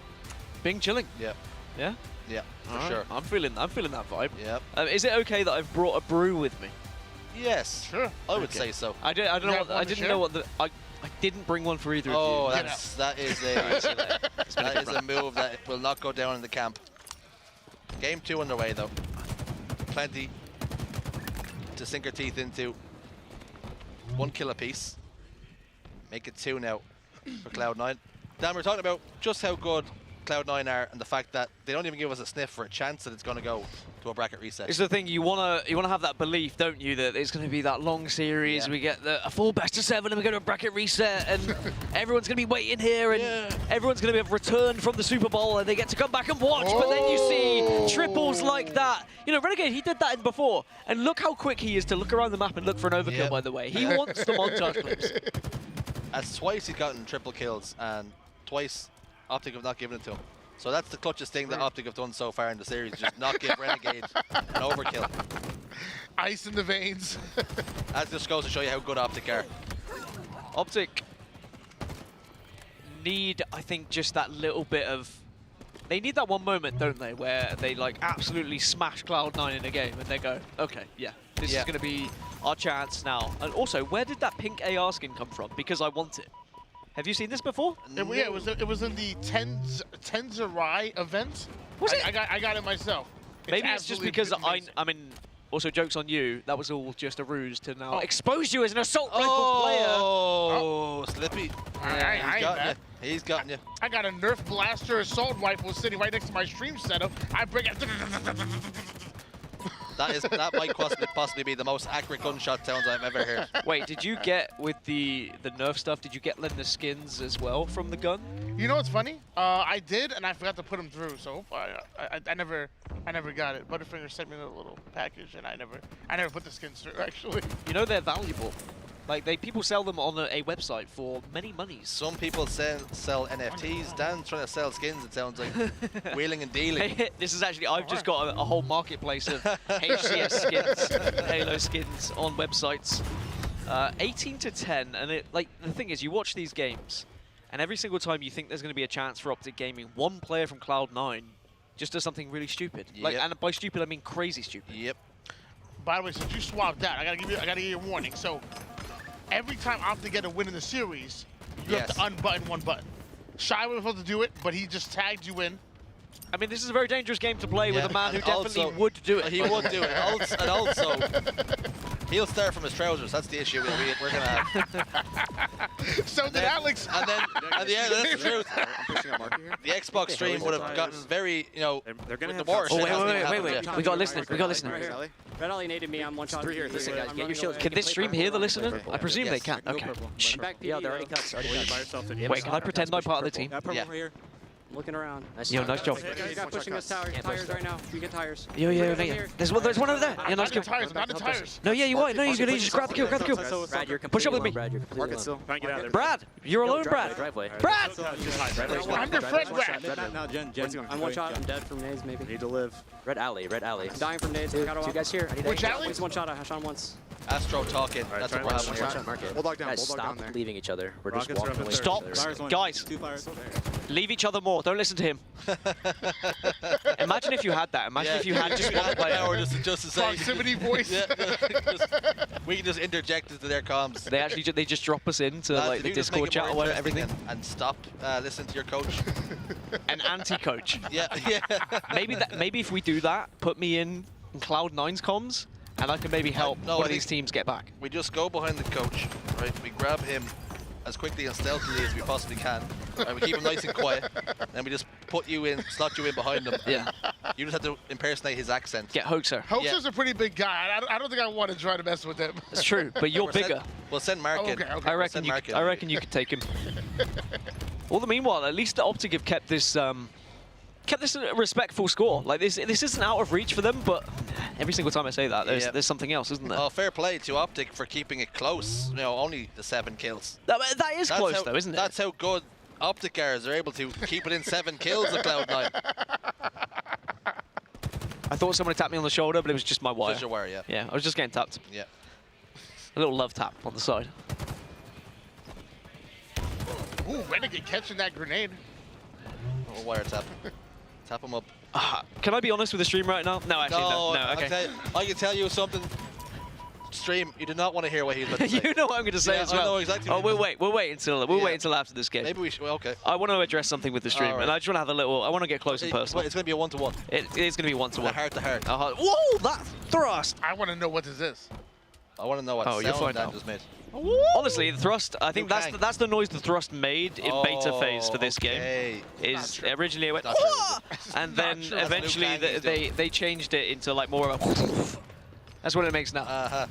It was just a placeholder of Liu Kang on. Yeah. And we're gonna have to update that in the sound settings. Yeah, I think so. Before we release. Do we really think there's a chance that Optic get back into this game? No. No. Do we think there's a chance for Optic to get in the series? No.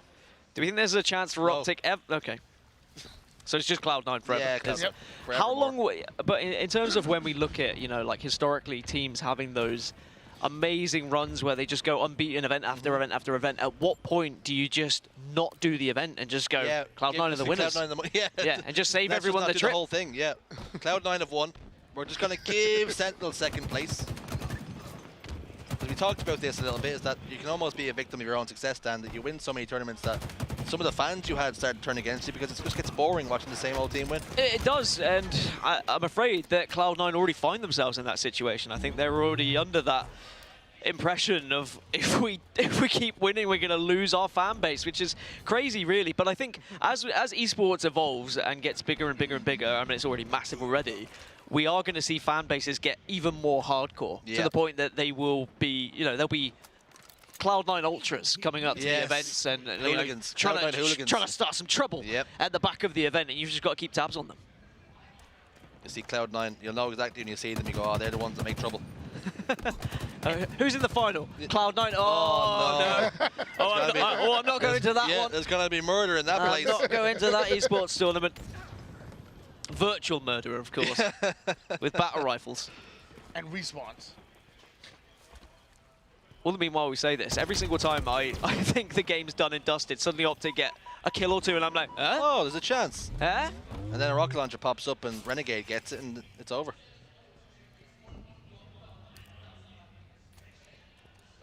Five kills. That's all that's required. Pistola knew someone was in C there. You could tell. Like, his spidey sense was tingling, or his Stola sense was tingling. He probably has his own. He's probably a superhero in his own right. I wouldn't be surprised if he had a costume. Is he cosplaying as somebody, or he actually? No, he is. Like, he is a superhero. Yeah, okay. He is definitely a superhero. Onset's getting animated. I can feel it. I can see it in the distance. And you know, He threw a pen at us. when you watch, It was very he threw a pen at you. Yeah. We can throw one back. You can always tell how good a game is by watching the body language of commentators, by the way. They've suddenly gone from being quite static and having a little chat to suddenly basically doing a salsa on the other side of this room. They are, and they're actually dancing together. In quite Onset, nobody can see this, but Onset just spun Bravo around. No, don't kiss it. No, it's too late. It's too late. They've got a little bit too far into that one. Oh, I think that 47th kill, that probably shuts down any momentum here for Optic Gaming. Yeah, 3 kills required. There is those rockets. Lucid has one though. 2 kills. I love watching Lucid, by the way. I'm just going to say it that even though Cloud9 are the better squad, I still feel like Lucid is just individually one of the most talented players we have here in the HCS. Easily top 5, if not top 3. Yeah, I mean, if you put him in the top 5, the 4 players above him are probably all Cloud9. So I can understand that being a thing. That's what the scariest thing. Wes was mentioning it all weekend long, is that the 4 best players in the game are all on the exact same team. And you know, 2 are dead here. Hang on a minute. Hold on a second. Well, Optic want to get aggressive. They want to push this because there's 2 players down. But if they take too long... Okay, Lucid. Oh, but they've lost 1. Oh, no. Renegade, though. Isolated alone. Slayers. So gut-wrenching they can be. Man, this is so tense. Cloud9, they're on the back foot. They're getting pushed. Oh. They've got to hide. Shot in the back. Oh, he gets the melee. What? Man, you never see Renegade get animated. No. You know there's worry in the camp when Renegade gets animated. The slider just popped off its full. It's across. Wait, is that the same slider that someone had in their picture? Oh, it could have been actually. Who was it? Who had the slider on? Was it one of the members of UIU or something? No. But someone had a slider to their ear. Yeah, I do remember that. Wait, hold up. Does that mean I have to? No, I think it was Optic have to. Oh, Optic. Any excuse to get naked. This one, by the way, this one was already undone. Just to clarify. Just to clarify. So we don't need any more chesting here. In the chat below, I mean, do not wish for Dan Gaskin to get naked. Maybe perhaps the A stream is for you because we just can't stop them at times. I mean, the thing is, are Optic even going to get a game? This is it. You might have to start. It would be 1 button at most. Renegade with 17 kills. No wonder he popped off at the end. 1 kill game though, Dan. After all that. We're getting confirmation. The player that had the slider up to his ear, Shazero. Oh, just 0 from Fnatic. Yep. That will go down in history books. There's a few like content pieces or like player animations or player pictures that I always remember specifically from events. Yeah. One of my favorite ones was from Europe, actually. It was during the 2016 European Finals, and Snakey rode a bike into the shot. I remember, yeah. And then just waved, and then that was the player shot, was him just on a bicycle. But he had found that bike somewhere random in the area, and wow. that was always concerning to me. I was like, where did that bike where come did from? he actually get the Did bike they from? lend it to him? Was it stolen at that point? Did he pay for it? A lot of questions to be asked. Somebody just walks out like, where my bike go? Someone's coming out to go to get home from work and this bike's gone missing. To be fair, have you seen Snakebite's pose this event? Where's my bike? Yeah, that could be what it is. 4 years, 6 years he's been waiting and wondering where that bike is. Well, it was 50-49 in the end. Yep. Blimey. Blimey. And the oddball game, must be said, for large parts of it were closely contested, but Bizarre CTF up now, and you take a well-deserved sip of your brew. Sip of the brew. You're jealous, aren't you? I am actually really jealous. You probably looked at this and you thought, I'm not allowed to take a brew on. I'm going to take a stab at the United States of America here, right now. Go on. They don't do good tea. They don't, but there is English breakfast tea there. Right. It's not Irish breakfast, sorry, but it's not so bad. I think the problem is they don't have milk. They've got half and half. What, Tony, can you confirm? What is half and half? What is half and half? So it's half heavy cream, right, and half milk. Okay. I'm also in half and half as well. If we could put you into my tea, I'd have it. Are you saying you want to drink me? What's happening right now? Yeah, sure. If we can get essence of Tony somewhere, I'd drink it. Put it in a bottle, ship it, you'd make a lot of money, I reckon. Tony, I don't know what's happening, but if you want to let me know at any point that you need a safety word, I will get you out of here. I just want to switch seats. Yeah.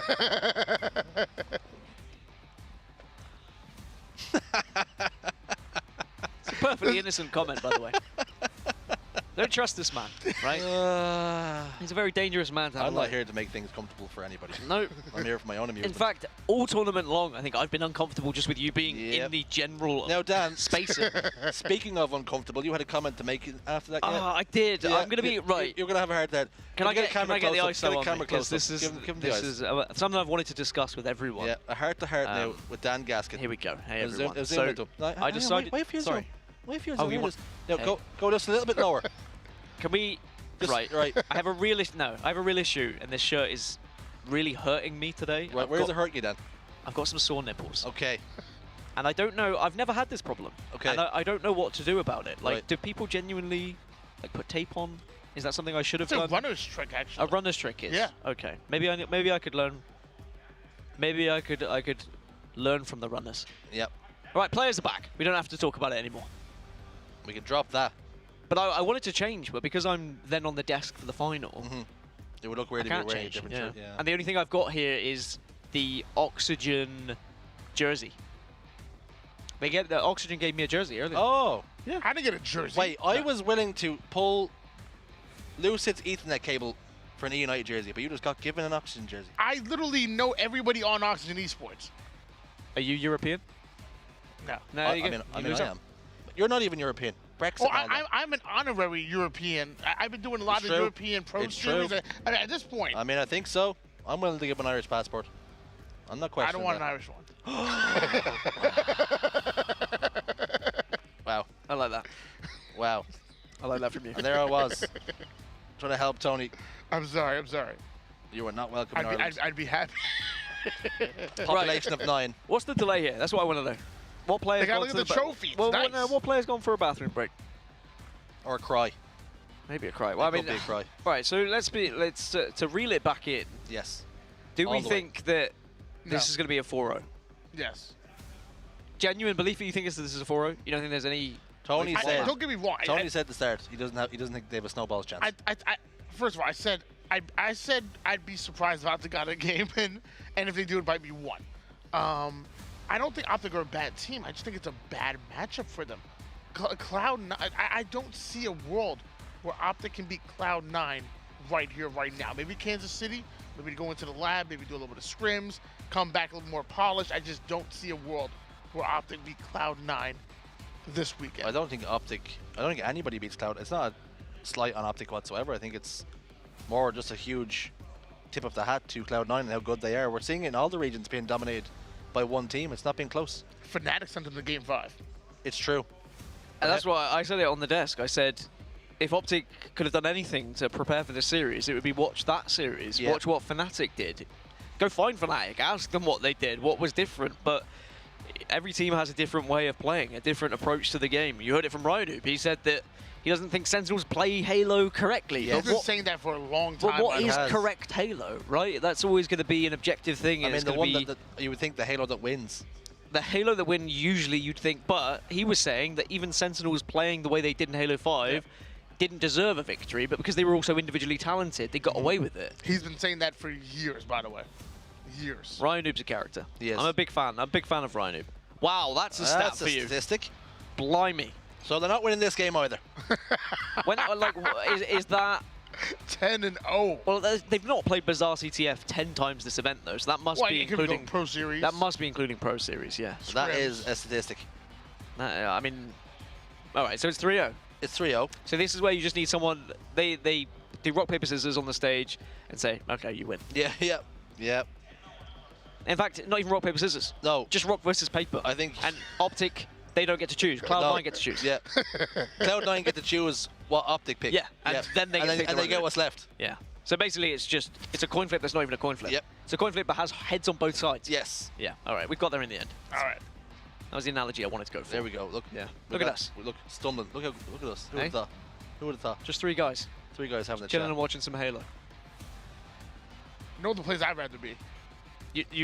I know the place, or there's no other place? No other place. I thought you said I know the place where you'd rather be. I was going to say, Tony, I definitely don't know where you'd rather be right now. No, right here, right now. Actually, I know one place where you'd rather be. Where? On that main stage. Playing. No. Playing. Competing. It'd be embarrassing. No, it wouldn't. No. Oh, yeah. All right, Tony, we've seen you stream. Tony, imagine a world where Space Jam is real, right? You just need to get one of those Optic players, or in fact, get Renegade to touch that ball. You get all his powers. Yeah. And then you were sitting on main stage. Okay. All right? And why not be godly up on that stage? So I can borrow some of Renegade's Borrow, skill. but with no intentions of giving it back. I promise you I wouldn't. Steal all their talent. I promise you I wouldn't. You steal all of their talent, and suddenly you become the main stage player. I think that could happen. Hold on. They're conversing with us. They're talking about us. Oh, that's nice of them. Yeah, it is nice. They're recognizing us. They don't know the kind of conversation we're having. No, though. they don't. It's very about different movies tone. and stealing the Space powers. Jam. I mean, to be fair, if you could be any of these players on main stage, Tony, pick one. Pick one. Who would you be? Lunchbox. Just because for the illustrious career.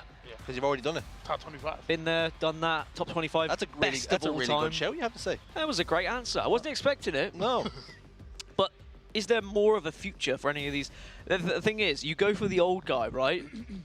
Which makes me think you're not all about the money, Tony. And that's what I like about about legacy. The legacy that he believes in. Because Halo back then, yeah, there was money. But now, 150K on the line today.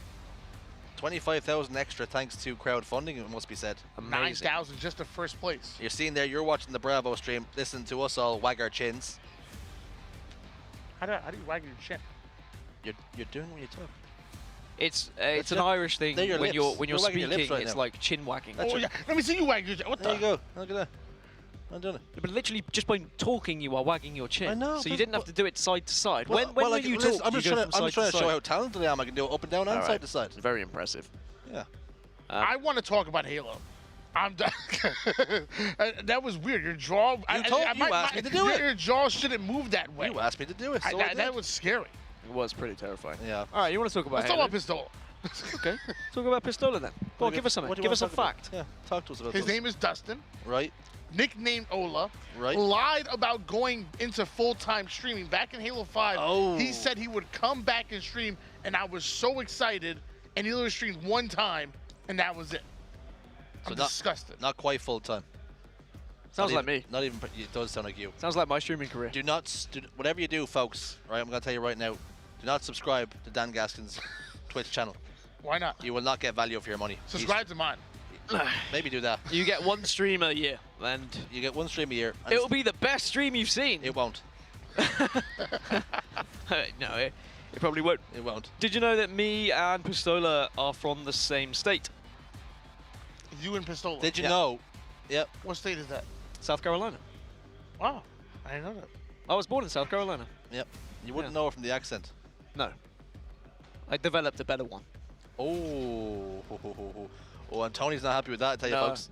He's not one bit happy Tony, with that was good. That was a good one. Tony just clenched his fist. You said, let's talk about Pistola. There are his stats. They're quite impressive. Is that from Anaheim? the Wizard. I mean, I know Sunday hasn't been going too well from. Is this from the entire Pro Series plus Anaheim? Is this just from Anaheim? This is Anaheim. Okay, he's got 396 just from Anaheim. Yeah. That's an impressive amount of kills for one man with 2 big thumbs you can see there. Do you remember when he, did he punch the desk? Yeah, I think he did. Yeah. So when he, this is obviously quite a while back, wasn't it? When he was at the height of his career, he got angry and he hit the desk and he kind of fractured his hand or something. Yeah. There was something along those lines. I can't remember the specifics. He couldn't play, could he now, for... No, that ruined a good 6 month to a year period of his career, and he had to then bounce back and start playing again. And some thought he would never be back at the top, but boy, were they wrong. All right, finally we get back into the game. Apologies for the derailed conversations at times, but also, you're welcome. More of a chilled stream, but Cloud9 just 2 games away from being crowned grand champions here, but 4 dead for Cloud9. Optic Gaming coming out here in game 3, meaning business. Optic now having the overshield in hand. APG making his way to the palm tree. Excellent shots coming in, earns himself an assist, and he's already looking for another without any timing loss whatsoever. Optic Gaming looking like a whole new team here in game number 3. I want to see where he's going to go with these rockets. He's got a lot of responsibility on his shoulders. Or quite literally, the rockets are quite heavy. There should be a cap here, should be a comfortable one. Unfortunately, Cloud9, they were just not quick enough on starting strategies. We know that starting strategy is really important in Bazaar, and it does seem like some teams seem to be better than others. Caught cold there a little bit. Lucid doing what he possibly could to secure that flag cap. They go 1-0 up to the good here. Gonna hit the respawn screen. At what cost? Will there be a counter cap? He goes behind enemy lines, but gets taken care of. Disregard last. Cloud9 normally not normally, but are 10-0 on Bazaar CTF. However, it is Optic Gaming that come out on top here with the first flag cap. And now we're going to see what Cloud9 can do with their backs against the wall a bit. I mean, so far they've been kind of running things for at least the first half of the game, but now Optic can put it on them with a quick flagpole coming in out of Renegade. I worry a little bit when Optic take the lead so quickly that did they peak too early in any game? Or because they never seem to be that team that just gathers momentum, but instead they're always a team that seems to sometimes come back from behind and gain momentum later in the game. And if you're going up against a Cloud9 roster who can adjust their pace at any time, then that's always going to be a worry for me. Very rock and roll playstyle, must be said. From Optic Gaming, it's all or nothing. Sometimes they run out of steam. Still 1-0 up to the good here, though. And that bodes well for them. Not only for their confidence, but indeed for their tournament life. If they lose another couple of games here, Cloud9 will claim it with relative ease. Optic might be running out of steam, but it looks like Cloud9 are bringing the heat right now. Nades coming in. We have 2 players on the cafe literally inside of each other trying to play their life here. Renegade gonna try to make a play once he gets his shield back and have to beat shield a little bit. Has 2 players flying in. Renegade gonna go down, and that's gonna be a double kill coming out of APG. We're all having a little good time in the bar right now. We'll enjoy a drink together. Did you see on the sign it said today is sunny as well? It's That's special. Like sunshine. like a weather report. That's probably what we've had here in Anaheim. Constant sunshine. But don't worry, when we are back outside, the sun goes away tomorrow. That's typical, isn't it? There was a literal heat wave for the last 3 days whilst we've been inside in this convention center. And then once we're allowed out, the sun goes away. Well, that's almost like we brought the European weather with us. Yeah, well, no. It just was jet lagged. It was jet lagged. Ego, though, in the bar, trying to get things going for his team. 1 kill will help him no end. Loosen the respawn screen now. Just trying to patrol. Renegade over towards lockers. Recognizes and knows there's a player around him. But now he's been taken care of. He secures 1 more for his team. Great kill coming out of Eco, also having the Bulldog in his back pocket. Shot's gonna go down, ends up going down to 1 shot. But he's gonna try to stay alive. Not much he can do when the Dynamo grenades are flying in, and Lucid now having the overshield and grabbing onto the Bulldog as well. Oh, it's me. There's a pattern emerging here. I think so. It's like are we passing it back and forth? Well, I didn't really know what was going on. No one looked at me. I got scared. I was just watching the game. I got told, they just said, Dan, you just go sit on that sofa and you can just enjoy the game. I was just watching. I'm just a fan at times. I was just having a little chat. Do you want me to analyse things? I'm not being paid to analyse, am I? I've done my job on the main stream. This is bonus time. Can unconfirm. We'll have to see this bonus invoice has been sent around the place. Hold on, let me just text 343. Go have a word with your agent. But this has been a really good start for Optic. And the fact that they are consistently pushing Cloud9 to get better at each event is really good news, but at the same time it's sometimes bad news because Cloud9 are getting better. There is not like a ceiling that Cloud9 have hit. Yeah. They just continuously are improving, and unfortunately that means Optic and the rest are just that little bit left behind. They're always playing catch-up, but every time you think you're right there or thereabouts, Cloud9 just show you you're nowhere near. Bam! And look at this. Soars in, Bulldog to the back, a melee to go with it, right to the spine. Renegade pulls flag, and this could very well be all tied up. Renegade dropping the flag, ends up getting a crucial kill. Not going to utilize that grapple to steal away the flag. Instead, going to save it here, as he's not comfortable just yet with these around the slays. Wants to get a few more kills before he commits to that flag run that's sitting in the middle of the map. Nice little sizzle coming out. Oh. The sizzle continues to sizzle, but will not provide the dizzle. Not on this time, anyway.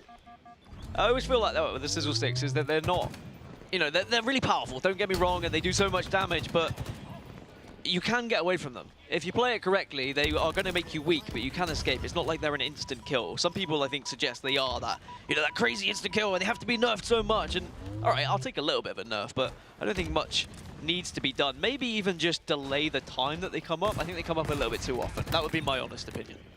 I think my problem with the sizzle sticks, as you like to call them, is that if you throw two of them, it's like an automatic kill, because the one gives you the audio cue, the second one kills you, but the first one slows you down so much that you can't escape the second one. I think if anything, and I don't think there needs to be a nerf to the dynamo grenades. I'd say, you know what? Let's spawn one instead of two. Okay. I think I want to see a strong weapon. Spawn one instead of two. Maybe bump it up to like 45 seconds or maybe even a minute, and we've got a little something there. That could be the recipe for success. Speaking of strong weapons, a mangler. That'll do the job as well. All right, what changes have we got to make for the mangler then? That's another topic of conversation. It is. That'll get spicy. We could be here all night debating back and forth. I mean, we don't need to beat around the bush though, right? Like, we know that the mangler is really strong at the moment, and I wouldn't be surprised if it does have changes to it. I know a lot of pros have been suggesting some changes that might come, and when you've got that much of a vocal audience from the pros, I think eventually it is going to have to be looked at. But for now, it's here to stay, and all these players are using it to full effect, that's for sure. My problem is with nerfing the mangler, though, there's a big casual side to the community, and they love the mangler. So I feel like you can't like hard nerf it. I feel like same thing with that dynamo grenades. Give it a soft nerf. Give it less of a clip. Make it come up every 45 seconds to a minute. Change that as opposed to hard nerfing it, because then we're kind of attacking a large part of the casual community as well. Well, just take it out of the competitive settings if that's the case, like, or maybe even just reduce the amount on the map. I think, as you say, like the spawn counter, I think is a big one. It comes up too quickly. Yeah. Oh yeah. Or put it 3 out of 4 members running around with the put it on a pad, like put it on something that is timed, or put it down where the bulldog is, for example, an area where you actually have to fight for it rather than being in the positions that it is in the moment where it's so easily grabbed. Anyway, this flag has been contested whilst we've been waffling about it, but it should be returned and will be returned by Eco here. Eco sends the flag back. Will this mean they manage to score one? No, it looks as though just like that, Lucid says anything you guys can do, I can do the same, and it's gonna be honors even. Both flags sent home. Now, the casters on the mainstream are getting excited, and you know why? Why? Because Optic might win a game. Yes. And that means they get to continue casting, because it is, like, right, we can be honest right, at the moment now. When you're commentating and you have like a winners final, or you have an elimination final, you have a grand final, you don't want it to be that blowout. You don't want 3-0, you don't want a 4-0. The audience doesn't want it. The only people that want it are the players, right? On the winning team. Yes, absolutely. Yeah, the losing team. I'm so happy I got swept. Yeah.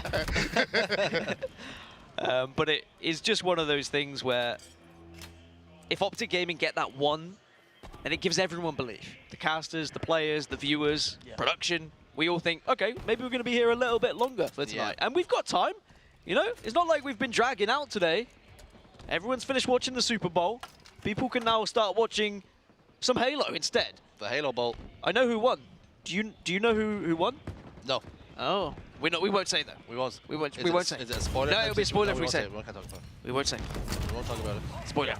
We're not talking about the big game. We're talking about the big game. The bigger game. The bigger game. As we said, the quality of Halo we've seen on show has been really, really impressive from all these teams. There's been upsets left, right, and center. There's been blowouts that we didn't expect. And even this one right here, we did not expect to see Cloud9 be as clear of all the rest of the teams as they have been.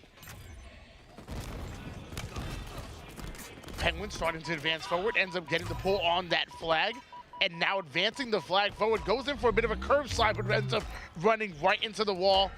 And now the flag gonna make it on home. I'm not sure if he's gonna be able to, there we go. Wow. Slides it in, and a big cap coming out of Cloud9. I mean, it's the same as what we saw in the EUnited versus Optic series, where it was EUnited doing the defending and Optic getting that cap with only a minute to spare. It's so detrimental to your momentum and to your energy when you've spent so long being in the lead and defending, only for it to be shut down right at the end when you're so close to tasting victory. And usually, it's going to be the team who has the momentum behind that goes in, gets that next cap. Only 55 seconds left to play with in this game, though, so 4 dead for Optic momentarily. And looks as though the chance to win the game is going to be presented to Cloud9 first. Lucid playing defense over towards his back base, desperately trying to stay alive as the collapse comes through. We will see Optic Gaming spawn out, though. So there's going to be one last hurrah before we wrap up this game and go to overtime. Well, luckily for either one of these teams, if they're able to pull that flag, it will go into a sudden death. So there's still a chance that we might see something in regulation, but Penguin just sitting back over toward the cafe. Flag hasn't been returned yet. Might see a play being made. Well, Ola's stopping this flag single-handedly right now, and he's going to get 2, make it 3, and we'll get the read. Pistola's just doing Pistola things. And they've got the flag out. A double kill for Renegade, though. It looks as though the time's going to sift out of that pie down the bottom of your screens. So we will have to see. He's going to try and get a touch. Situation or an overtime. Oh no, it's going to be overtime. You could see how desperate he was to get that touch because he had the overshield. Very rarely do you see the overshield come into play at that time, by the way, because it has to be the exact time the flag being pulled when the OS drops with the game ending. But that's why the OS drops it there, just in case. Just in case, yeah. There's also a weird part about the sudden death rules is that, like, you want to run the flag naturally, but if you drop the flag, the pie chart starts to move. So you literally have to, like, sprint with the flag as opposed to running it so you can get all the time, or at least maximum time, out of that sudden death. Yeah, I think it took a lot of the players a little bit of time to get used to how it works. Because basically when the flag drops, there's a circle around it, right? You have to stay within that vicinity. But if you're tossing it, it goes too far away from you. And we've seen a few teams lose big moments like that in some of the online tournaments because they didn't quite know about those mechanics. And it's a shame because we could have had some entirely different results if they had known about them. But you live and you learn, and that's about metas developing and people realizing how some of these things work. It's a risk-reward. Perhaps running it just without even dropping the flag is the safest way to get it over the line when it comes to sudden death. 4 minutes to play with now for these two teams. Optic Gaming, they need this map just for confidence alone. They don't want to be down playing a straight shootout. They want to try and reset this bracket. Pistola going down to 1 shot, but now having the grapple, so going right into the opponent's cafe. Has a teammate pushing up towards the Rocket Alley side of things. Shots going down. Pistola taking some nades, but should be able to work a 1-2 combo and try to get the slay so they can ultimately pull the flag for Optic Gaming. I love overtime. Just gonna put it out there. This is when Halo gets its most exciting. Yeah. The overtime Slayer that we had yesterday. God, it was only a couple of hours ago, and I always think it was yesterday. Just earlier was one of the best Slayers I've ever commentated on in the 6 or 7 years that I've been commentating, in the 20 years or whatever I've been playing Halos. Like, that was so exciting, and you just want it to go down to the wire. You want these close games. And I will say that about the Halo Infinite map pool, is you do have these maps that can generate these really close scenarios. And Bizarre CTF is one of them, mainly because it's so bloody hard to get the flag out of a base. And maybe these teams are going to slowly learn the meta of how to better do that. But right now, teams are just so easily able to defend it. Takes so many kills to get a flag capture on Bizarre. You have to kill, get a fresh 4 dead just to pull the flag, get a fresh 4 dead on the way home. So there's so much murdering to do before you can even put a score on the board. Virtual murdering. Virtual murder. Yes, just very clarification. Important. Yeah, virtual murder. Esports murdering. E-murder. But yeah, I feel that way about all of Halo Infinite Capture the Flag. Back in Halo 5, you know, oh, wow. My gosh, what a play. That could be such a big kill. By Pistola. Ola. Rockets are coming up as well. We talked about how his Sunday wasn't going so well, but with plays like that, Ola's starting to turn up.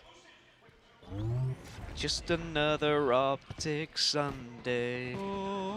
Flag's out, but that could be. No, this could be a cap. Picked up too. This could be a cap. That's 3 dead. 3 dead. Killing spree as well for Lucy. All dead. All dead. Optic are going to get a map here. All right, series on. There we go. Here we go. Here we go. Here we go. All right. Game on. Button going down. I've never seen Onset happier. A literal skip. He just did a stomp on the floor. He just flossed. He just did a floss. See, these are the things you don't get to see. You might watch in the mainstream and you're thinking, wow, these casters are so professional. Yep. This man just flossed with excitement. I mean, and as he should. Yeah. We all want to see it. Absolutely. We want to see a series here. Renegade not happy. Maybe Renegade doesn't want to see it. Yes, that's true. Look at him, he's not happy right now. He has dinner reservations and they're getting delayed now. I might have to call ahead to that restaurant. I wouldn't be surprised if Cloud9 are like, how long does it take to wrap this series up? Okay, yeah, hold on. Let's just phone the restaurant. Yeah, table for 4. Wait, Huxley, you coming? Table for 5. Table for 5. Oh, wait, we need a seat for the trophy. Table for 6. Dan Gaskin, best commentator. That's not happening. No, Stop it. not going to happen. No, they don't want me. Also not the best commentator. Not when we've got Tony. You're my favorite. Oh, Tony. Look at that. Stop it. Look at the stats, though. Oh, great stats. Looking. Ola. Pistola. I talked about earlier in the day how he has almost lost his magic powers. I was calling him a muggle. Oh, a muggle? A muggle. Oh, you don't go there. Yeah, well, maybe you've turned him into a different beast. I mean, that final play that he made, with the Mangler kill and then getting the flag out, allowing the rest of the team to get to the rockets. Lucy got the rockets, and then they worked in tandem to ensure they were able to get the kills. That was great to watch. Ola's back, baby. Ola's back. Optic are back in the series, and we're gonna have one on our hands. I'm actually gonna leave you both now. Okay. I'm gonna go and watch this in the back and then enjoy myself. Write my notes for the analysis for after the game. I'm sorry. I know. And that takes a long time. Yeah. To get used to me. I'm sorry, Tony, but now you're gonna bring some Canadian guy here? Maybe. I don't know if a Canadian guy that might be in the wings wants to. But I think it's been a pleasure. I love you both, and I'll see you after this one. Dan. Really do appreciate it. Appreciate you, Dan. You and I. Dan, one of the best casters that we have, the master of analytics, the master of color commentary, and really happy to have him here. We're probably going to bring Shyway back in at some point. But we don't even need him. Yeah, we just be in Jersey. Yeah, we don't even need him. We're going to cuddle up on the couch. But here he comes anyway. He's going to sit down and step in. Still not having enough buttons undone. We have a series on our hands here. Troublemakers up to? Oh, we're up to all sorts. Yeah. We're talking about the series, Optic Gaming. How Ola just saved that game? Oh my word! That was a play. Single-handedly just saved that game with it. That was so sick. The Pistola. thrust, beatdown. My God. Yeah, I mean, I'm loving this. Now it's a series. Now we're back, and I'm just along for the ride. I don't know about you guys. How you guys doing? Doing really, really well. Happy now that we have a series on our hands. Yeah. It's going to be a close one now, Tony. Oh yeah, absolutely. And I love how Optic come off of a big win. And then they go right into talking about, okay, what's the strats? What are we gonna do next game? What were some of our weaknesses there that Cloud9 almost were able to exploit that almost lost us that game? Love the Optic right off a win, literally just going right into the next game because they know there's still some duties to be done.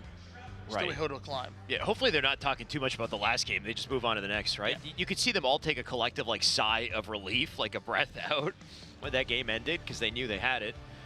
But man, I mean, holy, it's just been a hell of a series throughout. Optic have to work so hard to get a win.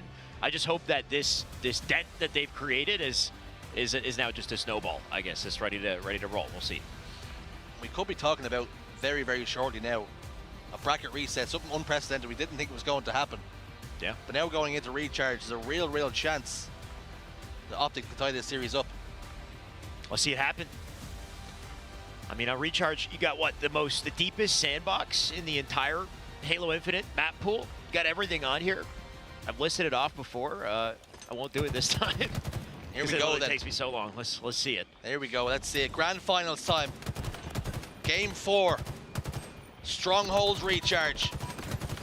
It all comes down to these next couple of games. We could be very close to crowning a grand champion. Ego could be instrumental, pivotal in his team's chances of doing just that. Camouflage into his chest. Look at that. They get away with A, B, and C, and camo. This ain't good. Camouflage in the hands of Eco, ends up getting the melee and then finishes off that kill with the Mangler. Still having a bit of the camouflage left. Meanwhile, A is being taken quickly, and so is Bravo. So we're going to see 2 caps back in favor of Cloud9, and they're already working on the spawners. Working on the spawners. Oh. One of them, though, chain kill too. Hello, Eco. Fried 2 players for the price of 1. A wombo combo meal deal. What a way to start the game. APG now alone. He's hiding back C, and Eco, you could tell he's so aware of it too. Just wraps around, deletes him. APG plays sword off. But at this point, once again, Optic on the back foot here. And Renegade looks so quick to get to B. Thankfully, they get rid of him. They got an AC hold.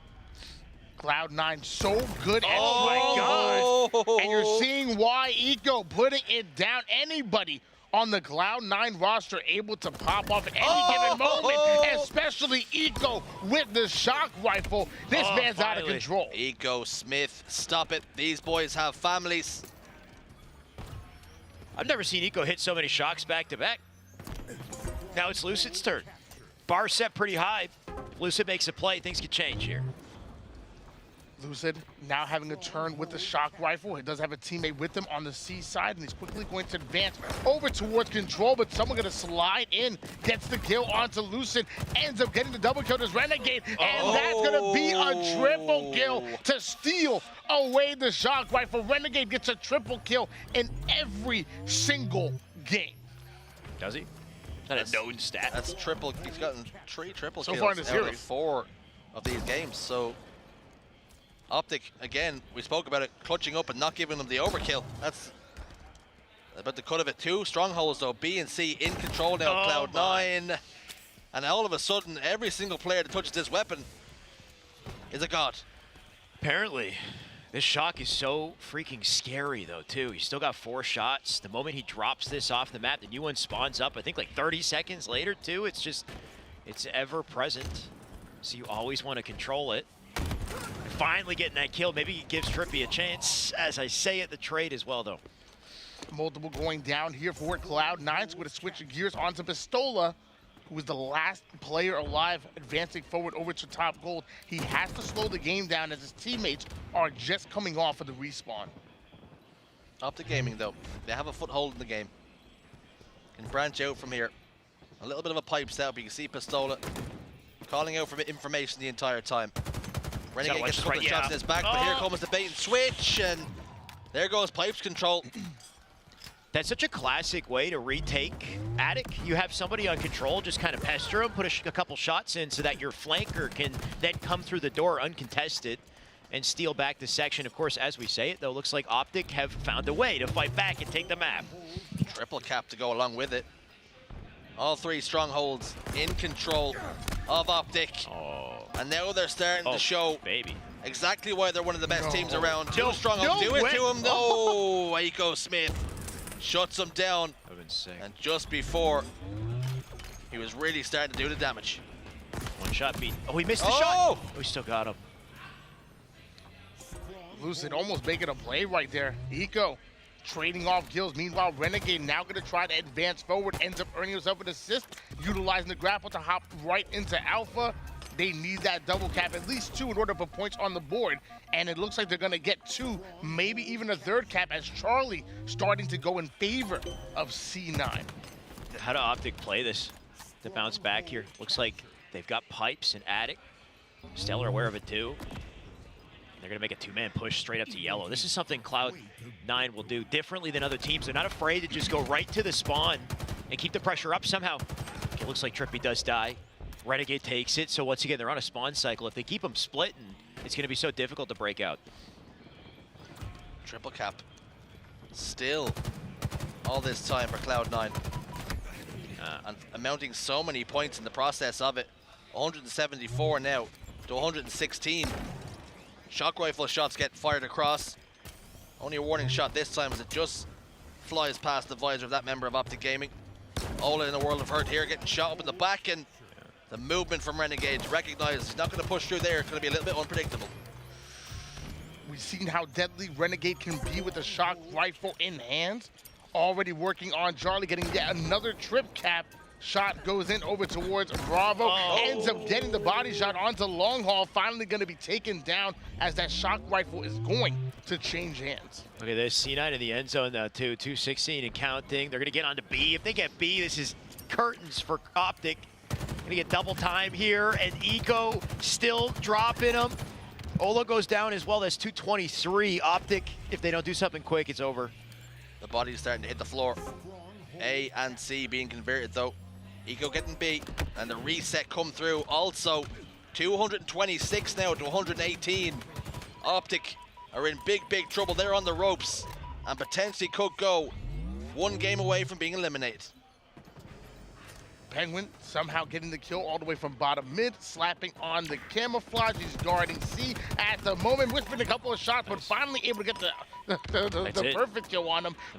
He misses 3 shots, hits the last 4, and it counts as a perfect kill. It's all over there. It counts as a perfect win. Strongholds recharge just like that. 3-1 now, the series score. Cloud9 on match point. 1 game away from getting their hands on the trophy. Yeah. And those boys don't even look nervous.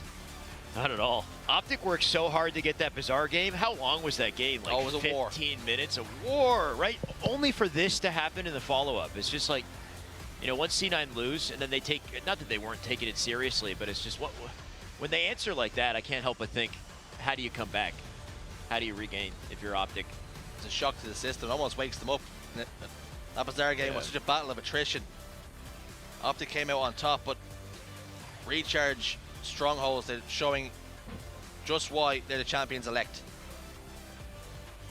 I will say that was a big win coming out of Optic Gaming in that capture the flag bazaar. Cloud9 were 10-0 on that map and game type combination, and Optic Gaming coming out with the win. So that was a quite impressive one. It did kind of make me a bit of a believer. I wouldn't be surprised if Optic steal another game coming into this next one. It's old news. It's just old news now, right? Like they gotta regain and bounce back. Look at Eco's stat line, 18-7.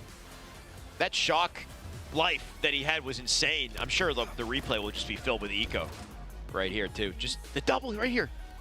Zaps one. Wait, so and what it tags 2. How does it? Oh, interlinked. Is that what happened? So there was somebody close enough to get shocked and he was weak enough to die.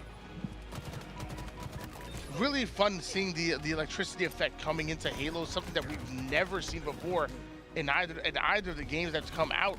And you have the shock rifle and the disruptor, which can actually bounce off of different weapons, bounce off of Spartans. It's really cool. I usually like to take the disruptor and I'll actually put shots onto the stronghold's base when somebody's taking it and allow the disruptor to bounce on the stronghold base, put some easy shots in, and knowing exactly where our opponent is and making them weak as well.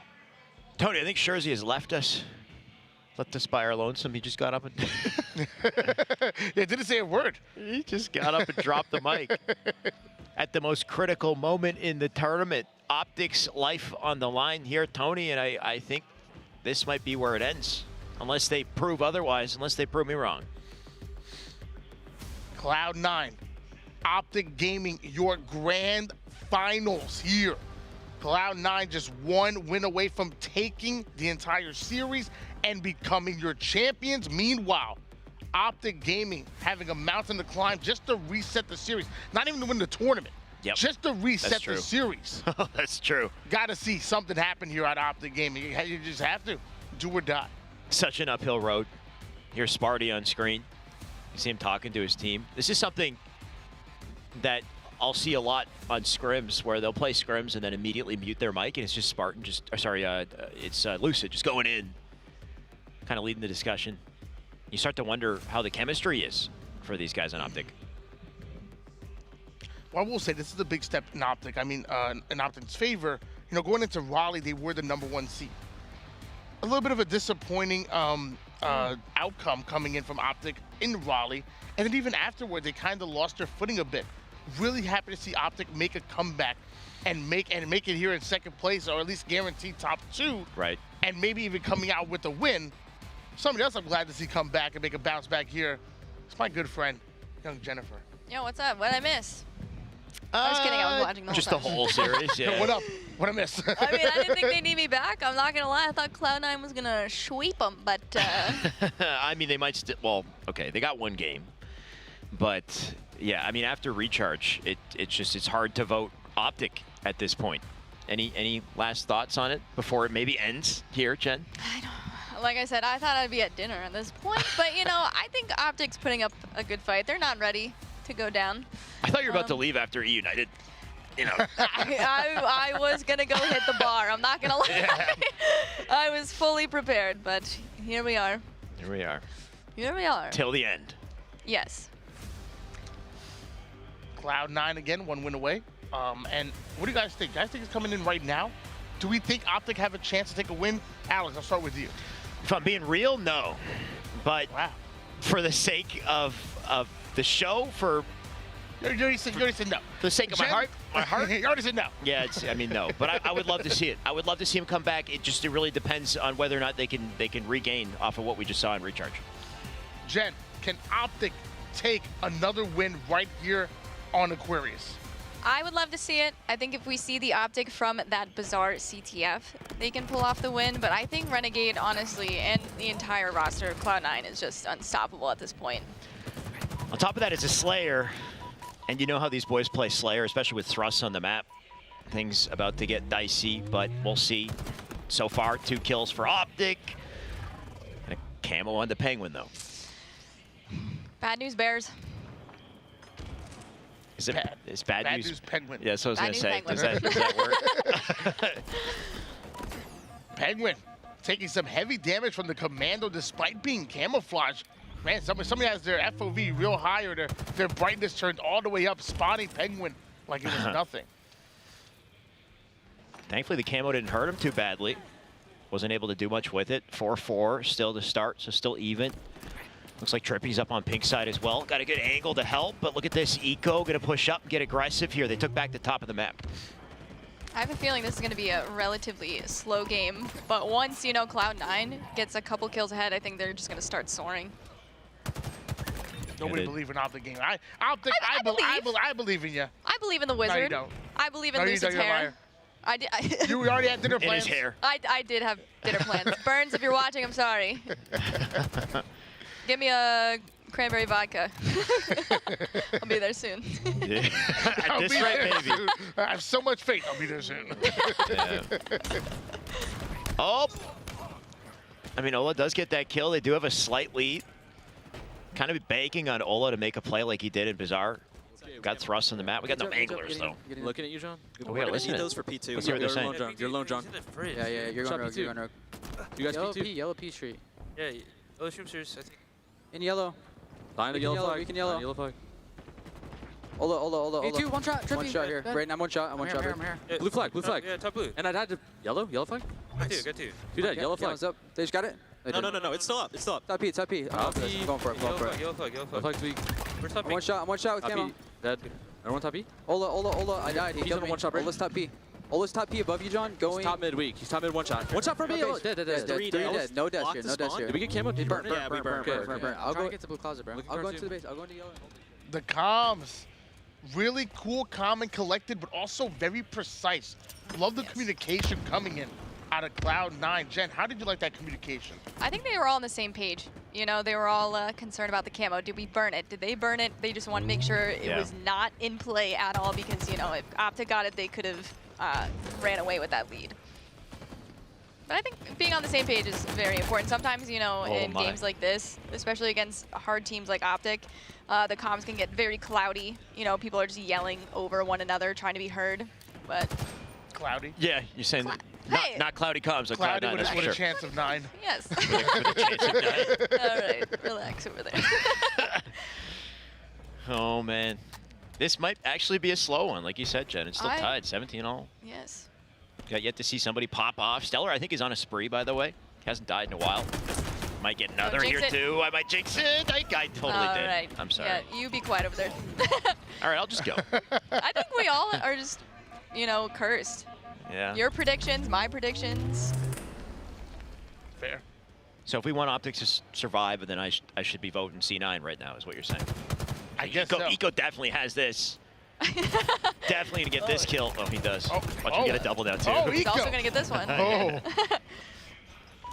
Wait, Ola has 10 kills right now. What the top gun? Why do you sound so surprised? He's the wizard. I know, I'm sorry. I'm just very impressed. It's true, he's definitely stepped up in this grand finals. Yes. Stepped up on Sunday. It was pretty dodgy on that streets, if I remember. But the next game, he had some extremely clutch plays in that bizarre CTF. Speaking of clutch plays, Trippy has an opportunity for one right here. And I'd like to see him do something cool. Trippy advancing forward, camouflage and heat wave enhanced. Shots go die. in, but he has no idea there's a player hiding in the generator. Going down to one shot, 3 down. Go Optic Gaming and Cloud9 most likely will be taking advantage of these numbers. Yeah, that's the moment they wanted. Yes. Yep.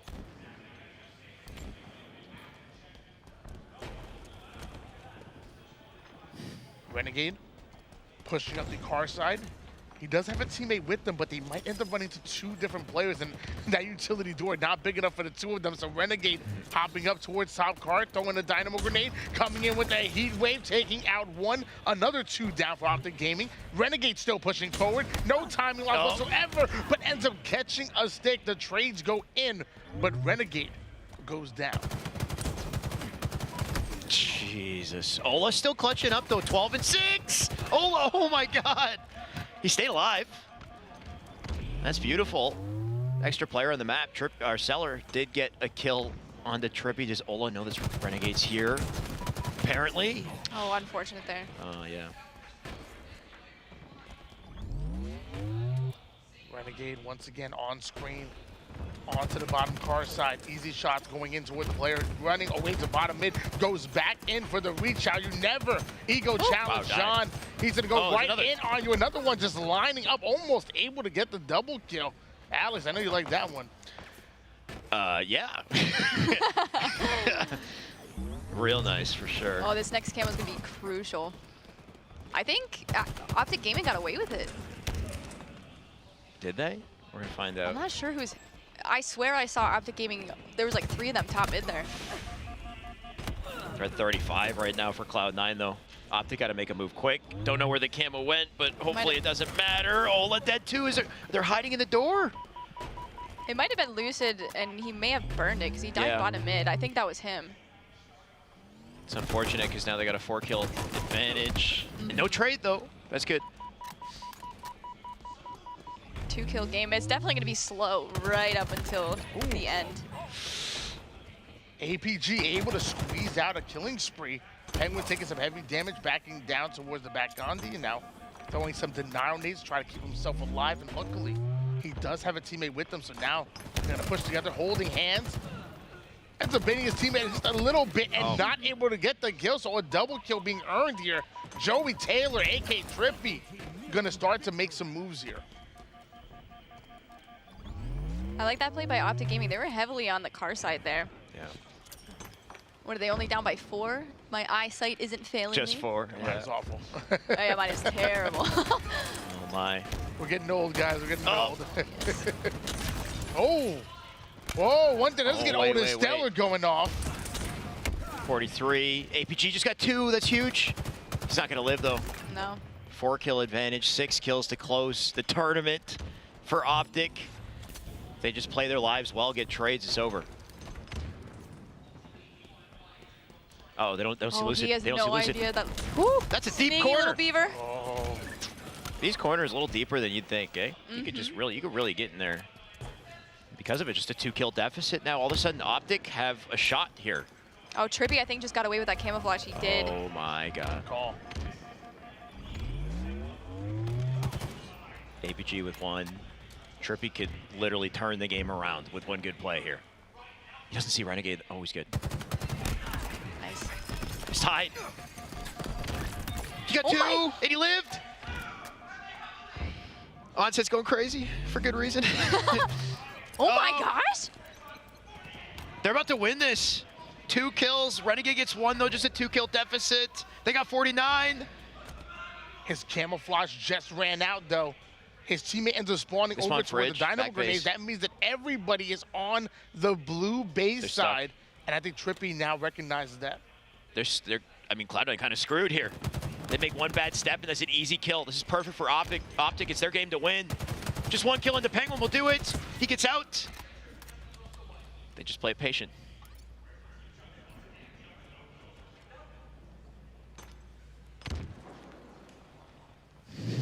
I'm gonna throw up, dude. It's right here. It's right here.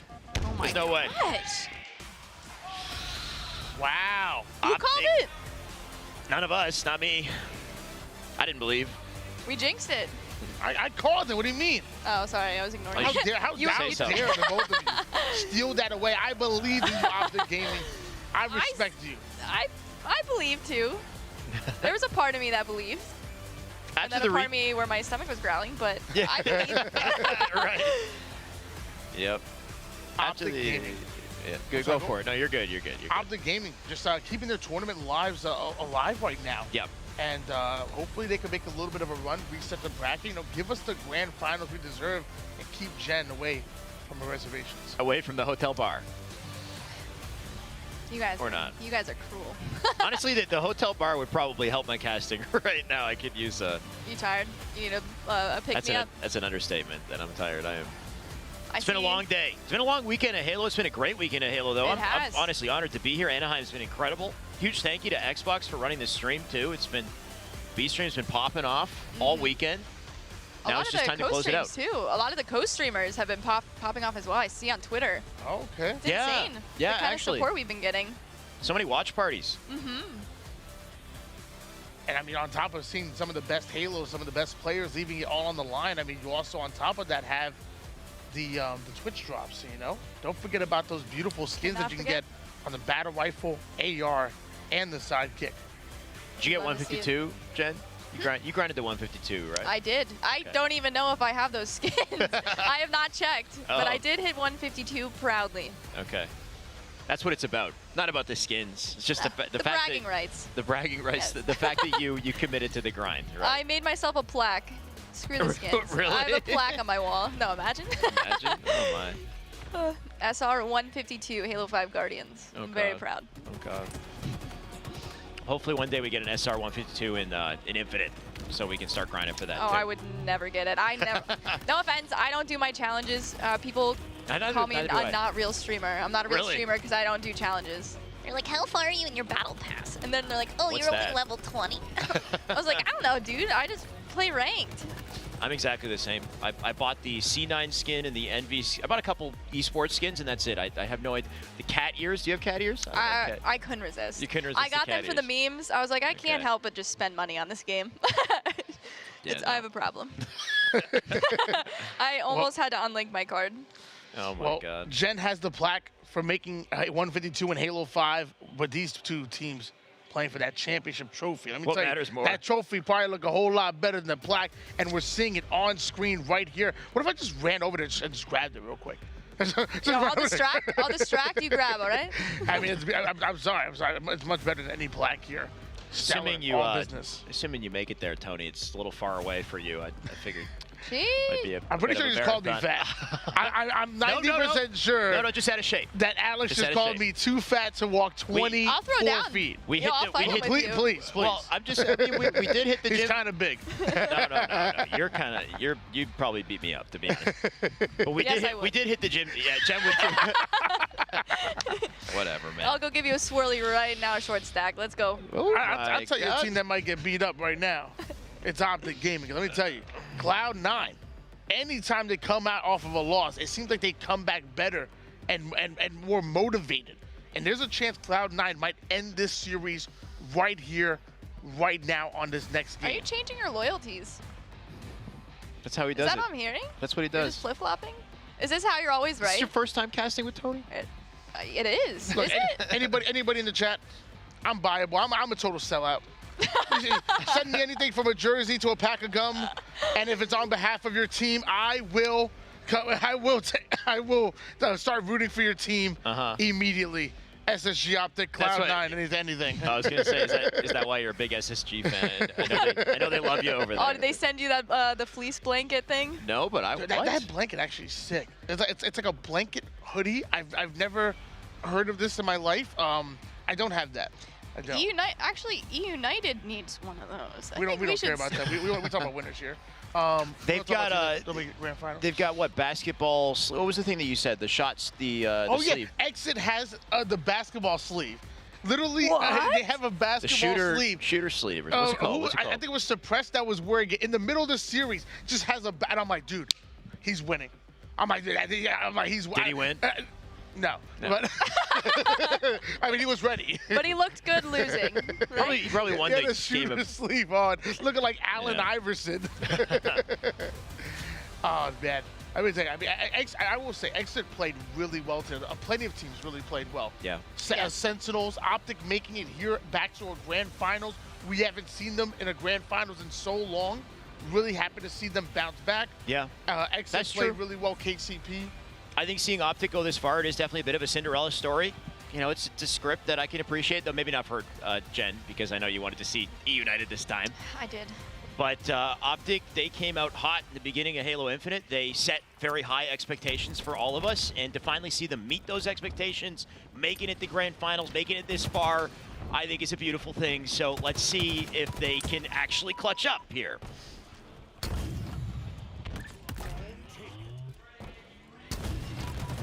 Yeah, they all dying. Yes, they did. Kind of did, unfortunately. It's really hard to mount a comeback when you're on the black screen. That's usually my strategy going into ranked matches, and I mostly fail. I mean, you know what? Yeah. Oh, I was gonna say, sometimes, you know, if I don't like my spawn, I'll just go die quick. It's strategy, right? Right. You know, I'll be like, you know what? I don't like this spawn. Quick kill me, and I'll come back and murder you later. Oh my. I do think that Ryan Noob had to play something like that in Reach, where he killed himself just so he'd spawn in a better position. And it was on Splash King of the Hill. Wow, okay. Wow. Yeah, and it actually was a good play somehow. Somehow. So, I don't know. Trust Ryan Noob to know. But if I kill myself, it's not a good play, ever. It doesn't help anyone. Well, Penguin, he about to kill some enemy team right now. Has the Bulldog in hands, cross-map shots coming in, holding on to the C side setup, but they're finally going to hunt him down, courtesy of Lucid, making his way in and now going to push toward the B Street side because we're seeing a rotation coming in out of Cloud9. Oh, Seller with the ego challenge. Yeah. I respect that. If he got that triple kill, that would have been nutty, but throwing the ball to his teammate. So slick, too, because he gets it out to the play spot. Now he's just got a good perimeter. They're spawning all in subway. You can just sit here and kind of wait for him. Take a shotgun instead of Disruptor. I'll take that trade any day. Oh, he's good. Double? Not quite. Beautiful plays coming in out of Stellar right there. Like you said, passing the ball over to his teammate, grabbing himself a Bulldog and really putting that player on skates with the thrust. But sadly, Pistola now in play, having the Bulldog in his back pockets and a Stalker rifle in his front, ready to make some plays. Looks like the new rocket's up. I know Pistola is in position for it. Penguin takes him out, unfortunately for him. Beauty. Hit that perfect slide, too. Grab the rockets at the same time. If you're not doing that, you should be. Quick rotation, you get the rockets to safety and the ball and a setup. He's got it all now. Icy. just seems like Cloud9 is doing everything right. Rocket comes in out of Penguin, going down to one shot, not able to connect it, and it looks like APG gonna fly in there, and I believe that's gonna be 3 out of 4 members down here for Cloud9. Can Optic take advantage of that squad wipe coming in? This is their first setup opportunity we've seen so far, and maybe they can earn some success off it. We'll see. Got Stalker coming up too, so Trippy with some extra artillery. Got Renegade and Penguin gonna work together for the driveway side at the same time too. Oh my gosh.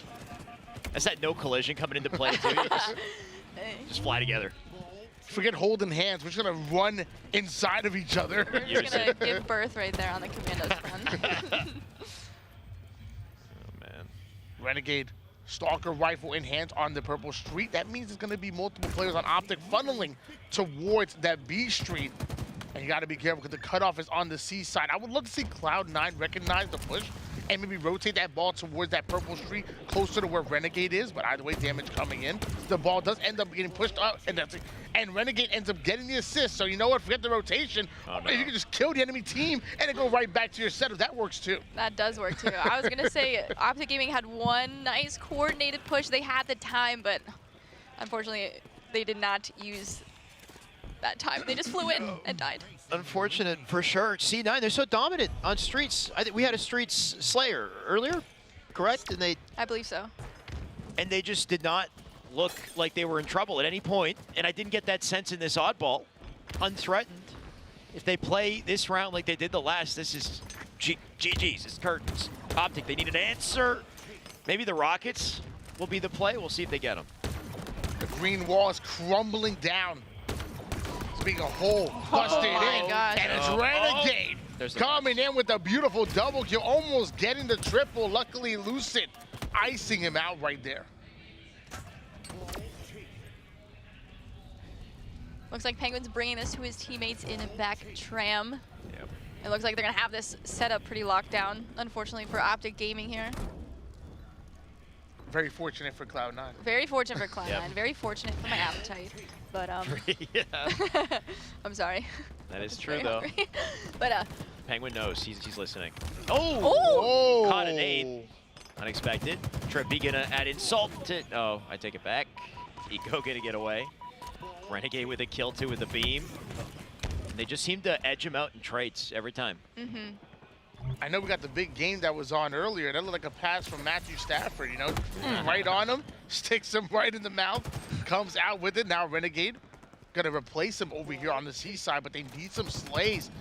Somehow the ball is gonna be rotating over toward the C side, and Renegade advancing forward because he has to watch the B side push. APG trying to get a little bit sneaky there. Ends up being spotted. Renegade taking out another one, almost able to take 3 out of 4 members. And look how fast Penguin gets here and just cleans him up while he's still weak, right? The communication and their timing is so perfect. It just seems so unstoppable. I don't know, man. The damage these guys put out is just insane. Renegade is a literal T-Rex. Like, any movement, he's going in for the kill. It's...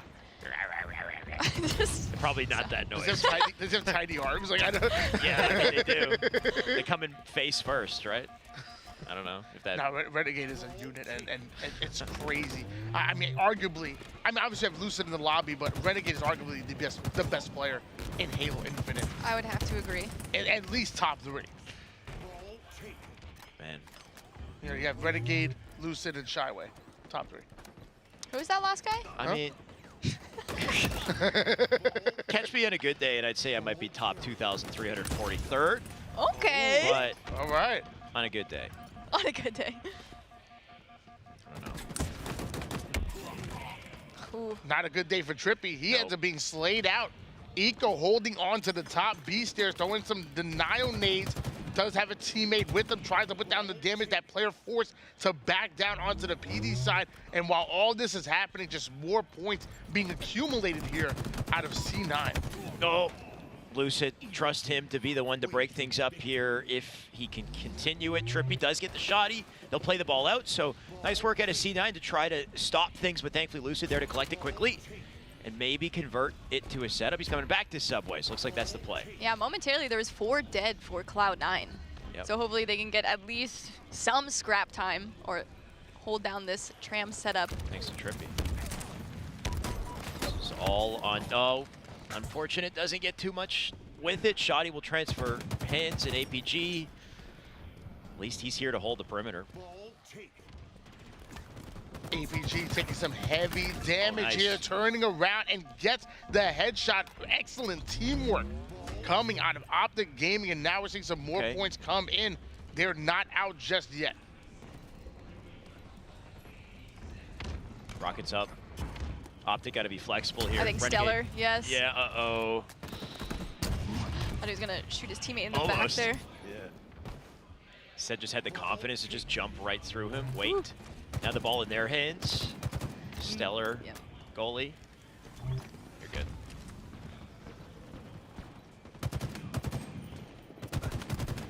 Ola off the screen, taking down Penguin. Stellar going in for the challenge, but APG able to take him down. So 3 members of Cloud9 hitting the black screen. Cloud9, excuse me, Renegade, the final player alive. Gonna do everything he can to try to put damage onto the ball carrier. Goes from 1 shot down to full shields, but it looks like he has 3 players in front of him, one of them having the ball. But here comes the collapse out of Cloud9 right off of spawn. Oh, that's huge. 3 dead. Wow. All of a sudden, Optic, they got a chance to clutch this up, close the distance, assuming they get this last kill. And Eco being difficult, almost gets the ball to a play, but perfect that he doesn't. That was huge. I think if Trippy died there from Renegade holding the ball, this would have been a completely different story, and Cloud9 may have won, but they're still racking up ball time. Lucid with the Stalker rifle. Nice. Oh my gosh, this guy is insane. He does not miss. No. I don't think anyone in this lobby misses.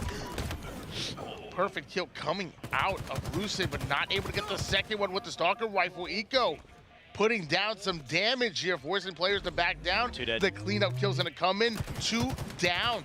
Go Optic Gaming, and that's really working in favor of Cloud9. Mind you guys, it's Cloud9 that only need 1 more win to become your champions. Optic are going to have to answer back. This is the final play right here. Rockets about to spawn, and they get 2 again, make it 3. Double out of Eco, that might be the game right there. Ola's caught out in the open. Oh, no. And if there's any way to close out a tournament, that's it right there. That is so unfortunate. That's it. Final seconds coming in. The triple kill out of Eco was so clutch, and that's gonna be it. Cloud9 not only taking the game, not only taking the series, but are your champions. Optic go down. It was a valiant effort. They fought hard. They got pretty close. They gave us a show. They really did. A 5-2, man. I don't know.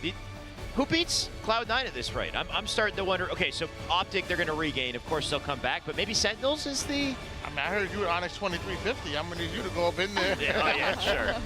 I'm going to join a team. That's beautiful. You got to appreciate this moment, though. Wow. Yeah. Man. You deserve it, boys. There we go. Get some claps in for Cloud9. All right. Good job.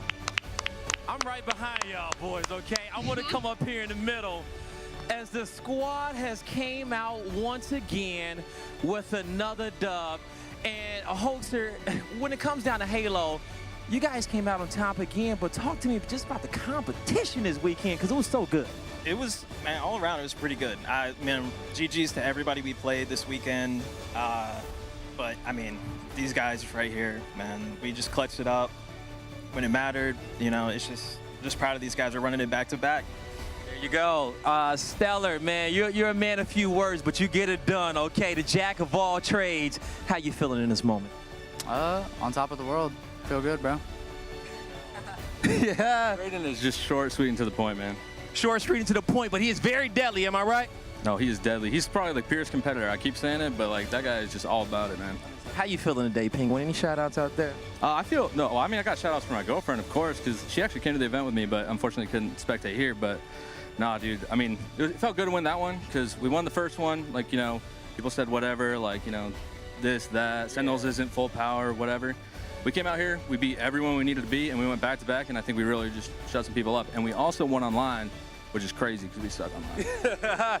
Online, on land, it didn't matter equal, okay? Because with this squad right here, it seems like no matter what's in y'all way, y'all know how to overcome it. I mean, yeah, we put in a lot of work online, and I think it showed a lot here today. And I'm proud of everybody. Renegade, the most lethal player in our event once again, the main slayer, the terror himself, man. How you feeling after your performance? I mean, it's expected out of these guys. I mean, we came here to win, of course. GG's to Optic. I think those guys put a really good match against us compared to earlier in the day. You know, they showed up, but as I said, we're the best team in the game. The best team in the game, Cloud9. Give it up for them in the chat. Y'all couldn't be here, but they got it done. One more time, stand as a squad. And Lottie, you guys can take it away. Thank you so much, Blaze. To quote Renegade, the best team in the game, putting 5 tournaments in a row, back-to-back LAN champions. What plays we made by Cloud9. And I love that Penguin shouts out his girlfriend. I love that. One of my favorite moments in Halo is when Penguin wins and immediately ignores his teammates, runs over to Lydia and gives her a big hug and just embraces her. You can tell that they've been through so much together. One of my favorite parts. Then he's finally done. That's when he runs up to his team, picks up the trophy, immediately puts it up. One of my favorite parts, that was at the end of Raleigh, and then right here, just seeing these guys after everything they've gone through. 3/4 of that Splice roster. Obviously, Shotzi leaving us, but Penguin coming in, having some big shoes to fill. But man, did he fill them. I have some final thoughts here. Cloud9 absolutely fantastic. Not sure who is going to be able to contend with them, but we're going to find out because we have Kansas City. We have plenty of online tournaments coming up. And I can't wait to see this dynasty. And ultimately, I mean, I like to see dynasties fall too. I like underdogs, so Yeah. I can't wait to see them finally fall. How about some final thoughts, Alex? What do you think? I mean, well played to C9. They're incredible. They're dominating the game. They're unstoppable, apparently, too. And hopefully we do get the storyline. We do get somebody to come in and stop them. But, I mean, for now, they deserve it. They deserve to celebrate. It was, and they're great guys, too. What a great interview to end the show. Awesome tournament, though. Honored to be here. Anaheim's been incredible. The fact that we still got to land despite everything that's going on, I mean, we got to be grateful for. We got top quality competition, top quality Halo. So many game 5s, so many plays that I got to go back and maybe get a breakdown on them or something. I'm consistently stunned by it all. So happy to be here, and once again, very thankful to Xbox for putting this together and supporting this tournament. Yeah, I mean, we're here in beautiful, sunny California, and it's absolutely incredible. I got the chance to come here, cast some Halo, do what I love, and do it here on the biggest stage. Actually, thank you Xbox as well, but we got to do it on the main stage as well. We got to Hell cast, yes. so that was Some milestones for sure. Absolutely incredible. Great job to Cloud9. Great job to competitors. Great job to you guys as well. Been watching you. I've been working with you all day. Yeah. Jen, I've seen you all. Everybody in the production as well, from stats to video to audio. Literally, it takes a team to come out on top. And let me tell you, our team here is almost as good as Cloud9 is when it comes to production. Jen, any final thoughts? I mean, you guys pretty much summed it up. I think a lot of teams from this tournament have a chip on their shoulder. They want to prove themselves in Kansas City, in the online tournaments, and I think a lot of them are going to show up. I can't wait to see how these teams improve for the next tournament. Ladies and gentlemen at home, it's been a long weekend. We finally have our champions, Cloud9. Anaheim out.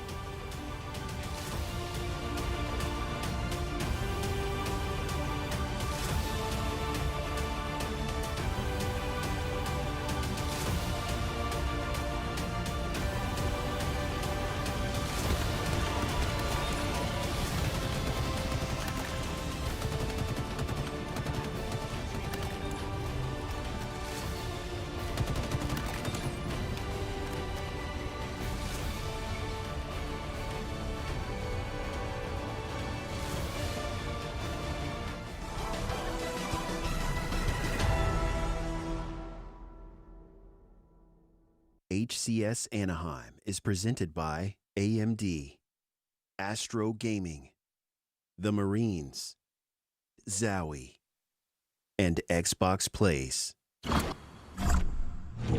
I've got you under my skin.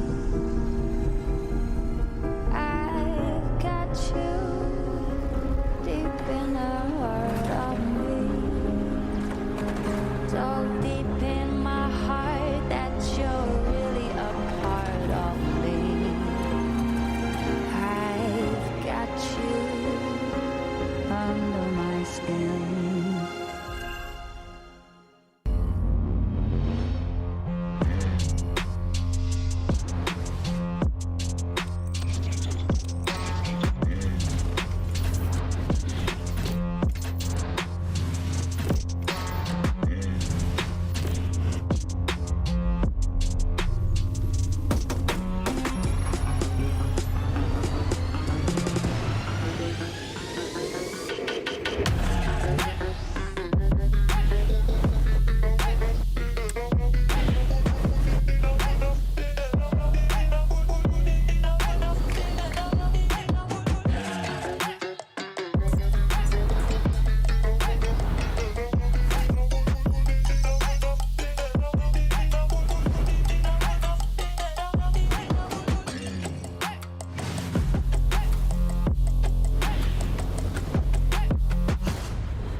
Searching for meaning in a relentless world, always connected, but somehow alone, trapped by illusion.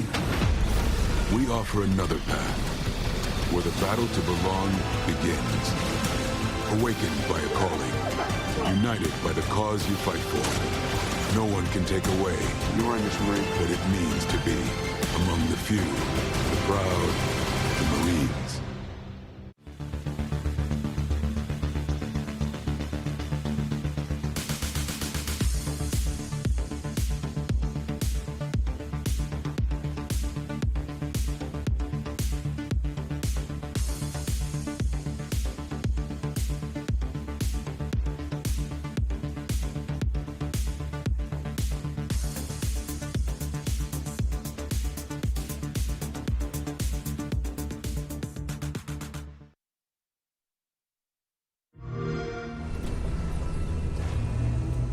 We built this facility off the grid to train the next generation of Spartans. To be a Spartan, you must become the impossible. Greetings, Spartan. It would be my pleasure to serve at your side.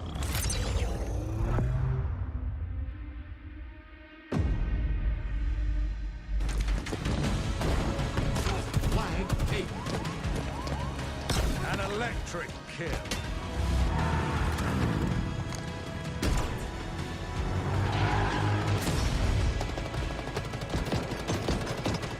Cluster luck.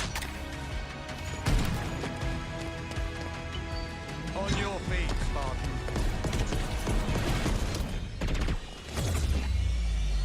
Ninja.